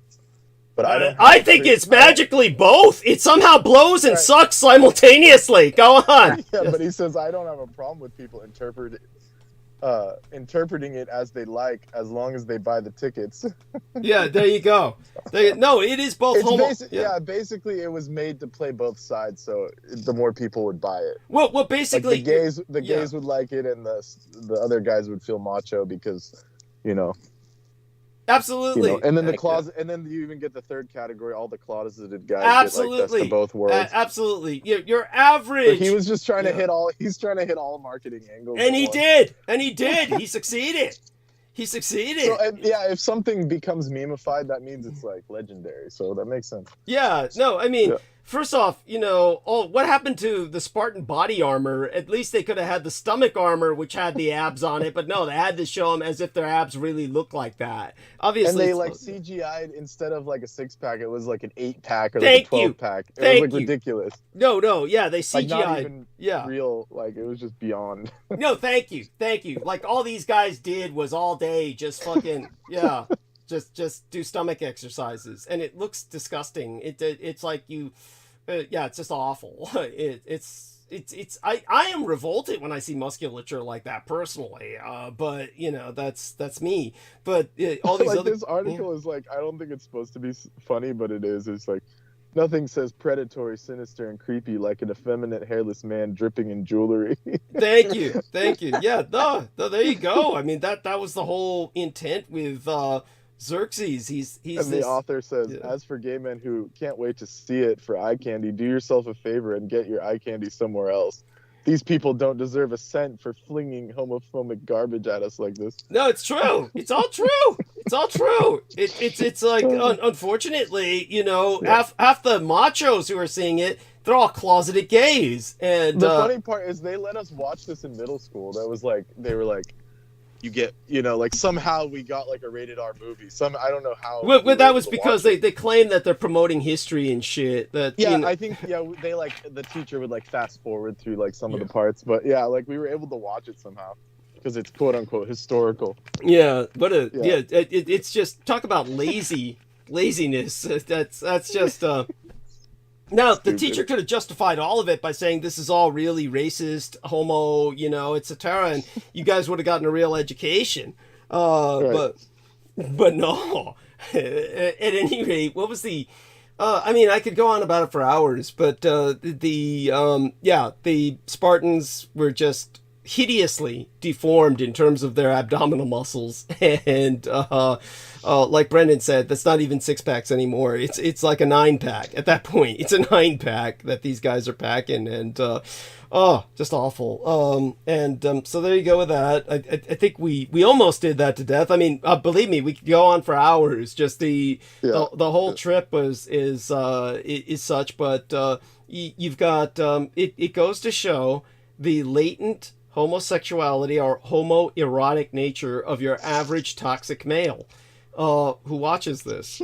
Combined with racism, combined with, a fear of gender role change, altogether just it is what it is, and does what it does. But just remember, the credit goes to Paul Joseph Goebbels. When you're watching this, you're watching a film that was meant to the target enemy was supposed to be the Soviet hordes, and then they change it to this African melange and Teenage Mutant Ninja Turtles.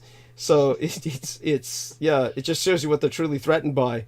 And of course, like I said, RuPaul, Xerxes, he's got this big ass dick that's held in a banana crotch.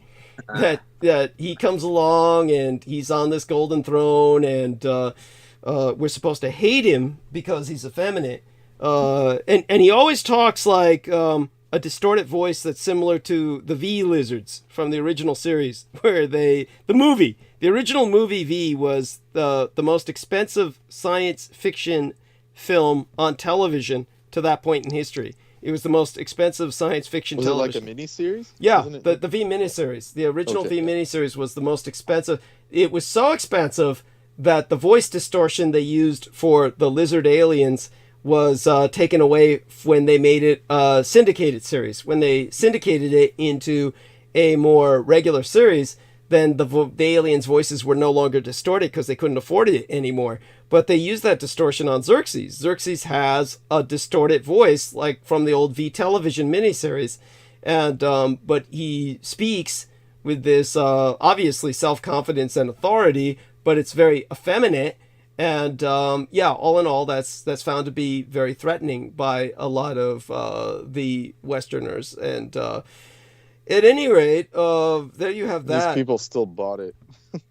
Well, they ate it up. They didn't just buy it; they ate it up. They love that. This is where you get the transphobia of the guys who are running over the Bud Light beer cans when you get some poor drag queen gets represented by Bud Light, and suddenly everybody decides they're gonna boycott Bud Light. I mean, Jesus Christ, how insecure can you fucking be?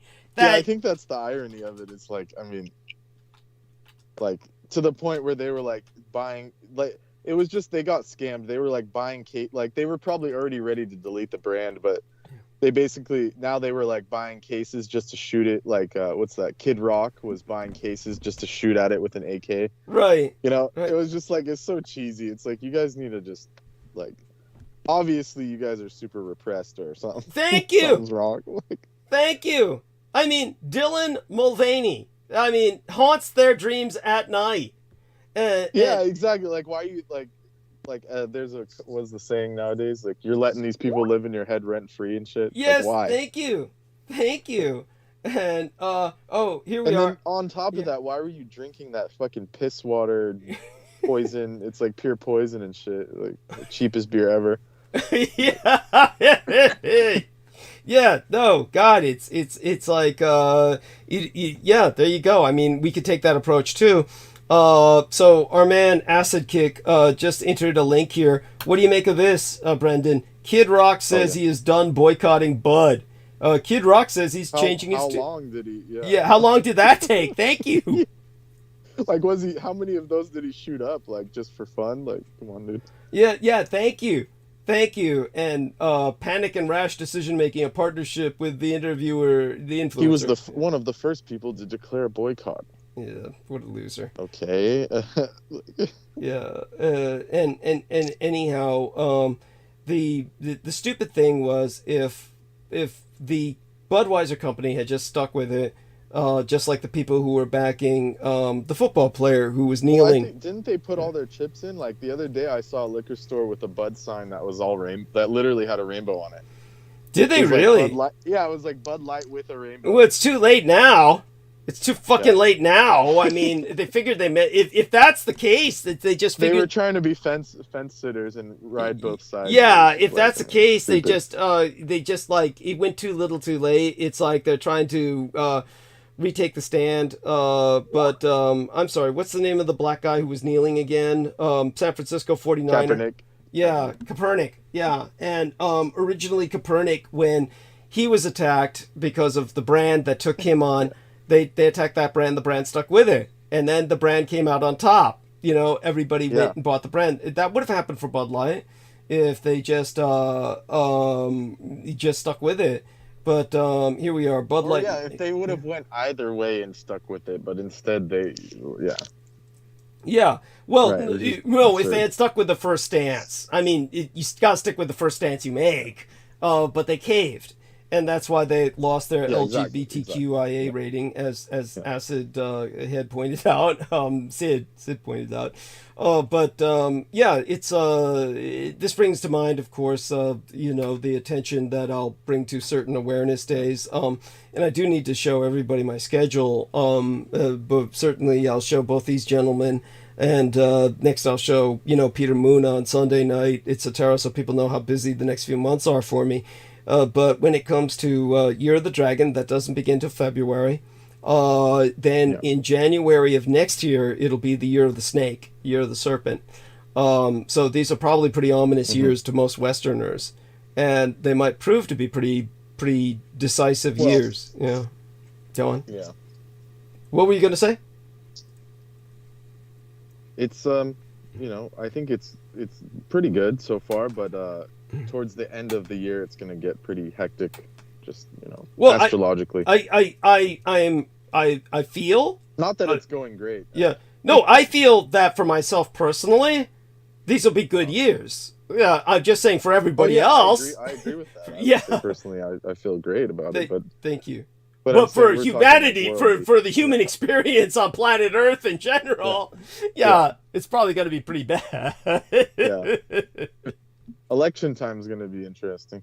"Quote unquote" election. Oh God! Just so everybody knows, the world is going to vote this year. Every nation on Earth is going to the polls this year for their leaders. Practically, it's this is going to be the most important. Hopefully, we can just disband demonocracy. just roll out the world government. Fuck it. At least it'll be clear on the. We just need some clarity. What we do need is a period of time of at least a united world government for a period of time, and I'm talking about, at least for a few generations to graduate into components again. But this we don't have the Vulcans though, Douglas. You're missing. Yeah. This is why I always present myself as the Vulcan intervention. Yes, this is the whole point that I've pointed out before. In that universe, if the Vulcans weren't there, or it was stated in. Oh God! It was overt.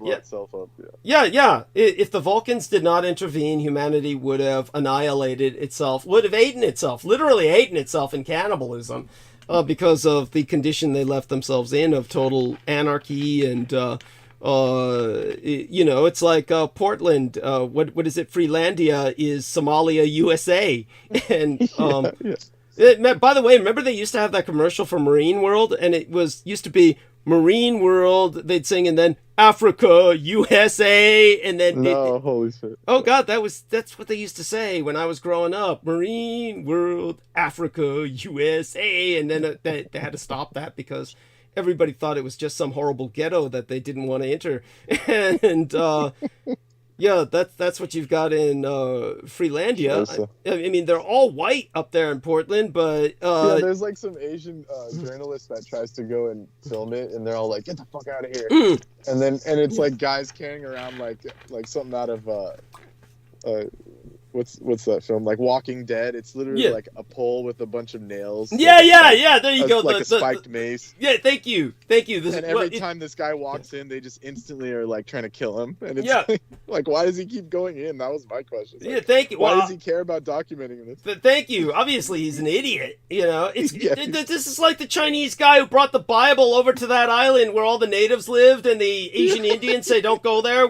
They're wild natives, and we leave them." Everyone's tried. It's just like, don't touch it. And, but he goes there with a Bible and shit, and then they kill him and shit. And they ate him. They ate him. Yeah, then they brought him in and said, "Chinese delivery. It's Chinese food. It's delivery and shit." Or I don't know if they ate him, but it didn't look good, whatever happened to him. Yeah, they were dragging his body into the woods. What the fuck do you think they did with him? Of course they ate him. Jesus Christ. Like I said, they just said, "Chinese food. It's delivery."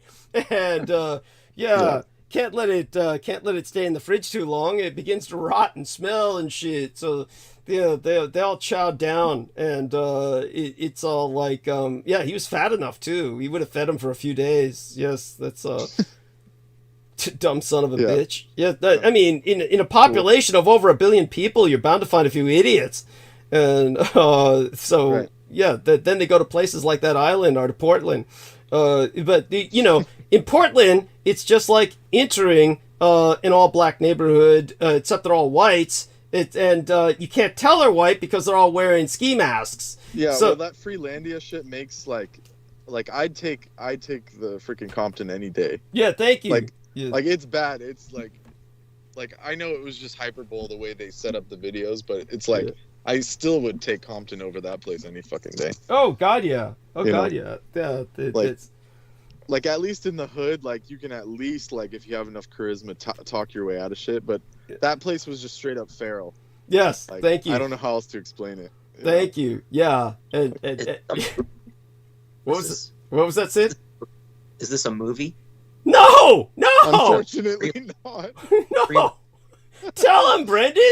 Tell him. So it's like there's this part in Portland where they basically during the 2020 George Floyd riots, they blocked it off and they said this is a no law zone, no police allowed, no one allowed, it's completely anarchy, free, you know, we're gonna bring all this resources. They started getting donations and people were bringing food and water, and then basically the city of Portland just quarantined the area and said, okay, well, you guys can do whatever you want, but there's not going to be any fire emergency services, nothing. You can have this part of the city. And then now this Asian guy who's like been reporting on it for a couple of years now, he keeps going back, and it's just like every time he goes back, it's like that video game Fallout where it just like keeps devoluting into more fucked up shit. And like he like literally it's like a video game where he like walks in and it's like instantly there's like enemies coming at him, like people with spiked bats, some dude like pushing a cart with a machete, and he's like, that guy has a machete, and the guy's like literally like ready to kill him. Like it's like not even, no questions asked. And then there's like needles all over the ground everywhere, and it's just like the worst nightmare possible you could imagine. You see, this is what happens when you grow up playing video games. That's what happened to that stupid Asian guy, is that he thinks this is a video game. That Let me see if I can find the video. Yeah, that he's always going to get out alive, like in the video game. And that these people coming at him, he gets through the camera lens, he gets the video game effect. So it's this feeling that you're like immortal, like they can't really touch you because it's just a video game, right? I mean, Like- he gets into that zone, and that's the only reason he survived this far, is because he's in a zone where none of the people who are confronting him can actually believe he's real. They think that he's a hallucination from all the drugs they're taking, and they just keep thinking, oh, I'm hallucinating this crazy, gook, this crazy gook with the camera, and it's got, this can't be real. Go on. What were you saying, Sid? What was that? Reminds me of Robert Downey Jr. in Natural Born Killers. Yeah. There you Yeah. go. There you go. The Yeah, scene but basically. interaction with- Or worse, it's like the worst nightmare of that. And oh my God. Aside from all of that, with so the guy we knew, what was his name again? I remember he had Truth Bombs for Your Mom was his channel. Truth Bombs for Your Mom, which is still up there, I think, on YouTube. And he was the guy who, for a while, said he was going to help with production of the show. And then, fucking crackhead. Zach, that was it, Zachariah, yes, poor son of a bitch, yes, dumb son of a bitch, Jesus Christ. There you go. I mean, I'm not even going to dwell on it, but yeah, he wound up there with all these guys, right where he belongs. And poor son of a bitch. This is, again, de-evolution of humanity. And for guys out there, I'm just enjoying myself after the holidays. I'll probably get into some of that Return of the Magi theme on Sunday, because I want people to know that what we have coming up is the Byzantine Orthodox Christmas. And that will be this weekend. Matter of fact, let's go through the calendar. I'm going to do a screen share. And so let's do a screen share. and I'm going to show these gentlemen, Sid and Brendan, both of you guys. This is the calendar for January, and let's see if I can get this out of the way. And basically, what I'm going to do on probably Thursday. Okay, yeah. So it was Seattle, not Portland. Okay. Not that there's much of a difference. But Yeah, I was about to say. it's called Chaz, Go on. Capitol Hill organized occupied protest. So they're in like downtown Seattle. It's called the No Cop Zone. Wait, Chaz, CHAZ, Capitol Hill Administered Zone or Anarchy Zone? Anarchy Zone, right? These guys. Okay, so go on. Autonomous. They say autonomous, but there's no self-governance going on. Right. Like it's have you got links to photographs or the video? Oh yeah. I'm trying to find the main video because they try and like airbrush a lot of it because it makes Seattle look so bad on like Fox News always picks it up and shit. Yeah. So like they try and airbrush it off Google. No doubt. Holy shit. I mean, it's scary as fuck. Go on. Yeah. By the way, for those of you who want to seek a recent historical analogy or parallel to this, FARC in Colombia, look up FARQ in Colombia and look up on the map, FARC map Colombia, and they occupied an area. Yeah, the video I just opened up has a Trump ad, so that should tell you. Who put it out? Yes. Yeah.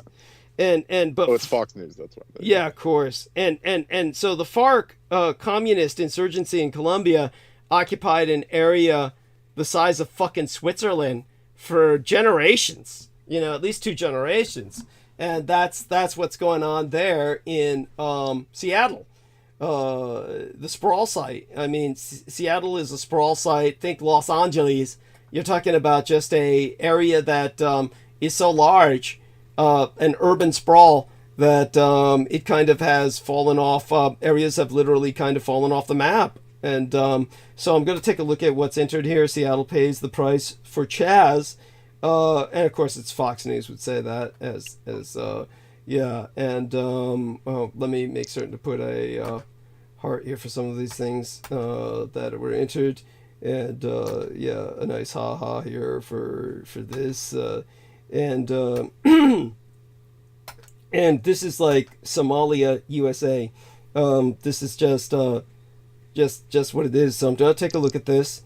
And it's like the one I saw online is like it has old footage, like like mixed into new footage. It's like they make it really tough to see, but you can see all the videos from 3 years ago. Yeah. Just to at least get an idea of it and imagine how much worse it's gotten now that there's no media attention on it. So far, the video I'm looking at here, Seattle pays the price for Chaz, is that they're talking about affordable housing at the top. Is that what the video is?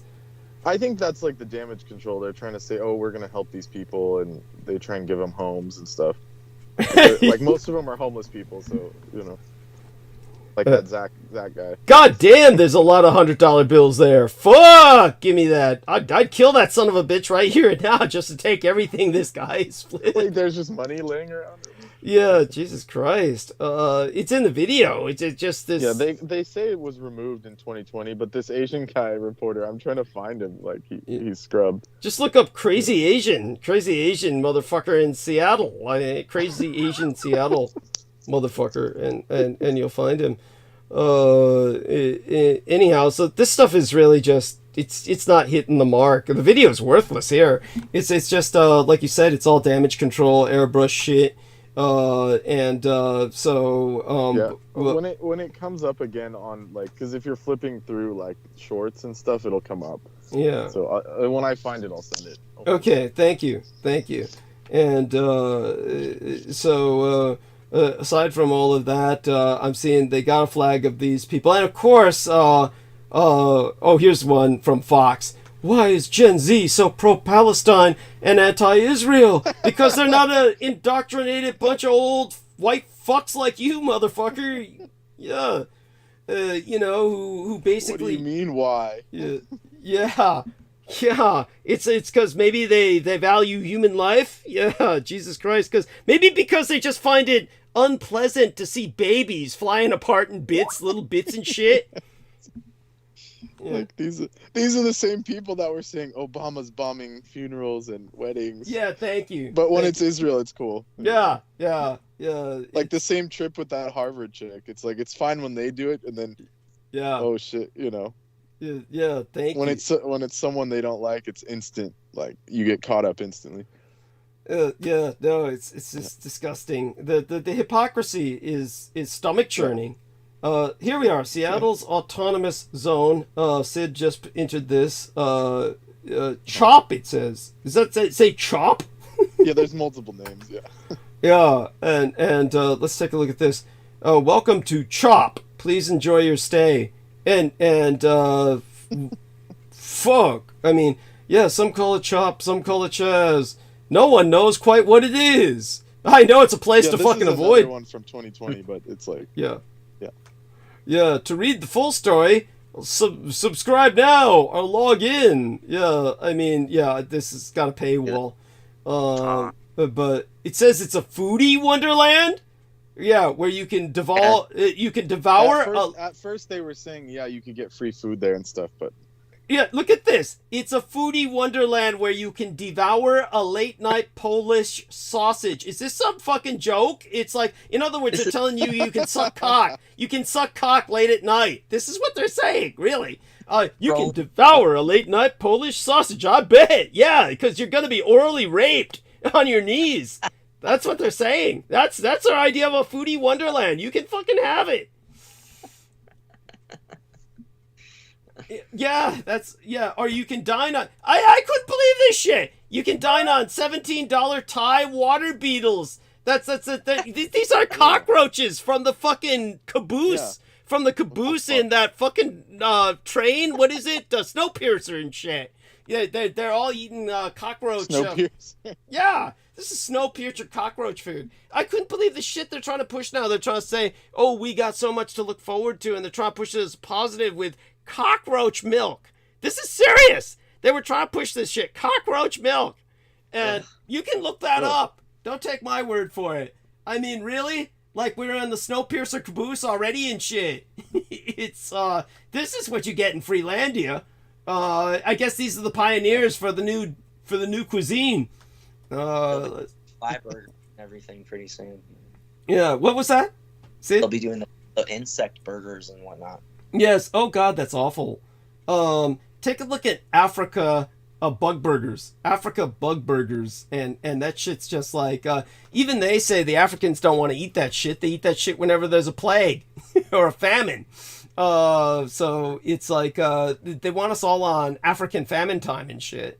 Okay, I'm taking this link and I'll check it out later. See if I can break through the paywall. But it's obviously, this is just, this is like body horror shit where you wonder about what you're eating and you find out what it is, and it's Soylent Green. This is what it is. It's the film Soylent Green. Soylent Green is people. Soylent, yeah, there you go. There was a company that was advertising that you could eat a piece of your favorite celebrity. That's right. No, this is true. So go on, describe it. Right. Thank you. They would like culture meat from their skin. Go on. From a skin of your favorite celebrity, right? So you could have like Kanye Wurst, and they had similar, funny names for different kinds of meat from your. And what happened to that? What happened to that? Whatever happened to it, I'm looking at it. I don't know. Yeah, our man Brendan finds that particularly disturbing. Go on. Yeah, it reminds me of when I worked at a European, or it was a European deli inside of a Korean supermarket, if you can believe that shit. And then, but when I worked there, that we had all these Polish sausages, and there was one called Svagina. Oh. And like I would deliberately mispronounce it, and the Polish guy would laugh at me, and he'd be like, "You know what this is called?" And I'm like, "What?"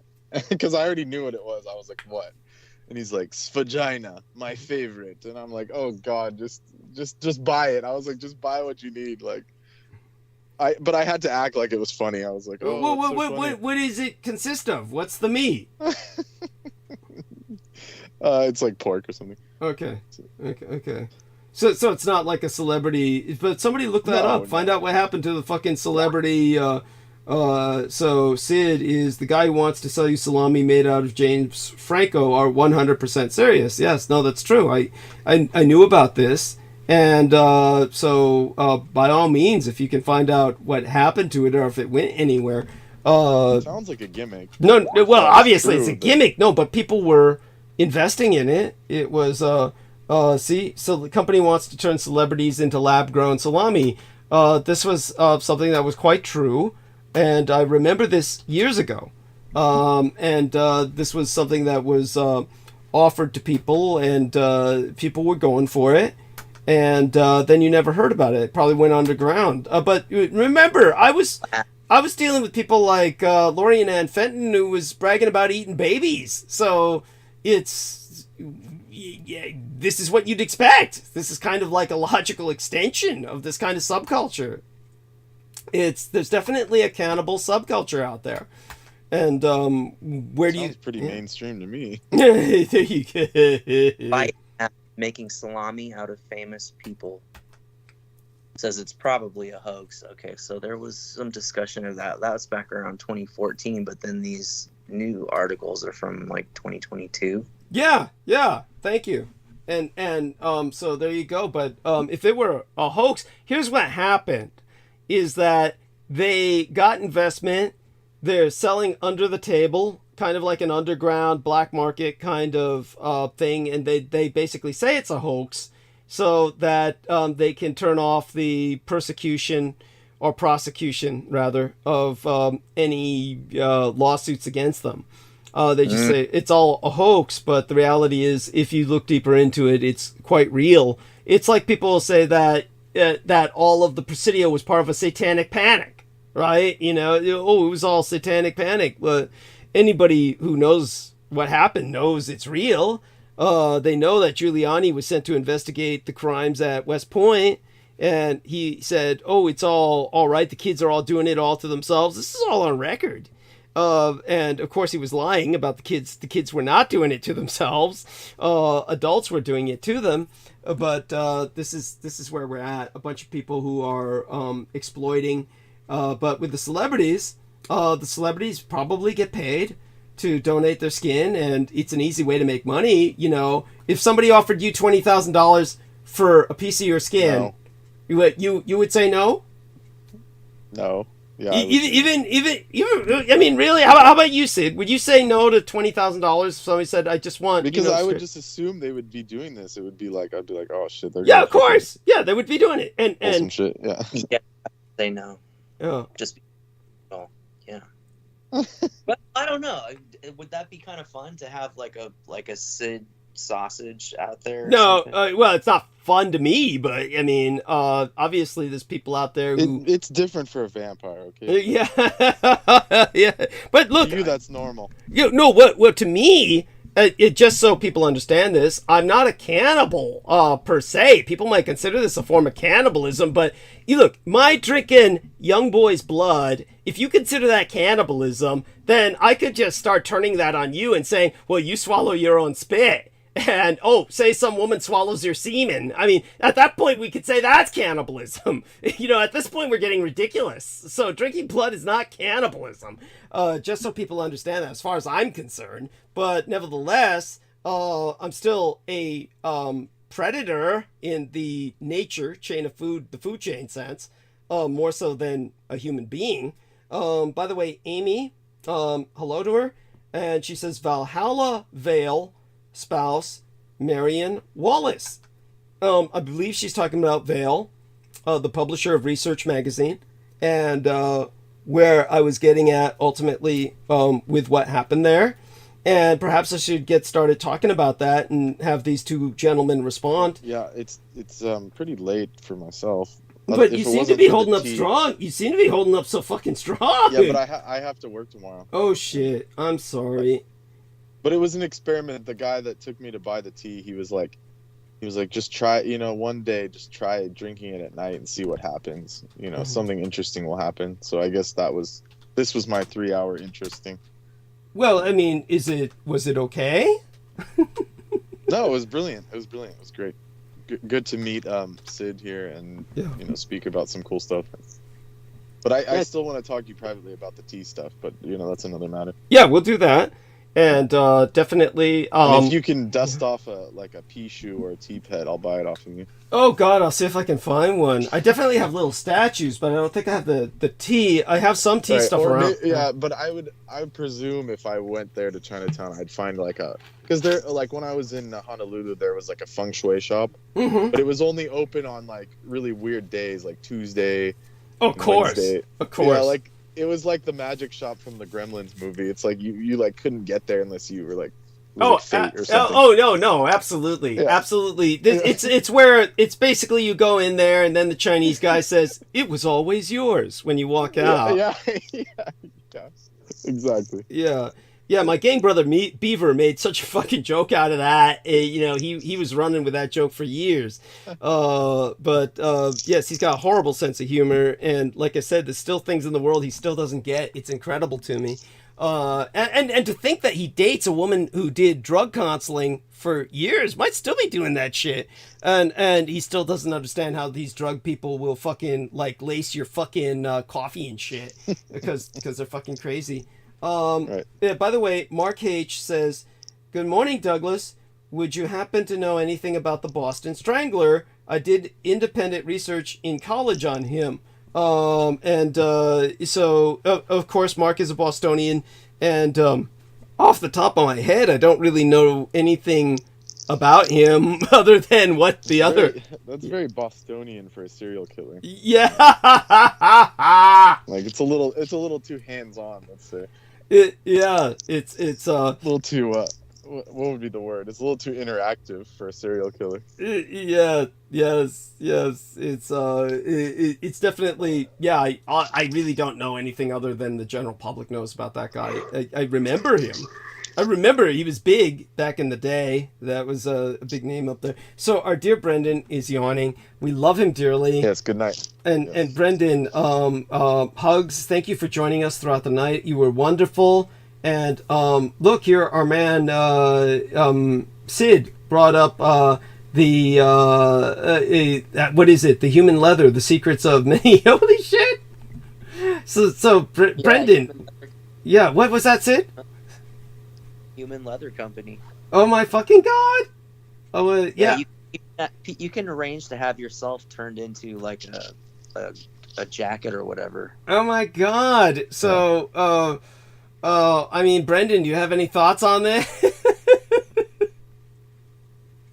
I mean, in their ad, they say, "It's no mystery to fans of Lovecraft and Resident Evil." They literally say that in there. Oh my god. Ad here. There you go. I mean, it's like a niche market, let's say. Yeah. Holy shit. And there we are. 14,000 on a human skin wallet. There you go. Yeah. Offerings are limited. Yeah, no shit. Yeah, yep. It's for different kind of people and what life they lived and X, Y, and Z. Mm-hmm. I'm sorry. And they give all this historical context, in Cameroon and during the Holocaust, and there's so many historical examples, as if they're trying to rationalize it. How are they offering the Holocaust as a positive? That's not usually how it's using it as an example. This is what happened, Yeah, they could contextualize this. There are stories of artifacts made from human skin during the Holocaust. It is no secret that Nazi scientists were doing worst nightmares imaginable on political prisoners, resistance fighters, black Allied soldiers, homosexuals, or Jews. I like how they put Jews last. At least 2 human leather objects. Probably more were found. He's saying there were at least 2, which is shockingly low. I was about to say that little. Yeah. So I mean, whoever wrote this is absolutely crazy. I don't think they speak English very well. Yeah. Thank you. But beyond that, what about the stupidity of what they're saying about black Allied black soldiers? Like they were they only captured blacks. I mean, that's absurd. No, it's just all kinds of crazy, stupid shit. I mean, just what they're implicating is just offensive. It's completely stupid. It says a multitude. This one's more believable. Multitude of objects made from African American skin have been found during this period of the United States, which is like what, 1888. Yes, of course. The slave days from the old chattel states when they were considered after slavery, 1888. Oh, good Jesus point. Christ. Yeah, good point. Yes, theoretically after slavery. Yeah. After the official, on paper shit. Yes. Where there was like 1/3 a person or 1/5 or whatever it was. Yeah, I like the way I get this little, we're the cookies. We waited here to be sure that this website interests you before knocking. Yes, it's nice. Yeah, it wouldn't let me look unless you click no or something. Oh my God, I get personalized. Now this says it's cultivated human leather jacket, so it's not even skinned. What are they growing babies? Yeah, thank you. It means they're growing the skin in a vat, like a petri dish. So they're just growing it in sheets. That's what they claim, but they're probably just getting it from India on bulk. Like, no, good point. No, I agree with you. But theoretically, they can fairly easily grow human skin in sheets for burn victims. Oh, that is true. Yeah, theoretically. So supposedly they are doing that, but they say the project's called Pure Human. It's the fact that it's Caucasian colored. Okay, if this is coming from India, they bleached it. Holy thing, it's cultivated because there was some legislation in 2010 where this guy was trying to do it in England, and somehow it was cool. I guess they said it's fine. Oh my God! So is this what you're talking about? I lost 85 pounds, then I had my loose skin removed and turned it into human leather. I put that there. That sounds like a more exceptional case. I'm saying like there was some guy, what was it? They had a name for this guy. Someone in England, some artist.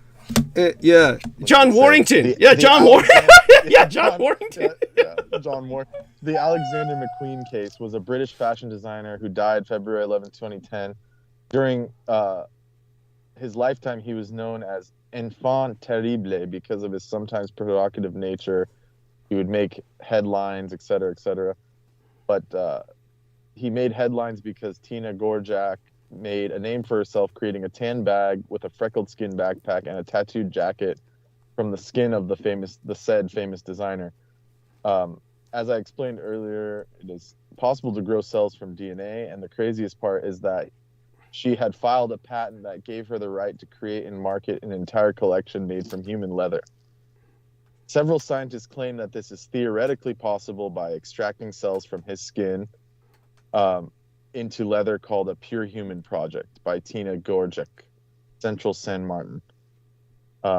San Martin, the island. In other words, that island is not subject to international law in the sense of investigation. It's kind of like an offshore where they are at least immune to normal legal investigation and persecution, or prosecution, I mean to say, from Interpol or International Police Force. Go on. Yes. Yeah, please. And they were trying to argue with her, saying that it was, even though the person's no longer alive, it's equivalent to slavery, using their genetic material, et cetera, et cetera. Right. But somehow eventually it got pushed through. Let's see. Right. Yeah. Because the person is legally no longer in control of their body. It's like if somebody somebody says they sign their body over to science. Yeah. If somebody signs their body over to science, and then she go ahead. Finish. I was just gonna say, legally, technically, your body's no longer yours. Yes. Yeah. So that's what her conjecture was that this was, at the end she said, if a student like me was able to patent material extracted from Alexander's body, then there was no legislation to prevent me. So she's saying it was a political stunt to show that, she wanted more biotech legislation because she was critical of the luxury market, which seemed to have no limits and have more extreme, exclusive, rare, expensive products at the expense of ethics. So they were claiming that she went through all that trouble and lawyers and then said, it was just a political point. No, well, Which she just is says that absurd. because now she's doing it underground.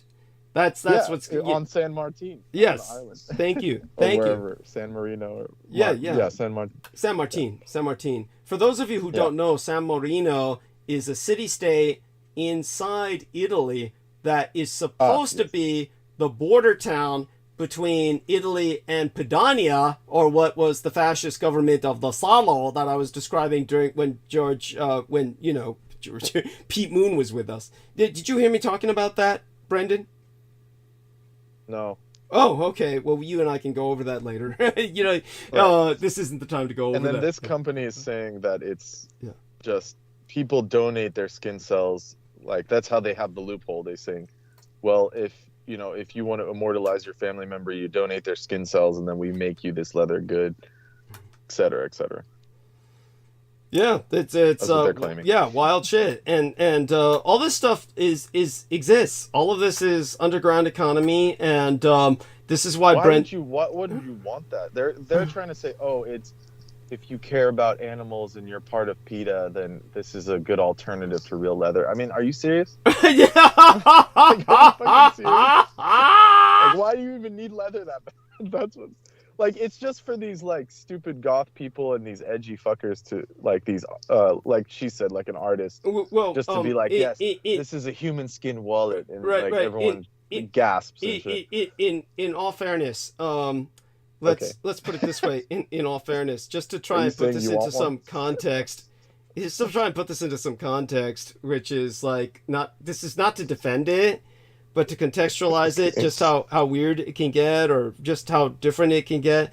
People have seen the costumes, for lack of a better word, the garb that I cross-dress in, from the old child prostitute days of Japan, from the days of Yukio, the floating world, when these young boys, and maybe Brendan's never heard me go into depth on this, but just to summarize it as much as possible, during the 100 years of isolation that the Japanese were dealing with the Europeans by building artificial islands for them, and the Europeans were staying on these islands off Japan, where these were pure European islands that the Japanese didn't even want to let them on Japanese soil as a group, so they built entire artificial islands for them. During that period of time, when the Europeans would travel into Japan itself, the places in Iedo in particular, the capital of Japan, where foreigners would go to conduct their trade, the diplomatic work, they had the pleasure districts where Japan's third gender, and I put links of this before into the chat room, but understand during that period of time Japan recognized a third gender, and these were the wakashu, or the beautiful youth. It's a term that's never applied to girls. It's meant for young boys that were considered a third sex, and this was what the ninja clans had evolved into.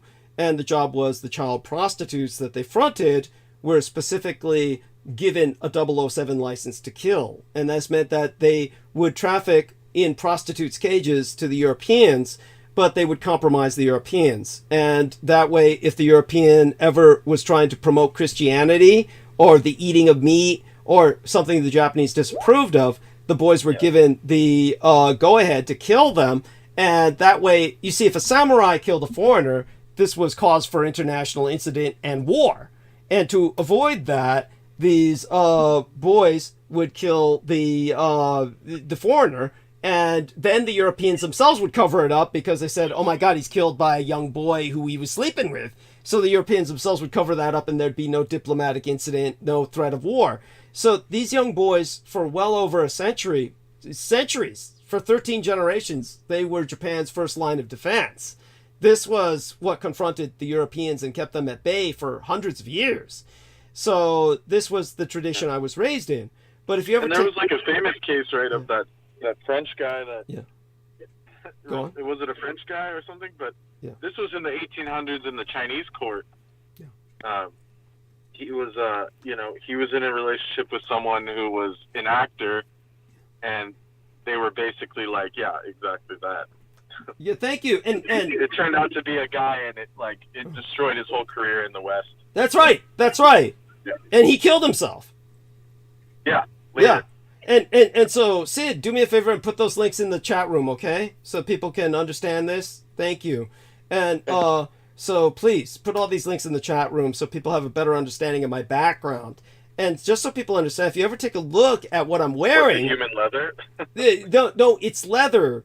But to the Japanese, that's the equivalent of human leather. Do you understand what I'm saying? To the Japanese, you see, the only people who would work with leathering were the Eita, the classless people, the Barukamen.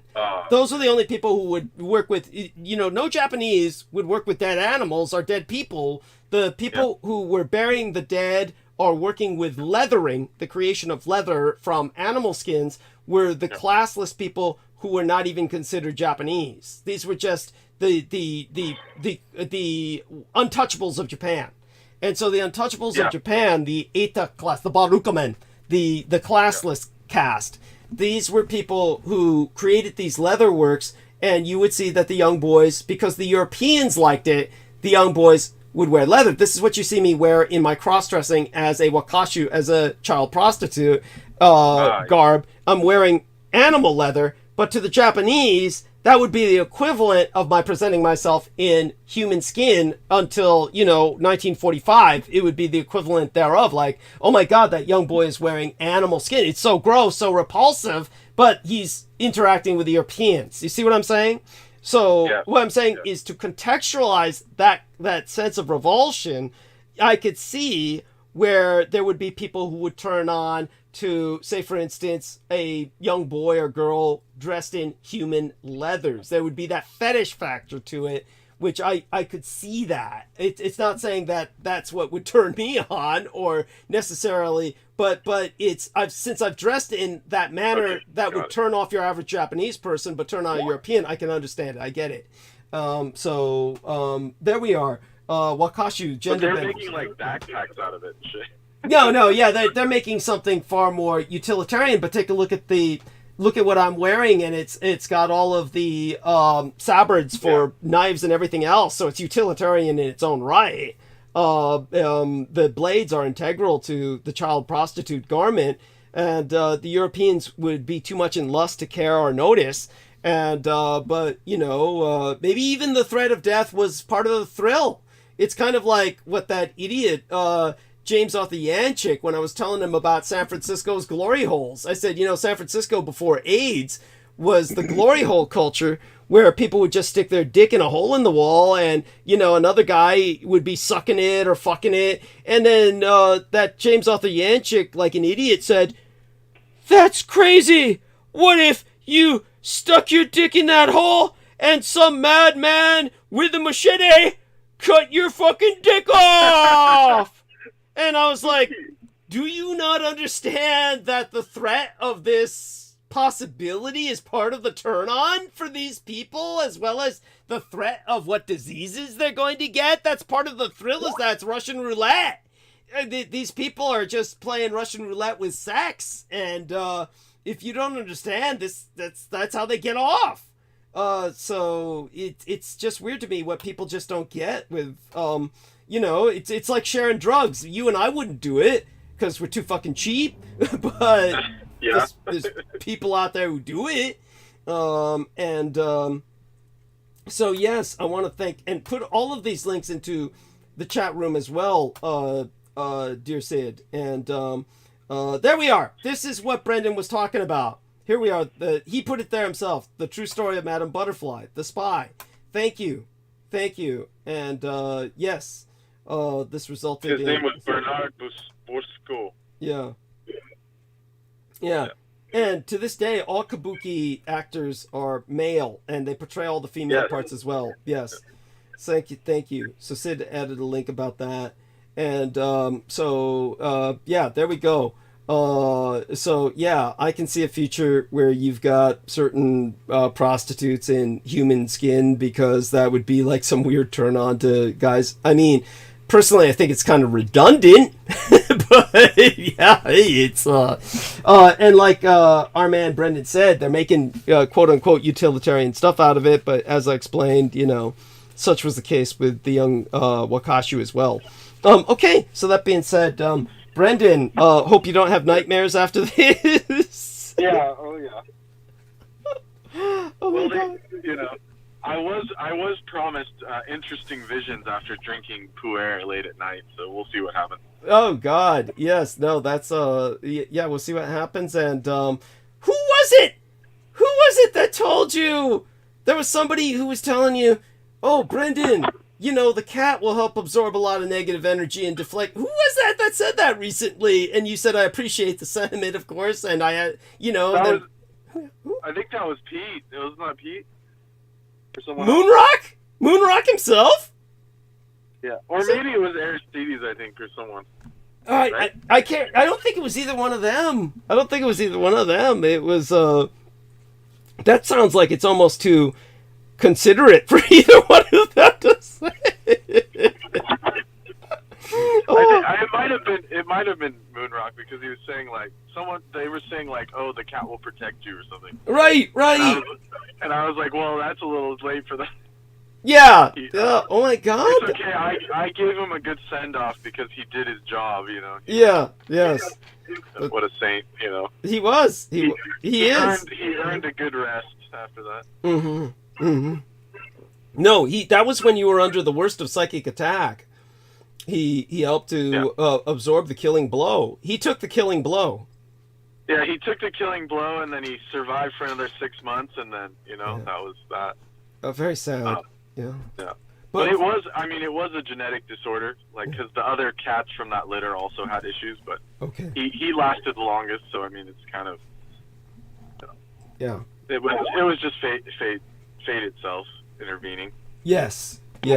So, and but he definitely helped me out many times, so it's like, yes, I gave him a proper send off, you know. Yeah, definitely.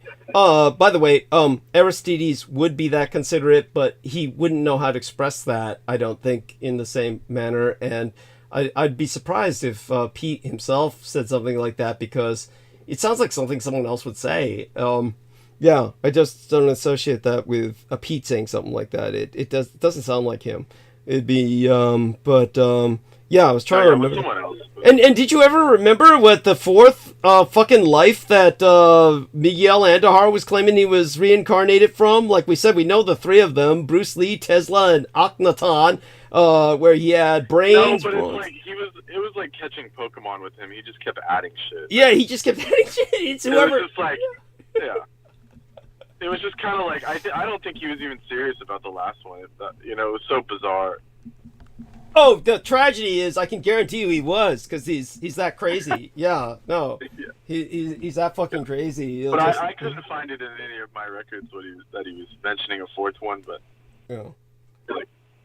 it's okay. Good luck. Yeah, it's like, I shouldn't dwell on that, but it's morbidly entertaining. You know, it's kind of like that idiot Daniel Arola thinking that he's actually, you know, that people actually like his music. I mean, that fucker would say, you know, Sugar Mama, she teaches the kids on the Alzheimer, what is it? Not Alzheimer's, help me out here. Autistic spectrum. Yeah. And he says, yeah, and she leaves me when she goes out for her smoke break. She leaves me to play the ukulele, and they're just mesmerized. And I'm like thinking to myself. That's why she adopted him, because she was like, she knew how to deal with Asperger's and shit. Yeah. But beyond that, she was exploiting him, because she'd go out on a smoke break and she'd leave this guy to torture the kids. I consider that child abuse. You know, the kids are all mesmerized because it's like a train wreck. You know, they see the stupid fucker up there playing the ukulele, and they're just so shocked that this. I hope they weren't the type of autistic where they're like, you know, stuck in a chair and they're like, inside their head, they're like screaming, like, make it stop. Oh, yeah, you know it was that. You know it was that. Yeah, they went home and cried. Like they're like fully functional, but like they can't talk. And so, oh, yeah, expressive aphasia. Expressive aphasia. That's what Brandon Young has got. Expressive aphasia. Yeah. Or like, you know, I'm saying like there's like I don't know if it's even autistic, but it's like where they're so they're like unable to interact with the outside world, but then like when they give them keyboards, it turns out like they've been there the whole time. Like, absolutely. No, I know exactly what you're talking about. Yeah, that's what it's like. It's a form of torture, you know, and it's kind of like fuck. They probably imagine that, and then like the parents are like, oh my god, like You know, when the kid finally like is able to communicate, it like is like, you did all this shit to me, and then I can't imagine that. That's crazy. Oh no, it's awful. It's awful. And it turned out like there was this one guy in a coma that everybody was arguing. All the hospital staff were telling his parents, you know, to kill him and shit. You know, you got. And then when they finally, you know, he recovered, he said, "I heard it all, and I was screaming the whole time in my head." Yeah. That's how those kids went home after Daniel Arola's fucking ukulele torture, and they cried. They just cried themselves to sleep and shit. You know the that. parents were like, what happened? Yeah, what happened? They can't talk about. They can't talk about it because it's literally unspeakable and shit. Yeah, it's like watching him string his penis. You know, twang, twang, twang, and it produces these horrible sounds and shit. Yes, like when he flaps his underarm and makes the farting noise, and it's just all he does the Compton races with it. You know, the Compton races all day long. No, it's a nightmare world we live in, people, and people like Daniel just make it worse. Yes, and Brendan, your quality of sound is so improved now. You should just stay with us till fucking morning. No, I'm not as amped as you are, man. Oh, yes, that's right. You're not using the same drugs. It's anyhow. We love you, hugs, and I still don't have the cot yet. So. Yeah. Oh, that's right. Oh, fuck. When are you getting that? For yourself, I'm just, you know, because I'll be excited as to how you respond to that. Brendan will like be doing 2 days with us and shit. He'll be like, yeah. Well, I've abandoned the idea as of right now. But oh, okay. I may... But it's not like these guys were negative. They were positive to you, but you just didn't pursue it, right? Yeah, exactly. Okay. We'll see what happens. Yeah, that's yeah. You gotta be, you know, persistent. Gotta be persistent. And well, I got the contact info. I just never, you know, followed up. Went through it with it. Yeah. That's what I thought. And it can be scary. But it's like nothing was. Well, it was like nothing was set up, so I kind of have like a carte blanche to do it whenever. True. That's basically what I got from it. You know. Got it. No, I get it. I get it. It didn't sound like it was in short supply. Yeah, right. No, I get it. And just so people understand, the cot is, a lot of people call it cat for cathinone. And this is Cathula edula, the African plant, East African. And everybody in East Africa is on this shit. And, you know, probably whites would conclude that this is why they're all killing each other, but... That's all. Well, the vibe I got was like, to them it was almost like, I mean, it's just like how people smoke weed out here. It was just kind of like, no, it's just part of life. Like, I mean, it's just like, this is their fucking coffee. Like, they got sketched out at first, and then they were like, oh, you know, if you know about it, you know, like, if you know, you know. Yeah. Yes. Like that movie Dazed and Confused, like from the 70s. He's like, are you cool, man? Yeah. He's like, yeah, and then he like pulls out the joint. It's kind of like that. Yeah, absolutely. Absolutely. Yeah, excellent analogy. Perfect analogy. Yeah. So. Okay, then. All right. You take care. Good night for now. And, yeah, that's our Brendan. And I should have had him explain to Sid what the cathinone... Or, Sid, do you already know about the cot? The cathinone? You know about it? Or what? No, I don't. Oh, okay. Catha edula. This is an East African plant. It produces a stimulant that people treat it in East Africa like it's ubiquitous. They would use it the way people put oregano on pizza, or, you know, sprinkle it like the Asians would put seaweed flakes on their rice. And they make a tea out of it. They smoke it. They chew it like tobacco. It is a fairly powerful drug. If a white person, maybe even your average black person, were to be on it for too long, your average white person would get paranoid. Now, I do want people to understand, forget any stupid bullshit you were raised with, thinking there's only one race, the human race. Different races respond differently physiologically to different stimuli, and it's a genetic fact that redheaded people, which are overwhelmingly Celtic people, natural redheads, are fairly immune to anesthetics and have to be double, triple, or more the dose of anesthetics to survive surgery, to have operations performed on them. And the fact that the medical community was ignoring this for generations was a genocide on Celtic people in the United States. 20,000 redheaded people or Celtic people or freckled people would die every year of anesthetic shock because they were not provided proper anesthetics in surgery. So this is racism at its most base, and it was genocide against a white minority. So this is the horror of being Celtic, and because your race is not recognized. So understand that Celts are a very different race, and it has to do with the Fomorian influx in the ancient isles of the Picts and the Celts, the Pictish Isles, and the Scots and Irish and Welsh, and the people of the Isle of Man. They're all where they spoke Manx English for years, very specific English, not like your average person in Britain. All of these people have a Fomorian genetic influx, and you're literally a different subspeciation of humanity, like the Japanese are with their hybridization with the Hachurui, or the serpent people. So this doesn't give people the right to try and treat them like a fantasy race and say that they're all have a proclivity towards evil or some bullshit like that. But that's often what evil people try to do concerning these genetic realities. So thank you, with Sid presenting another link here, very important. And what I want to say is that what Sid put in our text box, feel free to put that in the chat, the Fomorians, Irish myths and legends, antediluvian, meaning before the flood, half demons of the netherworld. This is something that, and it's from Emerald Isle, a very good source. All this is fine. Good introductory material. Here we are, Fomorians, origin, history, mythology, Celtic giants. Thank you. All this is important, and I do want people to understand that different races have different reactions to meds. Like black people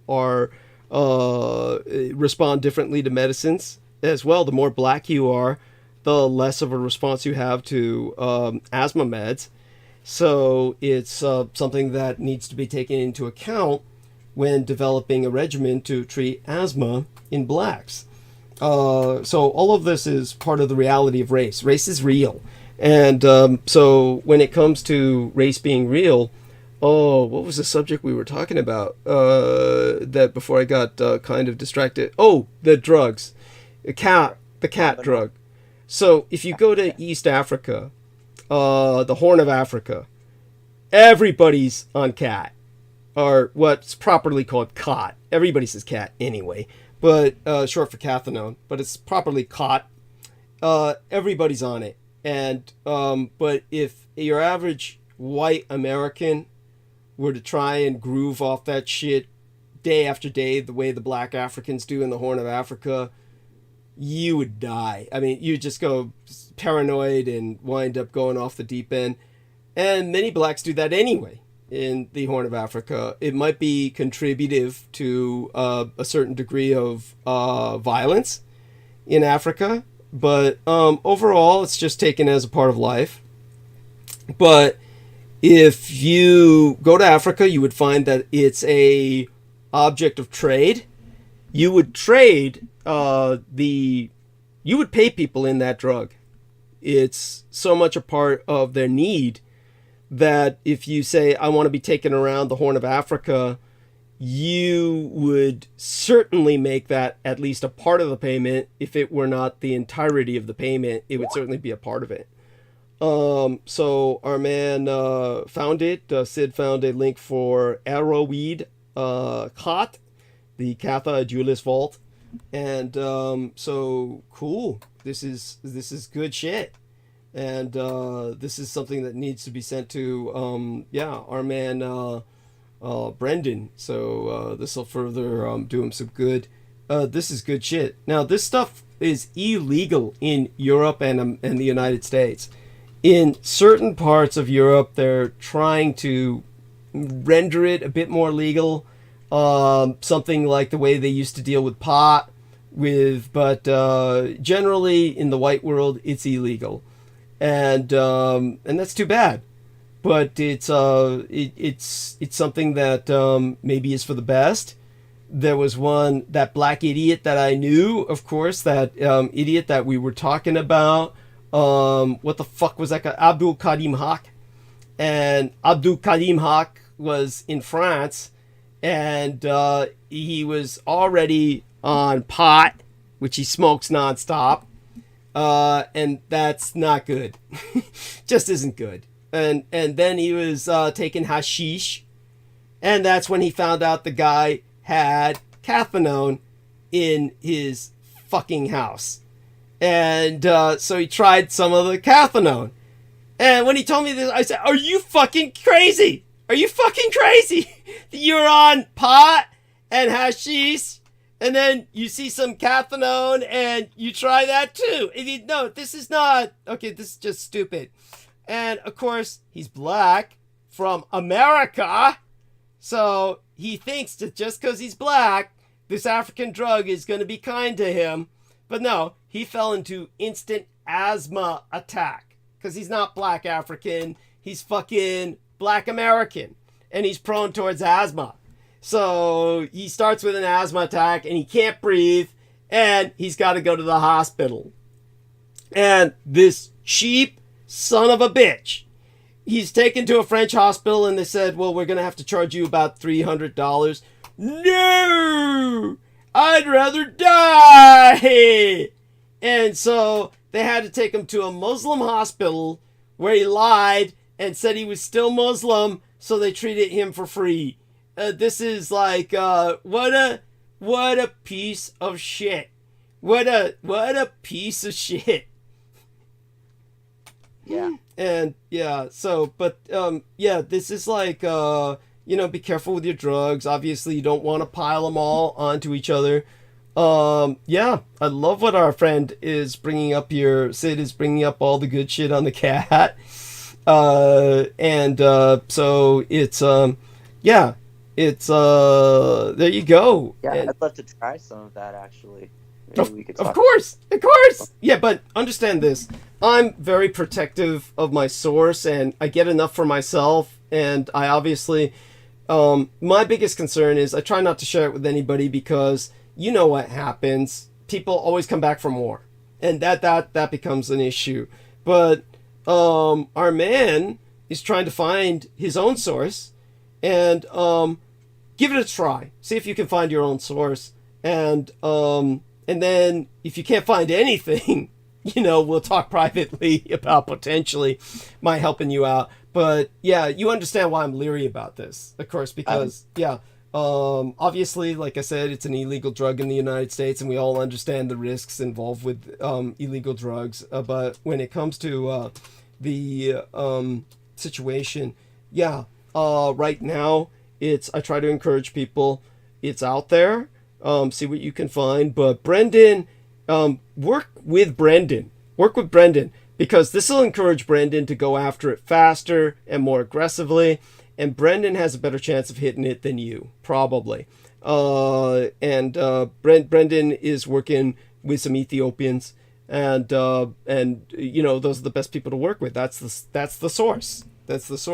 So yeah, work with Brendan on this. The two of you can probably split the cost. The two of you could split the cost and make it happen. And that'd be just better for everybody. So talk to him about that.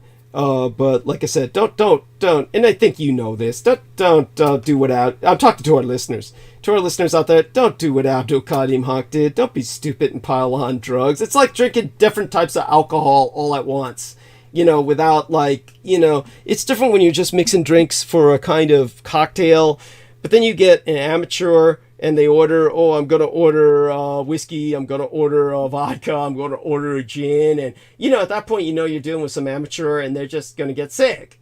So, this is like people who are piling on hashish and pot and cat. It's like, dude, okay, amateur night, and you're gonna pay the price, and you're gonna wind up like this idiot in a fucking hospital lying that you're Muslim or Jewish or something, so you get treated for free. Nobody wants that.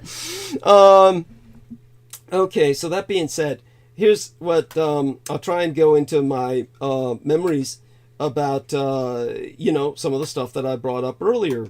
And let me drink some water here, refresh myself, and get into it. Now, I've looking through all my screens here because I've opened a lot of links that our man Sid has given us, and you should too. By the way, Magic Mark says, "Awesome point, Douglas. Differences make us, all of us, special in our own ways." Thank you so much. Very much appreciate it, dear Mark. And he's acknowledging what I've said about race. And so when we come to the some of the subjects that were brought up earlier by Sid, that he wanted me to get back to, let's get on to some of those. And first off, I'm going to do is let's mark the time, and it's, in terms of the live stream, it's about 9:30, meaning it's about 9.5 hours in, and we're holding good numbers. I'm impressed. So we did good tonight, and it all might feel like we're just farting around, but the people love it. So such being, fun stuff, right? I'm sorry. We're talking about some fun stuff, right? Mm-hmm. Well, obviously the listeners think so. I personally, oftentimes don't get the drug talk all the time, but not that I disapprove. It's that when you get so scientific about it, Brendan and yourself, it's like it's different to me. It's a different way of processing. And I'm not, knocking it. I'm not knocking it or downing it at all. I think it's just a different way. It's hard for me to imagine. It's like me trying to... the only reason that you hear me get into the physiology of blood is because I'm trying to communicate to human beings aspects of vampirism in an educational sense. But it's not necessarily something that I would otherwise investigate. I drink human blood, but it's not something that I would necessarily get into the physiology or chemistry of, other than to educate people who don't do what I do. So it's kind of like that. But when it comes to Brendan and our man Sid, they're investigating drugs from an almost scientific experiential sense, in the Victorian sense. Now, the days of Sherlock Holmes. If you ever see the Sherlock Holmes series with the actor Jeremy Brett, this is probably something you're not familiar with, or are you? Do you remember the Sherlock Holmes series from PBS, Public Broadcasting Service, with Jeremy Brett, the actor, at all? Sid? I think so. I probably saw it, at some point. This would have been like the early 90s, late 80s. Yes, that's correct. Yeah. And Jeremy Brett was somebody who, to me, Jeremy Brett did the ideal Sherlock Holmes. I think that nobody beat him. He really was, except maybe Basil Rathbone in terms of competition. I'd say the only competitor he had was Basil Rathbone, but he did it better than Basil as far as I'm concerned. But with Jeremy Brett, the point that I'm making about him was, in his series, something that Basil Rathbone would never have done, what alone makes Jeremy Brett's portrayal superior is he portrays Sherlock Holmes as experimenting with narcotics. And he's doing this in the Victorian sense, where the men were approaching it as basically an exercise in experiential science, where they are experiencing the drugs as a portal or a gate to a human experience that they otherwise would not have. And I'm trying to look around for some notes on this, that concerning notes I had written a long time ago on Jeremy Brett and his portrayal of Sherlock Holmes and the like.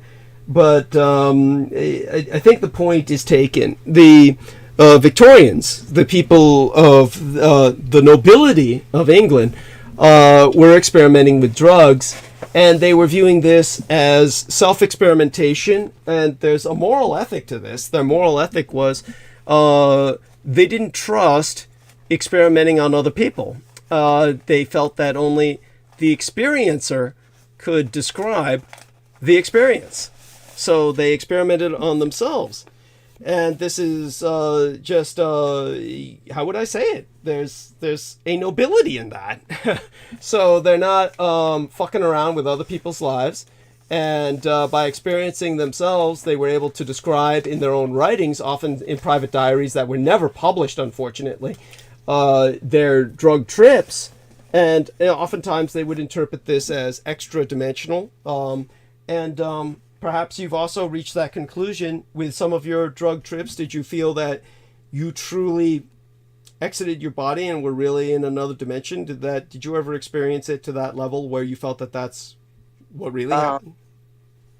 I didn't interpret it that way myself. I know a lot of people talk about that, but there's, like with Datura, that, unlike with tryptamines like LSD, psilocybin, that made me seriously consider the possibility of other dimensional sentient beings, interacting with human consciousness through some kind of,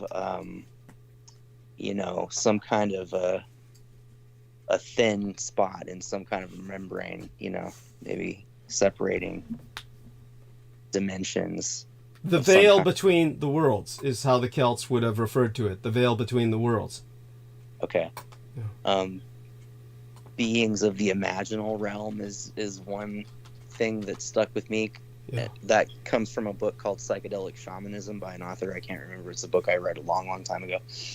But when I experimented with tree datura, which contains like scopolamine, things of that nature. Just so people understand, scopolamine is kind of like a roofie, and this is something that was abused by Lorien Ann Fenton, the baby eater I brought up earlier. Her sister was Dr. Lynn Fenton, and Dr. Lynn Fenton was the doctoress who was the doctor of the mass murderer who committed the massacre at the Aurora Theater in Colorado.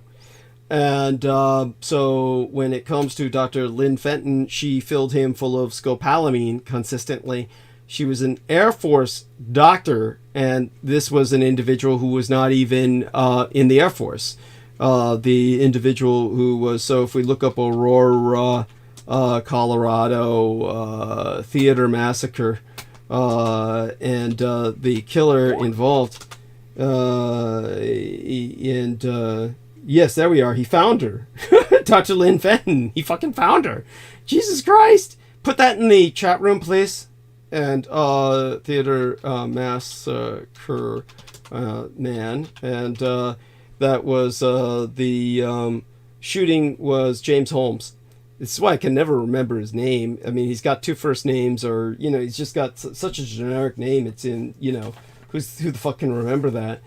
So James Holmes was a medical student, and he was a medical student whose doctor was an Air Force reservist. And so she should not have been his doctor in the first place. He was obviously a product of a military experiment in mind control.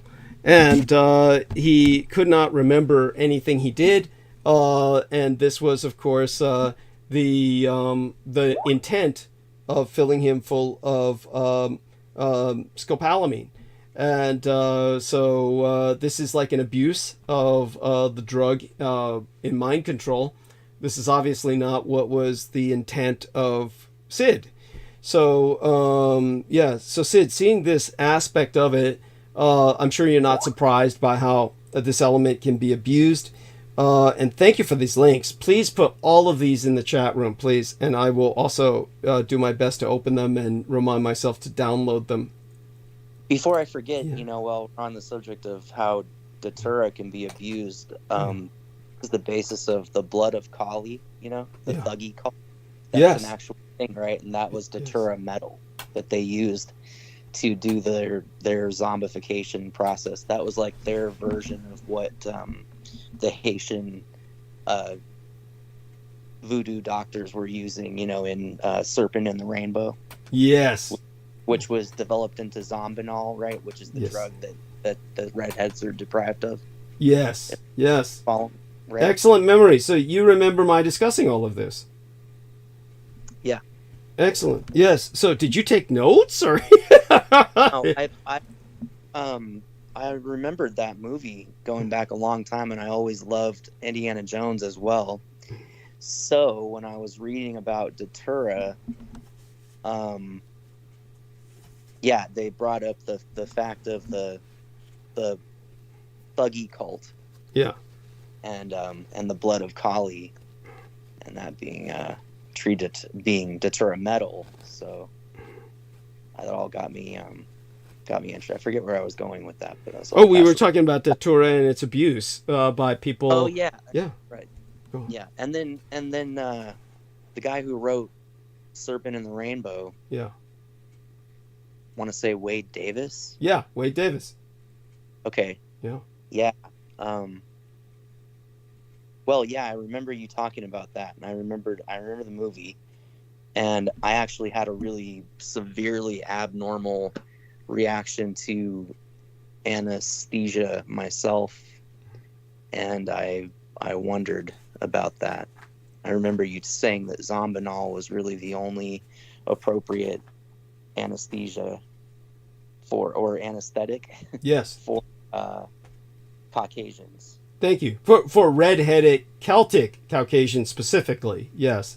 But all Caucasians in general, but most specifically or particularly or especially red-headed or freckled Celtic Caucasians. Yes. Yeah, very important point to be made. I mean, they are truly a separate race. It's a subspeciation of humanity like Japanese and not fully human in the baseline definition, but that's not a negative. That's not an insult. That's not a pejorative. They're special in the most special sense, and this is something to be treasured, something to be appreciated, not disparaged. And like I said, it's not an excuse to treat them or try to stereotype them as some kind of fantasy race, like elves or dwarves. And dwarves are obviously real people, and enough of them breed in communities where they can create a subspecies of humanity. There's no doubt of that. And they used to be in larger communities. Peter Moon was obsessed with this subject. He was fascinated with it to the point where he tried to track down these dwarfen communities where the midgets would have their own entire neighborhoods of small houses that look the size of giant doll houses. And everything, all of the furniture was scaled down for child-sized people. So these people were obviously breeding communities, and they generally produce more dwarves, though normal people could be born, but these people were usually adopted out. So the dwarves would maintain their size community, and you keep that up for enough generations, you've got a subspecies of humanity, which happened throughout history. This is why we have the legends of the dwarves. This is all quite real. It's like pygmies, pygmy tribes. So the European version of that, this is not fantasy. But even if they're dwarves, you treat them as human beings. I would hope would hope people don't go on extermination campaigns simply because of people's size. But this is something that people need to understand. When it comes to speaking of Celts or Japanese, we're talking about people on the level of dwarfs or giants, that level of difference from other races of humanity. So when I say they're different, try and think of it in that sense, and then you'll have less tendency to dehumanize. People do that all the time anyway. Anything else come to mind about that subject before I go into various other, rants? Or not off the top of my head, no. Okay, that's fine. And again, you have a very young voice. It's hard for me to believe that you're not younger than Brendan. Pretty incredible. Maybe do you yourself feel that you appear younger? I'm just curious. Do you feel that you appear younger than your average person? Or sometimes, yeah. Maybe I'm probing too deeply publicly for that. At any rate, let me refresh myself some more. Maybe I need to grab another bottle of water. I don't know if this one will last me throughout the show. Again, then again, I'm not quite sure I myself will last the entire show. So, I hope I can keep you going on some of these subjects because you can. Fascinating, and I'm really happy to be here, and it's super cool. Well, you're always welcome here. I mean, if we don't make it the full 12 hours tonight, we'll certainly do so on the average night. But just again, so that people understand about the blood, because I get asked these questions a lot, blood physiology, and we had some questions earlier about when I mentioned that this month is, of course, I got to give some people credit as well before I start in on my diatribe or monologues for the night. So for my monologues for the night, I want people to know I'll address some of the questions brought up by our dear Sid here concerning vampires and or blood drinking, as well as or in his case specifically talking about the DMT elements thereof, or the euphoric elements in the chemistry of the saliva of vampires that effectively are inserted into the human bloodstream when a vampire is taking your blood, which makes their taking your blood tolerable, if not pleasurable, and even enlightening to certain people. So I do want to get into that in a moment. What I'm going to do now is this. I'm sorry? May I ask you a question about that before I forget? Of course. Okay. So Anne Rice. I'm a fan of Anne Rice. I've read all the vampire books. That's cute. That's cute. Go on. Okay. Yeah. So, but her inspiration for the way she describes when humans consume vampire blood is based on her husband Stan Rice's descriptions of the LSD experience. And so, that is written into her books, Mm-hmm. And also True Blood, they do, they treat the vampire blood as a hallucinogen with like the potential to bring about enlightenment or madness, depending on dosage and setting and all that. Mm-hmm. So in True Blood, what they're conveying is that baseline humans are stealing vampire blood as a drug? That's part of it. That's, yeah. What else? They're putting it on blotter paper and taking it like LSD. Right. So, yeah, that just has always been there in my mind.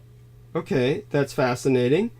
And I certainly find that is something that is almost legitimate. And when it comes to what was said about Anne Rice, concerning Anne Rice and her husband's experience of LSD, you're telling me her husband's experience of LSD inspired her to describe what about the vampires?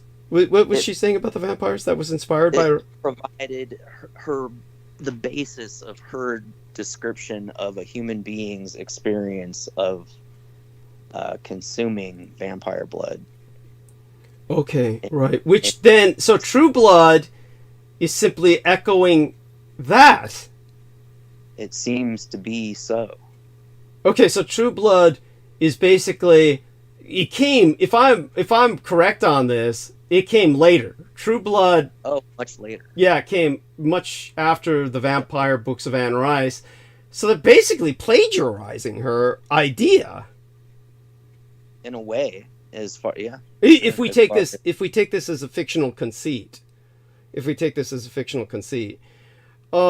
do want to express to people that I would purvey this to all of you, our listeners, as a fictional conceit.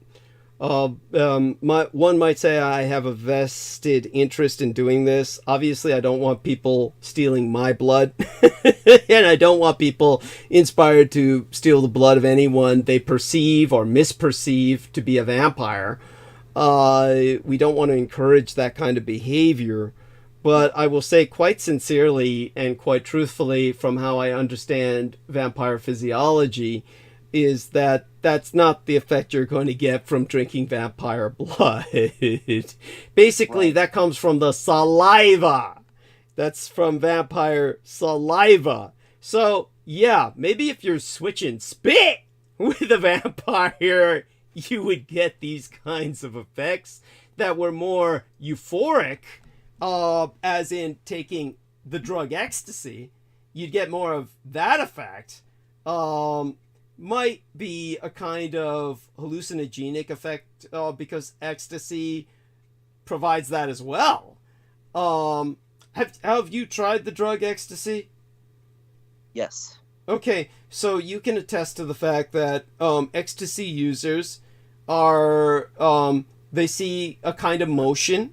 Was your experience similar to this kind of semi-hallucinogenic, or even, so describe it, if you will, was it similar to what I'm trying to describe, your own experience? Yeah, you dropped out for just a couple of seconds. Could you back up just a couple of seconds? Sure. Well, what I'm trying to say is that here's my understanding of ecstasy, for people who I've described this before, and I'm sure that Sid has heard this before, but when I worked private security enforcement, and back in the days when we had raves, and you don't hear about raves anymore, at least I don't, but then again, I'm not really doing research on it, but another term for raves would be house parties. But back in the days when I was working with private security in the 80s, 90s, well, actually, we're talking about probably late 90s, the mid to late 90s. So when we're talking about this period of time, the rave parties or block parties or house parties, these were parties that were big. And in San Francisco, they would take airplane hangars, or dirigible hangars, former dirigible or airplane hangars where these raves would be held. And you're talking about basically an entire fucking city block worth of space, at least, taken up by a bunch of kids, taking every drug imaginable. But the drug that we were particularly on the lookout for was ecstasy, because young girls enjoyed it. The problem, if you will, for them was that, and females have to be aware of this, just as I pointed out the difference in races, females got to come to grips with the fact that you cannot drink or drug like a man. You really got to go easy on everything. The female brain is physically smaller. The female body is physically smaller. You've got a lot less blood going through your system than a man. You've got every disadvantage. You're going to get drunk a lot quicker. So if you're drinking with a man, they're going to get you drunk more than likely before you get them drunk. And they'll take advantage of you. And the same with drugs. And so the problem with girls on ecstasy is they were impacted to the point where they were subject to suggestion. So you get a girl on ecstasy, and the first thing about ecstasy is you get all touchy-feely. Everything becomes very tactile. You're into sensation. You want to touch things and people, because you're in a space where you're processing almost physically like an infant. And to infants, everything is touch and taste. An infant takes everything and puts it in their mouth. So this is the problem with an infant going around the house, is they're going to pick up things and put it in their mouth, because that's how they learn. It's how they learn the world around them. And this is why you don't want to take infants to a public park where there's dog shit or needles.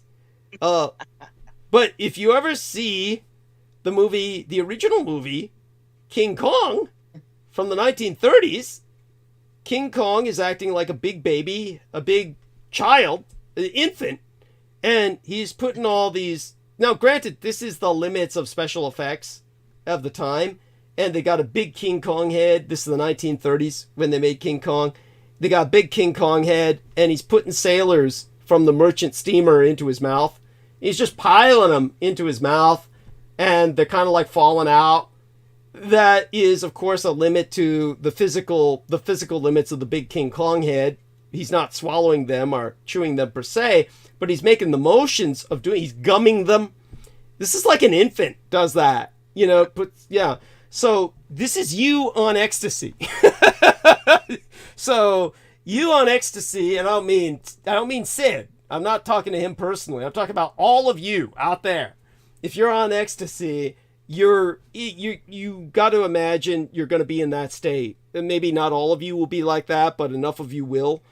And this is why ecstasy users, regular users, would have necklaces on which they had a teething ring.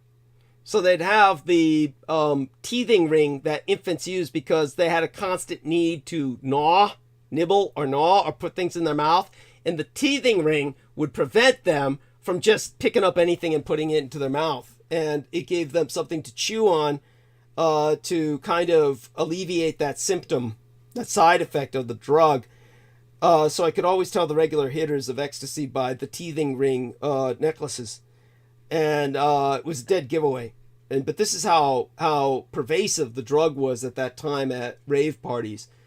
But a girl on ecstasy is like a dream come true for any man. It's like a girl on ecstasy, our biggest problem was protecting them from people breaking into the party crashers, who would come in with handcuffs. And they'd just walk up to these girls, say, hold your hands out. And these girls would just hold their hands out, and the guys would handcuff them and just lead them out. And they'd disappear forever. This would happen. And so one of our primary jobs as security enforcement in a rave party is to watch out for party crashers with handcuffs coming in and leading girls out. That was a primary concern. The girls are so suggestible. You could just have your way with them. Generality. Not all girls would be like this, depending on race, size, weight, etc. But obviously, the average girl that a guy's going to go after is going to be some nubile young thing that doesn't weigh much. So her body weight's not going to be able to handle the drug like some big, fat bull dyke that nobody's going to want to handcuff and lead out the door anyway, right? So let's all bow to common sense here, okay? So such being said, when it comes to the ecstasy experience, they had a special kind of art form that developed of little squiggly figures, like stick people, but they're fat. And they'd be all different colors, and they'd be all like in rumble lines and shit. And people on ecstasy would see that shit move. That's kind of like the experience. If you have that kind of art on the wall, people would trip off, grooving off these figures looking like they're moving, little like stick figures, but they're fat and chubby. And that would be like ecstasy art, X-art, Zart of the day. And that was in vogue in Rage for a while. And it's kind of psychedelic looking. Neon. It's neon on a white background. Neon on a white background was the best effect. And just like people on acid love looking at linoleum floors, because linoleum floors have that kind of spotted pattern, and that all looks like it looks like fucking star-dusted galaxies when you're on acid. You look down at a linoleum floor and you got all that speckled pattern on the linoleum, or then you get this kind of galaxy effect, like you're swimming through or walking through galaxies that are just, all those dots are like fucking 3D, and they can be moving. You take a look at neon lights and they're fucking crawling. The lights are all melting. The lights melt generally anyway when you're on this shit, ecstasy or acid. It's kind of like the same effect. I mean, so are you vibing with me on this? Was this kind of like what you had going with both these drugs, or were they different in different ways? So, Sid. Well, yeah, I experienced all these things. So I'm doing good with this. My descriptions are okay. I'm doing good with this. Yeah, you're doing well. Okay, doing well. So go on. What else does this bring to your mind with your experiences? Anything else that you care to mention about this that adds to it?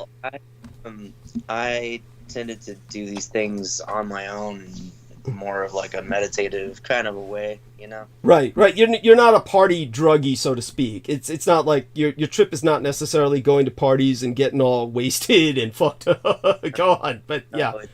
My trips have been pretty quiet, by myself. Play a little music. Victorian. You're generally a Victorian kind of drug narcotics experiencer. Go on. I've never heard that before, but okay. Yeah. Well, think of, like I said, about Sherlock Holmes and these Victorian gentlemen. Yeah. Right. Nice. Yeah. I'll take it. Yeah, I've been to a few raves. I've seen people going through things like what you're describing, and so when you were at raves, did you partake in the drugs at raves, or you were just more like a observer? Oh, I took drugs at raves. Okay. Yeah. Okay. I enjoyed them, and the raves and the drugs, and some of the music more than others. But yes, definitely all the stuff you're talking about is accurate.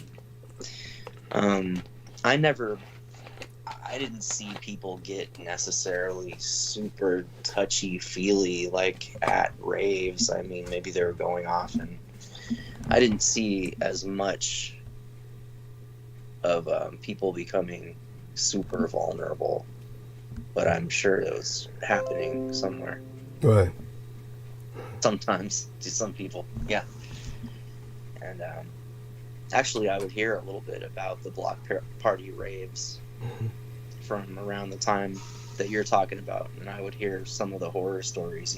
I would hear some that one of the girls from the group would have disappeared. Just like you said. Thank you. Yeah. So sad. It's so sad, so tragic. Honestly, and it's definitely so worrisome. When I was in security, it's from what I saw. I stopped abductions. I'd like to think I saved those girls' lives. As a matter of fact, I don't even need to hope for that. I know I did. So this is like just something that, aside from that, of course, there's the fact that, as I've described before, and Sid may remember my saying this, I don't know if Sid's ever seen it, but one thing that the kids would do is they would take the ecstasy and use it in eyedroppers and put it in their eyes as an eye drop, so we would go through the optic nerve straight into their brain. Just immediate. This is kind of like people who are using beer with a straw, and they go upside down and they suck the beer through the straw upside down, and it all goes straight to your brain because you're hanging upside down. The beer's just going straight to your brain. Or people will stand upside down on their heads and literally pour the cough syrup through their anus, because it absorbs through the mucous membrane of your anus, goes straight into your intestinal tract and into your entire body, your entire system, through the blood-brain barrier, through the colon, basically. Yeah, I mean, go on. Yeah. I'm sorry, please. You got glitched. Yeah. I cocaine is good that way too. Yeah, well, there's women who I've seen paint cocaine on their vaginal lips. Yeah. Yeah. Okay. Yeah, think of the high you fucking get. I mean, there's nothing beats that, baby. I mean, so... Yeah, my older brother's friends were kind of like my babysitter / dealer / employers through my early teens, so I got to witness some of the full-on coke and ecstasy orgies they would have with their stripper friends and other, you know, chicks from high school. And they were no longer in high school, these guys. They were in their mid-20s or whatever. Right. Out there party guys. Yeah, so I saw the way things could be with the ecstasies and cocaines and the special lighting and whatnot, you know. How did you not inspire? Why were you not inspired to become a player like your brother? I'm a bit more of an introvert myself, but Okay. you know, so. Okay, I mean that's cool. That's yeah. Brendan and yourself can relate. You're both kind of introverts, and that's understandable. You're probably avoiding a lot of trouble. I mean, it's probably for the best. Probably both of you intuit that, you know, it's like there's so much trouble you can get into in the party scene. Did your brother ever want? Yeah, you know, I mean, obviously this isn't really giving anything away. Nobody knows your brother. Nobody knows his. Did he ever wind up in jail? No. Okay, that's almost a fucking miracle. One of his friends, though, his good friend, took the hit for a bunch of guys who. Okay, the story is that one of their girlfriends, they were in high school at the time, or most of them were just over 18. This guy was just under 18. Girl comes over, does drugs, fucks all the guys. Sorry. And you don't need to be sorry about that. I mean, look at where we're at. This is Douglas Dietrich's show. You've heard me and Brooke Gibson in particular say worse. Go on. Okay.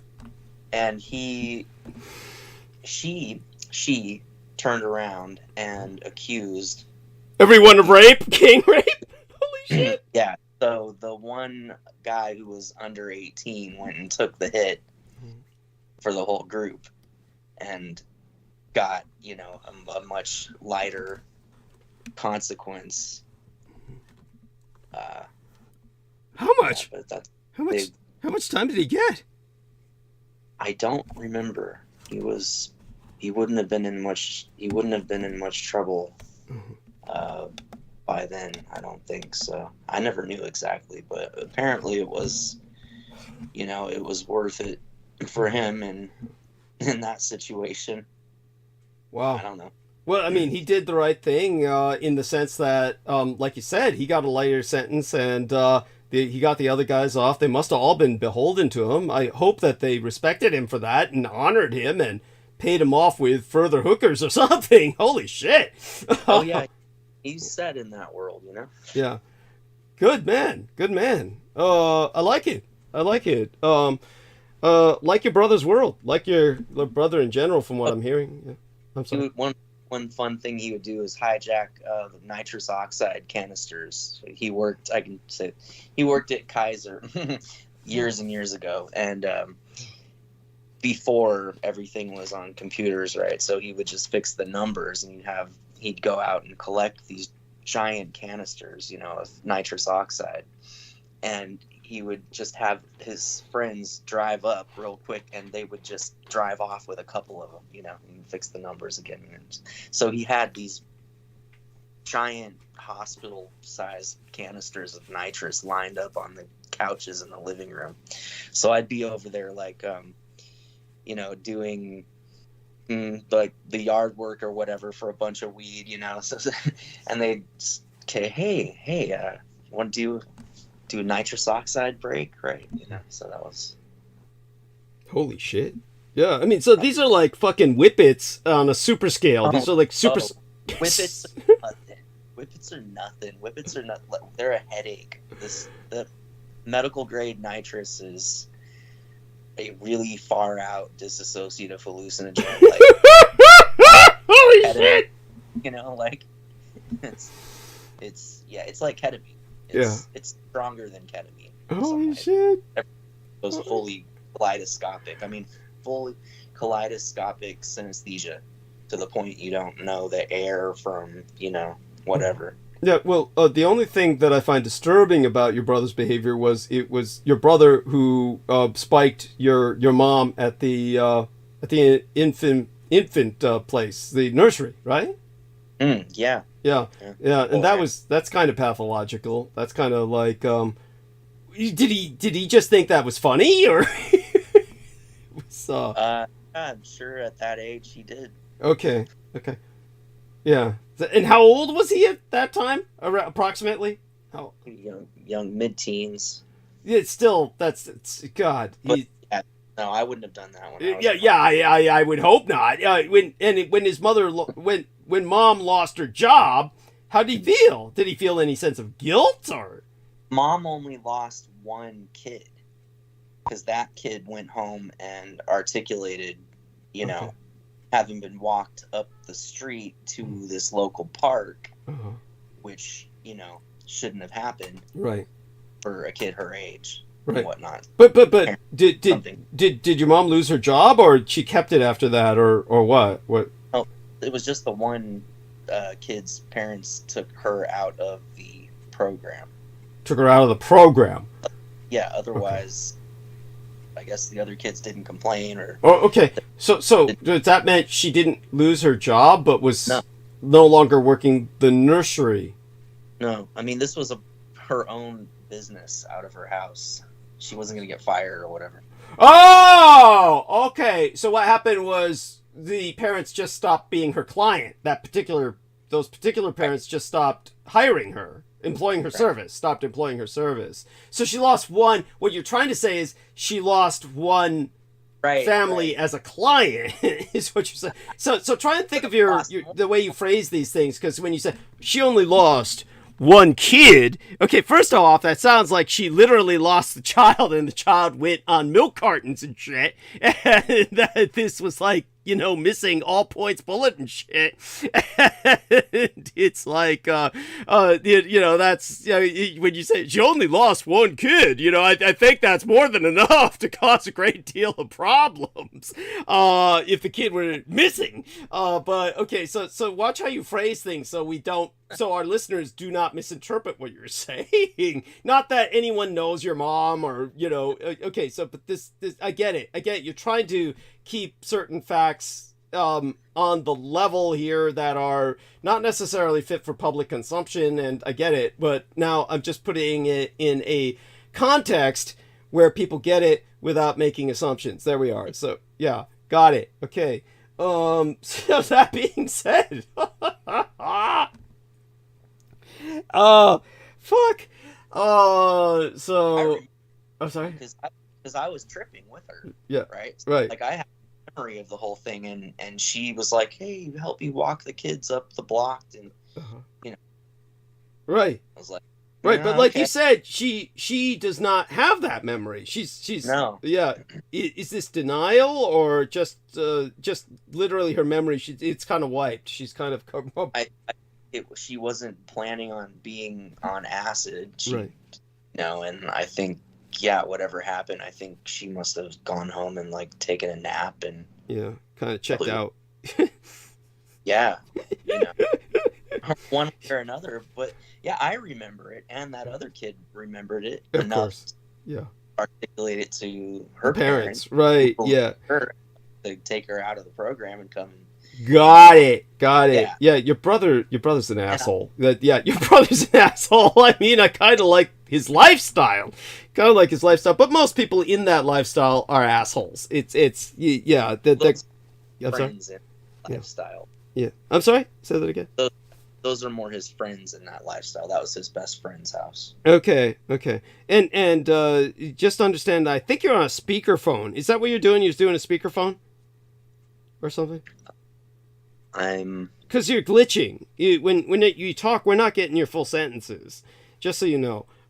So whatever you're doing, we need to do something technologically about that, so that we get your full sentences, so I don't have to keep asking you to repeat yourself. It could be because you're too far away from the mic or something. So, is this any better? Well, certainly right now. Okay. I don't think it's so much more of an issue for the rest of the night, because I should be doing most of the talking. But definitely, just so you know for future reference, because I'm going to be calling you every time I'm doing the show, just like I call everyone. When I go do the show, I mostly call everyone, and just whoever responds. So I'll be calling you on every show, and just respond per your own convenience, you know. But I wouldn't care if you come on every show. I certainly welcome Brendan on every show, and obviously Aristides is expected because he's kind of like our backup man. But not that I'm not quite sure how he can back us up, other than like when I need to take a TRP breaks, as Peter Moon used to say. So let me give some of these contributors their credit, these incredibly wonderful people. So I'll look this up first, give them their credit before I go into monologue. And here, let's open up some of these. I'm doing this on my end, just opening up some of these PayPal logs so I can see who contributed. We had Holly Kaditis Kiefer and Dennis Marshall send $100 each in money orders. God bless them both. We have wonderful people like Dylan Breeding sent $19.40. Let me check and make certain that he's doesn't want anonymity, even though it's too late for that. I don't remember him asking for such, but you know, just to make certain whether or not I fucked up. This individual, I think I can say this pretty safely, lives in Virginia. God bless him. God bless the South. And so Dylan Breeding sent 20 United States dollars. And I'm not quite sure that I think he provided a message that I'm not seeing here right now, but maybe he didn't. So if I do find his message later, I'll relay it. But it was a positive one, if I remember, just kind of like thank you for what you're doing or something of that nature. So let's go back to see who else. We had, of course, Brooke Gibson say Merry fucking Christmas. Aristides, of course, contributed 100 United States dollars and said Happy ho ho ho Heil Hitler. Brooke Gibson, she gave 211 United States dollars, which 2 plus 1 equals 3 plus 1 equals 4. It's meant to symbolize 4, the number of death and destruction in Asia. That was her intent. And she said that with a Merry fucking Christmas. Goddess bless her. Love you dearly, Brooke. Mwah. And so, okay, those wonderful people sent to the PayPal that's on the screen, paypal.me/Douglas D. Dietrich. And we're going to check the majority of people still send it to my productions address, which is simply paypal.me/Douglas Dietrich. And let me take a look at some other things coming up. I'm getting notifications for different articles, and they're fascinating, they're captivating in their own right. Let me instead go over to the other page. I'm being like Peter Moon here when he was trying to look for that quote. I do apologize to everyone for that, and I thank everyone for their patience. And this is something, of course, that I feel I'm obligated to do because these wonderful people deserve credit. And unless they ask to be anonymous, like KP, I want to give them the credit that's their due. Okay, we're proceeding to the account overview. For whatever reason, most people send me money to these accounts. And this is the production account. And that's okay. Because it looks like they're taking money out of my, by that I mean PayPal itself is extracting its pound of flesh from the other account as well. So they seem to put a charge on everything. Anyhow, so it's Claudia Romberg, who's this delightful lady in Austria. Österreich. So she has not asked to be anonymous. So Claudia Romberg, I love you. She says, thank you, Douglas, for your wonderful transmissions. Have some water with a smile. Goddess bless her. And she sent 30 United States dollars. And Goddess bless her. This is, of course, without giving the address, again, Österreich, the Austria. And, you know, my biological father's birthland. Goddess bless her. I love you, honey. All right, Claudia Romberg. And then we have Andrei Nemerzyzynski. Andrei Nemerzyzynski, our favorite Ukrainian, living in United Germany, which, as he says, is hardly united. This individual contributed $50 United States dollars. And that's right, he's in Heidelberg. Heidelberg, Germany, where the famous dueling scars come from. Goddess bless him. No particular message. The contribution itself is the message. It's, you know, so wonderful to receive money from Germany. $50 United States dollars. I really need to bring him and Dan Vandermeulen on the show more often. I have to admit, they speak excellent English. Nevertheless, it is hard for a lot of people to follow their English. Like I said, when I had two of them on at once, it was like watching the movie Universal Soldier, where you had the first appearance together of Dolph Lundgren and Jean-Claude Van Damme. And as far as most Americans were concerned, they're both just learning to talk in that film. And they're really not speaking much because nobody can understand what the fuck either one of them is saying. So they're basically grunting, you know. And it's kind of like watching, you know, primates pound their chest at each other before they go at each other or something. It's kind of like, this is what Dan Vandermeulen and Andrei Nemerzyzynski, God bless them, I love them both. It's what it came across as, kind of. It's a, well, that's horrible. I'm gonna go to hell. But these, it's, to most Americans, they were like writing me, what the fuck is going on? You know, they couldn't really follow these guys. Their accents are still heavy.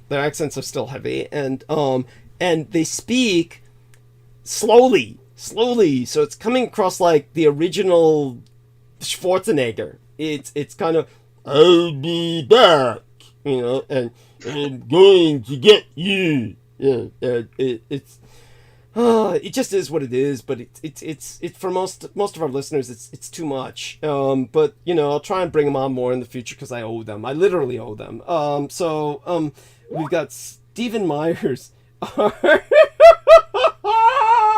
Andrei Nemerzyzynski says, if I am nervous, I'll get my German accent.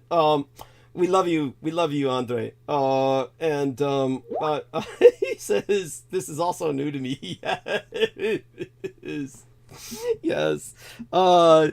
Just make certain that when you call me and you go on screen, don't sit on the exercise ball. I keep thinking that you're going into neurological spasms. I honestly thought he had some kind of horrible degenerative disorder, and he was going into these like spastic motions in front of me, and I said, fuck, this guy's got Parkinson's. He's like, what the fuck? And I asked him, you know, do you have some nervous condition or neurological disorder I should be made aware of? Like, do I need to call the ambulance for you? Then his wife, essentially, his wife, this young man, they're a gay couple, and this young man took the cell phone from him and showed me his ass, and it turned out he was sitting on this exercise machine, you know, exercise ball. And oh my god, just don't do that when you go on camera. It just throws me off because I see this tremulous shake, and I'm sorry, it's disturbing to me. Anyhow, from our wonderful friend Steve in New York City, the belly of the beast, the concrete heart of Manhattan Island in the past. Now he's in, which borough is he in? South Ozone Park. What the fuck is South Ozone Park? I mean, how does that even get a name? How does a park get a name? South Ozone Park. It's like the hole over the Antarctic or some shit. It's ozone. I mean, like, how do you put south on air? It's like it doesn't have a direction. Anyhow, Steve didn't send a message, but he sent 3/4 United States dollars, $75. God bless him. Honestly, he's my brother from another mother, been here forever. And he's just an incredible human being. He's been on the show a number of times. Lately has been hit with just a real compromised immune system. I think the stress of work. I mean, this is why people, shouldn't work. Work will kill you. Oh my God. 30 United States dollars from an individual. Let me check to see if they wish to remain anonymous or not. I don't see any request for anonymity here, but there's no particular message either. But this is a Mr., I believe, Jesse Wienen or Vijnin. It's either Wienen or Vijnin because it's Wijnen. Andre Nmirzyski says, no problem. Thank you, Andre. I'm so glad you understand. I mean, we love you, Andre. We really do. And oh my God, he's such a wonderful human being. And he's been through so much. Poor bastard had his parents. We both suspect his parents tried to kill him. At one point. And ultimately, I'm pretty sure they had him institutionalized. He definitely was institutionalized, and we're pretty sure his parents were behind that. And in Germany, it's like really fucked up. Fortunately, he had worked in the health industry, so he got out of it ultimately. But so this other individual is in the Netherlands, Nederland, just like our dear friend Dan the Man van der Meulen. And this Jesse Wijnen, Wijnen, Jesse Wienen or Wijnen, he probably heard about me through Dan. Or maybe, we have a lot more listeners in Europe, and hopefully that's increasing. 30 United States dollars from this wonderful individual. And let's see who else. That might be the last of the more recent contributors that I'm giving credit to. And of course, there was the incredible Brooke Hagberg. How could I forget that? December 13th, Brooke Hagberg contributed 200 United States dollars. And so before her, there was a Lenore Aipa from the Hawaiian Islands, I believe, 75 United States dollars. I believe Brooke Hagberg is in Canada. So all these wonderful people from all over the world, honest to God. Orion Garner, 10 United States dollars. Now, I should check these names to make certain whether or not they want to be anonymous. And no request for such that I can see from... oh, yeah, this other person wants to be anonymous. This is this Acid Kick 96 character. So, Sid. Yes, Sid. Contributed 27 United States dollars. Yes. So that was cute. Gave me his Skype number. And he's... Yes. Okay, I won't read that out loud. That's cute. All right. So all that being said, going to close that before I get myself into trouble. Start giving away people's home addresses or something by accident. Let me take a look at the money that's remaining on the card, and this is at least enough for now for something. I definitely, without all of you people, I just couldn't make it. You people are incredible. I literally owe you all my life as far as I'm concerned. So we still got good numbers. A lot of people will drop off when I go through these readings. So we've got an hour and a half left. So good enough numbers. Let's go through some of the things that our man Sid had asked about. And all right, let me try and kind of breathe, center myself. And I'm so glad George was still alive. He's got to really check into his stuff more often. Now, combined with Sid's own questions about vampirism, and for those of you who don't remember, there was a period of time when Brooke was really sick. dealing with issues that we don't need to go into right now. That it's not something that is revolting or repulsive. I want everyone to understand she's a beautiful woman in good health. But she certainly had a physiological phenomenon that was challenging. We're not talking about sexually transmitted disease or infection or something like that. It's something that we don't need to go into, but trust me, she's doing great otherwise. And so far as I know, and I've checked in fairly recently, and so she was doing good then. I'm sending her a Christmas gift as soon as possible, at the absolute latest on Friday, early in the morning, because I'll be spending the weekend with Byzantine Christmas. This will be the Western Epiphany, very religious holiday, spiritual holiday for myself and a lot of the Blood Boys, because a number of them are from Russia. And I do want people to understand, well, even if you don't understand, I'll try and communicate certain things that people may find disturbing or repulsive. Some people find it disturbing or repulsive that I drink blood at all.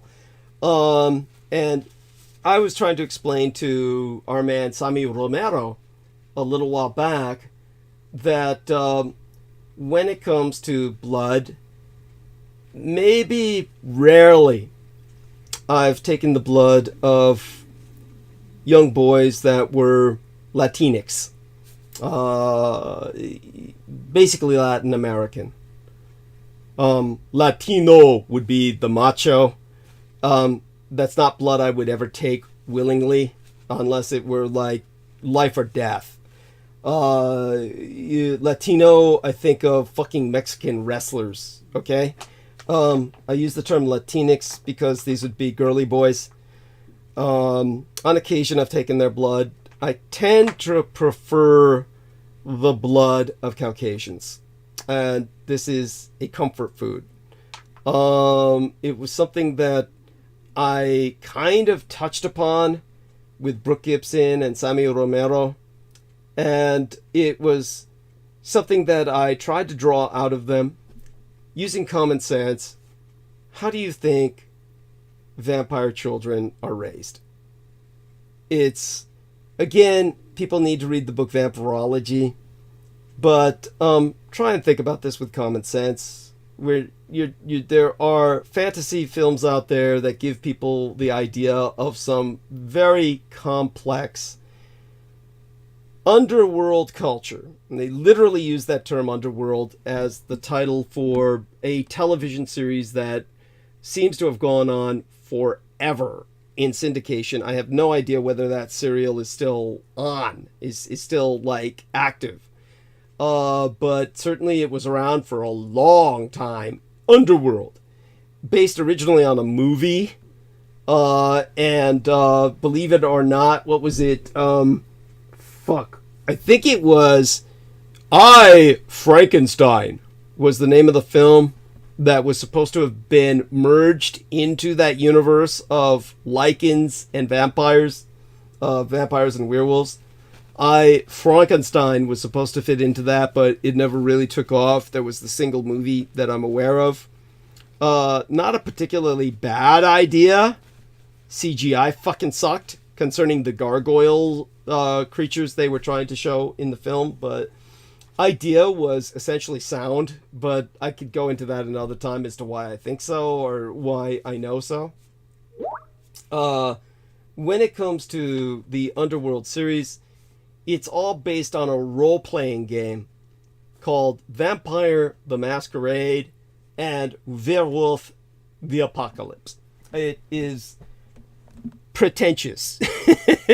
That was produced by White Wolf Publishing Company, and it is... I do not like those people. The publishing company. The gamers who enjoy it, okay. I don't see why or how they enjoy that, but okay, you go into this fantasy world where vampires and werewolves, and then they added every fucking buddy else, mummies and shit.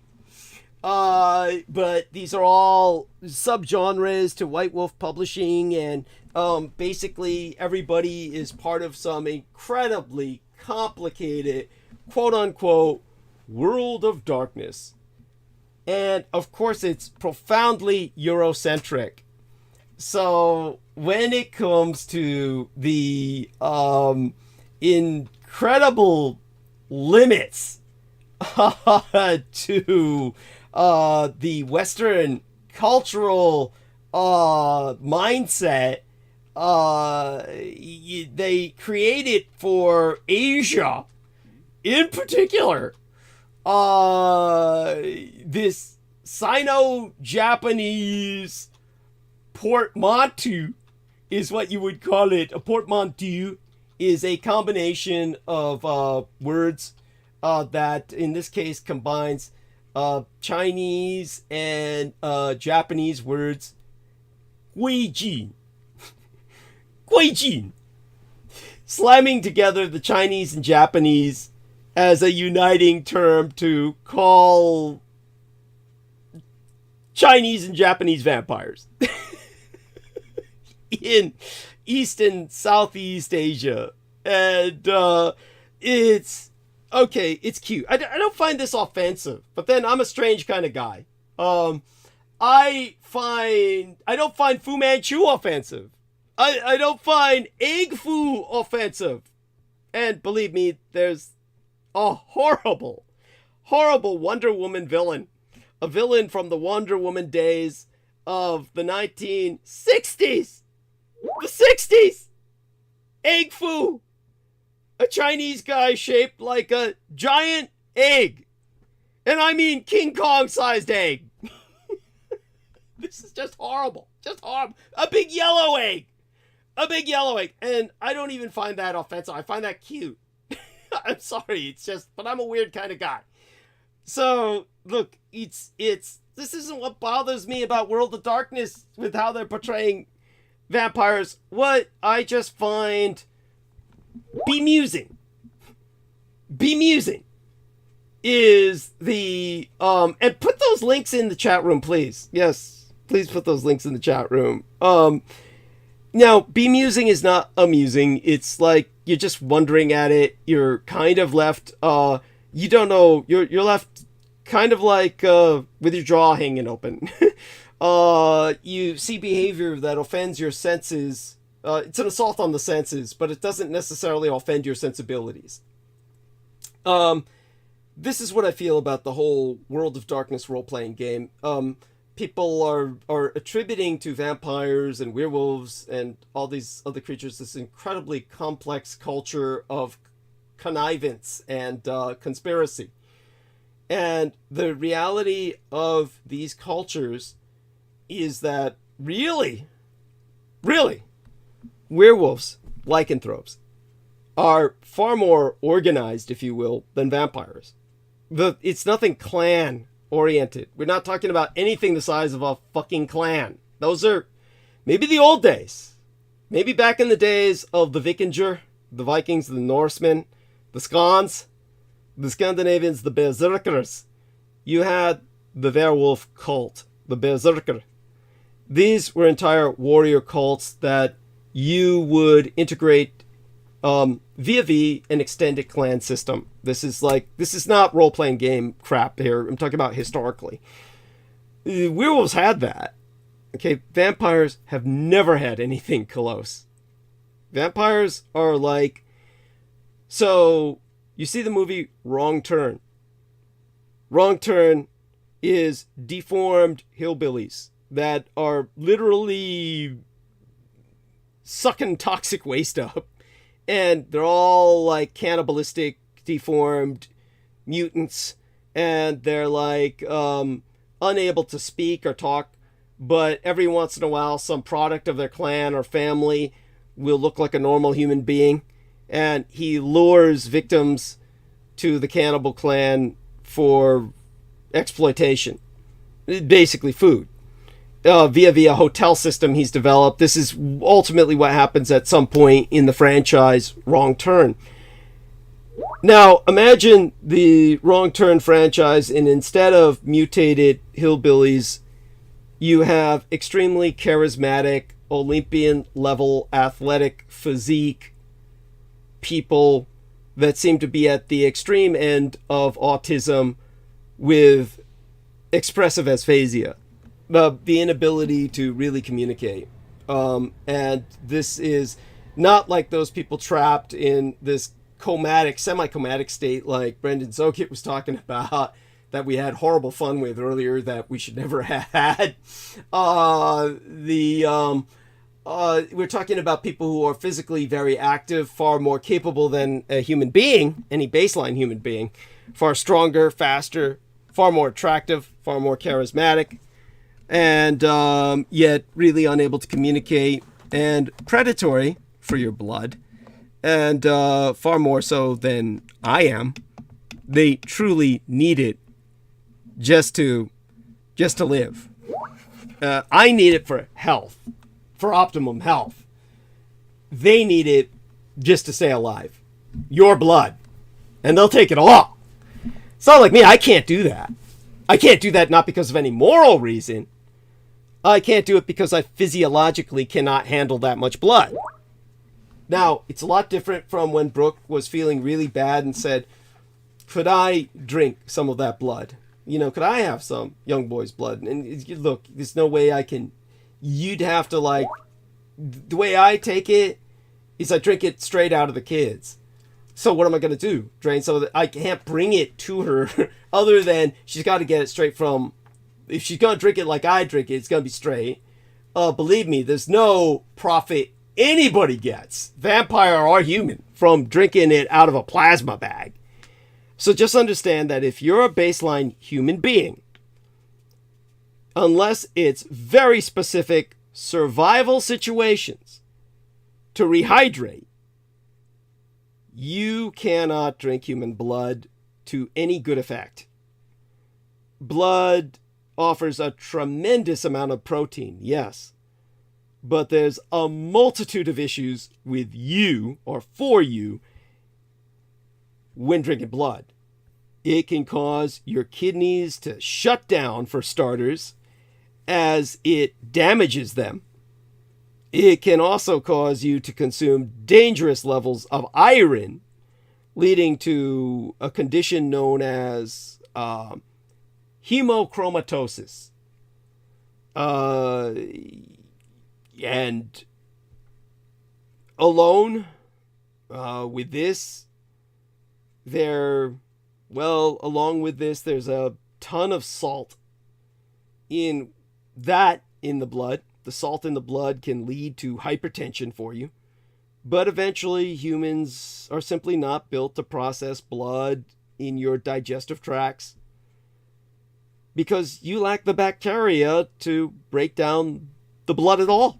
I, on the other hand, am physiologically, my intestinal tract holds a biome, a bioculture, a miniature biological ecosystem like that in the digestive tract of a vampire bat.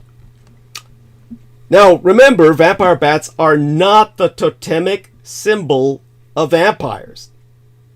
Vampires are generally Eurasian, European, Asian, the Eurasian geographic spectrum. Vampire bats are a creature of the New World. There are no vampire bats in Eurasia. None in Europe, none in Asia. The closest totemic animal that we have for the vampires is the Vrayuskodlak, the Vukodlak, the Voran, the raven that serves as Europe's vultures on the field of battle. When enough bodies pile up, the ravens begin to feed on humans to the point where that's all they want to feed on, and they become Europe's vultures. To the point that when all the bodies are gone, they'll swoop babies out of their cribs. So those are the totemic animals of vampires in Eurasia. Not the goddamn vampire bat. Consider that a distant relation. But then you might as well say it's a distant relation of yours as well, because it's a mammal. But that doesn't mean it's any less like us in terms of the digestive tract biosystem, the biologicals. It's not just our bodies that work to process what we eat, but the microbiome housed within our guts to help break down food. Vampires and vampire bats, vampires in the old world of Eurasia, Africa, and vampire bats in the new world of the Western Hemisphere, have that biome in common that can break down blood and an anticoagulant known as draculine. And draculine prevents blood from clotting. This comes out of our saliva so we can suck your blood. On top of this, the same bacteria can synthesize vitamins in order to keep our body stable, despite the evident lack of nutrition from what we're drinking. So we have a lot of advantages over you. You simply would get sick drinking what we drink. Supping is really the term for it. We're not really drinking, and I hate the term sucking, but we sup. Supping. Please use that when you refer to vampire feeding. I hate the term sucking because it implies something degenerative. Okay, so we've gotten that out of the way. Don't go around trying to do what I do, whether it's drugs or blood, okay? With that, let me check time remaining, numbers, how we're holding. Refresh myself with some more water. And believe me, I don't need blood when going through shows like this. People ask, well, don't you have blood in a canteen to, like, keep it warm? Or thermos, and then drink it while you're on air. It's okay. It's just gross. That's just gross, okay? First off, the blood would coagulate and thicken like tomato puree. It's just fucking gross, all right? It's just, don't even think like that. But that being said, vampire bats need water too, okay? They don't just need blood, they gotta hydrate. Blood is a food, but they gotta hydrate with water, all right? So, like your vampire bat, I need the water. But that doesn't mean I sleep upside down in a coffin.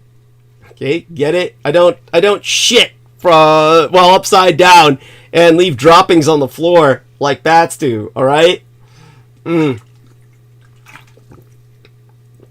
People who do that suffer from VPD, which is vampiroid personality disorder.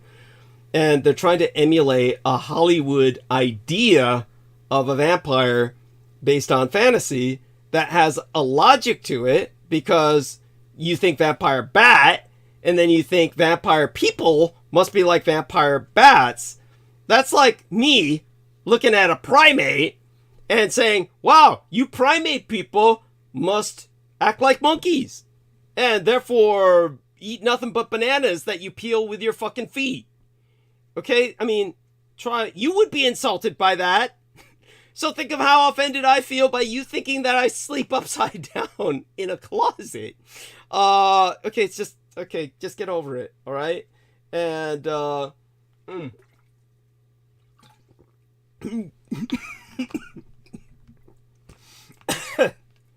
I'm coughing on the water. Because ironically, it's so thin. Just for people who don't get it, water is one of the most difficult things in the world to swallow because it's so thin. This is why people who suffer from brain injuries need water thickeners, because their brain cannot force their throat muscles to contract to the point where they prevent the water from going down the breath hole. Now think about this. You've got two tubes going down your neck. One of them is really big, and that's what the air goes through, because hopefully you're breathing a lot more than you're drinking. Unless you're a real fucked up alcoholic. So, at any rate, since you breathe a lot more than you drink, your throat hole, the big throat hole, the one that cockstowed down when a woman is deep throating somebody.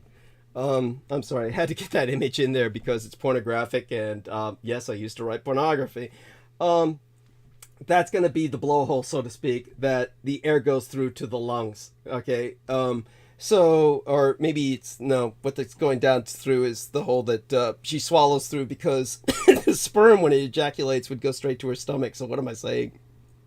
It wouldn't go into her lungs, because then she'd choke.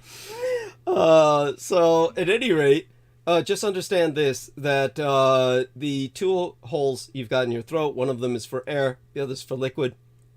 And it's very easy, because the hole for air is so big, for the liquid water to go down the air hole far more than thick liquids, which your body tends to contract around with the throat muscles automatically. That's why people with brain injuries need water thickener. And that way they won't do what I just did, which is start choking on swallowing water, because obviously I'm much more comfortable with swallowing blood. Okay, so that being said, some more water so that I don't dehydrate with all of our explanation, the articulation. And with the, let me see, we've talked about water, rehydration, we've talked about the blood, and now we can get a bit into the saliva issue, and then kind of go towards the dream machine that our man Sid was asking about earlier. So, when it comes to blood and the drinking of blood, understand that I talked about it earlier. N-dimethyltryptamine, DMT, identified in 1931 by Richard Manske, the Canadian chemist. And then when you think about, of course, how he synthesized N from tryptamine, from which both serotonin, which was isolated by 1933, and lysergic acid, which was derivatized or synthesized by the Swiss scientist Albert Hofmann by 1937 in Prague. And at the time that that was going down, I would say that there was, by 1972, 31 years later, there was a American scientist of Jewish descent, a Professor Solomon Snyder, the godfather of synaptic chemistry. And remember, when we speak of the dream machine and stroboscopic light effects, it's neurosynaptic in how it affects your brain. So all of this is ultimately connected. Professor Snyder, Solomon Snyder, the godfather of synaptic chemistry, wrote a book titled Drugs and the Brain, published in 1986. It would be revised a decade later, 1996. He was, of course, of Johns Hopkins University, where they, of course, exploited that black family as articulated by Troy Bellamy. He was an expert on the molecular basis of psychiatric disorders. And along with his then graduate student, the American neuroscientist and pharmacologist, Candace Beebe-Pert, her name was P-E-R-T, Pert, Candace Beebe-Pert, I know it sounds like a fucking stripper, Beebe, B-E-E-B-E, which is the name of a famous modeling agency, or fashion show. They revolutionized neurochemistry in the Western world when they located those elusive neural opioid receptors in the human brain. Now, Dr. Candace Pert herself, circa 1997, said, "I am alarmed at the monster that Johns Hopkins neuroscientist Solomon Snyder and I created when we discovered the simple binding assay for drug receptors 25 years ago. She said that in 1997. In truth, this monster had already been discovered, albeit not isolated, inside the Sovietskaya Soyuz, the Union of Soviets, the Russian term for the Soviet Union, and harnessed for abuse long before the independent findings of Drs. Snyder and Pert. This is what brings us to that high-flying psyche, that sense of soul, that a vampire's food will feel. Now, I brought up earlier that I was alluding to, or working up to, the fact that I was trying to explain to our man Samuel Romero and to our lady Brooke Gibson, how do you think vampires are raised? And let's turn towards Sid here for a moment, bring him on stage, and we'll use him to educate the rest of you by asking that question of him, because let's try and use our common sense and imagination and see what people come up with, because both Sammy Romero and Brooke Gibson had their own answers, and I'm not going to share them until I hear what Sid has to say. Sid, how would you think, from what I've described, of vampires being essentially far more like lone wolves than werewolves are? Werewolves are essentially much more pack-oriented. Vampires are not. Vampires are lone wolves in behavior, whereas werewolves are very pack-oriented, more like families. And it's not necessarily a subculture that expands beyond the nuclear family. Little beyond that, but not far beyond that, in the wild, so to speak, with real werewolves, real lycanthropes. But with vampires, very lone wolf, and like I tried to describe before, Sid's never read the book, so he's probably heard of this, but doesn't necessarily retain it. Just to give everybody the basics, your average vampire is, like myself, not going to have sex with your food. You're not going to play with your food. I mean, what kind of person is going to fuck what they eat?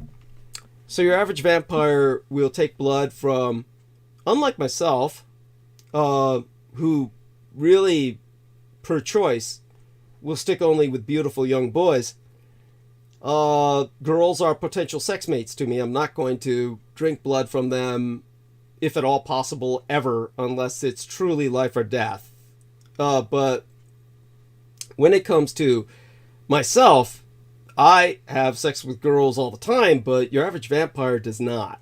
Your average vampire, it's going to be man or woman they're going to be feeding on, and only once in a while, for reasons nobody understands, suddenly they'll be overcome with lust and the sex drive that, or rather the drive towards reproduction. A genetic hard drive program will overtake them and they'll rape some female victim. And it's generally only ever that. A vampire is incapable, theoretically. Not that it hasn't happened, but it's so rare, it's the stuff of legend. Your average vampire is never going to feel love. This is just rape. At some point, they're going to rape some woman violently enough where if the woman survives that encounter, she will be impregnated, potentially. And if she is impregnated, the child she's born with will generally be a boy. Well, it can be a girl, but the girl's only going to be a vampire or a half vampire. Only boys will be full vampires. And if she gives birth to a boy, it can be either a vampire, half vampire like my mother was, even though she was a girl, or a full vampire. How do you think a woman raises that child? First off, she's got no one to teach her how to do that. She will very quickly find out the child needs blood. She'll find that out quickly enough. But once she finds that out, she obviously is not going to be the source of food for the child because no human body can handle that. So who is generally going to be raising the child? As I've said, well, before I go there and explain it with common sense, let's turn towards our man, Sid. Sid, what would be your idea of how a vampire child is raised by this rape victim. Oh, if the oh, by the okay. So how's the kind of like to be a functional serial killer of sorts, you know, and have those kind of priorities, and to not necessarily have a high level of empathy. Well, the child's gonna have all that naturally. Basically, not gonna have a sense of empathy, not gonna, you know. But the woman raising the child, what do you think? You know, you got to be bringing home nutrition for the kid, right? Well, how do you think this would be done? How do you think your average woman would handle that? Now, certainly you don't imagine your average woman who's raped as a victim suddenly finds this child with these very peculiar needs. You don't honestly think your average woman's going to become a serial killer for this child, do you? Probably not. There you go. So what do you think she's going to do if her maternal instincts overtake her and she wants to raise the child, but obviously cannot provide that amount of blood herself consistently? And obviously, as you said, kind of needs to bring in another source. Well, what generally do you think is going to happen? It needs to get a man involved. Yes, yeah, very good. By the way, very good, very good. Okay, we're gonna let Sid off the hook here. He did good by that. By the way, you did great. So one of the things that Brooke Gibson said was, do you bottle feed them? Now that's cute. It's cute. And obviously it's impossible, and obviously it's amusing. It's amusing. It's an idea that's just undoable. You obviously, first off, think about when this happened during the age of the Neanderthal and Homo erectus and Cro-Magnon, and when Homo sapiens sapiens was just one species amongst many other human species. We did not have baby bottles. So how were vampire kids raised back then? Basically what happens is this woman is either going to go through a series of men, very likely, or is going to marry a man who is profoundly understanding and who basically falls in love with her. Now, your average woman whom vampires tend to rape for whatever reason, they can sense this out, will be very attractive women who are able to charismatically attract men into long-term relationships, who are willing to tolerate peculiar, eccentric situations. And your average woman who's very attractive, who has enough charisma to do that, a man will tolerate a child from another marriage, for instance, will usually at that point be willing to tolerate a little bit more. And basically, the man becomes the primary food source. So understand that for vampire children, the father is the provider of, quote unquote, the milk, the blood. Basically, the father will then fairly regularly, we're talking about certainly about 2 to 3 times a week, be suffering a small cut in the shoulder in general where the child will suckle the blood from. It obviously is not big enough to drain him. It's going to take about the amount of a plasma bag. And so the father cannot even tolerate that amount of blood being lost for too long, so it usually switches between both parents. The woman by herself could not handle that. Between the two of them, a couple, this is doable, and this is generally how the child is raised, but primarily the blood will come from the father because the father has simply more blood. Simply a larger body with a bigger amount of blood where he can spare once a week something being taken. Infants, of course, are not even going to take the amount necessarily of a plasma bag, but it does build up as time as they get older, and after a fairly short amount of time you'd be surprised how young the vampire can be before basically it's going to take off on its own anyway. It's just going to run away. And at that point, I shouldn't use the term it, should use the term they. They're just going to run away.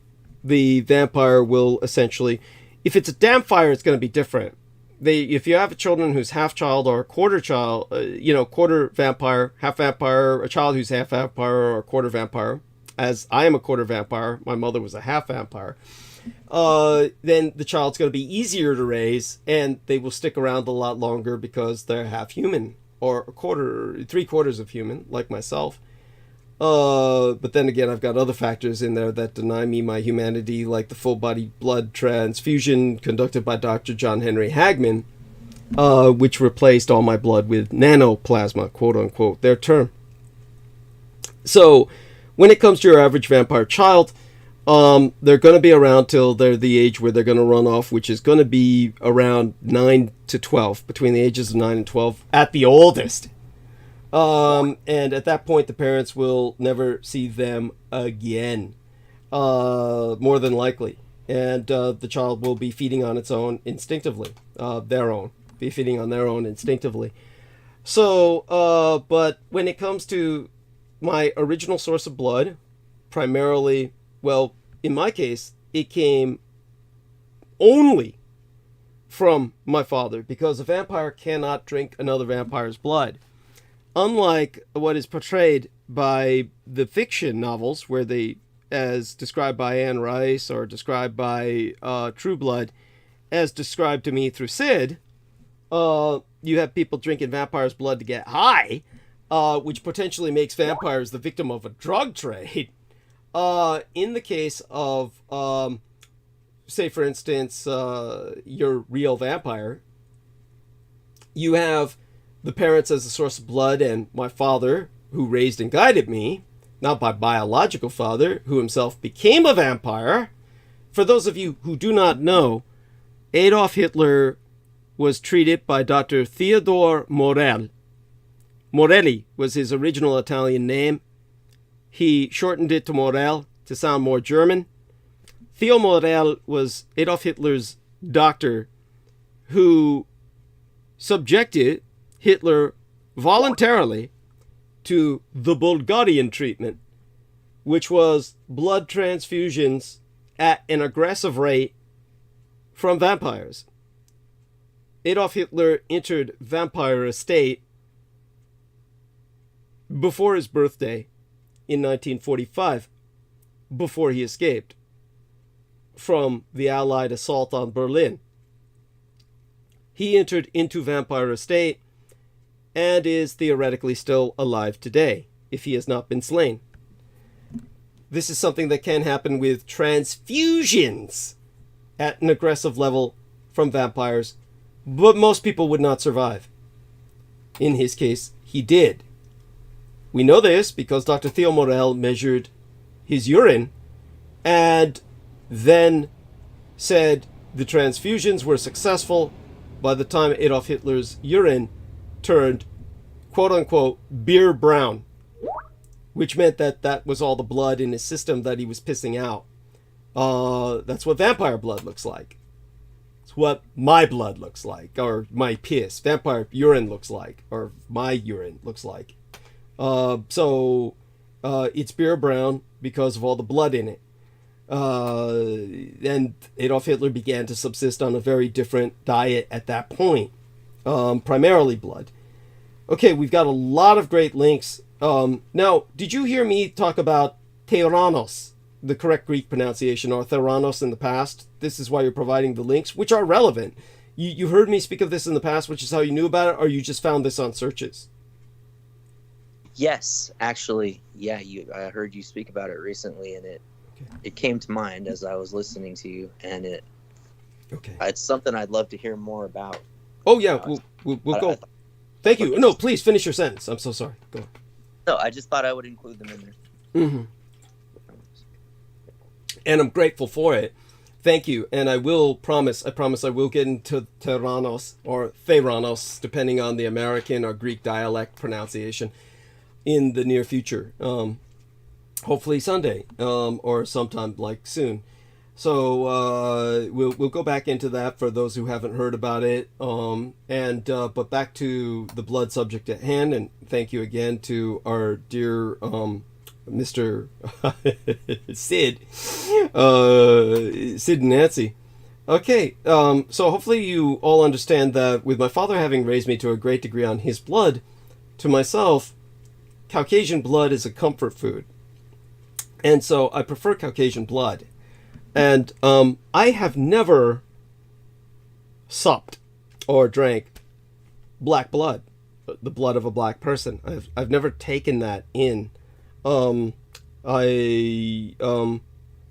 have no real desire to, because the experience seems like it would be a lot different. I'm more familiar with the Caucasian smell, the kind of taste. It's a comfort food to me. So this is what I was trying to explain to Samuel Romero. I don't believe I communicated that very effectively at the time. Not that he took offense at my not preferring Latinx blood or something of that nature. Most humans are very ambivalent about this and hardly have a feeling of, you don't want my blood, but most humans would not take that as an insult.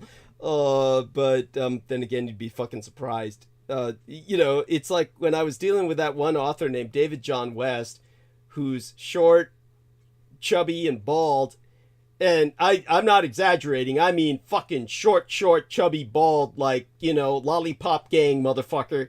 And he was like, I hate vampires. And he had to be coming to the realization that I'm a half vampire at that point, or a quarter vampire.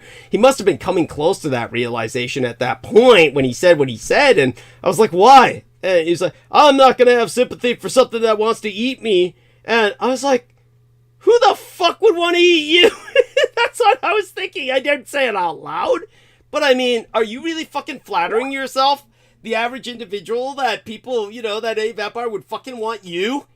For David John West, short, fat, and dumpy, and bald, and all that other evil shit. No, give me a break. At any rate, so there you got that. So when it comes to the Soviet Union and their investigation into vampires with those that they had captured, basically, long before the young patient assaulted by, the young nurse who was assaulted by the man who would become known as Patient Zero in the Soviet Union, the original vampire captive, when she was assaulted by him and had her blood taken, and this was how they identified and captured him.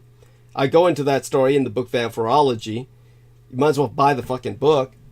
But she had felt that she had been entranced. When she was interviewed about her assault, she remembered her spirit leaving her body and floating free, totally weightless, part of the air, lighter than everything around her.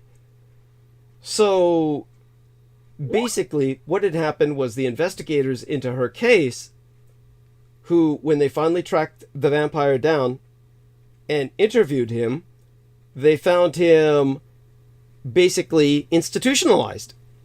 He was in a Soviet insane asylum, which was basically a political prison under a different name. And the psychiatric staff, they had hypothesized that DMT was endogenous, that's bodily produced or secreted. Endogenous human psychedelic that played a role in psychoses. At baseline levels, it was manufactured by the body and broken down to be utilized for normal brain functions involved in mood and perception and thought. When too highly concentrated, visions and experiences would be induced. It was logically inferred that the vampire bite releases DMT into the system that the human brain then absorbs in a way that imitates the ingestion of high doses of opiate substances, thus producing the transcendent state that feels as if one is leaving one's body as well as perceptual hallucinations. So understand that what True Blood and Anne Rice know about through myth and legend that they assume came from drinking vampire blood, you don't need to drink anything. You just offer yourself to a vampire, and when they're sucking your blood, in return, their saliva is injected into your system, and you get all the effects that you think you would get by drinking vampire blood. Whereas if you drink vampire blood, you're just going to get fucking sick and potentially poisoned and die. This is what happens to vampires who drink vampire blood, which is why they never do. They intuitively know this. They can smell it. I met another vampire, and I could identify her by the smell. Nothing repulsive maybe to a human being. Smells like a cadaver because of the musk that we exude. We don't sweat. We exude a musk. I sweat because I'm, 3/4 human, but your average vampire does not. Like pigs don't sweat, which is why vampires are never in the desert. You never hear Muslims complain about vampires, right? You never hear Jews complain about vampires, right? I mean, we're not talking about modern Jews. I mean, fucking most people would think modern Jews are vampires. I couldn't resist that. But when it comes to classical Jews living in the Holy Land, you never hear them talk vampire. You never hear Muslims talk vampire. It's because vampires can't live in the desert, because like pigs, they don't sweat, and they would just fucking die in the desert because they can't sweat. They'd overheat. So in the desert, you got ghouls. At any rate, in this context, it became apparent why patient 0 took blood from human men when they were asleep, as he would in the insane asylum, but he approached the female nurse while she was awake, because in the taking of human woman, he used the positive influence of flirtation and seduction over aggression, because aggression is simply inefficient. The gentle, attractive vampire lover makes for a more inviting anticipation of what may happen to the brain's release of DMT than any attacking monster, which frightens the victim and inspires defensiveness and pumps a bunch of adrenaline into the blood that tastes bad to a vampire. Unlike a human being who gets off on the adrenochrome that's produced by frightened young children, vampires don't groove off that shit. So humans like the blood of frightened humans. Children in particular. Vampires do not. So the ecstatic experience of the female subject that was interviewed by the NKVD, the forerunner to the KGB, basically that was an experience where the subject in question released related neurochemicals.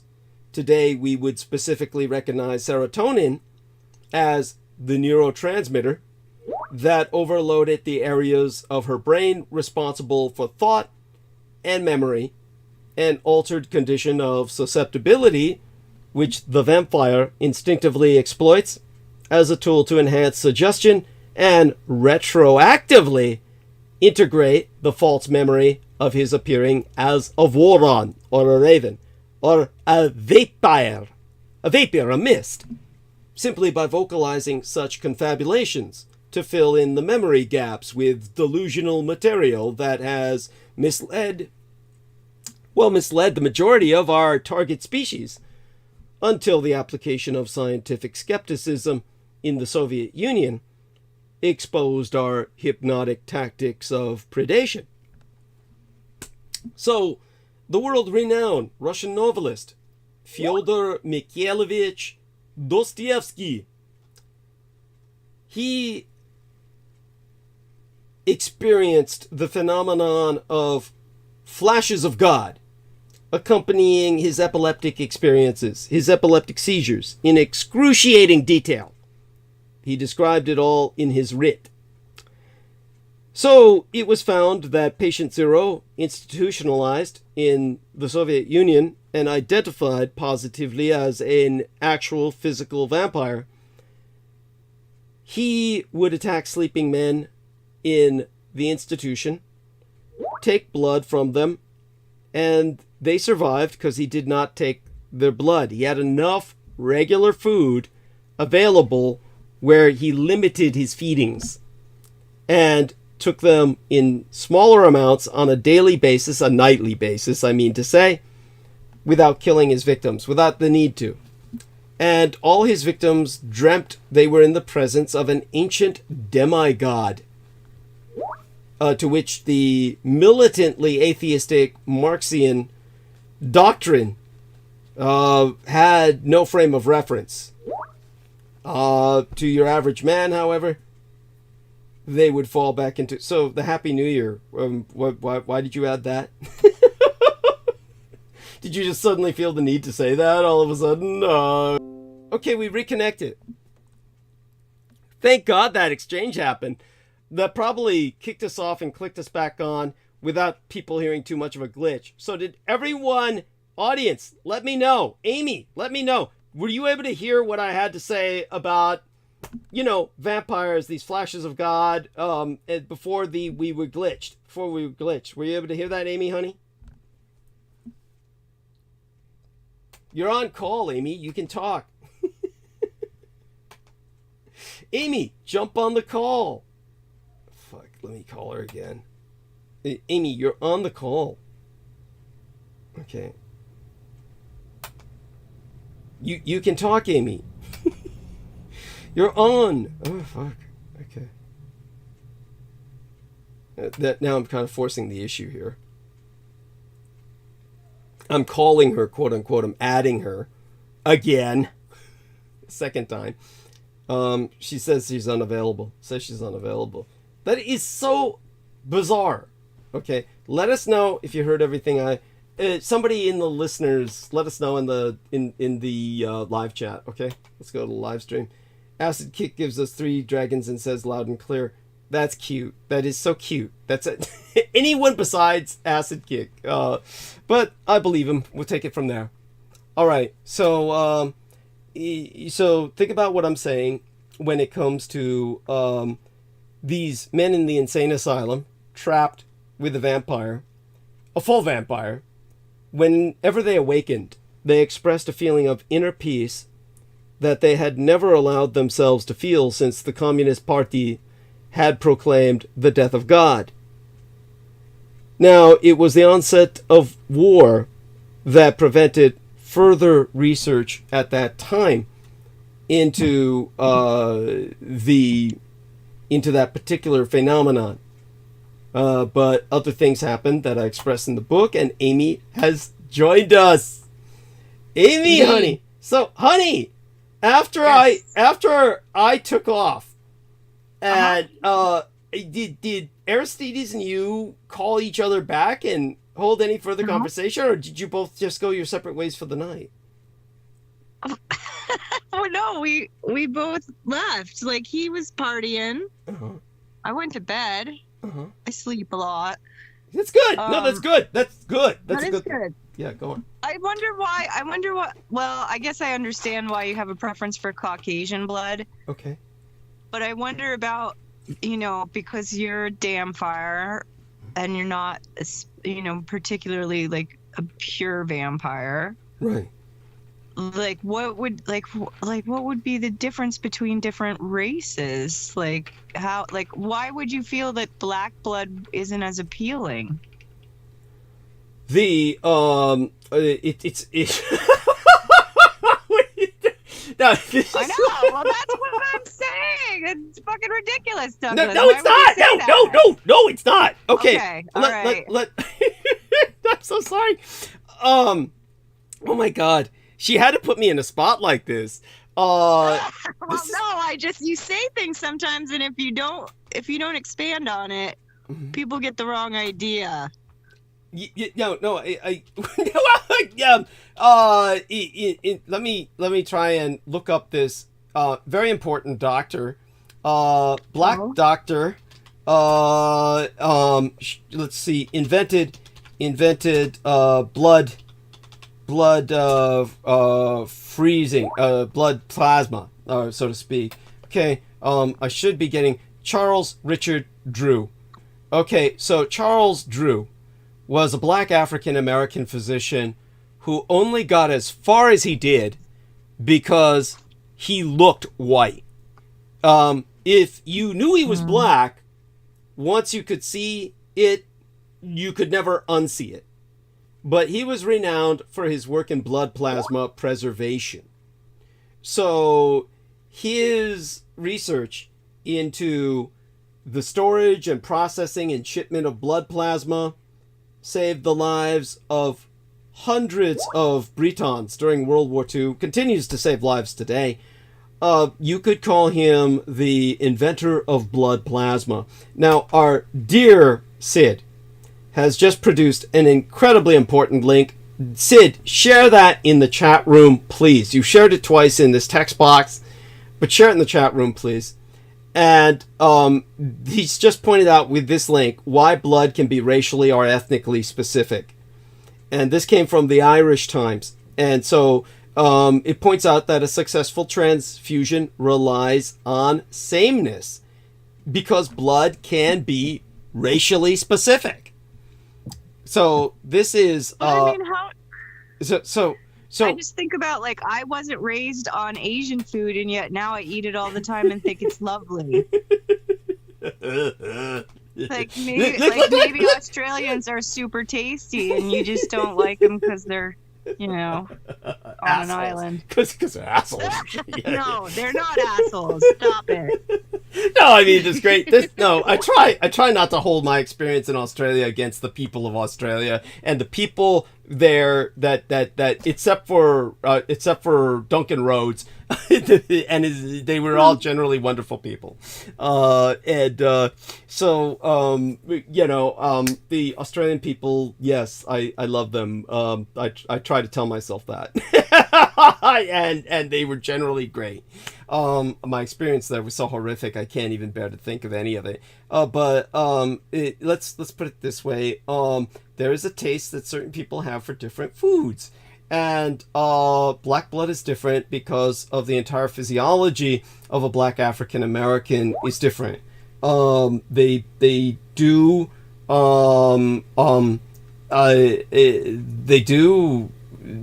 taste different. I can smell that.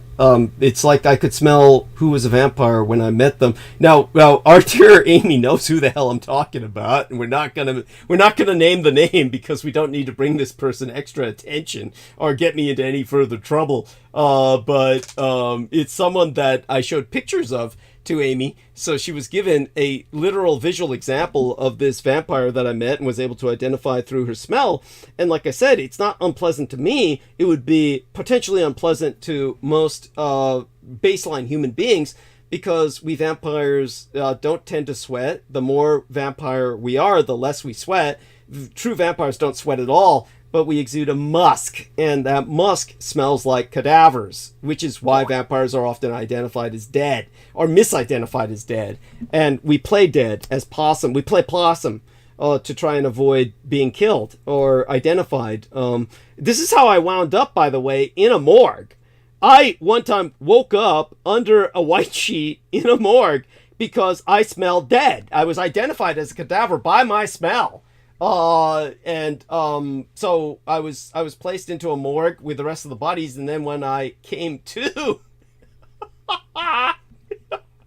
okay, that's a whole different story. We don't need to get into that right now. It's too long and involved for the moment. But it's black people smell different than white people, just like Asians smell different from white people. But with Asians, it's mostly due to diet, and they tend to smell a lot more like a heavy intake of garlic. I mean, we are what we eat, and this is what tends to make Asians pretty revolting to vampires because of the incredible amount of garlic. Some would say that about Italians, and this is why oftentimes Italians are not really identified as white back in the old days. We're identified because of the garlic intake. Do you find this to be racist? I find this to be so fucking fantastic. Like, you're telling everybody that this particular speciation, subspeciation, comes from China, and yet the Chinese know about it and eat too much garlic so that they stay the hell away from them. Yeah. I mean, Yeah. did I catch all that? I'm Yeah, trying to text my new boss. you did well. You did well. You did well. Okay. Yeah. Okay. You're good at this. I know, but then I hear myself say it, and I'm like, these are things that most Caucasians have no idea about the Asian culture. Thank you. Thank you. When was this ever expressed in a public forum? It just isn't. It just, yeah, thank you. No, it isn't. Yeah. Probably for good reason too. Like scare the youngins. Like, yeah. And okay. Just eat more garlic, everybody. and beyond that, understand that when it comes to what else did that bring to mind that I was going to express? It was on the tip of my tongue, which sounds pretty ironic considering the context of our conversation. But beyond that, it's how do I say it? When we've already described the Asians and kind of like the situation there. And then I forgot what I was going to say about the other. What about your addictive spit? Like, yeah, what? Yeah. I mean, like, can't we just bottle it and sell it as like an energy drink? We just have these spit into some tubes, market that, make some money. Vampire spit. Yeah, think about the people who would buy that. It would sell. It would be a big seller. I mean, that would be like bottled lightning. But the problem is, of course, how would you milk it? I mean, it would kill me to set me up like a snake and just, fucking milk me like a snake for its toxins. And I think that's what I was going to get at was the toxins. This is what was on the tip of my tongue.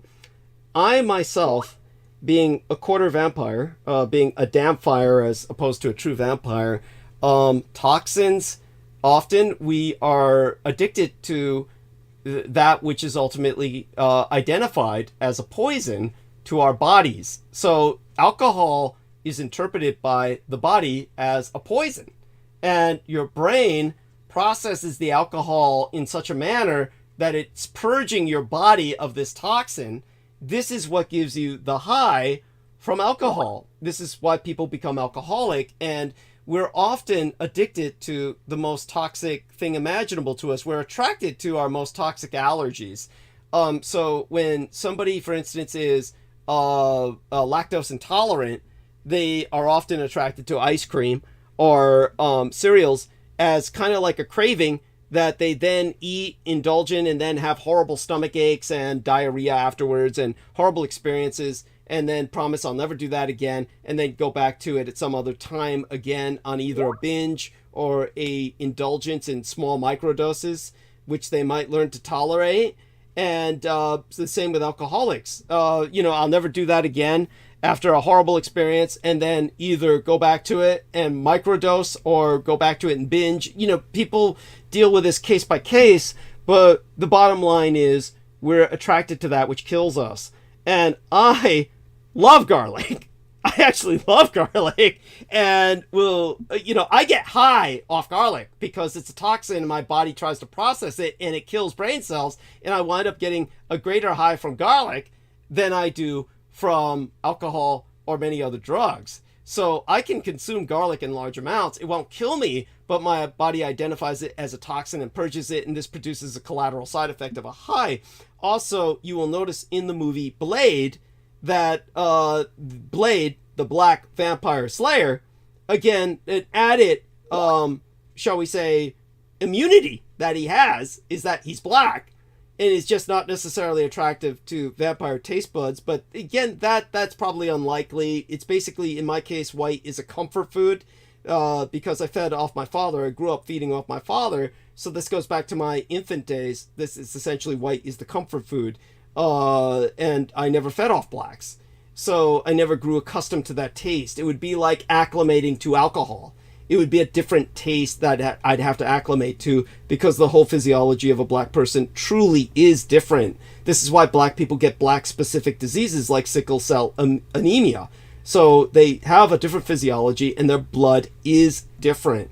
So when it comes to black blood, I might have some reactions to it simply because I've never had it before. Even though I likely wouldn't, it's not something that necessarily is my preferred taste. And so, and again, admittedly, we don't get black blood boys into the estate because that's not the taste of the man who runs the estate, my son's husband, in terms of what he's attracted to otherwise. So, and probably also some racial specificity there in terms of not wanting black blood transfused into him. But this isn't all necessarily racism. It's, though it is, but it's also the fact. I can't think of a better reason to be born black than to not be attracted to youngers. I mean, like, I'm feeling like I really got the short end of the stick here, being born white.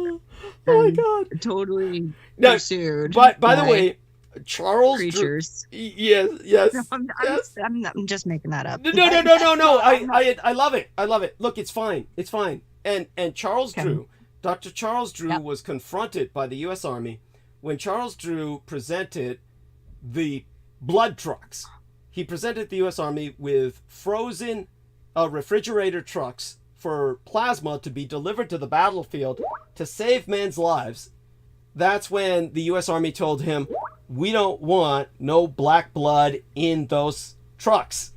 And they said to Dr. Drew, we want you to racially segregate the blood intake from donors so our white troops do not wind up getting any black blood. And he said, that's ridiculous. Blood does not identify or adapt by race. And the reality is that Charles Drew was right by all the science he understood at that time. But it's like World War I. He was World War II. But understand that in World War I, we had not yet discovered blood types. So in World War I, they knew that blood transfusions would sometimes work and sometimes would not. It was like Russian roulette. It was a gamble, and somebody was losing blood and they're going to die, so you take the gamble and you give them blood, and then it either took or it didn't. And because of that, the death rates from combat in World War I were astronomical. By World War II, we had discovered blood types. So by World War II, we understood that you had to give a matching blood type to the person receiving, and then it became a 100% rescue rate in general. Unless the person, of course, was beyond rescue. But you get my point. When it came to Charles Drew, from what he understood at the time, he was speaking correctly. That blood did not, race was not an issue. But that was from what he understood. We know now that it is an issue because blacks and Jews have race-specific diseases, and a white man's blood may not take as well in their physiological system, and their blood might not take as well in that of a white or Asian person for blacks and Jews. This is like when Dr. Lewis Bennett, who wrote the textbook on pharmacology, won the Nobel Prize, or maybe he was a candidate for the Nobel Prize in medicine at one time, but whether he won it or not, I don't remember. But I do know Dr. Lewis Bennett wrote the universal textbook on pharmacology, and he also had a medicine patented by the FDA, which is a lifetime accomplishment. That alone will make a person's career. Unknown to most people, only something like a dozen medicines are approved by the FDA in a year. So people think there's thousands of drugs out there, but the reality is most of those are clone drugs, and they're all alike because there's very few drugs ever approved by the FDA, only about a dozen a year. And so if you're one of these people who gets a drug approved, you're a multimillionaire for the rest of your life living off the royalties of that drug. So that's what happened with Dr. Lewis Bennett. And I spoke with him personally. And he said, and he said this publicly on record. He said, the tragedy is medicine in the Western world refuses to recognize race because of politics. but the heart medicine I produced will save the life of Douglas Dietrich, the Taiwanese guy sitting over here, but it'll kill Rube Goldberg, the Jewish guy sitting over here. He said, I went to Taiwan and I was a national hero. The Taiwanese there said, your heart medicine has saved countless thousands of lives in Taiwan. I went to Israel and I'm a war criminal. They said, your heart medicine kills Jews. So think about what I'm saying and understand that races are different. And well, and I can't think of a better argument for eugenics and hybridization in order to build strengths across the different species. Oh, I would take your side. Believe me, I think America should be the melting pot.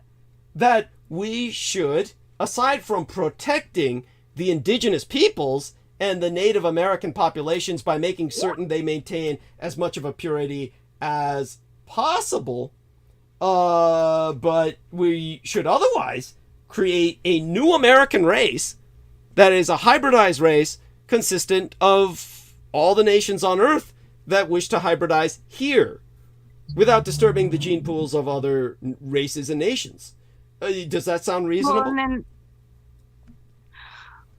just sort of as a parallel discussion, the Japanese being immune to the CHO. Yes. That seems to me like just sort of like the Asian polarity of that, whereas you might want to maintain some of the distinction between them. Oh, that's why I said the rest of the world. You understood what I said, right? Well, yeah.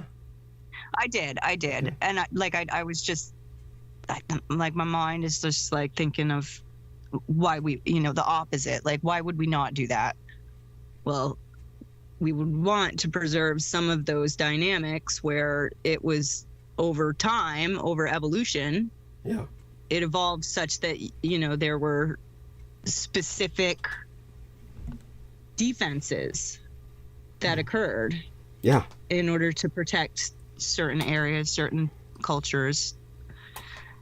This is just, I wonder what else you guys were talking about tonight. I just jumped in. I jumped on last night and all I heard was 9-inch penis, and then I had to hang up because I was laughing too hard. When did I say we were that? talking about Jameson Reese, and I was right. like, oh, yes. That was the first thing I heard when I got on, and I was like, oh, okay, I gotta go to bed. Oh, yes. And by the way, that was so fucking funny. And just so people know, you can listen to the first part and you can understand where we were coming from with that. I want to say hello to both Victoria and Clarice Claudette. Kisses to both of you. Wonderful young ladies. So at Vic, I understand what you're saying. Yes, we should have a Black American nation that would be somewhere. A white American nation somewhere in North America. Yes, we should have preservation sites for the different races. Obviously, those two as larger majorities. That's aside from that, the cities. I'm envisioning the cities, which you tend to avoid. I'm envisioning the cities as the hybridization zones.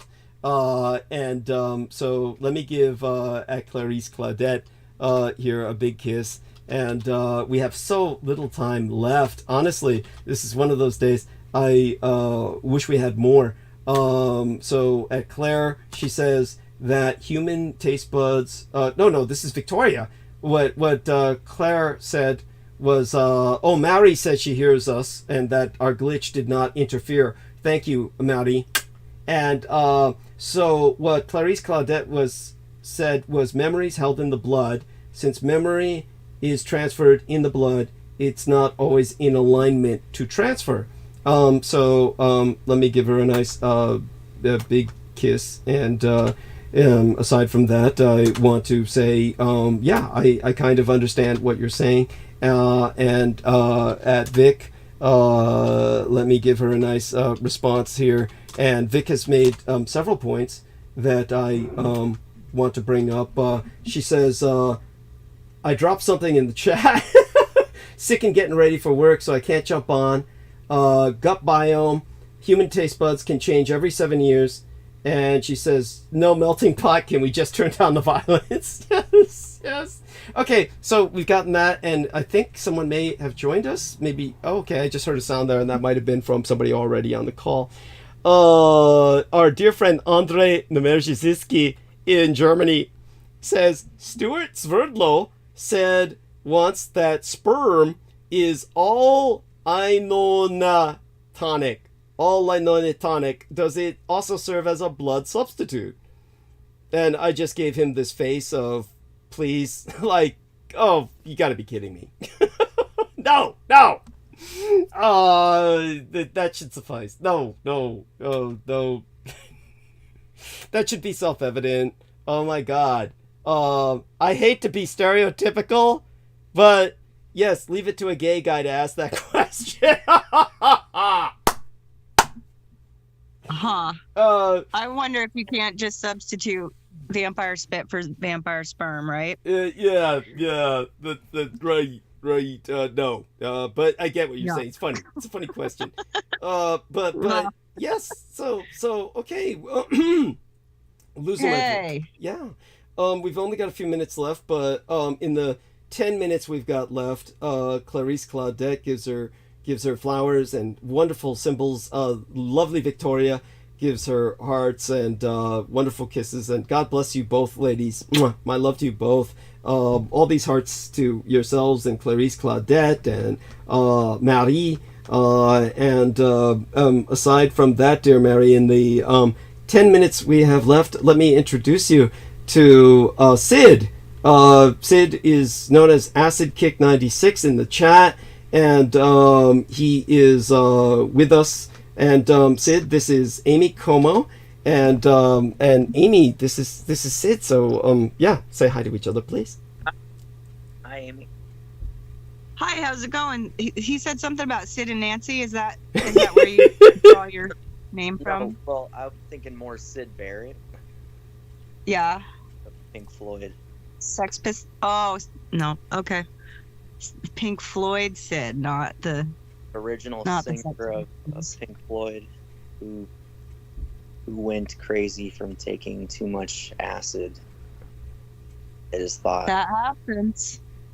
Yeah, it happens big time in his case. Holy shit! Well, yeah, like as far as like ingesting the things that are bad for us. Yeah. Yeah, I was thinking about how alcohol, in some cases, especially where we are in farm country, where there's all kinds of methane from the cow poop that's spread in every field along the way as you drive through. And you feel like you're dying when you inhale that shit. Tell us. Go on. And it's bad for your liver. And so what happens is this methane gets trapped in your liver, and the cure for it is alcohol. The alcohol will process the methane out of your liver. So people with like chemical sensitivity, people who maybe have fibromyalgia, or just all these like random diagnoses that are just describing symptoms and not really getting to the source of the problem. Like we know here that the methane will trap in your liver, and in order to process it, you need the alcohol. So that when you're talking about how, you know, you can eat the garlic, but it's not really that good for you, but you eat a lot of it. Right. I was thinking about how, you know, everybody talks about like, oh, alcohol's bad, but there is a medicine component to it where in certain cases, like when you work on a dairy farm with thousands of cows, yeah, a little bit of alcohol is going to help you overall to get rid of this substance that nothing else can take care of. Like, and it will produce just strange symptoms, like your eyes will fog up, you won't be able to see. That was one of the things. The chemical sensitivities, where you can't be in a room with like new furniture because it's got like a off-gassing that's happening from the processing of the rug or the upholstery. The upholstery, right. Cool. So yeah, so these kinds of things, like one of my good friends was saying that she fixed it by drinking a concoction that she came up with from her alcoholic friend who was like, shave up this ginger and put it with these cherries and then add the vodka to it, let it sit, and then sip it. Holy shit, I love it. And you reminded me. It was really good. It was a really good little concoction, and that's what got rid of all of her issues with, like, she couldn't see to drive. Holy fuck. And she couldn't even go anywhere that had new paint or new carpet. The off-gassing would cause just really distressing symptoms in her body. But when she figured out that it had more to do with the cow poop everywhere around here, she was able to figure it out. And that's what she did, was the shaved ginger with cherries and vodka. Well, you reminded me what I was trying to say about Blade. So Blade in the film is half vampire, a dampfire like my mother, half vampire, and he is therefore the ideal vampire slayer. That's traditionally, it's not a conceit of Marvel Comics. It's traditionally been the thought about dampfire is that they are the ideal vampire hunters. And that's simply the tradition which Blade is built upon, the character. But when it comes to Blade, his mentor is this trashy, sleazy, white homeless guy played by Chris Christopherson, I think, in the film Blade. And he gives him a injection on a daily basis of, amongst other things, it's a concoction that contains garlic. And this helps maintain his humanity or immunity to different vampiroid assaults in his immuno system or something. It's like some odd conceit in the series that would be perhaps something similar to what I do. It sounds to me more, if it were to exist in real life, it's more like a habit. It sounds to me more like a fucking habit that this guy's got, that the sleazy white homeless guy who raised him basically uses to keep him under control, as kind of like a drug supplier does with a junkie. That's what it strikes me as. But since the guy was raised that way, he takes it as nurturing when it's really sinister and abusive. So our dear man Sid just put in a link about methanol poisoning. Now Andrei Mirjazitsky says all-in-one tonic. So that's what he was trying to say about sperm. Sperm is no all-in-one tonic. But go on, honey. Yeah, Amy. Oh my God. That's like, oh my God. Was the whole night like this? That's what I want to know.